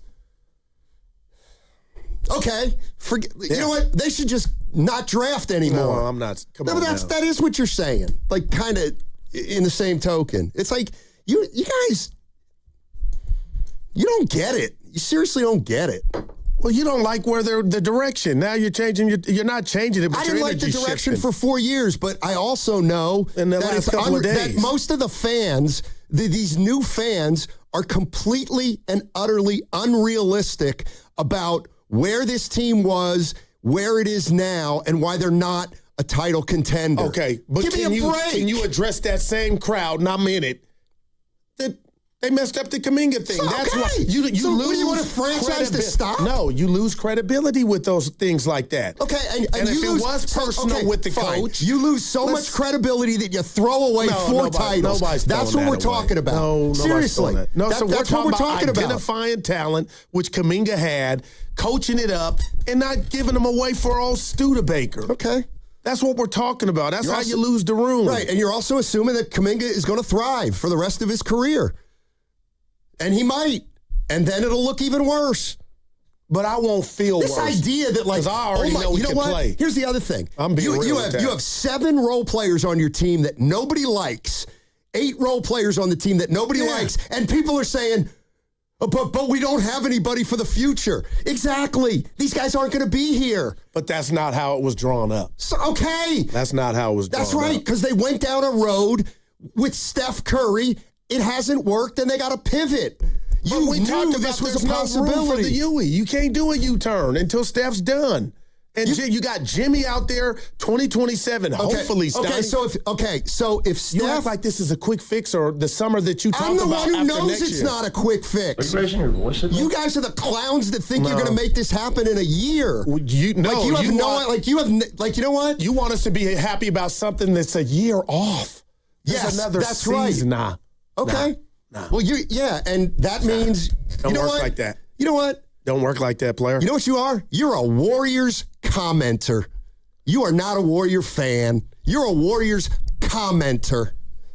You're not a fan. Fans support the team, and they stick with the team, especially if they know the team is working as hard as they can to stay on top. All you're doing, you're just commenting on the Warriors. They're not on top. No, they're not. And you know what? Not every team gets to win every year. Sometimes you got to rebuild. Sometimes you make mistakes. Sometimes you got to move forward after you make a mistake. But you can move on, Joe. Yeah, we can talk about. We can. I mean, look, we've got. Kaminga's what, 23? We got 14 so years. Is Pods. Happy birthday. We got 14 years to talk about Kaminga. Happy birthday to Pods. All right. Let's see. Happy birthday. Pods can dunk. Pods can dunk. But only off 2 feet. All right, all week long, we're giving you a chance to go to the Sharks-Canadiens game on Tuesday. That's in 6 days. Listen to the crossover with me, Guru, Willard, and Dibbs at 1:45. That's coming up in a half hour. And then that's when we'll give you your cues. So at 1:45, your chance to be in a suite for the Sharks-Canadiens on Tuesday with Willard and Dibbs, and we'll see who else. That segment was brought to you by Monty Ford. Waiting for the best time to buy a new Ford truck? It's now. Ford Truck Month is here at Monty Ford on the 2025 150. Get 0% APR for 60 months, plus $1,000 bonus cash with 0 down and 0 payments for 90 days. Don't wait. Right off 280 in Coleman, Daly City, or at CeremonyFord.com. Monty Ford, the Bay Area's Ford dealer. Here it comes. At T-Mobile, get the new Samsung Galaxy S26 Ultra with Galaxy AI. Okay, we don't need the trumpets. We know it's awesome. You even get a 5-year price guarantee. And the best benefits in wireless. A kazoo? Pre-order and get the new Galaxy S26 Ultra. Really? Nothing? Did I mention at T-Mobile there's no trade-in needed? Better. Guarantee excludes taxes and fees. Applies to monthly price of on-network talk, text, and 5G data on the Beyond plan. Benefits vary by plan. May require activation and are based on included perks. Exclusions and details at T-Mobile.com. To 15-year-old Harper, buying an $80 vintage rock T-shirt is a great investment. To Harper's mom, this logic has a few holes in it. So she helped Harper open a Wells Fargo Clear Access banking account. With no overdraft fees and tools to track spending, Harper's learning, one heavy metal tee at a time. However you make money work, Wells Fargo can work with that. Terms apply. Visit wellsfargo.com/deposit disclosures for fees and details. We all hear the radio ads about the IRS. They tell you to be afraid, to be scared, and they try to frighten you into calling. I'm not here to do that. Tax Relief Advocates is different. TRA is here to tell you that if you owe money to the IRS, whether it's $5,000, $50,000, or $500,000, we have a solution. It doesn't matter if you're sitting in your car, at work, or with your kids. No matter where you are, call now. 800-497-8091. Don't lose hope. TRA can eliminate or reduce what you owe to the IRS. Generous programs are now available that can give you a fresh start. Our passion is taxes and helping individuals fix their IRS problems. We have over 1,000 5-star reviews on Google and an A+ with the Better Business Bureau. You don't need to be afraid of the IRS any longer. End your tax nightmare today by visiting us online at TRA.com or call 800-497-8091. That's 800-497-8091. Tax Relief Advocates. Real solutions for real people. Tired of love handles that don't love you back? This February, show yourself some real love with medical weight loss that works. Jumpstart MD blends expert care with GLP-1 medications like semaglutide and tirzepatide, plus one-on-one guidance to protect muscle, metabolism, and your sanity. Visit one of 13 Bay Area clinics or start online from anywhere. Start now for just $20.26 when you mention radio. Call 855-JUMPSTART or go to jumpstartmd.com and start seeing results you'll actually love. Injured at work? Don't wait. Every moment counts. You may be entitled to medical care and financial compensation, but time matters. The attorneys at Boxer & Gerson are here to protect your rights and fight for the treatment and support you need. Boxer & Gerson have helped thousands of people across Northern California who were hurt on the job. Don't wait, don't guess. Get answers. Call Boxer & Gerson today at 510-835-8870 or visit boxerlaw.com for a free consultation. Boxer & Gerson, your life is worth the fight. Now it's time for the closer of the week. Presented by LiftMaster and R&S Doors. Turn your garage into the envy of the neighborhood. Visit rnsdoors.com. This week's closer comes from Luis from Burlingame. We had our roll-up door replaced for the second time. Ask for Axel and Sean for your door replacement. They are great technicians. Thank you, R&S. Recently, my garage door opener was not working. I was in need of a closer. I was put in touch with R&S Doors, and they hooked me up with a brand new garage door opener from LiftMaster. With LiftMaster's MyQ connectivity, my garage door opener can be controlled right from my smartphone. You'll know when a door or gate has been left open and can close it with a tap, no matter where I am. Be one of the first 10 callers and receive 20% off a LiftMaster garage door opener. Call 1-800-FIX-A-DOOR. That's 800-FIX-A-DOOR. Or visit rsdoors.com.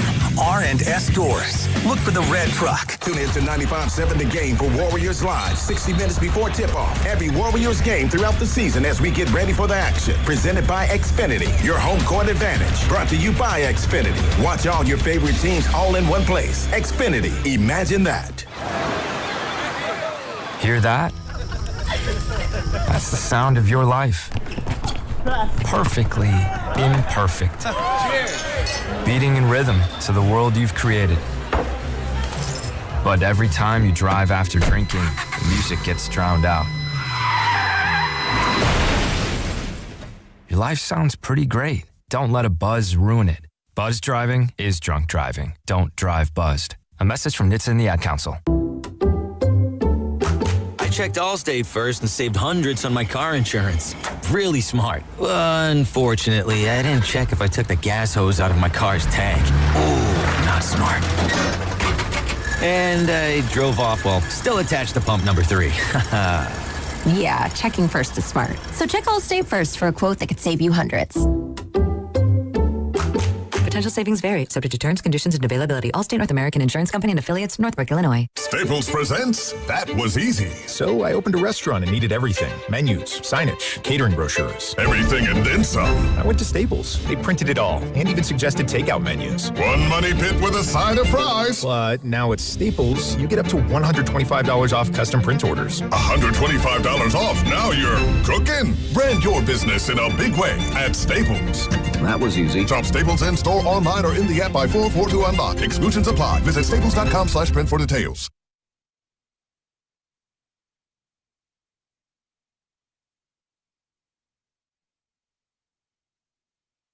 I'll be out there. Hating. Now, back to Steiny and Guru on 95.7 The Game. Bob's not happy with us. I beat you to it. Why don't you ask me something or tell me something I care about? We were supposed to do something, so all three of us thought as a show. He said he sent us all an email. Not one of us got it, and it's been moved to tomorrow. I'm not doing it tomorrow either. I could give a rat's ass. Hey. You're such a tough guy, and he's just coward. I'm going to call you Bill. My Bill account. Cower. Do I ask you to help me with Beam Law? No. This stuff shouldn't be on air. Well, then don't bring it up. And No, don't I bring said I got to do a read after work. No, I don't. Don't tell me what I got to do. Why are you telling people the business? I didn't mention read. Hey, you better watch yourself. I'm not doing a read. I'll keep you off that elevator. I mean, okay, let's do it this way. You want me to help with that read? No. Fork over some money then. Fork over some of your money. You're that guy. I am that guy. I always knew it. I'm sick of giving away my talent for free. Well, that's you problem. Exactly, and I'm stopping it right now. I'm just stopping it. I don't know, maybe I love Big Sur. Maybe Big Sur, we'll see. Maybe up in Canada, the island off Canada, I might do that. Big Sur is probably pretty expensive. No, I'm talking about where I should spread my ashes. Oh. When it's all said and done. Maybe Mazer Center. Should I do it at half court at Mazer Center? Dude, look at this guy. Where I had some of my finest moments. That'd be disgusting. I'll do it in front pavilion. Could you imagine playing on a court and they said, yeah, we spread this guy's ashes at mid-court yesterday. Didn't clean it. It's crazy you It'll be guys slippery brought that floor up. that night. I want to be able to watch my own funeral for this part to see who would get up and speak and what they would say. You'll be able to see it. No, I'm saying, like, Evan, I want to know. Oh, he was a bad gambler. What would you say? You know, like that move. I always speak at funerals, Tony. Like, you got to, if I'm there, you're going to speak in Fresno on Friday? That I won't. Okay. So do you speak at funerals all the time or not? 95% of. Okay. Yeah. Let's go to Rich in Fremont. Richie. Hey, Rich. How you doing? Hey, what's up, guys? Thanks for taking my call. Absolutely. You guys know I call in pretty often, but I try to stick to the rules. I can only call once a week. But I did, really appreciate the last caller that called in. He was talking about how, he watched that one movie and he was basically coming to the conclusion that it's important for you to spend time with your loved ones. My father right now is in the ICU at Stanford. He's in a coma. He's 90 years old. Shout out James Francis Ewing the first. But the thing is that this is a lesson for all of us that at the end of the day, your next day is just not guaranteed. Okay. And so you have to learn to appreciate, life for what it really is. But switching gears here. Real quick, though, Rich, thoughts and prayers to your dad, and thanks for sharing that, man. Seriously, wow. Yeah, I appreciate that, Guru. And you know what? It's something that, we're just going to have to get through. It ain't going to be easy. And this situation is never easy for anyone. So we're going to pray to our God and hope he can get through it. That's it. All right, best of luck. Yep. But switching gears to Jonathan Kaminga, I don't personally believe that he's gonna become this big star that he wants to be. And one of the reasons why is because I believe Jonathan Kaminga is not in Golden State because he didn't want to follow the direction of the coaching staff. They were trying to teach him not to just be an offensive player, but to be a defensive player too, which if he would have done so, they were trying to show him that, hey, you need to maximize the value of who you are. And if you're a two-way player, your value goes up. And I think he didn't want to do that. And I honestly believe that's the reason why he ain't there. But anyway, guys, thanks for my call, and you guys have a good week. God bless you and your family, Rich. Appreciate it, Rich. Thank you very much. Sorry, I had plans. Let's go to lunch, man. When? After the show. No, I have something to do. Evan? Like, no, that's what we're talking about here. We have fun. That's real, man. Dad in the hospital. I see you. I'm in. I don't know if I can make it. That'll be twice today you've let me down. I got you.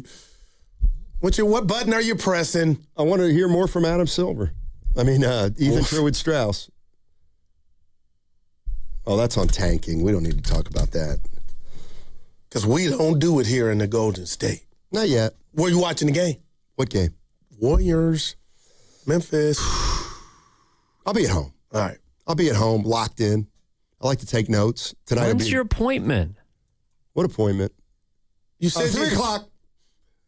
What, dude? Wow, man. Thank you, Evan. I do have, no, I made plans. You sound excited about those plans. Well, all right, we got to move on here. Should I read my list? Sure. The Warriors take more three-pointers than just about any team in the league. I said that yesterday, and they were 11th and 12th in percentage. Okay, well, let's try to go beneath the surface here, Skoo. Why do you think they take so many threes and yet they're not a great three-point shooting team? What I'm here for go you. A little deeper. It's easier because they don't have guys that can put it on the floor. That's not it. Get to the rack. No, that is it. No, there's no when doubt. You have nobody who can create. Man. Well, Melton can. He's our best. Moody trying to get a little frisky. Let me see how many assists Melton has. Go ahead. He seems pretty single-minded when he's driving the basketball. I like him. Yeah, I do too. He's been good. But there's a threshold to where you like him to a number. DeAnthony Melton. They're not going to. I'm going to say 3. It's been a problem for a month. 2.3. All right. But, Yeah.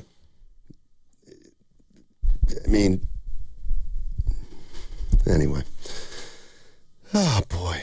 Billy still here? Rich put me in a mood. I'm serious. Like a good mood or a bad mood? A bad, no, not just a melancholy mood about life is short, man. So I said the boss moved it till tomorrow. All right. So that means Billy would be here tomorrow. Okay. Not today. So when you said Billy's still here, do you want that back?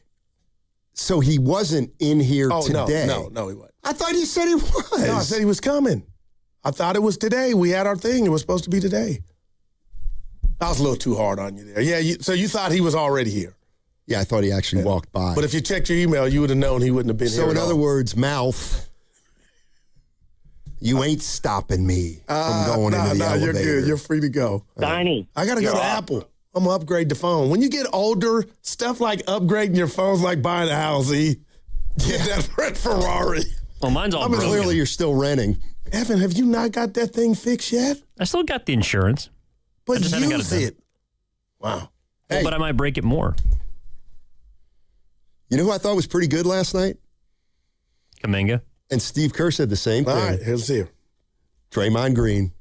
The game opened up a little bit. Yes, it did. I thought Draymond did a really good job of running the floor. Yeah, he One did. of the things we're talking to him about right now, especially without Steph, is to really dive out of pick and roll and clear that space at the top. Normally, he and Steph are playing their two-man game up there, and it's really lethal. But without Steph, we've got to get him down the floor. So I thought he really sprinted the floor in transition, got to the corners. Second half, you could see the assists started to pile up because we did some things off ball to create some openings. He made some really nice plays.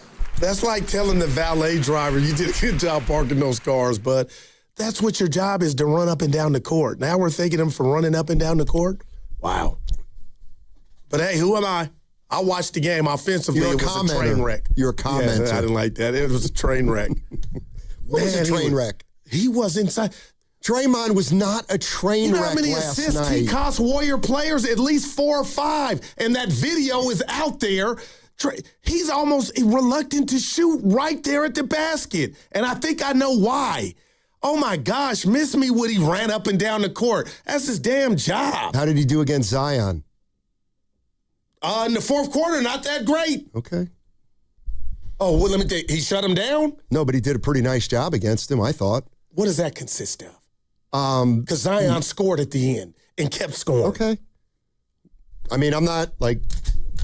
if this is where this thing is going... I'm just going to be honest with you. Like, Draymond Green was fine last night. He showed One of the greatest defensive performances by Draymond Green. If that's where we're headed, wow. I mean...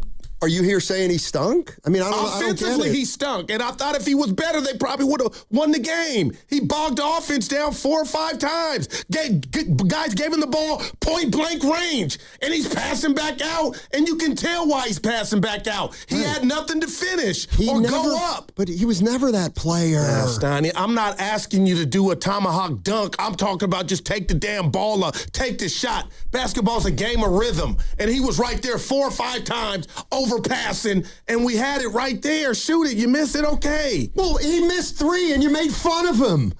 Well, hey, I appreciated him shooting those, and I didn't make fun of him. The box score's not really backing you up here. Yeah, that's fine. I'm not a slave to that. I got my own box score. 5 like he scored 5 more points than he averages. You know what? Listen, if I told you right now, I'll give you that Draymond Green for the remainder of the contract, you would say, I'll take it. You must be talking to Evan. And the bottom line, Goo, is that's the point. But I wouldn't take it. You have to. That's the point, Goo. You got to take it. I got you. Or you could limit that and take it. You could. All right. But last night, they don't have a lot of players, and he played 31 minutes. And I don't think he was the reason they lost. It's just, Evan, how do you think Green played? Get in the middle of this, please. How did Green play? Better than his first game out of the All-Star break. He was all right. How about that? Yeah, he was okay. And there's a video going around about him offensively. Would you stop? That is just, it's alarming. No, it's not alarming. I haven't that seen video that could have come from 2013, never. 16, 9. I can't believe it. No. Come on, dude. This is where I don't feel like you're. I'm being fair. No, you're not. Like, okay, you're being fair, but you're acting as though. I almost wish we could watch the video together with the audience so I could show you point blank range. I know exactly what you're talking about. He can't finish. He's never been a good finisher. He's undersized in there. He's not overly athletic anymore. He's never been a great finisher. He doesn't have a great left hand around the rim. Over the years, he's compensated for that by being able to pass. But, like, I just can't get incensed because he missed 4 chippies, which he always misses. Yeah, no, Stoney, some of them were shots. The others were overpasses. That's what I'm focused on, the overpasses. So can I ask you a serious question? Didn't take. Would you rather have gone 6 for 16 than 5 for 11? I think so. That's where you always lose me as a when we get into these discussions.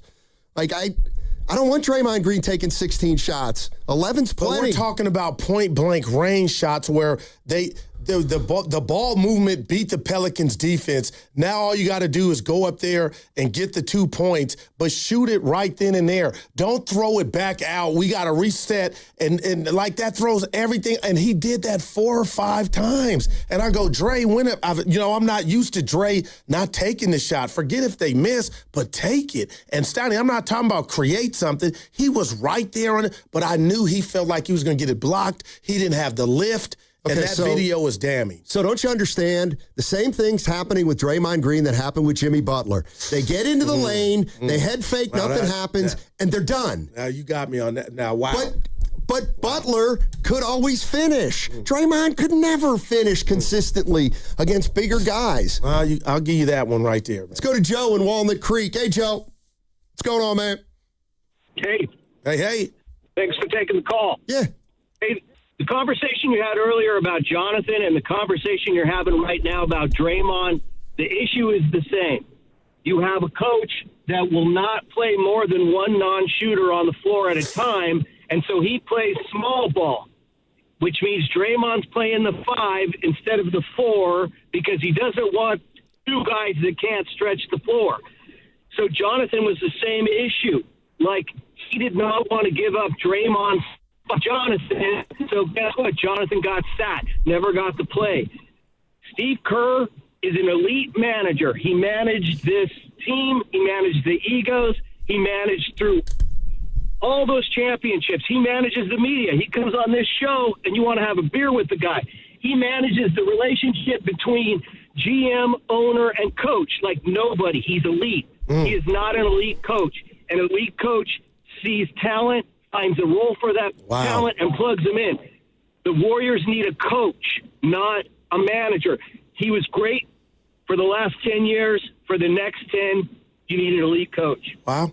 Thanks, Joe. Appreciate the call. And whether you go ahead, Stan. Well, I mean, I know how he felt. Like he had some stuff there, you know. I mean, the bright side that I'll tell you, but I almost feel like when you say the good stuff about Golden State, you know, it's not going to matter because they're not going to win a title. So if they can't win a title, who cares if they're getting any better? But one of their big problems has been they've been playing Draymond Green too much at 5 over the last 5 years. Well, hopefully Horford plays 5 more. Hopefully Porzingis plays some 5 more. Post play. So they have 3 right now. In theory, for the first time in a while, they got 3 7-footers about, and they can stretch the floor. So let's see if that takes some pressure off Draymond Green. Offensively and defensively. Evan, do we know, and I'm not being smart, seriously, do we know the availability of one Draymond tonight? It's okay for me to assume he's playing? Still listed as questionable. All right. Al's playing, but no Melton. No. And that's not a surprise. I mean, if you follow the Warriors, he doesn't play back-to-back, so we knew he was only going to play 1 out of 2. Now, there's a few Grizzlies out as well. This ought to be good. Well, the ones we obviously know, like Morant, Edey, Santi, Clark, but Cedric Coward's out. Wow. You know what? That's going to hurt. Run down that list again, just slowly. Santi Aldama. He stunk against the Warriors over the years. But I like him. Kyle Anderson. He's wild. That'll help. Actually, he's questionable. Kentavious Caldwell-Pope. Hey, is he in the league anymore? He's on the injury report. Okay. Brandon Clark. He hasn't played for 7 years. Zach Edey. He is the worst. I like him. Ja Morant. Hasn't made a 3 in 4 years. And Cedric Coward. Now that one's going to hurt Memphis. Dude, just... Would you like to hear the Warriors? Yeah. Not really. Okay. Yeah. Jimmy Butler. LJ Cryer. Seth Curry. Steph Curry. DeAnthony Melton. Nate Williams, recent signee. Kristaps Porzingis. And Draymond's questionable. When do you start worrying about shutting Seth down? We're running out of games, dude. I mean, like, that's a good line, right? Dude, yeah. Yeah. I was going to say. No, Seth, not Steph. No, I know. And that you're just doing that for a line, right? Right. It's just like, I kind of mean it. It's like, we're running out of games. Like, this is why to come back. This is why when 3 months ago, what do you think? Seth Curry? No, Seth Curry. Not even going to play. Dude, how's he going to play? Well, they found a way against OKC, and he played. He was phenomenal. And you guys know, in the grand scheme of things, nobody loves Steph more than me. But I am objective. And the bottom line is we've got our own Thonis here. Please don't criticize Giannis because Seth Curry's on the Warriors. That is man. And he's played, 19 minutes? A game and a half. I know 2 games, but one was very abbreviated. Yeah, Philly. Is that what it was? Yeah. He had a good game. But, here's, you want to hear more Nick Friedel? Boy, by the way. People have been bringing his name up. I know. What did I miss him say? They're taking it out of context. Yeah, of course they are. Of course they are. It's like when somebody said, Steiny, you are really a homer for the Warriors. I was like, what radio station you listening to? Now Who has ever said that about Somebody said that to me today. Yeah, you got a couple of them. A lot of it today. I said, what? Wow. Somebody called me a Lacob mouthpiece or Kerr mouthpiece. Might have been both. Yeah. And I'm not mad about it. I get it. But we know. They're fans. I'm an analyst. They don't really know. Today, you've been more of a commentator. Yeah. What's his word? Commenter. Yeah, commenter. Commenter. Yep. I mean, that the Warriors could win 4 titles by 2022 and not have racked up 3 more by now. I mean, it is just delinquent. Just delinquent behavior on the front office's part, huh? I'm going to do my Steiny impression. How long you going to bring up that 22? How many times are you going to bring up that 2022 title? Well, I brought it up about 1/30th of the time you've brought it up. That's like the Garoppolo overthrow to Emmanuel Sanders. Yeah. I mean, we need this win tonight. I wonder if there's a book out there where that I could buy Goo. How pro sports work. Would you read that? It in the league, so you wouldn't be. No, but I've been around the league. I've been in locker rooms. Okay. For 15 years. Exactly. I've got a perspective about how things work. Yeah, that's right. Past tense. That's right. Keep your mouth shut. We got Twitter nothing to add. We got Twitter now, baby. There's nothing to add. Please. What you got? No, it's a little dig at Steph, so I'm not going to read it. Go ahead. Sorry, Steiny. It's not only been Seth Curry. How about Damian Lee and Quinn Cook? Quinn. Was he related to Quinn Cook? No, I thought Quinn Cook wasn't Quinn Cook Durant's buddy. Yeah, from Dunbar, Maryland. That's why Curry couldn't stand it. Yeah, but his brother-in-law was D. Lee, married to Steph's sister. Matt, you're absolutely a Dunleavy apologist. Oh, under the guise of honesty. Yeah, he was dealt a great hand. Oh, it's not in my pay grade. No kidding. He was not dealt a good hand. He's doing the best he can. Having to go down a road that he might not want to go to. That's an incredible assumption. Don't pit me against Mike. I'm going to lay out. You should for once. Go Seriously, ahead. you should. I thought you were going to ask him, what do you mean, Mal? Who? Evan. About what? He said that was a hell of an assumption by you. Well, he's doing his Dunleavy. He was doing his Mike Dunleavy. Don't put words in my mouth. There's a solution to all this. Fire Dunleavy, get rid of Kerr, put Kirk Lacob in charge, and hire a coach. There's something, I just got to be careful. Why? I think he's in the Don't work scared. No, you know what? Just don't. I've never done it. Be but bold, Goo. Listen, I think he's in the bullpen. Who? Kirk. Yeah, he won't get any heat. Well, Kirk Lacob won't get any heat. Oh. Hey, Hopefully Kirk. they don't need him, man. Hey, Kirk, we went 42-40 last year, but get us to 63 this year. Come on. Sports don't work that way. All right, here we go. What do you got? Crossover? What do you think Willard's going to say about Kaminga? He heard my thing about the funeral. He didn't like it. Willard's bugging me. He's going to. You can lay out. Willard's going to want to talk about funerals and stuff like that today. He's going to be like, hey, we're all rooting for Kaminga on 95.7 The Game. What's coming up on The Game is brought to you by Fremont Bank. Here for you, here for good. It is a Warriors Wednesday brought to you by Friedman's Appliance. Come see their full selection of in-stock luxury appliances in live working vignettes. Visit Friedman's Appliance in Pleasant Hill today. You can also tune in for Warriors Live, presented by Xfinity, your home court advantage. Brought to you by Xfinity. You can watch all your favorite teams all in one place. Xfinity, imagine that. That segment was also brought to you by Crystal Geyser, Alpine Spring Water. What makes Crystal Geyser Alpine Spring Water different? We always bottle our Alpine Spring Water less than 1.5 miles from the spring source, and all our bottles are made with 50% recycled plastic from our own recycling plants. Crystal Geyser, bottled at the spring source. We've all been there, sleepless nights, wondering if your business's security service is really protecting what matters. At Bay Alarm, we can put your security insecurities to bed. Our advanced technology and personalized support ensure you can rest easy knowing we're here for you. BayAlarm.com. The following is an attorney advertisement. If you get sidelined by your workplace injury, the workers' compensation attorneys at Boxer and Gerson can help you get back in the game. Our team of skilled attorneys will fight by your side for the treatment and compensation you deserve. We care about justice for injured workers. That's what makes us Northern California's premier workers' comp law firm. Call Boxer and Gerson at 510-835-8870 or visit boxerlaw.com for a free consultation. Boxer and Gerson, your life is worth the fight.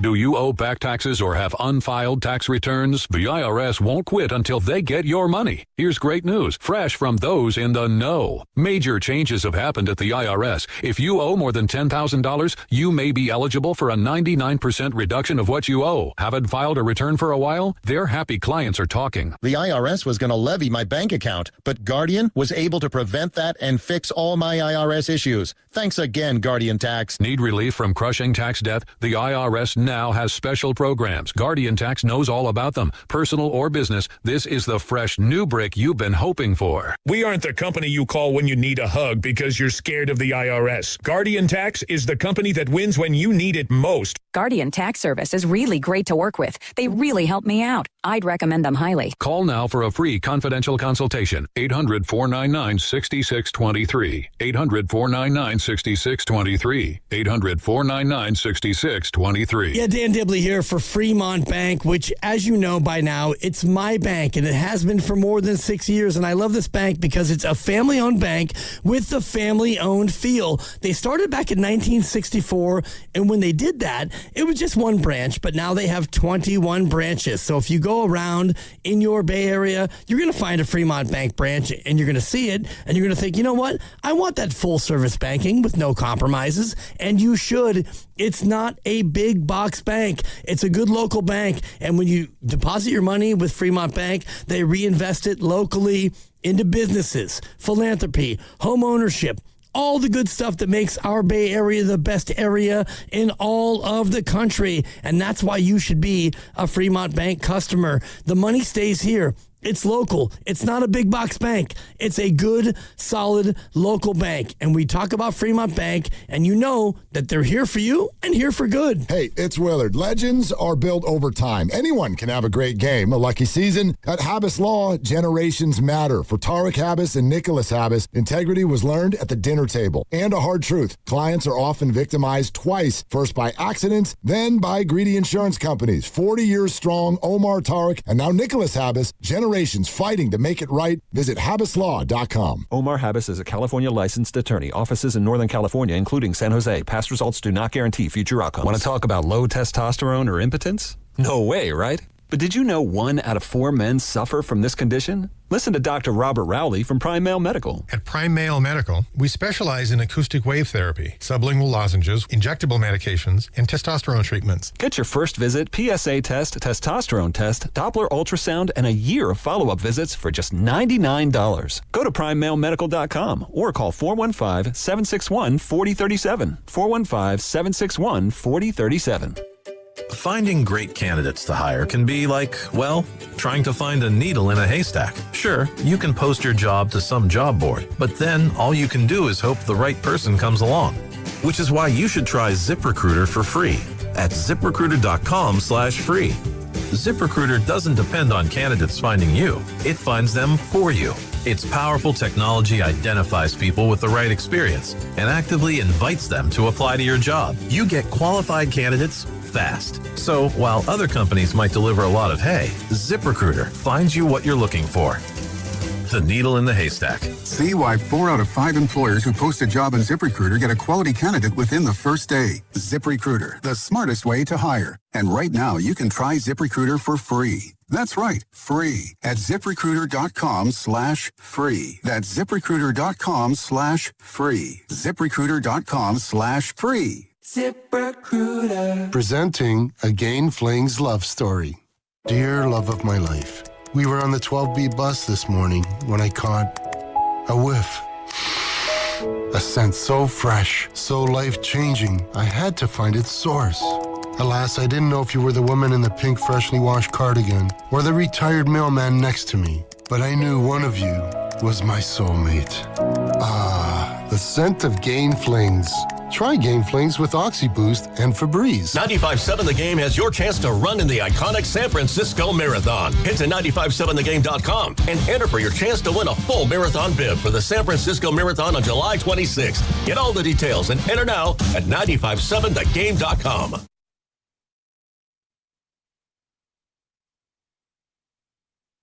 All right. Well, that was fun. And now it's going to change.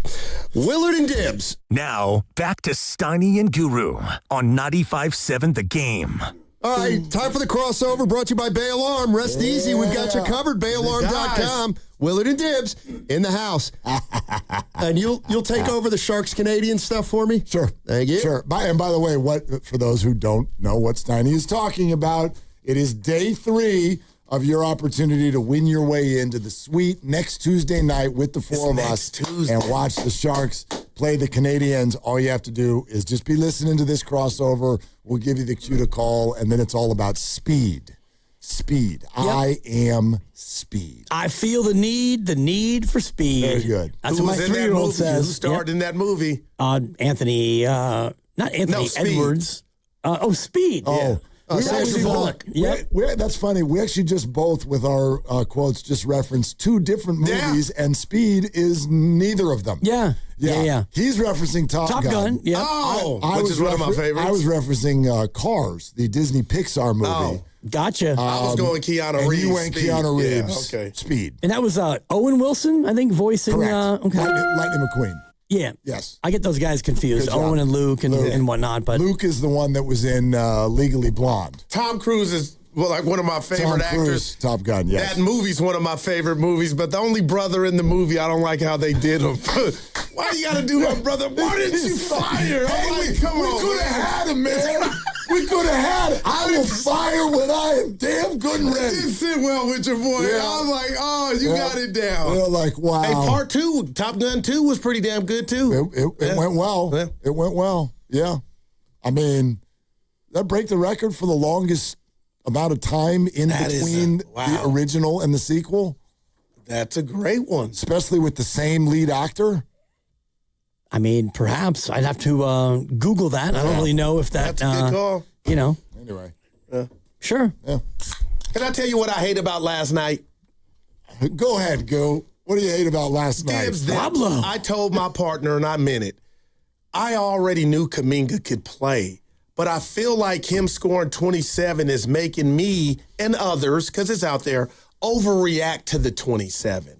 Like, I thought that Minnesota series, to me, that was my ticket of, the dude's got warts, don't get me wrong, but I know he can play, but now I didn't know how I was going to feel coming in here, and I'm passionate and screaming, but it's not about, I told you, no, it's just, he's good enough to still be on this team, and he's not. And that's what hurts. That's what last night, him balling. That's completely a fair comment. Here's what I'd love to see if we can get you to do And I today. appreciate your tweet last night. I saw it before I got in the sack. No, look, I'll say this up front. I love Jamar. This whole thing threatens to have a really bad look for the Warriors. Steiny's saying that, but it threatens. If he's off the team, how so? We already know. We can get to that. I want to run something by you real quick. Right. Sure, it's about I told you so. You couldn't even, the show couldn't even, I listened to you guys at 10 o'clock. Right. Like, the two of you did you guys each did a different show for the first 15 minutes. We have a thing where he's like, go in. You were so jumping at the bit for this. And I get it. But it is. All right, let me be in your doctor's office. Go ahead. And you heard what you heard. But try to tell me if you believe me when I'm telling you, a lot of it was bigger than just the last night. It was the Minnesota series. Me thinking, I seen him soar through the sky, and I think he can play, but one game doesn't constitute Correct. I told you so. But it comes off that way. I get it. Yeah. But I'm a Kaminga fan, man. Let Dibs weigh in. Okay. We're not past tense yet. Okay. Like, it's not, I don't like. We shouldn't be like, okay, right? JK fans were right. All-star. Like, yeah, and I mean, Jordan Poole went to Washington and he cooked. And they were bad, and he cooked again. Yeah. They were bad. They dealt him. New Orleans chose not to play him, and now he's trying to find his way. Shout out Tribe Called Quest. Help me find my way. And so, small sample, I'm not going to dismiss what he did. And I'm also going to point out that this 27 actually led to a win, unlike the Minnesota series where it was he cooked, they lost, and rinse and repeat. He cooked 4 times, they lost 4 times, and that Warrior team was better. Minnesota was better than Washington, but good for JK. I'm really hoping he does well, and no matter what happens with the Warriors, it's going to be a bad look. If Kaminga goes out and he stinks and he goes full on Trey Lance and he's out of the league, well, Warriors, you blew the pick. And Steiny, you were in your bag all day today, and I hate to say that because you said about 3 or 4 things that I would steal normally, but I want to make sure I credit you because it was genius. But if Kaminga goes out and he does this and he's that and he's this good, well, Warriors, you blew it because you dealt them. So either way, it's a lose-lose, not really for Dunleavy, but for the organization in general. Well, they blew it already because he's gone. And that's But they blew it by taking him, or they blew it by letting him go because he's really good. Right, but that's what we're going to find out. That part, which I already believe I know. I could be wrong. One of those is way worse than the other. In a social media age. I agree with that. One of those. Well, the latter is worse. Yes. Like, if you let him go and your team is all a million. That's worse. That's way worse. Agreed. And, we saw the Trey Lance thing play out where, you use way too much draft capital and you didn't have him start and stuff. And then you let him go. And then Dallas was like, you're a 3rd string. And the Chargers were like, you're 2nd string-ish because, we need you to be because we no longer have Easton Stick. And so that one, as it's gone on, has looked better and better for the Chargers, but still, for the Niners, but still, you wasted the picks. It still is a net loss. Yeah, you blew the pick. Yes. Isn't it kind of too bad that, like, if you blew the pick on Trey Lance and then he goes somewhere else, turns into a $50 million quarterback, an indictment. Now you blew it twice. Yep. I look at it as they either picked a guy who couldn't play or wasn't good, or it will be an indictment on their ability to develop. It's gonna they've made a mistake. Now, was the mistake they drafted a guy at 7 who wasn't worth a 7 and he really wasn't that good, or no, they drafted somebody but they never developed him because look what he's doing now. Do you guys think about it as development, though? Because if he shows up somewhere else and scores 27 and all, like he's developed already on some level. Because I know that this conversation for years always fell back to the word fit. Yeah. Which I think is going to continue because it's 2026 and nobody will ever find agreement on anything. That's where this will land. Even if he's amazing, you will still have people be like, but fit. Like, this still, as all things do, ends up back with Steph Curry. Because that's what this was about for the Warriors. But can't you make it? I'm going Cochran. You would if think. It don't fit, you would make think. it fit. You would know think. what I mean? You would think. But I don't know if you can jam the square peg in the round hole in the and I don't know. they couldn't at the end of the day, or and they he's no didn't. longer here. They couldn't or they didn't. I don't know. I don't know yet. And I'll say this about what we're talking about. You were about to go, well, it's just going to be, is Jonathan Kaminga, and I'm going to use a million examples, is he the best player on a championship team down the line? Is he the second best player on a championship team down the line? Third best player, fourth best? Okay. Is he the first best player on a non-playoff team? Is he the third best player on a non? Is he the second best player on a team that goes to the front? Like, we're going to get a sense of what he is at his best over the next 10 years. And yeah, if Jonathan Kaminga becomes a 2 on a really good team or even a good team, then the Warriors miss something. But then it's like, yeah, I didn't think he'd be that good either. And they certainly didn't. And you said something earlier about Kawhi Leonard that I thought was really, really telling, because when he came in to San Antonio, he was not the Kawhi that he became in the NBA playoffs when they won the title, but they played him because he played defense and he rebounded. And so as a role player, you have to be able to do something outside of what you eventually can become. And the Claw has become a Hall of Fame player, a guy who can get you 25 or 30 a night. But the Claw then was a guy who was not ready to do that on that team, but he played because he could rebound and defend. And that's where, yes, Steve Kerr and company, they should have developed him, but he wasn't doing the things that they needed him to do then that, they needed to have then. Like the things that Kawhi Leonard, when he came into the league, naturally excelled at was defense and rebounding. Boardman gets paid.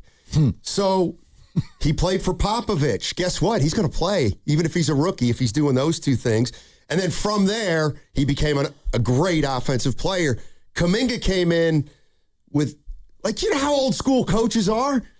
You better play D and rebound first if you're a young guy, if you want to play. And that's just what Kaminga got caught up in. My question is, why was Jordan Poole able to manifest himself going to the G League, coming back, and being a contributor, and Kaminga just couldn't? Because I don't think these aren't equal scenarios. Nobody starts from the same starting block. But I guess my point is, will a young player come into said team and,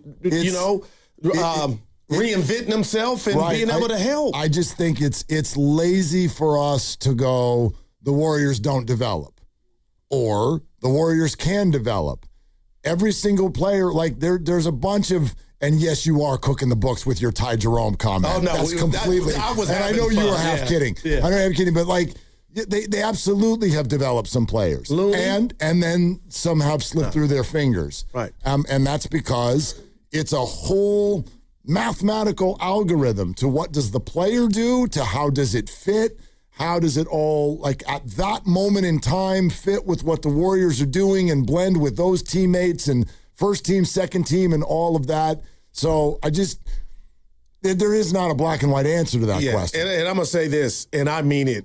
I'm going to watch until I'm dead and gone. But the bottom line is, there is not, without Steph Curry, a big wow factor with this collective in this iteration of the Warriors. And Kaminga on a bad day, I guess this is why I always fought, and you guys can have some fun. Oh, Goo, it's not just about dunks, but he played with a flair. He was a fun watch when it was going good.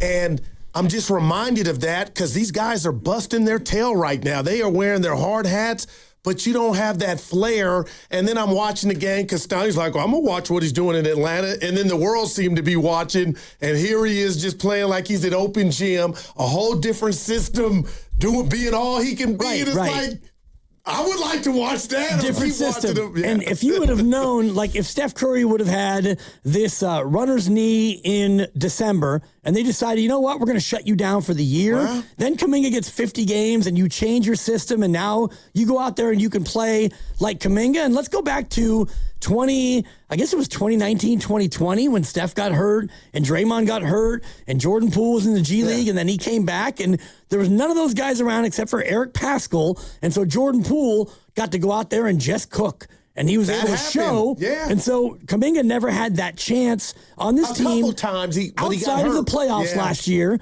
that was the only time, and they lost all 4 games. And so I think that the system that Steve Kerr runs, like it or hate it, it does not fit what Jonathan's best at.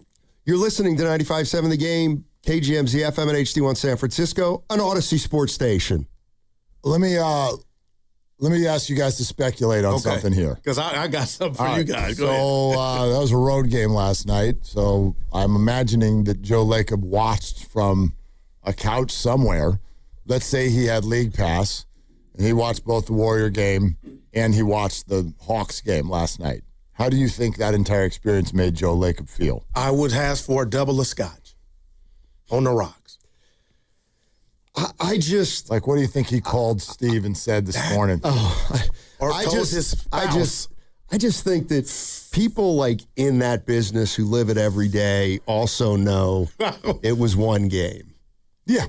It's one game. And the Warriors won't have egg on their face at the earliest till the end of the season.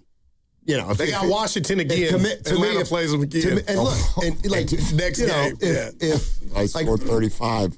To me, now it can make Atlanta is probably going to be a play-in team, I guess, right? Atlanta's currently the 9. Yeah. They're the 9. Okay, so not as safe though as the Warriors are. So they're only 2 games out of the 11. Right. So what? So what I'm looking for in Atlanta is for them to either move up in the play-in and get into the playoffs and, have a good first round, and Kaminga be a part of that endeavor. Yeah. Like where you say, okay, yeah, I'm not going to say, see, the Hawks lost in 5 games in the first round. Right. It's like, okay, they got to the first round and Kaminga was, let's say, their third leading scorer and did this. Okay. Yeah. Like, that qualifies. That's pretty good. All right. That's all I'm saying. And part of it is offset by what you got back. And right now, what you got back was 18 minutes of, wow, that could be fun. And then he couldn't play and he got sick, and now we're still waiting, and he's not on the trip and all the rest of it. So I do think that that's part of the balancing act. And I think about, like, the Niners. You traded a second, a third, a fourth, and a fifth for McCaffrey, which you'd love to have those 4 players because depth is an issue, but he's been so good. Yeah. You're not even really worried about that. But for the Warriors, they haven't really had the, quote, one that got away. Yeah. Like you could say Chris Boucher, who played 1 game in about 6 minutes. He's gone out to be a good NBA pro. Ty Jerome? I'm having fun. You just found him. I got to. I mean, Ryan Rollins, I think, would be probably the headline guy. But you had to throw him in to make the Chris Paul deal work, right? And I know that it comes off as like moving goalposts and all this. All these players we're talking about, not a damn one of them's played a meaningful game all year.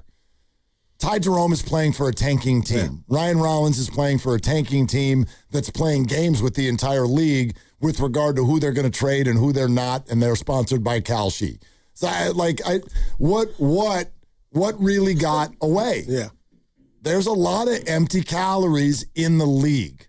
And what I take from last night, maybe this is weird. Yeah. I don't know how many of you watched some of the content after the game and in the tunnel and everything. He looked so happy. Oh, JK, right. He looked so happy. I give you that, Will. And I'm like, cool. Yeah. You know what I mean? Yeah, no, the guy he looked free. And that's why I'm rooting for him, man. Yeah, like he looked happy. So people think you didn't like him, but like I don't have it. Yeah, I got you. Wow, personal? Yeah. I never even met the guy, Speaking basically. of which, I couldn't wait on you two. We had a caller call in, and I got to give Vontae Fences and Mullen, because I'm a Kaminga fan, I thought they put some respect on his name and what he did here. And I know it wasn't a masterpiece, but a caller did call in and say Mullen said he thought it did get personal. And I asked Steiny, and I'm being nosy by nature, do you feel that way? And if it did, what's that look like? 16 DMPs? Is it a two-way street? Is that why he was so hurt when he was supposed to play against OKC? The only time to me, that's the only time it felt personal. But what about to him when he got 16 DMPs and he's watching lesser? Well, that's why it got personal. So now you've got all these guys out, and now you're going to come to me. And I don't know if you ever watched The Wire, but one of the greatest series ever. And Mikey's at the hospital, or he's at the police station, and he already got beaten up. And the sergeant's walking away, and he says, "You gonna watch out for me, Sergeant? You gonna watch out for me?" Because it wasn't Mikey, it was Randy. Okay. Randy had just gotten beaten up because he was a snitch. Yeah. And so the sergeant was supposed to protect him. And so that image always sticks with me. And, Kaminga's sitting there going, "Oh, now you want to play me? Now you want me to play?" My neck and my back, guys. But so I think that's when it got personal. Right. But he had been given more time to play, and he got hurt at different opportunities, Kaminga. That's on him. You got to, I don't know if injuries are quote-unquote on him, but it's certainly not on anyone else. I don't know. You got to define, you and I had this conversation once before. I was just curious. I guess you have to define personal. And maybe even by definition, the only people who could answer that would be Steve and Jonathan. Right. Did they take it personally? I'm sure Jonathan absolutely took it personally. His agent did. At times. Yes. That I don't think there's any question about. When you first asked me that weeks ago, the way it got defined in my head was that you were basically saying Steve is holding him out of the game because he doesn't like him as a human. And I'm like, I don't think coaches operate that way. They obsessively want to win. They think a guy's a jerk, but he's going to go win him the game. He's in. At the risk of sounding, what's the word, like downplaying. Yeah. It's like the story of basketball is always about a player that thinks he should have a bigger role or is better than he is, and a coach not giving him the playing time or not thinking he's as good as the player is, and there's a push-pull, and there's respect is lost. It happens, and I'm thinking about this. Like, if you're in college and that happens, it happens only for 1 or 2 years, and then you transfer. Right, the portal. So, it happened for 4 years where, Kaminga got to college as a freshman. It's I'm going to come on and take the league by storm. Nothing happened freshman year. He comes back as a sophomore. Well, now I got a year under my belt. I'm going to have a bigger role, and it doesn't happen. And now it's his third year, and that's just the way it goes sometimes. And I also think, I agree, when did it really get personal? I think when both sides either decided mutually or without even talking that he doesn't want to play here, Steve and them don't want to use him. That's how I explained 16 consecutive DNPs. It wasn't he was looking down. Nope, still can't use him. Nope, still can't use him. That is, to me, it's we're not using him. And he's okay with that because he doesn't want to be used anymore anyway. Different rule. Yeah. Okay. Yeah, you know what that means. It is time to call the contest line right now and see if we could all, next Tuesday night, watch the Sharks. There you go. Okay, so contest line right now, if you want to go, by the way, I'm supposed to remind you, don't call unless you can go. So next Tuesday night, you and a guest join us in a suite, Sharks Canadiens, caller 8 right now, 415-523-4652. 415-523-4652. Caller 8 wins. Good luck. And if you don't win today, you got Thursday and Friday as well. I think so few things in pro sports get, quote, personal. And I'm thinking about the Niners and Brandon Ayuk, and that probably got personal. Right. He made it personal. They did. Whoever did. That got personal to where, he fought for his deal. He got his deal, and then he didn't want to rehab, and they did what they did, and they waited, and now they're going to cut him and the rest of it. That got personal. Debo and Trent's doing what he's doing now, and Kittle got extra money and all the rest of it and stuff. None of that gets personal. It's business. It's business personal-ish, but I think very few times in that business do actual pros make it personal. I was going to bring up one of the, if not the biggest regrets on getting rid of a player, him going to said team, and I'm not saying Kaminga's doing this by any stretch, and coming back to be Casper and haunt you. And you tell me if this qualifies, Charles Haley. I mean, the Niners traded him to Dallas and enabled them to build that. He was the missing piece. They beat you twice to go, but that was personal because he was being out doing a lot of stuff behind that was beyond personal. But I believe in this new Niner doc, Carmen Policy was like, if I had that to do over again, I would have never sent him there. Wasn't Haley flat out in his prime at that point? He was a bad boy. Everybody knew he was the best. He was the dude. I think, and I'm not saying it's not a good analogy, but Kaminga is not that right. But if he becomes Charles Haley. Well, then. But we got years before we could mistake. Put that stamp on them, or do we not with social media in one game last night? I mean, is this how the Vikings felt watching the Super Bowl this year? Wow. He had been counted out so much. But you're right. Except for he won 14 games for them. That's why that one's. It's wow. Hey. That wasn't personal. No. That was personnel. Yeah. That's a 3. It's good. That's nice. Yeah. I thought the pause would have earned me a 4, but because they drafted a rookie who was hurt, and so rookie contract. We're all so enamored. But you got to be ready to pivot. Yeah. Somebody wins you 14 games in the NFL, you keep that guy. And if they had to do that over again, no doubt. Go ahead. You remind me of Ryan Seacrest. You really do. Here's what I mean by that. Why are you so stunned? I just pictured him. Yeah. And I just recently saw him on TV, and man. Looking good or old? No. Oh, really? You look good. If you know Ryan Seacrest, somebody needs to reach out. Oh. Seriously? Why? What'd you see? I see a guy who is gaunt. I see a lot of weight loss. I see somebody who's weathered and probably tired. Weathered is the worst. This is exactly where I'm going. Hey. I've always looked at his career, and I've been like, I don't understand how you are where you are, and I mean that physically. I don't know how do you host a national radio show, then do Not The Voice. What's the stupid? American Idol. American Idol. And then, Wheel of Fortune. Right, you're hosting 8 shows at once. I've never understood how he's able to pull this trick. When you just said to Dibs that you watched The Wire, I don't understand where your hours in the day come. You live in every city in California. It was pre-radio, though. You watch every sporting. You'll come in here and you'll be like, the Pirates and the Guardians last night. Did you see it? They got the top prospect in I baseball. know, but everyone's like, no, Goo, we didn't see it. We're watching the Warrior game. You'll come in. You sound like you've watched 43 games. You've caught all that's on TV. I've been on 23. You were in 3 different cities and had 7 family events, all within the last time since we saw you at 2 o'clock yesterday. I don't get it. Wow, man. I don't understand it how takes a couple screens. Two screens. I got a couple screens in the lab. How do you do it? But I love ball, man. No, I know. Yeah. It's not a critic. I just don't understand.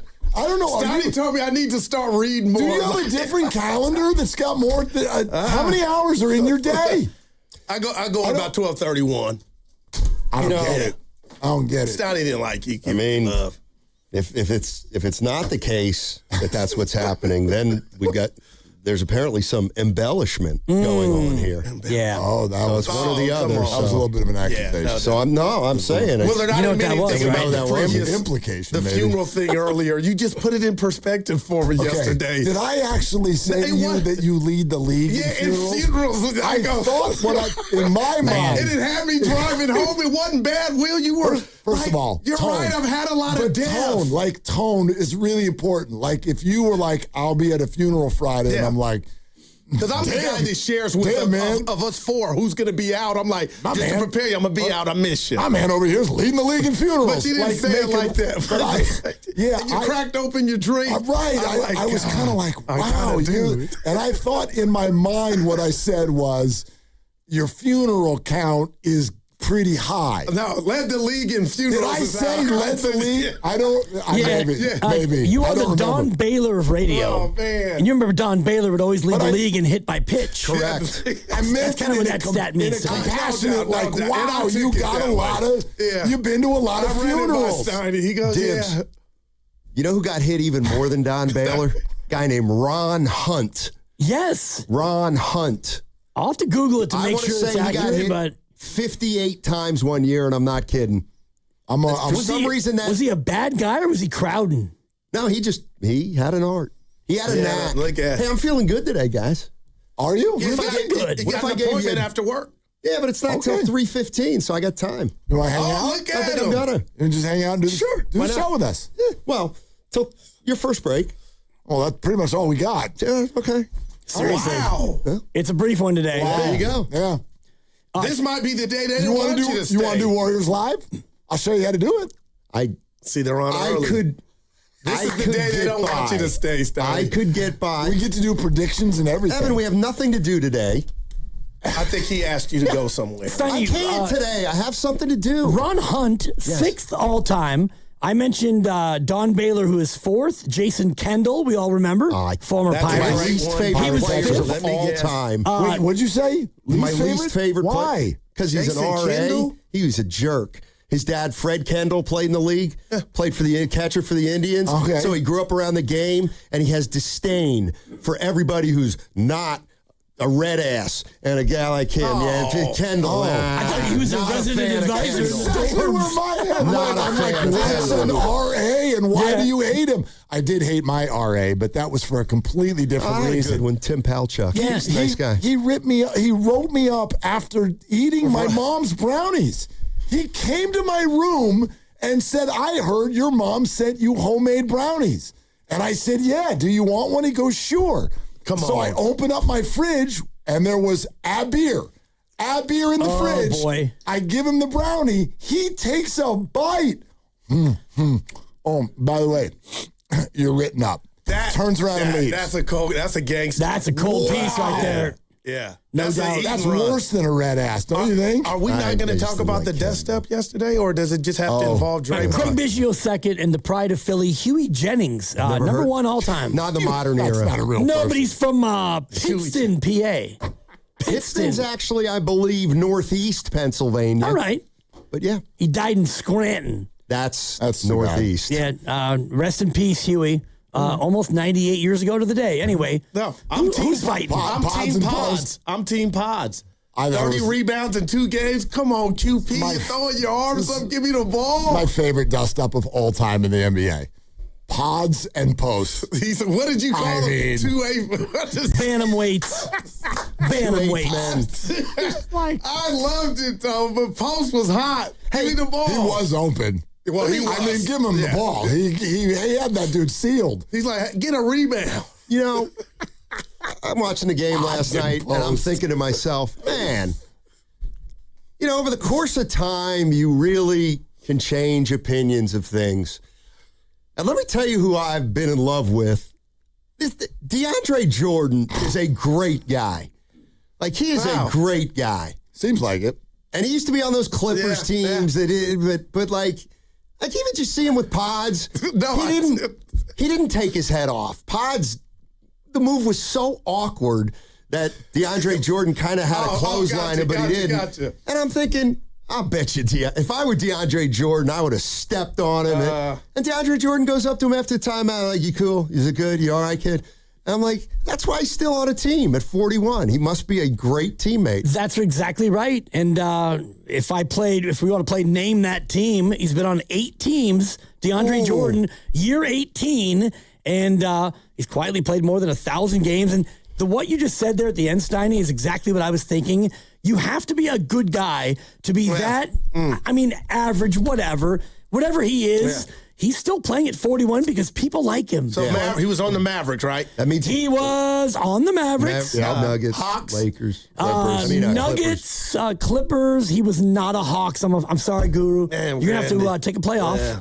Unfortunately, I have the list in front of me because I wanted to play a different game with y'all, which is who can come closest to his career earnings. Oh, yeah. Wow. Well, then it's going to be a lot, but now that you've hijacked a bit, I'll just say Pelicans, Sixers, Knicks. He was a Laker. Yep. Brooklyn. You know, I'll just throw this out there because it's timely regarding DeAndre Jordan. You know what? He's the kind of guy that, and I don't believe in these elixirs, these magic pills, but you know what? If he'd been on the Warriors the last 3 or 4 years as like an Udonis Haslem, who's to say? This couldn't have worked out better with Kaminga and the team. No. Who's to say? They didn't have a roster spot, though. Man. And he's 41. But I'm just saying. 2 for 13 all time from 3. So he's a worse free throw shooter than Shaq. Even in this era of everybody shoots a 3, like he made all of them. He missed one last night. Maybe he's better now. Yeah. When he was with the Clippers, they tried to hack a Jordan. They did. I didn't like it when Ralph Lawler used to call it hack a DJ. I love that rule. But I hated that because I'm like, you can't just do hacka and then whatever their name is. It was Hack-a-Shack. Yeah, that's right. That rhymes. You can't just sub in DJ and have it be cool. That's not funny. And the original DJ was only the DJ. Stolen by DJ. Exactly. Johnny Most, rest in peace. Dennis Johnson, Hall of Famer. He was DJ. All right, fire away and don't overbid. DeAndre Jordan's career earnings. Go ahead. If you overbid, you're out. Price is Right rules. No? Okay. You know, I'm, and you're going to need a lead in before the answer, of course.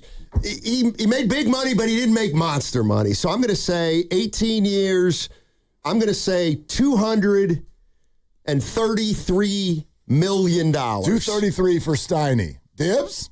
I like it, and I'm not trying to box you in, but my initial thought was 241, so that's what I'm going to go with, $241 million. $241 million. I'm going 260. 260. All right. You've all lost. It's under. All 3 of you have overbid. At a quite significant level, by the way, because remember, over the last handful of years, guys making $2-3 million a year.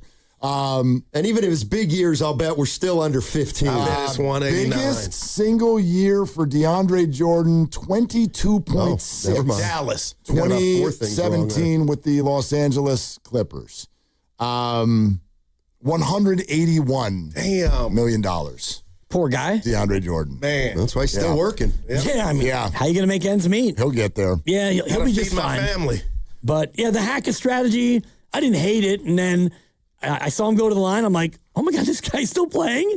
And then he knocked him. What, he knocked them both down, or he made one out of two, but he made one earlier. Yep. So Stoney asked me a question: why does this team shoot the most threes in the league, or attempt them? Because they don't have anybody who can break people down on the dribble? They've got. So if you had Jimmy, would you have more of an ISO mid-range game? Sure. Yeah. If you had Kristaps, who could actually play basketball, could you run more through him? Sure. If Kaminga rebounded and played defense at a level where you actually wanted to have him be around, and he can go out there with the ha-ha, yeah, you would let him go and do that at that level. But right now you've got no real post game. You've got no ISO game. You've got a bunch of mostly mediocre three-point shooters and Draymond. So that's how you play. You guys got to answer this. And by the way, it's our poll question because it's a game night. So Dub Nation, let's get engaged before every game. We ask you to vote in our engaging Dub Nation poll on the 95.7 The Game Twitter page. It's brought to you by Shane Co., your friend and jeweler, where you find the Bay Area's best selection of unique engagement rings and their unmatched free lifetime warranty. Visit shaneco.com today. I have a feeling I know how you'll vote on this, Goo. Okay. Steiny, I am interested in your answer, though, too. Jonathan Kaminga with his Hawks debut last night, 27 points, 7 rebounds, 4 assists, 75% from the field, 9 of 12, 3 of 4 from beyond the three-point arc in just 24 minutes. So it's a yes or no question. 2 turnovers. 2 turnovers. And a microphone. Not bad. This is 2. Beck, I got it. It's a 3. I know. Thank you. Did the Warriors make a mistake by trading him, yes or no? Oh, boy, by trading him. He knows my answer. It had nothing to do with last night. No. Okay. I'm saying yes. I'm saying yes. And the reason why I'm saying yes is because of what you got in return, which so far is 18 minutes of Latvian inactivity. And so I'm excited for that. But at the end of the year, if you don't re-sign Porzingis and you just let him go and you have a $30 million salary hole versus a guy who's out there with the ha-ha. 23 years old. Unless they acquire a player. Yeah, they could, yeah. That's an if, though. What if it goes the other way? Yeah, it's all an if. And they've done this before, and they acquired Chris Paul II. How'd that go? I'll vote yes as well. I'm going to say, not going to change. No, comma, not yet. Yeah, see, there's circumstances. I would actually answer it by when are you asking me? I think they had to by the time it got to where it got to a couple of weeks ago. I guess what bothers me real quick is I wish it didn't watching go that these guys, he belongs in this group. He's better than damn near half the dudes on the team. Let's see if they regret it. How about that? Let's see if they regret it. Do you think there is going to be a black and white right or wrong? Nope. Yeah, see. There never is. Yeah. I kind of agree with you. There sometimes is, but yeah, there can be some obvious. But like, if Jonathan Kaminga doesn't have to do much for me, he's got to be a positive player on a good team. Whatever that is, then he's succeeding. If he's a sixth man, and that's what he does, then he will have done probably more than I thought he was going to do in the first 5 years. Well, I'm glad we didn't trade you because you are just that. You're a positive player on a successful team. Yep. Well, thank you, Dibs. And you stuck it out today. I mean, this was great. That was quite a contribution. I got goosebumps. And you know what? How about this? A little bonus, because I know you're truncated today, so I made a short show. Next time, run it by me, because I have somewhere to go. This was the best day for you to stay. I'm shocked, but I'm a team player. You run it by me next time. You want me to just say, I got business to do. So I could take it all the way in. On 95.7 The Game. Right, but also at the same time, Warrior Wednesdays brought to you by Freeman's Appliance. Come see their full selection of in-stock luxury appliances and live working vignettes.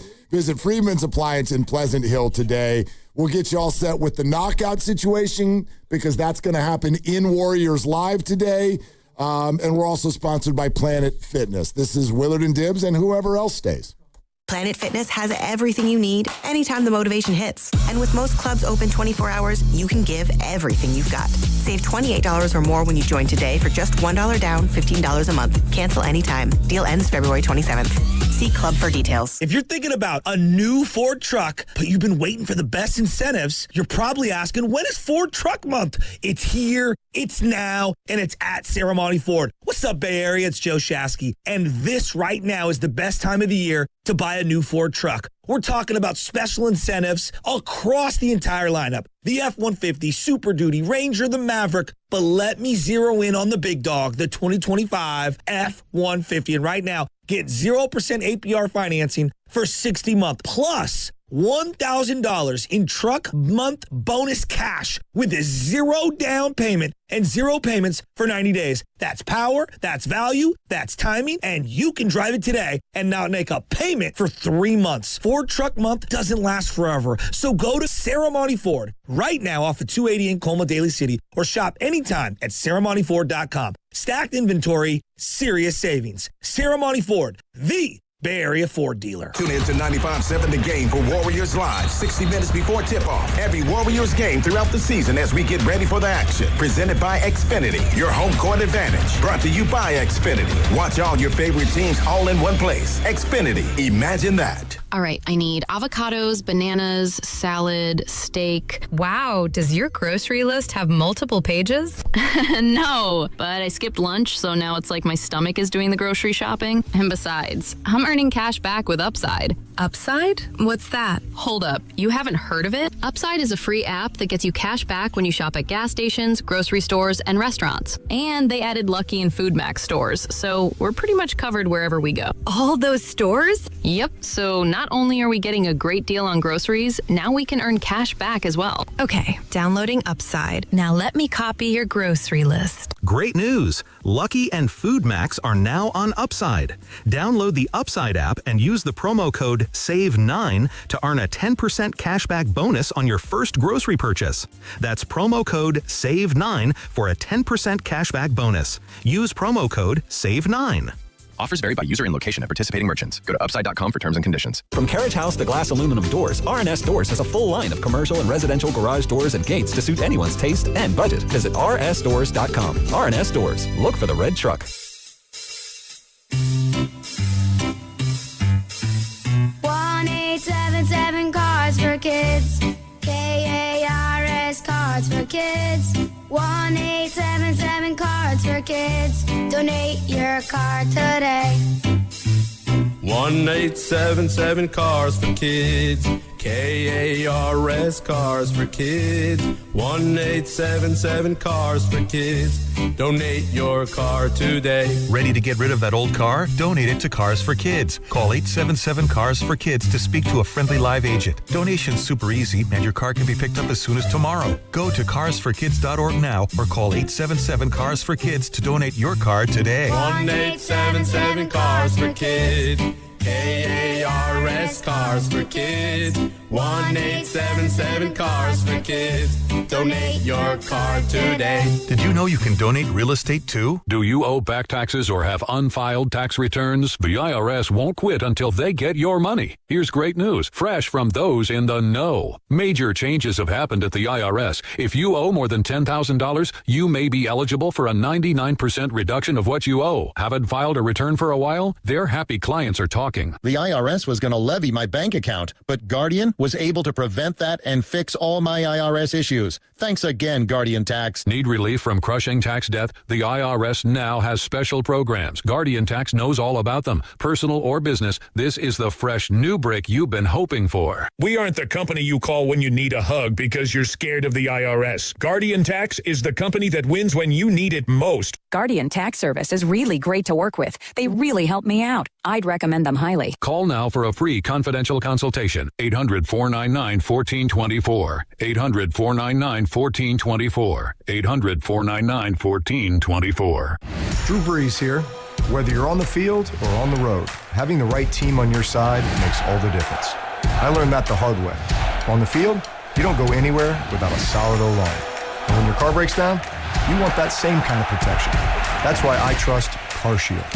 Their protection plans help you tackle expensive repairs so that you're not blindsided. Visit carshield.com now and join the team that's helped millions of drivers save. Coverage varies by plan. View contracts and exclusions at carshield.com. Time is valuable. That's why Lowe's Blueprint Takeoffs turn blueprints into quotes faster. Bring us your plans, and we'll generate itemized material lists to make quoting easier so you can get back to building. Plus, at the Lowe's Pro Desk, you get access to thousands of building materials not sold in store. And when your order's ready, we'll deliver everything to the job site. Improving is easy at Lowe's. Join 95.7 The Game in celebrating Women's History Month at Women's Heritage Day, March 7th at History Park in San Jose. Don't miss this free family-friendly event. Brought to you by History San Jose, Mosaic America, and Chicana Alianza for Liberatory Engagement. For more info, visit 957thegame.com. Are they the smartest show in the Bay Area? You guys are an intellectual feast for the smart sports fan in the Bay Area. Wow. You're pretty much the smartest guys on the radio. I agree. Good Lord, how big is your ego? Are they the funniest show in the Bay Area? Give it a laugh. Come on. You're a funny guy. Come on. Give me a laugh. You are funny, dude. Hit that S again. Are they the coolest show in the Bay Area? And them white boys, they're cool. That's what people are saying. You guys are phenomenal. This is one of the most perfect ways that I could end my day, getting a chance to talk to Mr. Mark and Dan, you know. We'll let you be the judge. Oh. All I know is it's a couple of Bay Area boys talking sports. I know nothing. Thanks. It's Willard and Dibs on 95.7 The Game. All right, let's go. We got a lot to do. We get to listen to that open in a way that we don't normally because the transition's not happening because Steiny and Goose stayed long, which is awesome. Thank you, Steiny. But sometimes when I listen to that, I have a moment. You ever have a moment where you're like, oh, God, that's right. That person came on the show one time. Yeah. I forget that Bill Burr came on the show. Bill Burr's a big deal. Yeah, and he clowned me a couple times. I hate everybody. Once, and All ginger. That's what he does. Nothing gets past you. That's right. Nothing gets past me. Sergio Romo. You got that gig, dude. Yeah, boy. No need to book him anytime soon. Well, we'll see if he's available. Yep. But anyway, the Warriors play in 2 hours. Warriors Live is in an hour. We've got a knockout spot to give away. And then this is a fun way to start the show, sort of. Yeah. We have breaking news. 95.7 The Game breaking news. Draymond Green's not playing tonight. He's not playing tonight? Not playing. No, he's not playing tonight. Draymond Green's out. Okay. Draymond was questionable. He's no longer questionable. They've removed the question mark. All right. He's out. Good news. Whoa. I mean, it was glib and flippant, obvious. You better be careful. It was obviously intended to be glib and flippant. Wow. It's not good news. ... He hasn't been playing great of late, although, as he would tell you, one bad game, and you're going to bury a guy. I have fights breaking out around this building as to whether or not Draymond was good last night or not. Like, literally, people are arguing over whether or not Draymond was good last night. I don't know. If you have to ask, then, I mean, you're realizing that the bar for Draymond Green's been lowered. Well, I just feel like last night was one of the funniest games that I've seen in a long, long time. We got arguments over whether or not Draymond was good. The Warriors were barely favored over the Pelicans. They lost. Quentin Post and Brandon Pajemski are getting separated on the bench by Draymond Green, who actually I don't even think was interested in separating either of them. He was interested in splaining some stuff to both of them. I mean, and all the while JK is down in Atlanta just scoring buckets every 2 minutes. It was a good night. Not a great night. I mean, and you fought all the way back to maybe think about stealing one. I guess it's not stealing one in New Orleans when you're, 1.5 point underdogs, but you fought back and you had a chance to still win a game, and you care about winning and they don't really care about winning, and yet you get down to the end and you can't get it done. And meanwhile, JK in Atlanta is going off and, not rubbing your nose in it, certainly, but he definitely played with a certain amount of lightness and freedom that we hadn't seen in a long time. Stat line will tell you that Draymond was good last night. Okay. Now, there might be nuance. There might be some things that you saw. I know people want him to finish at the rim. I'm kind of with Steiny. I'm like, he's never done that. That's not who he is. I don't kind of understand the people who are always like, Draymond's got to score. No, he doesn't. He's not good at it. That's not what he does. He scored 11 points. He went 5 of 11 from the field. He had 7 boards. He had 6 assists. He only turned the ball over 1 time. He was a +8 in a game that they lost. Yeah. Box score is good, is kind.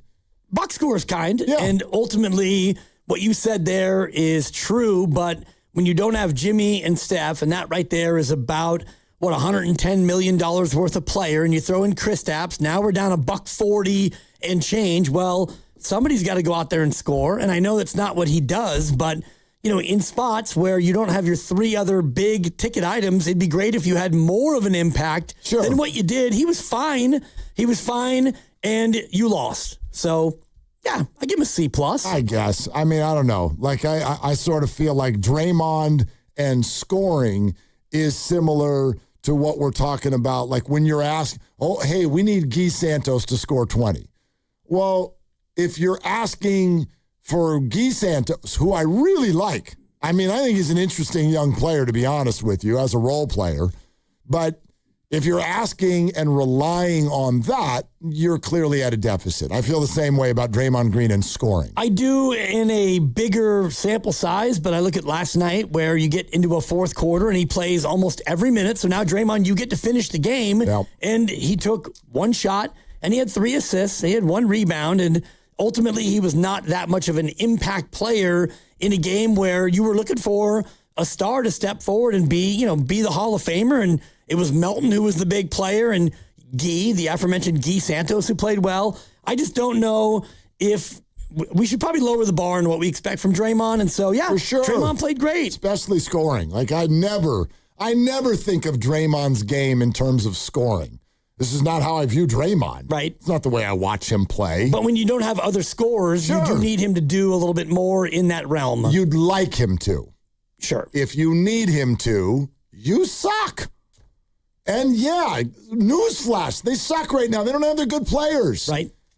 They don't have their good players. Expecting the Warriors to win. There was another thing that's been talked about earlier today that I really, really agree with. Expecting the Warriors to win any game right now is a fool's errand. They might. You can root for it. But I love when people are like, oh, well, Memphis is tanking, so this will be easy. Oh, okay. I'm sure it'll be super easy without, ready? Yep. Steph, Jimmy, Kristaps, Draymond, and DeAnthony Melton. Oh, I'm sure they'll go into someone else's arena and defeat other NBA players. I mean, what could go wrong? You remember the last time they played? Like a couple weeks ago? Yes. Down by 10 with 4 minutes left. And they only won because of a wackadoodle finish. And Memphis yanked all their people, which they'll probably do again tonight. But right. Are you assuming anything tonight? Of course not. Okay. I mean, assume nothing. And, last night, New Orleans is not tanking. They're just terrible. And if you look at the reality of their draft, they're going to lose their pick. So if you're a current Pelican or if you're in the front office, you're thinking well, we might as well go out there and try to win because we lose our pick anyway. And so that looked to me like a team that was actually trying. They were trying to play basketball and play winning basketball. And yet, the Warriors had their chances, but still couldn't quite get over the hump. Kevon Looney, DNP, coach's decision. Yeah. I don't like that. I don't either. I mean, it started here. It. Yeah. I mean, I'm glad he's getting paid. You know what I mean? But I don't know. Come on. Play him. Whatever. What do I know about New Orleans Pelicans basketball? I don't know what it is they're all doing, and I'm not saying that would have changed the whole thing, but I don't like watching Kevon Looney sit on the bench for an entire game when your starting center is 41 years old. Yeah. But that's a personal thing. We love Kevon Looney. Yeah, I get that, but weird. I mean, the whole DNP thing started here with Steve Kerr, who snapped his long streak of consecutive games played. So I think that this is, if you want to talk about career trajectory, Draymond's is trending toward we're getting down to the end, and I think Kevon's is probably looking the same way, honestly. All right, we're obviously short on time today. Warriors Live starts in 50 minutes. However, there's plenty of time right now to hear from you at 888-957-9570. And in many different ways, it's kind of just about how last night felt for Warrior fans. We do have the knockout tournament and another giveaway coming up. I always ask, I do this on the air just because I wanted, how did it go? How did it go this morning and in middays? Did we get any winners? How did it go? Morning did not get theirs. Midday did. Okay, so we're back on a streak. That broke, we were like 5-6 in a row. So good job, Steiny and Goo. Let's build on that. Yep. You had your first L yesterday. Yep. Last night you took an L. Today you'll bounce back. I have no doubt about that. So here's how this is going to work. Warriors Live starts at 3:30. That's also when the window opens. So for the first time ever, the knockout window and the reading of the name is going to happen inside Warriors Live. Exciting. Pre-game festivities. Okay? So you're going to listen in that 3:30 window. We'll open the window, then at some point we'll read the name, and you'll have your 9 minutes and 57 seconds to call into the contest line and win your way into knockout on the Chase Center floor on April 6th. Just trust us, a unique event, other than if you went last year or the year before, but it gets better every year. Yep. A unique event that you would really love to be a part of. We love to be a part of it. We look forward to this. Super fun. And I love the intro to Warriors Live. Who are the Warriors? And today it'll be who is the possible Wednesday winner? qualifier? Yeah. Well, that's a great question. Thank you, Chris. It is. Yes, that's one way to do it. So that's happening in just over 45 minutes. But 888-957-9570. Here's what I think. I hate this phrase, but it's just a part of our world. Perception is reality. And so that's why I kind of wanted to bat this around with Guru a little bit, because his I told you so joy was absolutely unmistakable today, and that's fine. Like, I want to use this as an opportunity to tell everybody for the second time what I loved about last night, which was there was a video that the Hawks posted of Jonathan Kaminga leaving the floor after the game. I've never seen him look so happy in my life. Right? That's all I want for any human being. Like, he looks free. That was really fun for him. And yes, I'm sure a big old piece of it was, hey, Warriors, take your face, smush it into that pumpkin, and eat it. I'm sure that's what a lot of it was about. So good for Jonathan. I do not find last night to be the final straw in any sort of debate, but I do think there's an avenue for this to go really poorly for the Golden State Warriors in terms of the public perception of what has taken place. Well, it can't go good or it can't go well because the decision's already been made. Either you blew the pick and he's not very good, or you didn't blow the pick and you didn't develop him and he's really good and you traded him when you probably should have kept him. So there's no way that this ends where you can look at the Warriors and say, yeah, Warriors, you did the right thing. Unless Kristaps gets healthy, stays, and you win a title, if that all happens next year, then you could look at it and go, you know what? You turned JK into a guy who helped you win one for the thumb. Does it need to be a title, though? Yes. It does? If you're just like a Western Conference semifinalist and Kaminga's out there cooking in Atlanta. I don't. That bar feels very high to me. Well, for me, the bar is already set so high because you had a lottery pick, number 7, and you took a guy that either wasn't good, we'll see, you didn't develop, some think that's the case, you gave up on too soon, you held too long, whatever happened, your net return from Kaminga is Kristaps Porzingis. And so, if Porzingis' salary slot becomes somebody next year and that somebody helps you do something special, then maybe you can mitigate the loss. But right now it comes down to either it's one giant L or it's two giant L's. I largely agree. I don't really necessarily at this point in any of their careers put the bar there where it's like somebody's got to help you win a title or this was a failure, because that sort of presupposes the idea that you feel like if Kaminga had stayed, then he would have led them to a title. And I don't think at this point, even his biggest fans don't feel that way. Like, that's just too far down the road. Maybe not led, but maybe he would have been a part of it. Yeah, I just think I look at it in a little bit more of a simplistic sort of a way, because I think what I'm talking about is not from the files of, like, intelligence and knowing behind the scenes. None of us are ever really going to know all of what went on in this relationship. I don't know. I'm just kind of talking about, especially in the social media way that we all sort of interact now. Like, if Jonathan's good, it's going to look awful. And you're not wrong. This was messed up no matter what. But if Jonathan is really good, like if a lot of last night happens, it's egg on face. And it doesn't matter about fit. It doesn't matter about what went on behind the scenes. It doesn't matter. It's going to be very simplistic in reaction. If Jonathan puts it, honestly, it doesn't even matter if the Hawks win. It doesn't matter. It depends who you ask, but yeah. Yeah, but I mean, that's the way that this could, if he's a consistent, really good player, numbers-wise, this runs the risk of just having a really bad look. Really, really bad look. And I know some people are like, already does.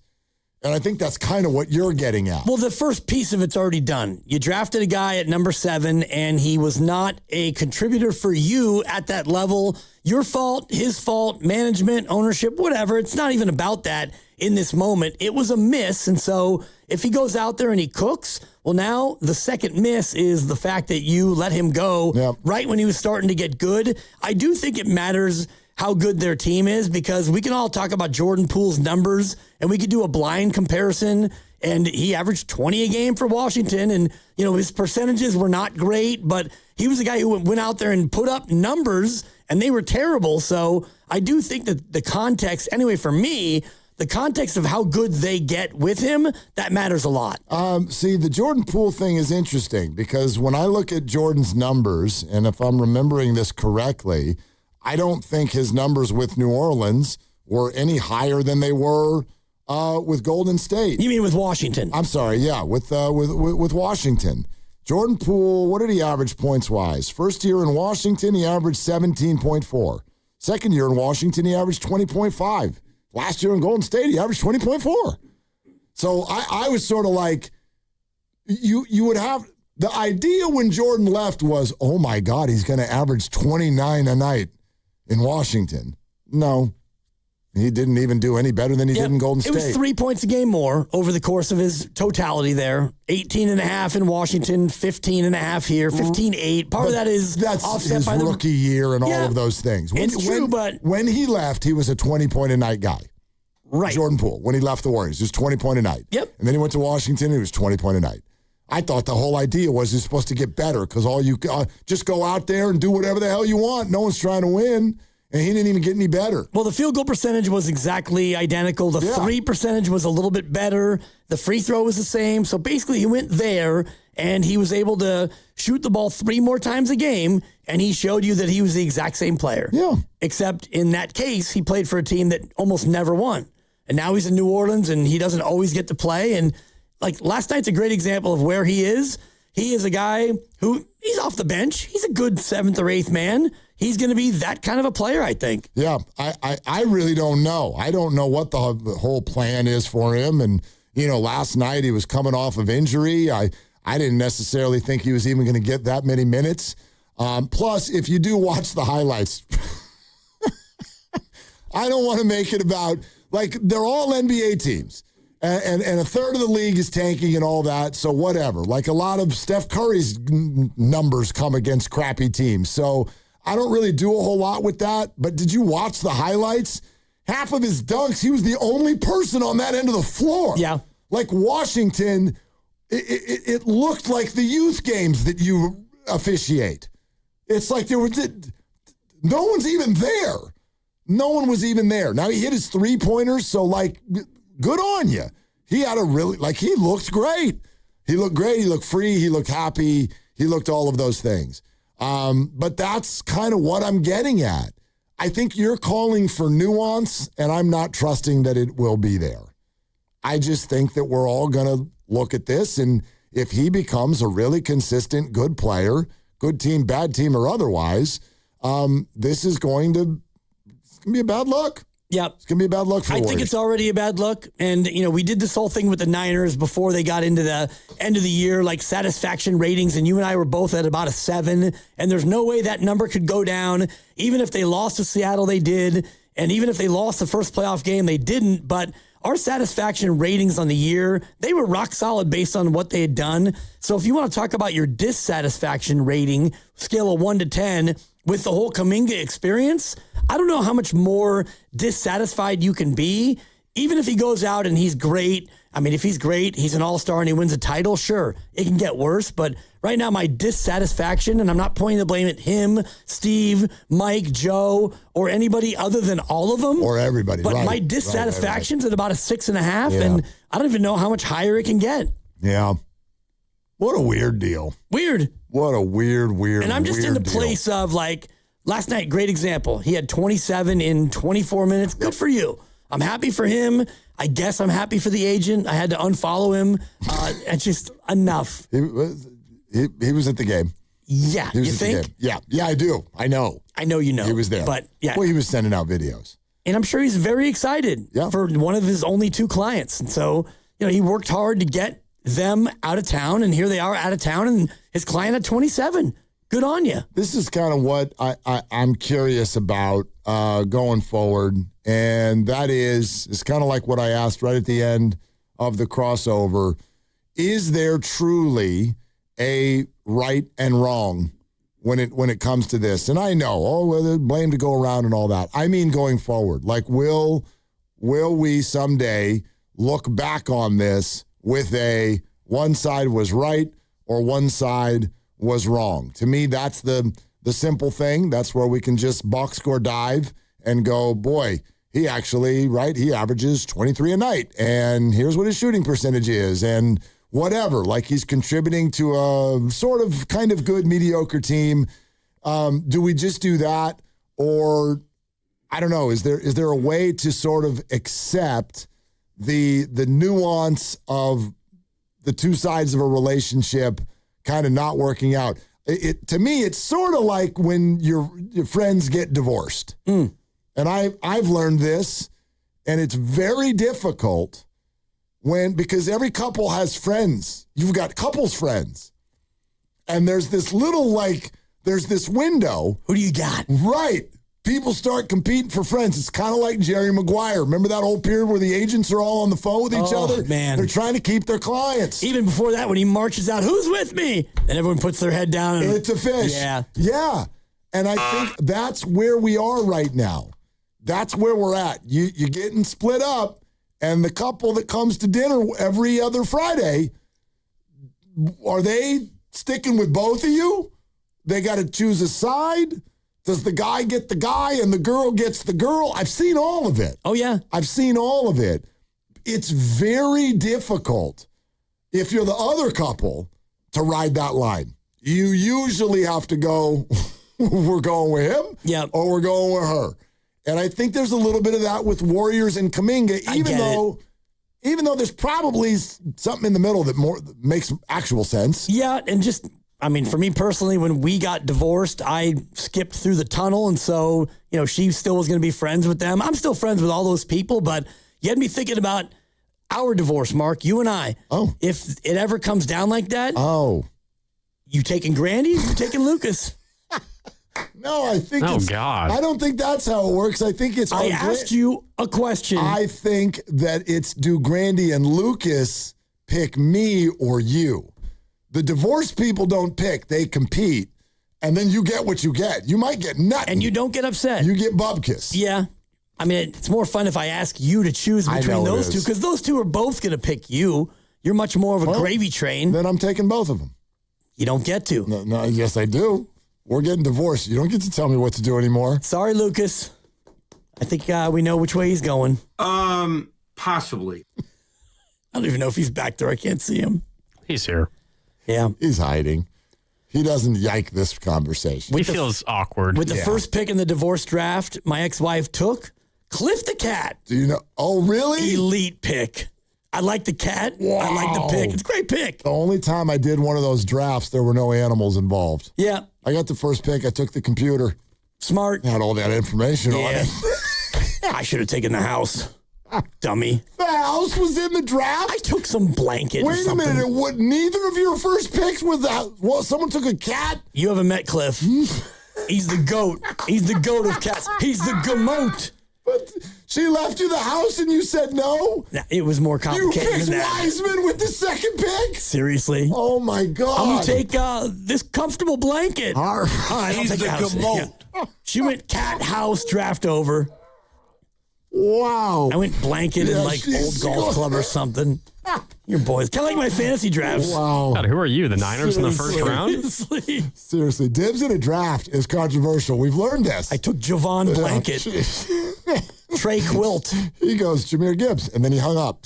Anyway, all week long, pick. we're giving you, we're giving you better than your pick of the blanket. Better than my radio appearance. All right, we're giving you a chance to go to the Sharks-Canadians game next Tuesday, March 3rd with all of us. That's me, Dibs, Steiny, Goo. You listen to the crossover every day around 1:45. You can be one of the 5 winners. You get to bring a guest. Please make sure you can go, then try to win. 3 winners are in, 2 more to go tomorrow and Friday. We're also brought to you by Fremont Bank. Here for you, here for good. We're sponsored by Crystal Geyser Alpine Spring Water.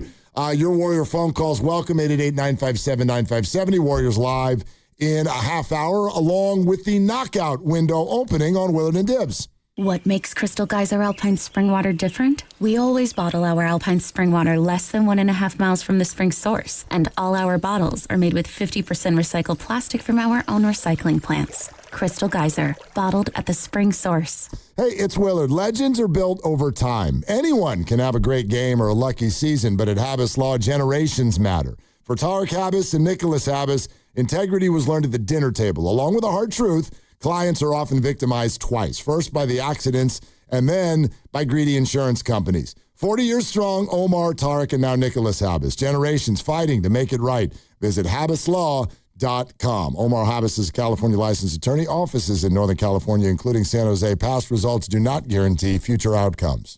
Looking for lifelong financial guidance? Look no further than Pettinelli Financial Partners, your dedicated financial coaches for every stage of life's journey. Whether you're planning for retirement, starting a family, or buying a home, we're here for you every step of the way. Visit PettinelliFP.com. The financial consultants at Pettinelli Financial Partners are registered representatives with and securities offered through LPL Financial. Member FINRA SIPC. Investment advice offered through Stratos Wealth Partners, a registered investment advisor. Stratos and Pettinelli are separate entities from LPL Financial. Cashback is not available on gas in New Jersey and Wisconsin. Couponing. Wow, you didn't strike me as the coupon type. Just trying to stay ahead of inflation. Gas, groceries, everything. It's all more expensive. I need to save wherever I can. Have you tried Upside yet? Upside? What's that? It's a free app that I use that pays cash back for every gallon of gas I buy. You've got to buy gas to get around anyway. Might as well get paid for it. Come on, does that really add up to anything? I've already made around $200. The extra cash helped pay down my bills, and I even had a little extra left to treat myself. And the Upside app is free? Totally free, and the cash back is real. You can transfer the cash right to your bank account. I'm downloading Upside right now. Download the free Upside app now to earn cash back every time you buy gas. Use promo code BOOST to get an extra 25 cents per gallon on your first tank. You can cash out anytime right to your bank, to PayPal, or a gift card for Amazon and other brands. Just download the free Upside app and use promo code BOOST for a 25 cents per gallon bonus on your first tank. That's code BOOST for a 25 cents per gallon bonus. For all contest rules, go to 957thegame.com/rules. Running a business means wearing multiple hats. So if you're like me, you probably started out using your personal phone, taking client calls and texts nonstop. As my business grew, I needed something smarter. That's when I switched to Quo, the #1 business phone system. Quo works right on your phone or computer. No carrying 2 phones, no clunky landline, just one easy app you can try for free. Your team can share one number and handle calls and texts together like a shared inbox. Any teammate can jump into the conversation, so customers get faster responses. And Quo's AI assistant summarizes your calls and responds to customers 24/7, so you never miss a lead or opportunity. All this starts at just $15 a month. That's basically 2 coffees. You can even keep your current business phone number. Find out why 90,000 businesses trust Quo. No missed calls, no missed customers. Try Quo for free at quo.com/sports. That's quo.com/sports to try Quo free. QUO.com/SPORTS. Come on, kids. We're almost there. The map says straight ahead. One-a-day 50-plus multivitamins are made for your overall health, with nutrients to support your brain and muscle function. Because don't you want to make the most of each day? So even on the family hike, you're not just keeping the pace. Hey, Dad, wait up. You're one step ahead. One-a-day 50-plus. The one for you. This statement has not been evaluated by the Food and Drug Administration. This product is not intended to diagnose, treat, cure, or prevent any disease. My name is Whitney Allen, and I'm a widow. My husband, Ryan, died. We never thought we'd ever have to use life insurance, but the unexpected happened. With Ethos, signing up was fast and 100% online. You can get a quote in seconds, apply in minutes, and get same-day coverage. No medical exams, and you can get up to $3 million worth of coverage. I'm grateful we were prepared. Get your free quote at ethos.com/radio. That's ethos.com/radio. Paid spokesperson. Time spent on application may vary. Online health questions required.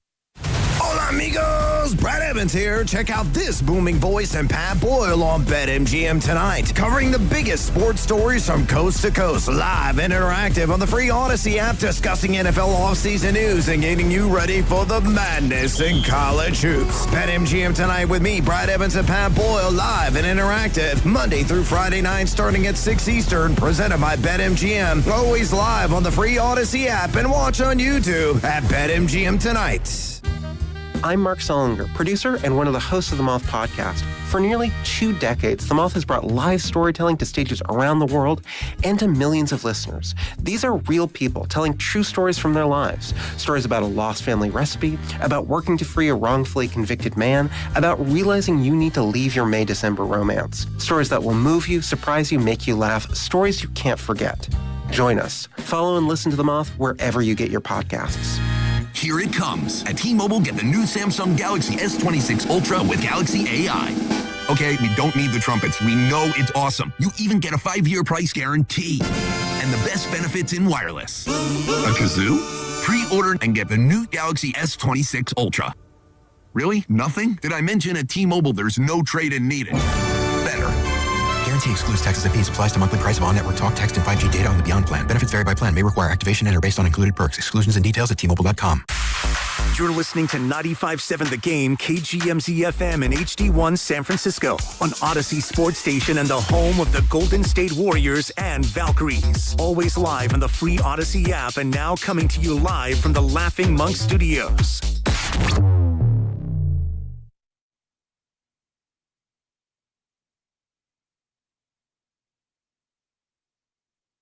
Now Williamson will drive in, blocked away by Draymond, knocked away. And both Draymond and Williamson behind the play. Pajemski stops, feeds Spencer. Spencer down the lane, shoots over DeAndre Jordan and scores. Bay Area is Draymond Green. You're listening to Willard and Dibbs on 95.7 The Game. Coming to you live from the Laughing Monk Studios. Granny's back there painting with the rejoin. For those of you who can't hear it, this is Squabble Up. And we got ourselves a little bit of a squabble last night when the 8th and 9th man on your team collide. Squabble up. Squabble up. Squabble. Squabble. I think it was a squabble. Trying to figure out how I want to say this. Bump, bump, bump, bump, bump. Squabble up. Like, it's fine. I can say it. Everybody's like, the 8th guy and the 9th guy. In my mind, I'm also thinking, I mean, in the NBA, it's 2 white dudes. Like, I mean, that's why I'm calling it. It's the funniest dust-up ever. Yeah. Because I think everybody looked at it, and we're like, I don't know if we give a crap who's right and who's wrong. Right. It's kind of same vibe when Pods looks at Kerr and he wants a review versus when Draymond looks at Kerr and wants a review. Draymond's got some gravity.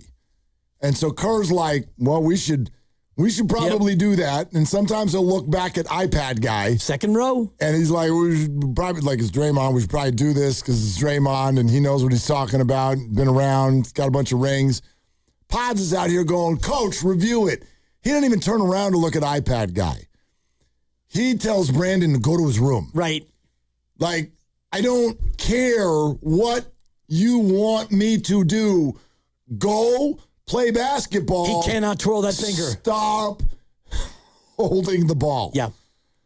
And Quentin Post, fresh off of a DNP, and Brandon Pajemski, who represents this weird, unique thing with the fan base, even though I've never seen so many rebounds in a 72-hour period from somebody below 6'5" in my life. Right. 30 rebounds in the last 2 games, which I don't know if I should be happy about that or look at the rest of the Warriors and be like, where the hell are all of you? Where are you? You're 6'9". Why is Pods getting all the boards? It's a little bit like seeing the 9-year-old at the Easter egg hunt when it's a bunch of 4 and 5-year-olds. It's like, okay, Blake, you're 4 years older. Can you just take 3 or 4 and let your little brother have a turn? He wants it. And this is what I said yesterday in the Take It to the Bank prediction. I like the over at 5.5. The man loves rebounds. Dude, easiest bet of all time. Yep. Yeah. I banged it. It's like Joey Chestnut on the 4th of July. Cash me out one time. Yes. I mean, he's going to eat 68 hot dogs while you're just sitting there. Pods is going to get his rebounds because he really wants them. He wants it bad. Ow. I'm going to look at all 15 of them and see how many of them he just straight up snatched from a teammate. No, for 30 rebounds in the last 2 games. Right. What do we even... I don't even know what to do with that number. It's too big for me to comprehend and figure out good, bad, why. Why? Last stupid analogy of the day. Okay. You ever go to the beach? Don't do that. Okay. Yeah, it's crazy. You ever go to the beach and you see that 69-year-old shirtless guy with the headphones and the metal detector? I mean, he's out there because he wants to find precious metal. That's right. Pods is like that guy in the key. He wants those rebounds that badly. Right, but that guy, the guy at the beach, my why question is, why are you doing this? What are you getting out of this? Have you ever found anything that's ever mattered? Did you ever go to... Probably once. Yeah, did you ever go to the pawn shop and get more than $7? But if this is meditative to you, then do it. If you like walking around the beach with a headset, boop, boop, boop, boop, boop, okay, do you. I don't care. I get what the value is of what Pods is searching for. I banged it. Yeah, it's a rebound. I knew the second I said it. Oh, that's good. But it's a rebound. There's value in a rebound. I want someone to do a documentary on why he's getting all of them. That's what I don't understand. You can't tell me this is dumb luck. This is not like Niner injuries. The ball doesn't... He doesn't have magnets on his uniform. Why is Pods getting all the rebounds? Okay, he's good at it. There's an answer. He anticipates well. Fine. 30 in 2 games? It's a lot. Surrounded by dudes who are somewhere between 6'8" and 7'1". And little floppy hair Pods has 30 boards in 2 games? So I'm stuck between... Hey, good job, Pods. And, hey, what the hell are the rest of you doing? Yeah. What are you doing? So I don't even know what to do with that number. It just depends on the rebound. I'm not going to bore you with all 15, but just looking at the first 3, the first one was he drove and tried to attempt a shot. The shot got blocked, and he was able to collect it. That's a rebound. Okay. The second one was a defensive air ball that he caught. And he just is hustling. He's playing the whole possession, and it's an air ball. He reads it. He catches it. And the third one is a brick 3 by New Orleans, and he's just out there chilling, and he's able to grab it. I do think that's a big part of it now, where teams shoot so many threes that there are longer rebounds. You don't have to be Moses Malone anymore and, Dennis Rodman blocking guys out into tomorrow. Rebounds now are... from a trajectory standpoint, coming a lot more in the guard-friendly areas. No, I get that, and you clearly need to anticipate and understand angles. He's like the Greg Maddux of rebounding guards. And here's what I mean by that. There's all the stories about the former Braves and Cubs pitcher. The most fun ones are when, he'll be sitting on an off day in the dugout, and there'll be a certain batter at the plate, and he would tell the guy sitting next to him, you probably shouldn't sit there. And he's like, why? He's like, because this guy's going to foul the ball and it's going to go right at you. And the next pitch, line drive right in there. Like, what is the matter with you? How the hell did you know that? Greg Maddux really, really understood angles and the weaknesses and anticipation with hitters, all of that, to the point where he could sort of sometimes figure out where the ball was going to end up. Yep. It's the same thing with Pods. I think that's the only explanation, because look at him, look at who he's standing next to, and tell me how he gets 30 boards in 30. Yeah. Boards in 2 nights. I'm 7 rebounds through last night. 3 of them were air balls. But that's anticipation. It's anticipation and it's showing up. And we always tell our kids, like, 90% of life is showing up. If you're not in it, if you're not like out there trying to do something, you're not going to have things go your way. But Pods, he's out there running every possession. He wants to be around the basket, and he caught 3 air balls and 1 of the rebounds. Draymond has it. And either Pods sniped him or a Pelican kind of hits him in the face and the ball just kind of pops off of Draymond. Pods is there. That's my rebound, everybody. Oh, man. That's number 7. You've got my mind in Old Manville with the comp. I do that a lot. Well, no, because I like the whole showing up thing, right? Like, who's got a better chance to get the date? The person who is on Instagram 15 hours a day sending creepy DMs to people, or the person that actually goes outside and talks to people. Like, who knows who you're going to meet? I don't know who you're going to meet, but go out there. There's people out there. You can go to a bar, go to a gym, I found my lovely at the dog park. Like, go out and, I don't know, look up. You could look up. Who knows? Someone might talk to you. You're allowed to talk back to them. Honestly, this is all within the rules. But that's what I think is now, I think that's the comp. Brandon goes outside, and a lot of the rest of the NBA players are on their phone. They're on social media. Like, I didn't even see them all over there. Like, he's running around trying to get a date with the basketball. Right. Rebound number 8, defensively, he catches an air ball, and as he catches it, he's falling out of bounds, and he just turns it right over. And the Pelicans get it up. And that's the one I remembered. I was like, oh, my God. So he's 8 rebounds into my review. He's caught 4 air balls. He sniped Draymond on another one. And one of the air balls he caught it so much toward the baseline that he immediately gave it away with 4 seconds left in the quarter to the other team for a dunk. So, 15 rebounds, but these are all not like critical rebounds. They're basically him running around like the kid I talked about on Easter.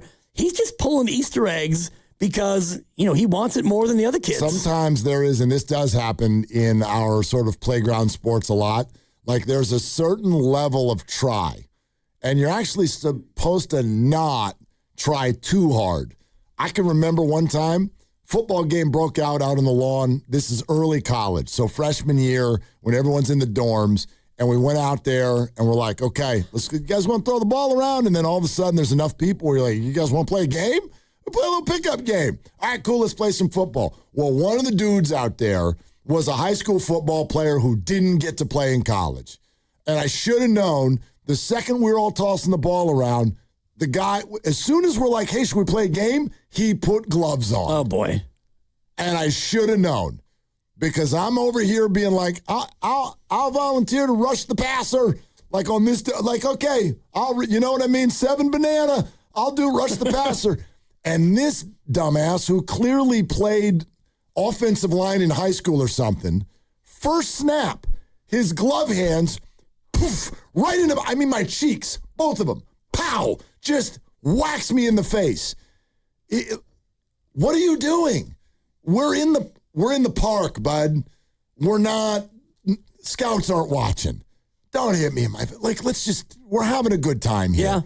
But he was like, no, I'm going to realize my dream right here in front of you.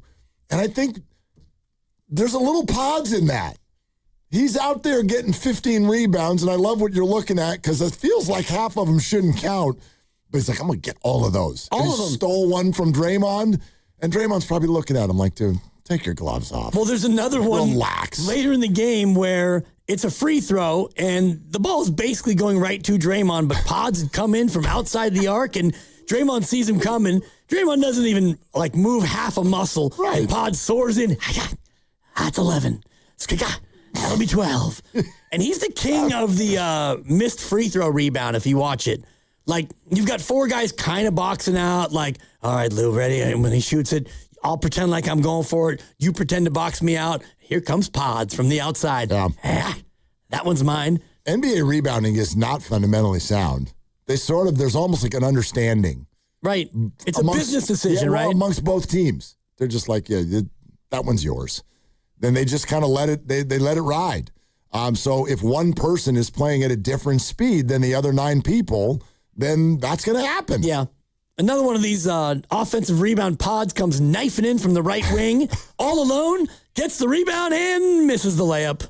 The putback. He probably wanted another rebound. Couldn't quite get to that one, but I mean, the man loves his rebounds. Oh my gosh. Nick in the city. Hi, Nick. Thanks for calling Willard and Dibs. What's up? Nick, you there?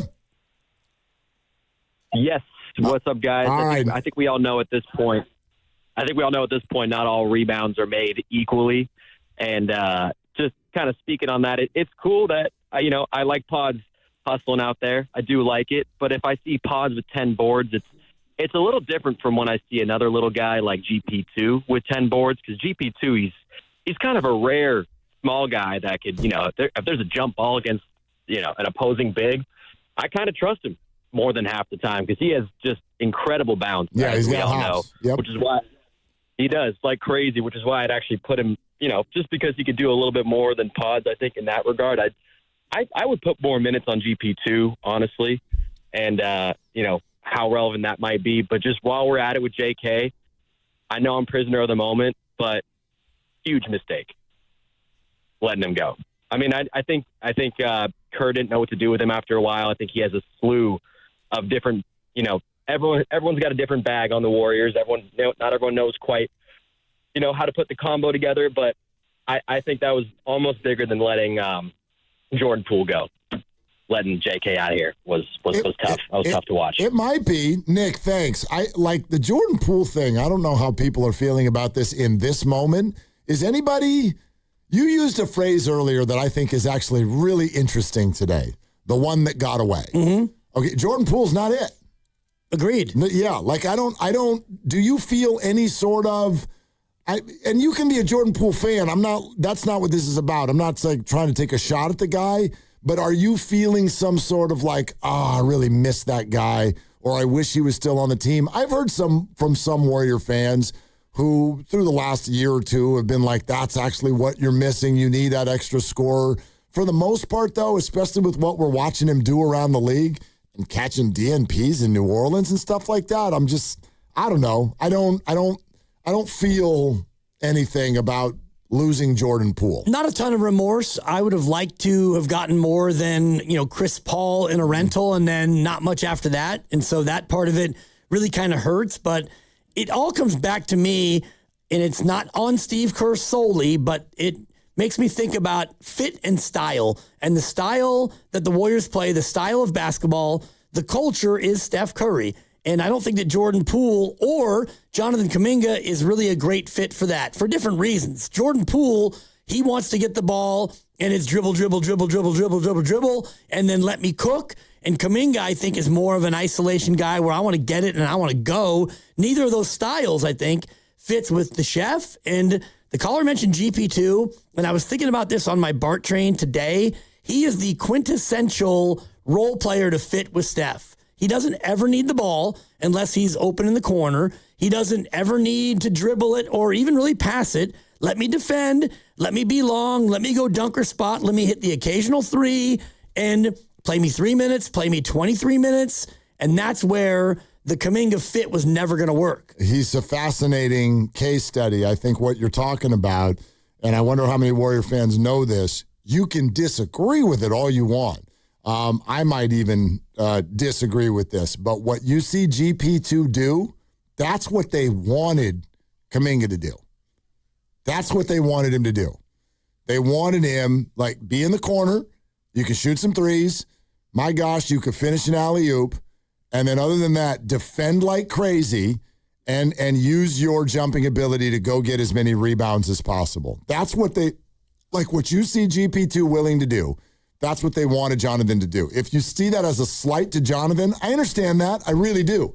And Jonathan saw it as a slight. I don't think there's any question. But that's what they wanted him to do. And the funny thing is if you watch what Kaminga did in Atlanta last night, it's a little bit of what he did. Now, there was a lot more that was in the open floor. A lot of it was like fast break stuff. And that's an intriguing part of Jonathan's game. He obviously runs really well, and he can finish in the open floor. I don't know if he's a finisher in 5-on-5 so much, but boy, in the open floor, he can really finish. And Washington, boy, did they leave the floor open. Yeah. So that it was, honestly, it appeared in the highlights. I'm like, were they playing 5 people? It looked like there were 2 Wizards on the floor the entire game.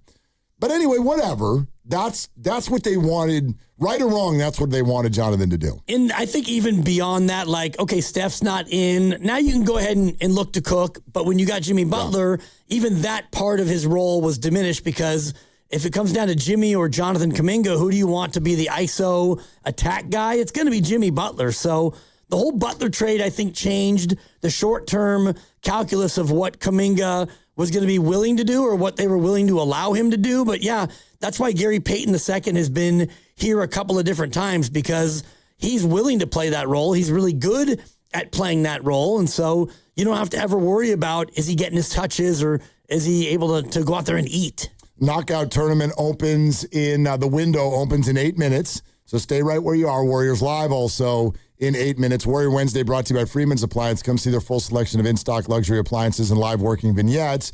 Visit Freeman's Appliance in Pleasant Hill today. Next up is Eric in Shasta. Hi, Eric. Thanks for calling. What's up? Hey, fellas. Thanks for taking my call. Yeah. A couple things. You guys are spot on today with your analysis, and I knew we'd be talking about Kaminga again with the Hawks thing, but what I wanted to say was the rebounding and how you mentioned how it's not really an essential thing in the NBA. And I kind of compare it to playing 21 when you got 3 guys waiting for 3 more guys to show up. And you always have one guy that wants to win that game, and you have the other 2 guys just kind of shooting around, just getting warmed up. And that's kind of what Pods is. I mean, I appreciate his rebounding, and I appreciate his hustle. And his optics aren't always good, but that's what they needed, and he's kind of giving it to them.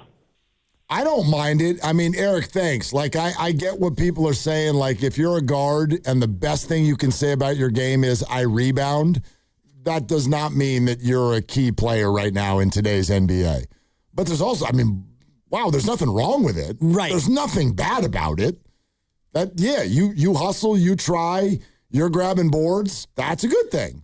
Yeah, it can't be a bad thing, but I hesitate when we overblow it. I'm not saying you're doing this, but the idea of 30 rebounds in 2 games, that is eye-poppingly incredible. And I wanted to go through to remind myself of last night's 15. And of the 15, there are probably 4, maybe 5 that are like, yeah, now that's a rebound. There's a guy going up with other people involved on a ball that needs to be grabbed, and you grabbed it. He was otherwise, I'm going to say Sky Moore. There were some fair catches in there now where it's an air ball, and he's just the only one over there. Count it. Yep, that's a catch right there. It's a rebound. Appreciate the Pels for throwing up so many air balls. That's what they do. A couple were backboard grazers, but to your point, he has great instincts, and he sees that corner 3, and he's like, if this guy is as bad as I think he is, he can airball now, and I'm going to be there. If anybody knows about a 3-pointer that gets backboard only, it's Pops. Wow. What? I just said wow. I'm not refuting it. It's a damn 4. It was a wow with extra W's. Unlike you to take a shot at a guy who's coming off a double single. Double-double. I was just trying to get a little edgy. Wow. Yeah, thank you. All right, engagement is everything. On the court and in life. Vote in our Engaging Dub Nation poll on the 95.7 The Game Twitter page before every game. It's presented by Shane Coe, your friend and jeweler. Earlier, we asked about Jonathan Kaminga in the Hawks' debut. 27 points, 7 boards, 4 assists, 9 of 12 shooting, 3 of 4 from 3 in just 24 minutes. Did the Warriors make a mistake by trading him? You said yes. I said yes. Closer than you might think. Yeah. What do you think the vote is? I think the vote is a slight yes, coming off of a 27-point performance. 54%. Yes. 54% say yes. 46% say no. And I caveat for mine, which is, when are you asking me the question? Today. Well, an hour ago. Yeah, like I don't even know. I don't know. I look at it through the lens of it's disappointing that this is the way it all went. I also think they arrived at a spot here over the last couple of months where they had no choice. Yeah. They had to move on. If you ask about, a year and a half ago, probably give you a different answer. All right, Warriors Live is next. And so the game is going to start in an hour. Warriors in Memphis tonight. Also, we're opening up the knockout tournament window during Warriors Live. So stay tuned, lock in, Dub Nation, to Warriors Live, because we will also be reading a name and asking that name to call us in 9 minutes and 57 seconds to win their way in to the knockout tournament. Okay? Them's the rules. We're also sponsored by Planet Fitness, and this is Willard and Dibs. Planet Fitness has everything you need anytime the motivation hits. And with most clubs open 24 hours, you can give everything you've got. Save $28 or more when you join today for just $1 down, $15 a month. Cancel anytime. Deal ends February 27th.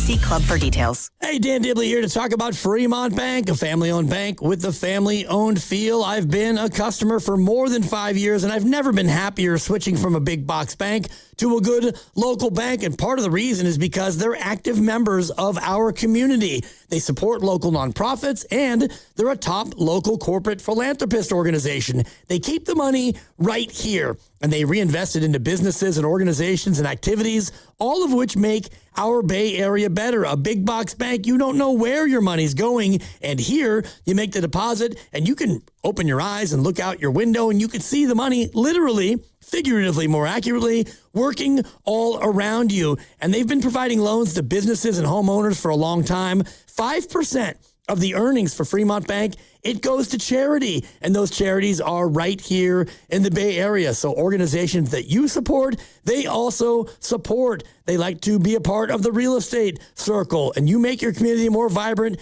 as well. And more local jobs are also created right here. They're a great local business, and the property values and the schools are improved all through this great bank and people like yourself. I encourage you to go in and become a part of the Fremont Bank community. Proudly celebrating 60 years, Fremont Bank, here for you and here for good.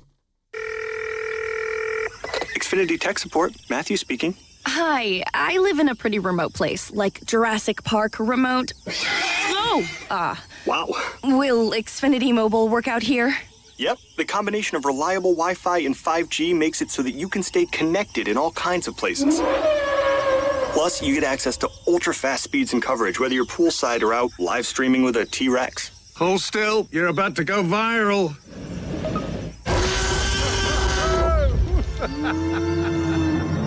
Welcome to a new era of Wi-Fi boosted mobile.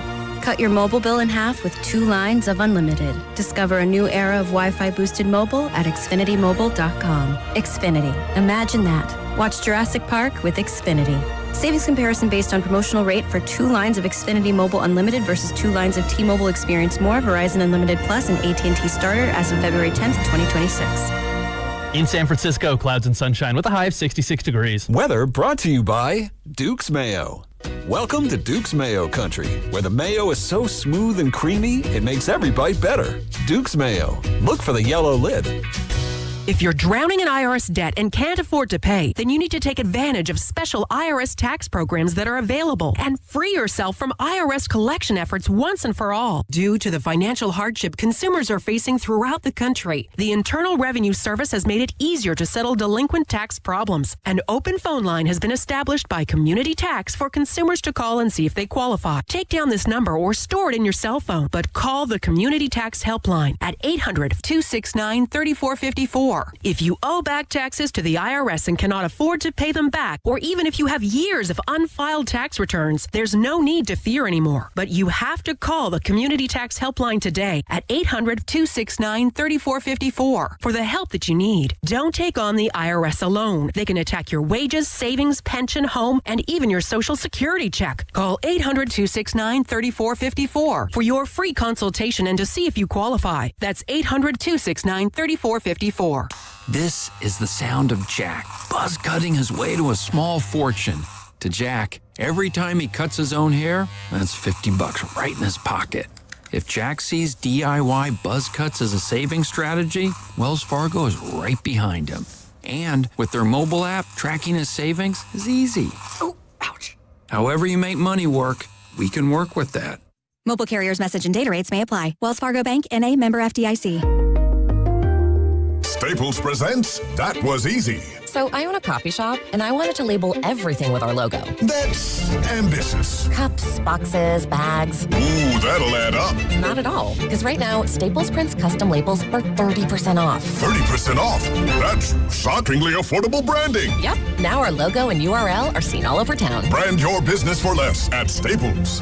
That was easy. Shop Staples in store, online, or in the app by 4/4 to unlock. Exclusions apply. Visit staples.com/print for details. Let's go! You're still grooving, still connecting, still loving, still turning up, still thriving. You still got it, but your immune system, it weakens as you age. That's where vaccines come in. They help train and strengthen your immune response to fight off respiratory illnesses like flu, pneumococcal pneumonia, RSV, or COVID-19. Ask your doctor or pharmacist which vaccines you need. Book in minutes at vaxassist.com. Sponsored by Pfizer. Save $10 on a pair of Rain-X Latitude wiper blades at O'Reilly Auto Parts. Our professional parts people will even install them for free. O'Reilly Auto Parts. How do airplanes fly? What's in this box? What does this thing do? Kids are curious about everything, including guns. Learn how to store your gun securely and make your home safer at endfamilyfire.org. Brought to you by End Family Fire, Brady, and the Ad Council. Who are the Warriors?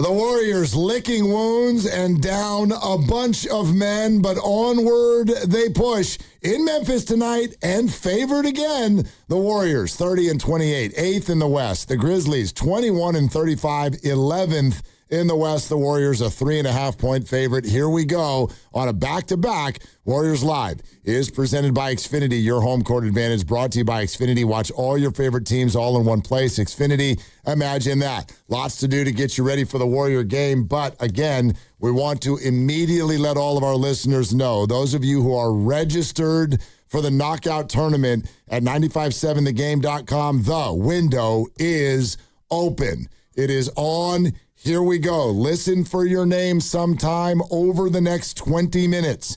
If you hear your name, you'll have 9 minutes and 57 seconds to call the contest line. I'll give that to you now, just so you have it. 415-523-4652. 415-523-4652. Sometime over the next 20 minutes, we will say the name, and that name, you will have 9 minutes and 57 seconds to call in and claim your spot in the knockout tournament. So, Dibs, clear your throat. Yep. Looking for a bounce back today after yesterday's disappointment. You've texted me the name. I've been rehearsing it. I'm ready to go, Mark. Okay, and hopefully so are the Warriors. Want to jump essentially right into the injury report because it is key to everything that is going on with this basketball team, especially on a night like tonight. Today's injury report brought to you by Boxer & Gerson, Northern California's premier workers' compensation law firm, helping injured workers get their lives back for over 40 years. For more info, visit boxerlaw.com. What you may not know is that Draymond Green is out, had been listed as questionable all day with the left low back injury management, but after his performance last night against the Pelicans, Draymond went for 32 minutes in that game. The Warriors will rest him today. The same is true for DeAnthony Melton, not yet doing back-to-backs. So the left knee injury management has him on the shelf. We know that Steph Curry, Jimmy Butler, Kristaps Porzingis, and Seth Curry also all remain out. So that skeleton crew from last night, pretty much the same except for Melton and Green out, Al Horford in. That's what we're looking at tonight. Yeah, skeleton crew is an accurate way to put it. Yet, if you want to talk about the skeletons that are a part of the crew, the majority of them Al Horford notwithstanding, they're mostly younger guys. And so the back-to-back part of it, Pods and Quentin and, Guy, I know that Pat Spencer is chronologically older, but, younger in the game and the association. So I don't think that the fact that this is your skeleton crew is going to hurt you that much on a back-to-back. Okay. And then there's this. The Memphis Grizzlies, one of the tankers out there in the NBA this year. Kyle Anderson, old friend. Yeah. Speaking of the one who got away. Anyway, Kyle Anderson, knee tendonitis is questionable. Now you ready for this list? You buckle up. Okay. Okay. John Morant, Zach Edey, Santi Aldama, Brandon Clark, Kentavious Caldwell-Pope, and Cedric Coward out. All of them. All of them. All out. For the Memphis Grizzlies tonight. Skeleton crew against skeleton crew. Yeah, skeleton Something's got to give. Yeah. Well, skeleton-ist, and if you want to just balance the two things, one skeleton crew is in the play-in and would like to stay there, if not move up. The other skeleton crew is in the play-out, and they want to make sure that they stay out of the play-out. No joke. That's what's going on around the league, and the Warriors will get, and our fans here will get a first-hand look at it tonight, as we have in recent weeks, and even with this particular team who had the Warriors on the ropes just a few weeks ago in the fourth quarter, then did not put their good players back in the game. The Warriors came back and won the game by a point. Warriors Live is presented by Xfinity, your home court advantage, brought to you by Xfinity. Watch all your favorite teams all in one place. Xfinity, imagine that. Here's Steve Kerr from last night. It's interesting. With the group the Warriors are putting out there right now, this is kind of the way I watch games. Expectations are nil. I have none. But hopes are high. And that's kind of all you can do. It doesn't mean that you think this, that, or the other is going to happen. I find it hard to predict when you're talking about this group. But they have been complimented for playing hard. They just don't always play, well. Yeah. Which is what Steve Kerr said last night after the loss in New Orleans.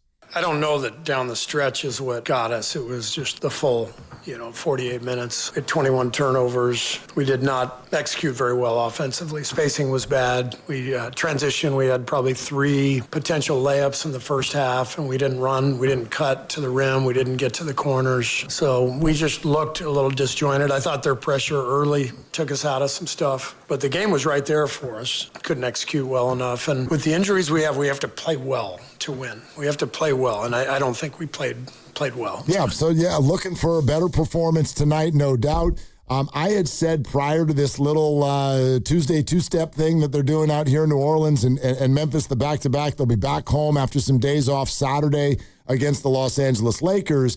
But I had said yesterday, low-key, these are important games, and I can kind of go back and forth on it. Here's what I mean. We've all agreed the Warriors essentially cannot fall out of the play-in tournament. But I think it's significant as to whether they fall out of the 7-8 game. Yeah, agreed. The 7-8 game is a significant spot that gives you a clear-cut advantage to get into the playoffs. And I think that would be good for the Warriors this year. And even though they're missing all of their guys, when you go to New Orleans and Memphis, you have high hopes and maybe a need to at least get 1, maybe 2 W's. Obviously, 2 W's is now off the table. But here's why. Listen to what's coming now. You've only got 4 home games in the next calendar month. 2 of them will come just within the next handful of days with both LA teams. The Lakers will be here on Saturday. The Clippers will be here on Monday. After that, the Warriors play, count them up, 2 total home games until late in the month of March. They will come March 10th hosting Chicago, March 13th hosting Minnesota. Other than that, it is road heavy. And listen to some of the cities in which they will play. They will play in Houston. They will play in Oklahoma City. They will play in New York. They will play in Boston. They will play in Detroit. They will go say hi to Jonathan Kaminga in Atlanta. Ooh. The Warriors have a hard schedule for the next few weeks. They've got to take advantage of their opportunities to win. They didn't do that last night. Hard opponents, and it's equally difficult when you realize who you are on the road this year. They are 11-17 on the road, which is not very good. Almost reminiscent of the team a couple years ago where they were kind of broken from the inside out. They didn't have that chemistry, and this year's team's been more broken physically. And, Portland's right behind you in the standings. They have a better record than you. The Clippers have a better road record than you do. There aren't that many teams above the line. In fact, no team in the top 10 in the West has a worse road record than you. So of all the road games you look at and you think, yeah, we should be able to handle it even without Steph and Kristaps and Jimmy and Draymond and D'Anthony and all the rest of it, this is one you need to go out there and get. Yeah, no doubt. So that's what they're looking at tonight with the Warriors in Memphis. Warriors Live is presented by Xfinity, your home court advantage, brought to you by Xfinity. Watch all your favorite teams all in one place. Xfinity, imagine that. It is March 21st when the Warriors will be in Atlanta, but the Hawks certainly top of mind today because of what Warrior fans were watching last night. And the runner by Sharif is no good. On the breakout, Kaminga throws it down. Hey, that was Kaminga. Welcome to Atlanta, young man. Hey. That was Kaminga. FanDuel Sports Network Southeast. And look, I am a proponent of what you've heard a lot of people say today. It's one game. Let's see, this story has many chapters still to come. And even after all the chapters are written, there's a nuanced conversation about here and there and who are your teammates and is it winning basketball and all of those things. And we can have those conversations in the months to come. But I do believe in a much more simple way. This could end up, it is threatening already, just after one game, to be a really bad look. This should be a bad look for the Warriors, and whether fair or not, a bad look for Steve Kerr. And a bad look in that, all Jonathan Kaminga wanted to do was to get a chance to go out there and cook. And in a short sample, a very small sample, off the bench, he went out there against a team that is not very good, 16-41, your Wizards. They're terrible, but you play against other professionals, and he got a chance to play and cook, and he did. So one game in, not looking very good for the Warriors after not even a full game. That was about half a game worth of minutes. So it is nuanced, and it's going to be something that gets measured over a long period of time. But on a night where you could have used a little bit of that old ha-ha that he has, his ha-ha was for the Hawks. Well, it's fun that you just said ha-ha because it might be part of what you're about to say next. Do the name. Let's do the name. Alejandro Guerrero from Oakland. Alahaha. Alejandro Guerrero from Oakland. Alejandro Guerrero from Oakland. It's your time for greatness, my man. Okay, Alejandro Guerrero, or all of you who know him, you must text him now. You must call him now. You must go to his house or his place of business. Alejandro Guerrero from Oakland, this is your chance. You officially, as of right now, have 9 minutes and 57 seconds to call our contest line, 415-523-4652, to claim your spot in our knockout tournament April 6th. All of us will be there having a great time. You get to play basketball on the Chase Center floor. One more time, Alejandro Guerrero from Oakland, 9 minutes, 57 seconds. Go. Best of luck. We could not be rooting for you more. And then for the rest of you, remember every show, every day this week. So that's at least 6 more chances this week. 7:30 in the morning, 12:30 with Steiny and Goo, 3:30 with us. Every day, those windows will open at that time. And if you're a registered user, then you are tuned in, hopefully, at that time and going to get some good luck and win your way in. If you're not registered yet, please do that now at 957thegame.com, and maybe you'll be a buzzer beater entrant and get in there either tomorrow or Friday. And then, as we keep saying, ... because all of the spots that did not get claimed over the last couple of weeks, we'll see what happens next. Yeah, we'll see. And tomorrow's names have not yet been drawn, so if you're not registered, you can register and get yourself in there, and you might get lucky over the last 2 days and 6 spots this week. Alejandro Guerrero. Oakland. Okay. It's time for Triples for Autism, brought to you by Pettinelli Financial Partners and the Autism Society San Francisco Bay Area. The Warriors flirted with disaster yesterday. Sure, they lost the game, but at least we could hit enough threes so that the wonderful folks with the Autism Society San Francisco Bay Area can get a donation, and they did.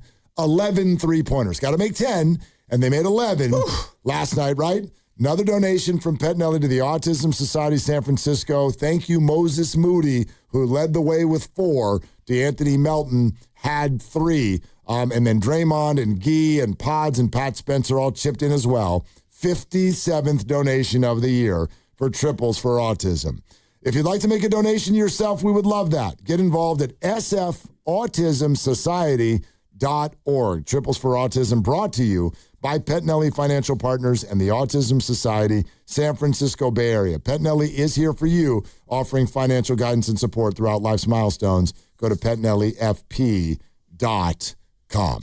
So, we were talking about this earlier, and I think it's important, again, to sort of reiterate as we get ready for this one in the tanking Grizzlies. And that is, we're still another 5-6 days away from even getting that reevaluation of Steph Curry. Right. Really don't know when he's going to get back. And then the other pieces of the puzzle, once the Warriors hit the road, we totally had the faucet get turned off in terms of Kristaps Porzingis information. So don't know where that is either. So there are a handful more basketball games for sure. Tonight, at minimum, the game against the Lakers on Saturday, and I would imagine probably Monday against the Clippers as well. I don't know about Porzingis, but I'm pretty confident that Steph is not going to be playing in either of those LA games. And so you're looking at a group where I would argue expectations are 0. I think we look at Memphis and we go, oh, well, they can beat Memphis. This group, I haven't the slightest idea what we can expect night to night. You could beat Denver and then lose to New Orleans. Or something crazy like that could happen. Certainly, but you look at the triometer, and you look at the triometer for tonight's game, and Memphis just going backward. They have lost 12 of 15. They beat Minnesota somehow. They lost to the We Tank Harder Than You Do Sacramento Kings. Thanks for coming, but we want it more. And then you lost to Utah in a game that got them fined because Utah realized, oh, Casey Schmidt, we might actually win this game. We got to hold the horses. So that's the Memphis you're dealing with. 3-12 in your last 15. They do not want to win. So go ahead, Warriors. Go out there and make it easy on them to just get motorboated at home. It is time for the Take It to the Bank prediction, brought to you by Fremont Bank. Here for you, here for good. I don't want to brag or anything, but we both kind of nailed this yesterday. Big time. Yeah. Ottoman style. Well, yeah, you had the pods higher than 5.5 boards. Right. You had 15. He caught 5 air balls. Yeah, exactly. You should have done that. That would have been even more impressive. Yep. I had the Moses Moody higher than 2.5 threes. He hit 4. Okay. So lock both of those in. What would you like to do today? I can call you Betty, but Betty, when you call me, you can call me out. Nice. He's back, and I think that this team, I don't know if you noticed, but they like to shoot the 3 an awful lot. So I'm looking at Al Horford as a guy who's going to get many opportunities to go out there and hoist the 3. I've got Al Horford at over, I think it's 4.5 3-pointers made. Whoa. Kukush. That's his number? Oh, hold on. 4.5 threes? Let me confirm. There's no way in hell you're expecting Al to make 5 triples tonight. I stand corrected. Over 5.5 3 points attempted. Oh! Cuckoo. Now that I like a little bit better. Okay, good. Yeah, thank you. Yeah. Mine is at the risk of being mean. You know me. I don't like to be mean. I am about to take an under on a Warrior. No. I'm about to do it. No. It's either because I'm right, or if I'm wrong, I will say I was trying to inspire him. Do you have to be such a hater? Wow. Yeah. Because last night, and quite frankly, for the last handful of games, this particular Warrior has not looked good. He just hasn't. Struggling. And his numbers are inflated tonight, and I think I know why. I think the markets are trying to pull a fast one, and they're probably right. And the reason is DeAnthony Melton's not playing. Now, this person's numbers are affected by DeAnthony Melton, and Melton went off for a bunch of points, 28 points last night. So maybe that's why Pat Spencer's numbers were so low. Or maybe Pat is just not playing very well right now. but it feels inflated to ask Pat Spencer his PRA. For those of you who speak underdog and prize picks, that stands for points, rebounds, and assists, all added together. Pat Spencer's PRA tonight is 22.5. That's a big number now. Yep. You got to put up some numbers. You got to do some things out there. Pods is taking all the rebounds, so you're not allowed to have any of those. I do think his assist number will be higher because he's probably going to play more minutes with Melton out. But he has not been shooting the ball well. Memphis has got some length and athleticism down low. Pat struggles with that. I'll go lower. I'll go lower than 22.5 points, rebounds, and assists for Patrick Spencer. Mark, you out here being a hater? Yep. I'm That's my sorry. thumb on Mike. I'm sorry. That's my pick, and I'm sticking to it. I like the rationale. The only thing that would scare me is the fact that without a lot of healthy bodies, he's going to play. He's going to play now. He's got, 9 guys? 30 minutes. Right, He'll at probably get least. 30 minutes. And even if it's GT garbage time, he'll still be one of the guys running around out there doing stuff. Ain't going to be no garbage time tonight. Ain't going to be no garbage time tonight. They're going to crush Memphis. No. 122, 104. Kukush. Not happening. Memphis is going to score for the Warriors. Warriors. I got the Grizzlies scoring at least one own goal. I got the Grizzlies. No. I got the Giants going 82-75. 121.5 points for the Warriors. Over or under? Over. Okay, I'll go under. What do you want to bet? I mean, what are we doing? You lose, you don't pay. I lose, I don't pay. Let's just go have dinner. Alejandro Guerrero. Come on, Al. From Oakland. Alejandro Guerrero from Oakland. I wish he didn't sound like a Dodger. Not the same thing. The Dodgers. Go Dodgers. No betting. Obviously a very popular last name, and the Dodgers ruined it. Guerrero. There's a lot of people with the last name Guerrero. Yep. But I can't think of anybody other than Pedro, and I'm sorry, it makes my shoulders go up. Oh, you can always remember the pride of Gilroy, Robert the Ghost Guerrero. I could, but I don't. I always think of Pedro Guerrero. Well, he appeared in a higher or lower, as I recall, the Ghost. That's true. The Halloween edition. Yes. Alejandro Guerrero from Oakland. You're running out of time, you Dro. Are running out of... You just call him Dro. He either goes by Al, Han, or Dro. Or Ha-Ha. It's not funny now, is it? Mop, mop. All right. Alejandro Guerrero from Oakland. You got just a wee little bit of time left. All right. Warriors and Grizzlies coming up tonight. The Warriors staring 500 in the face if they are not able to come up with a victory in Memphis tonight. Come back home for LA on Saturday, get an update on Steph. So stay tuned for the game. It's a half hour away. Would you like to do it again tomorrow? Yeah, sure, you betcha. You sure? Oh, yeah. How about for 4 hours? Yeah, I'd love it. Buckle up. Yep. Here we go. For Dibs, for Grandy, for Lucas, I'm Mark. Shoot your shot. It's all you got. The Warriors are in Memphis, and we're going to send you out to the arena next. Ready for your next adventure? Welcome to San Francisco International Airport, your getaway to the world. With over 130 nonstop destinations worldwide, SFO offers seamless travel experiences.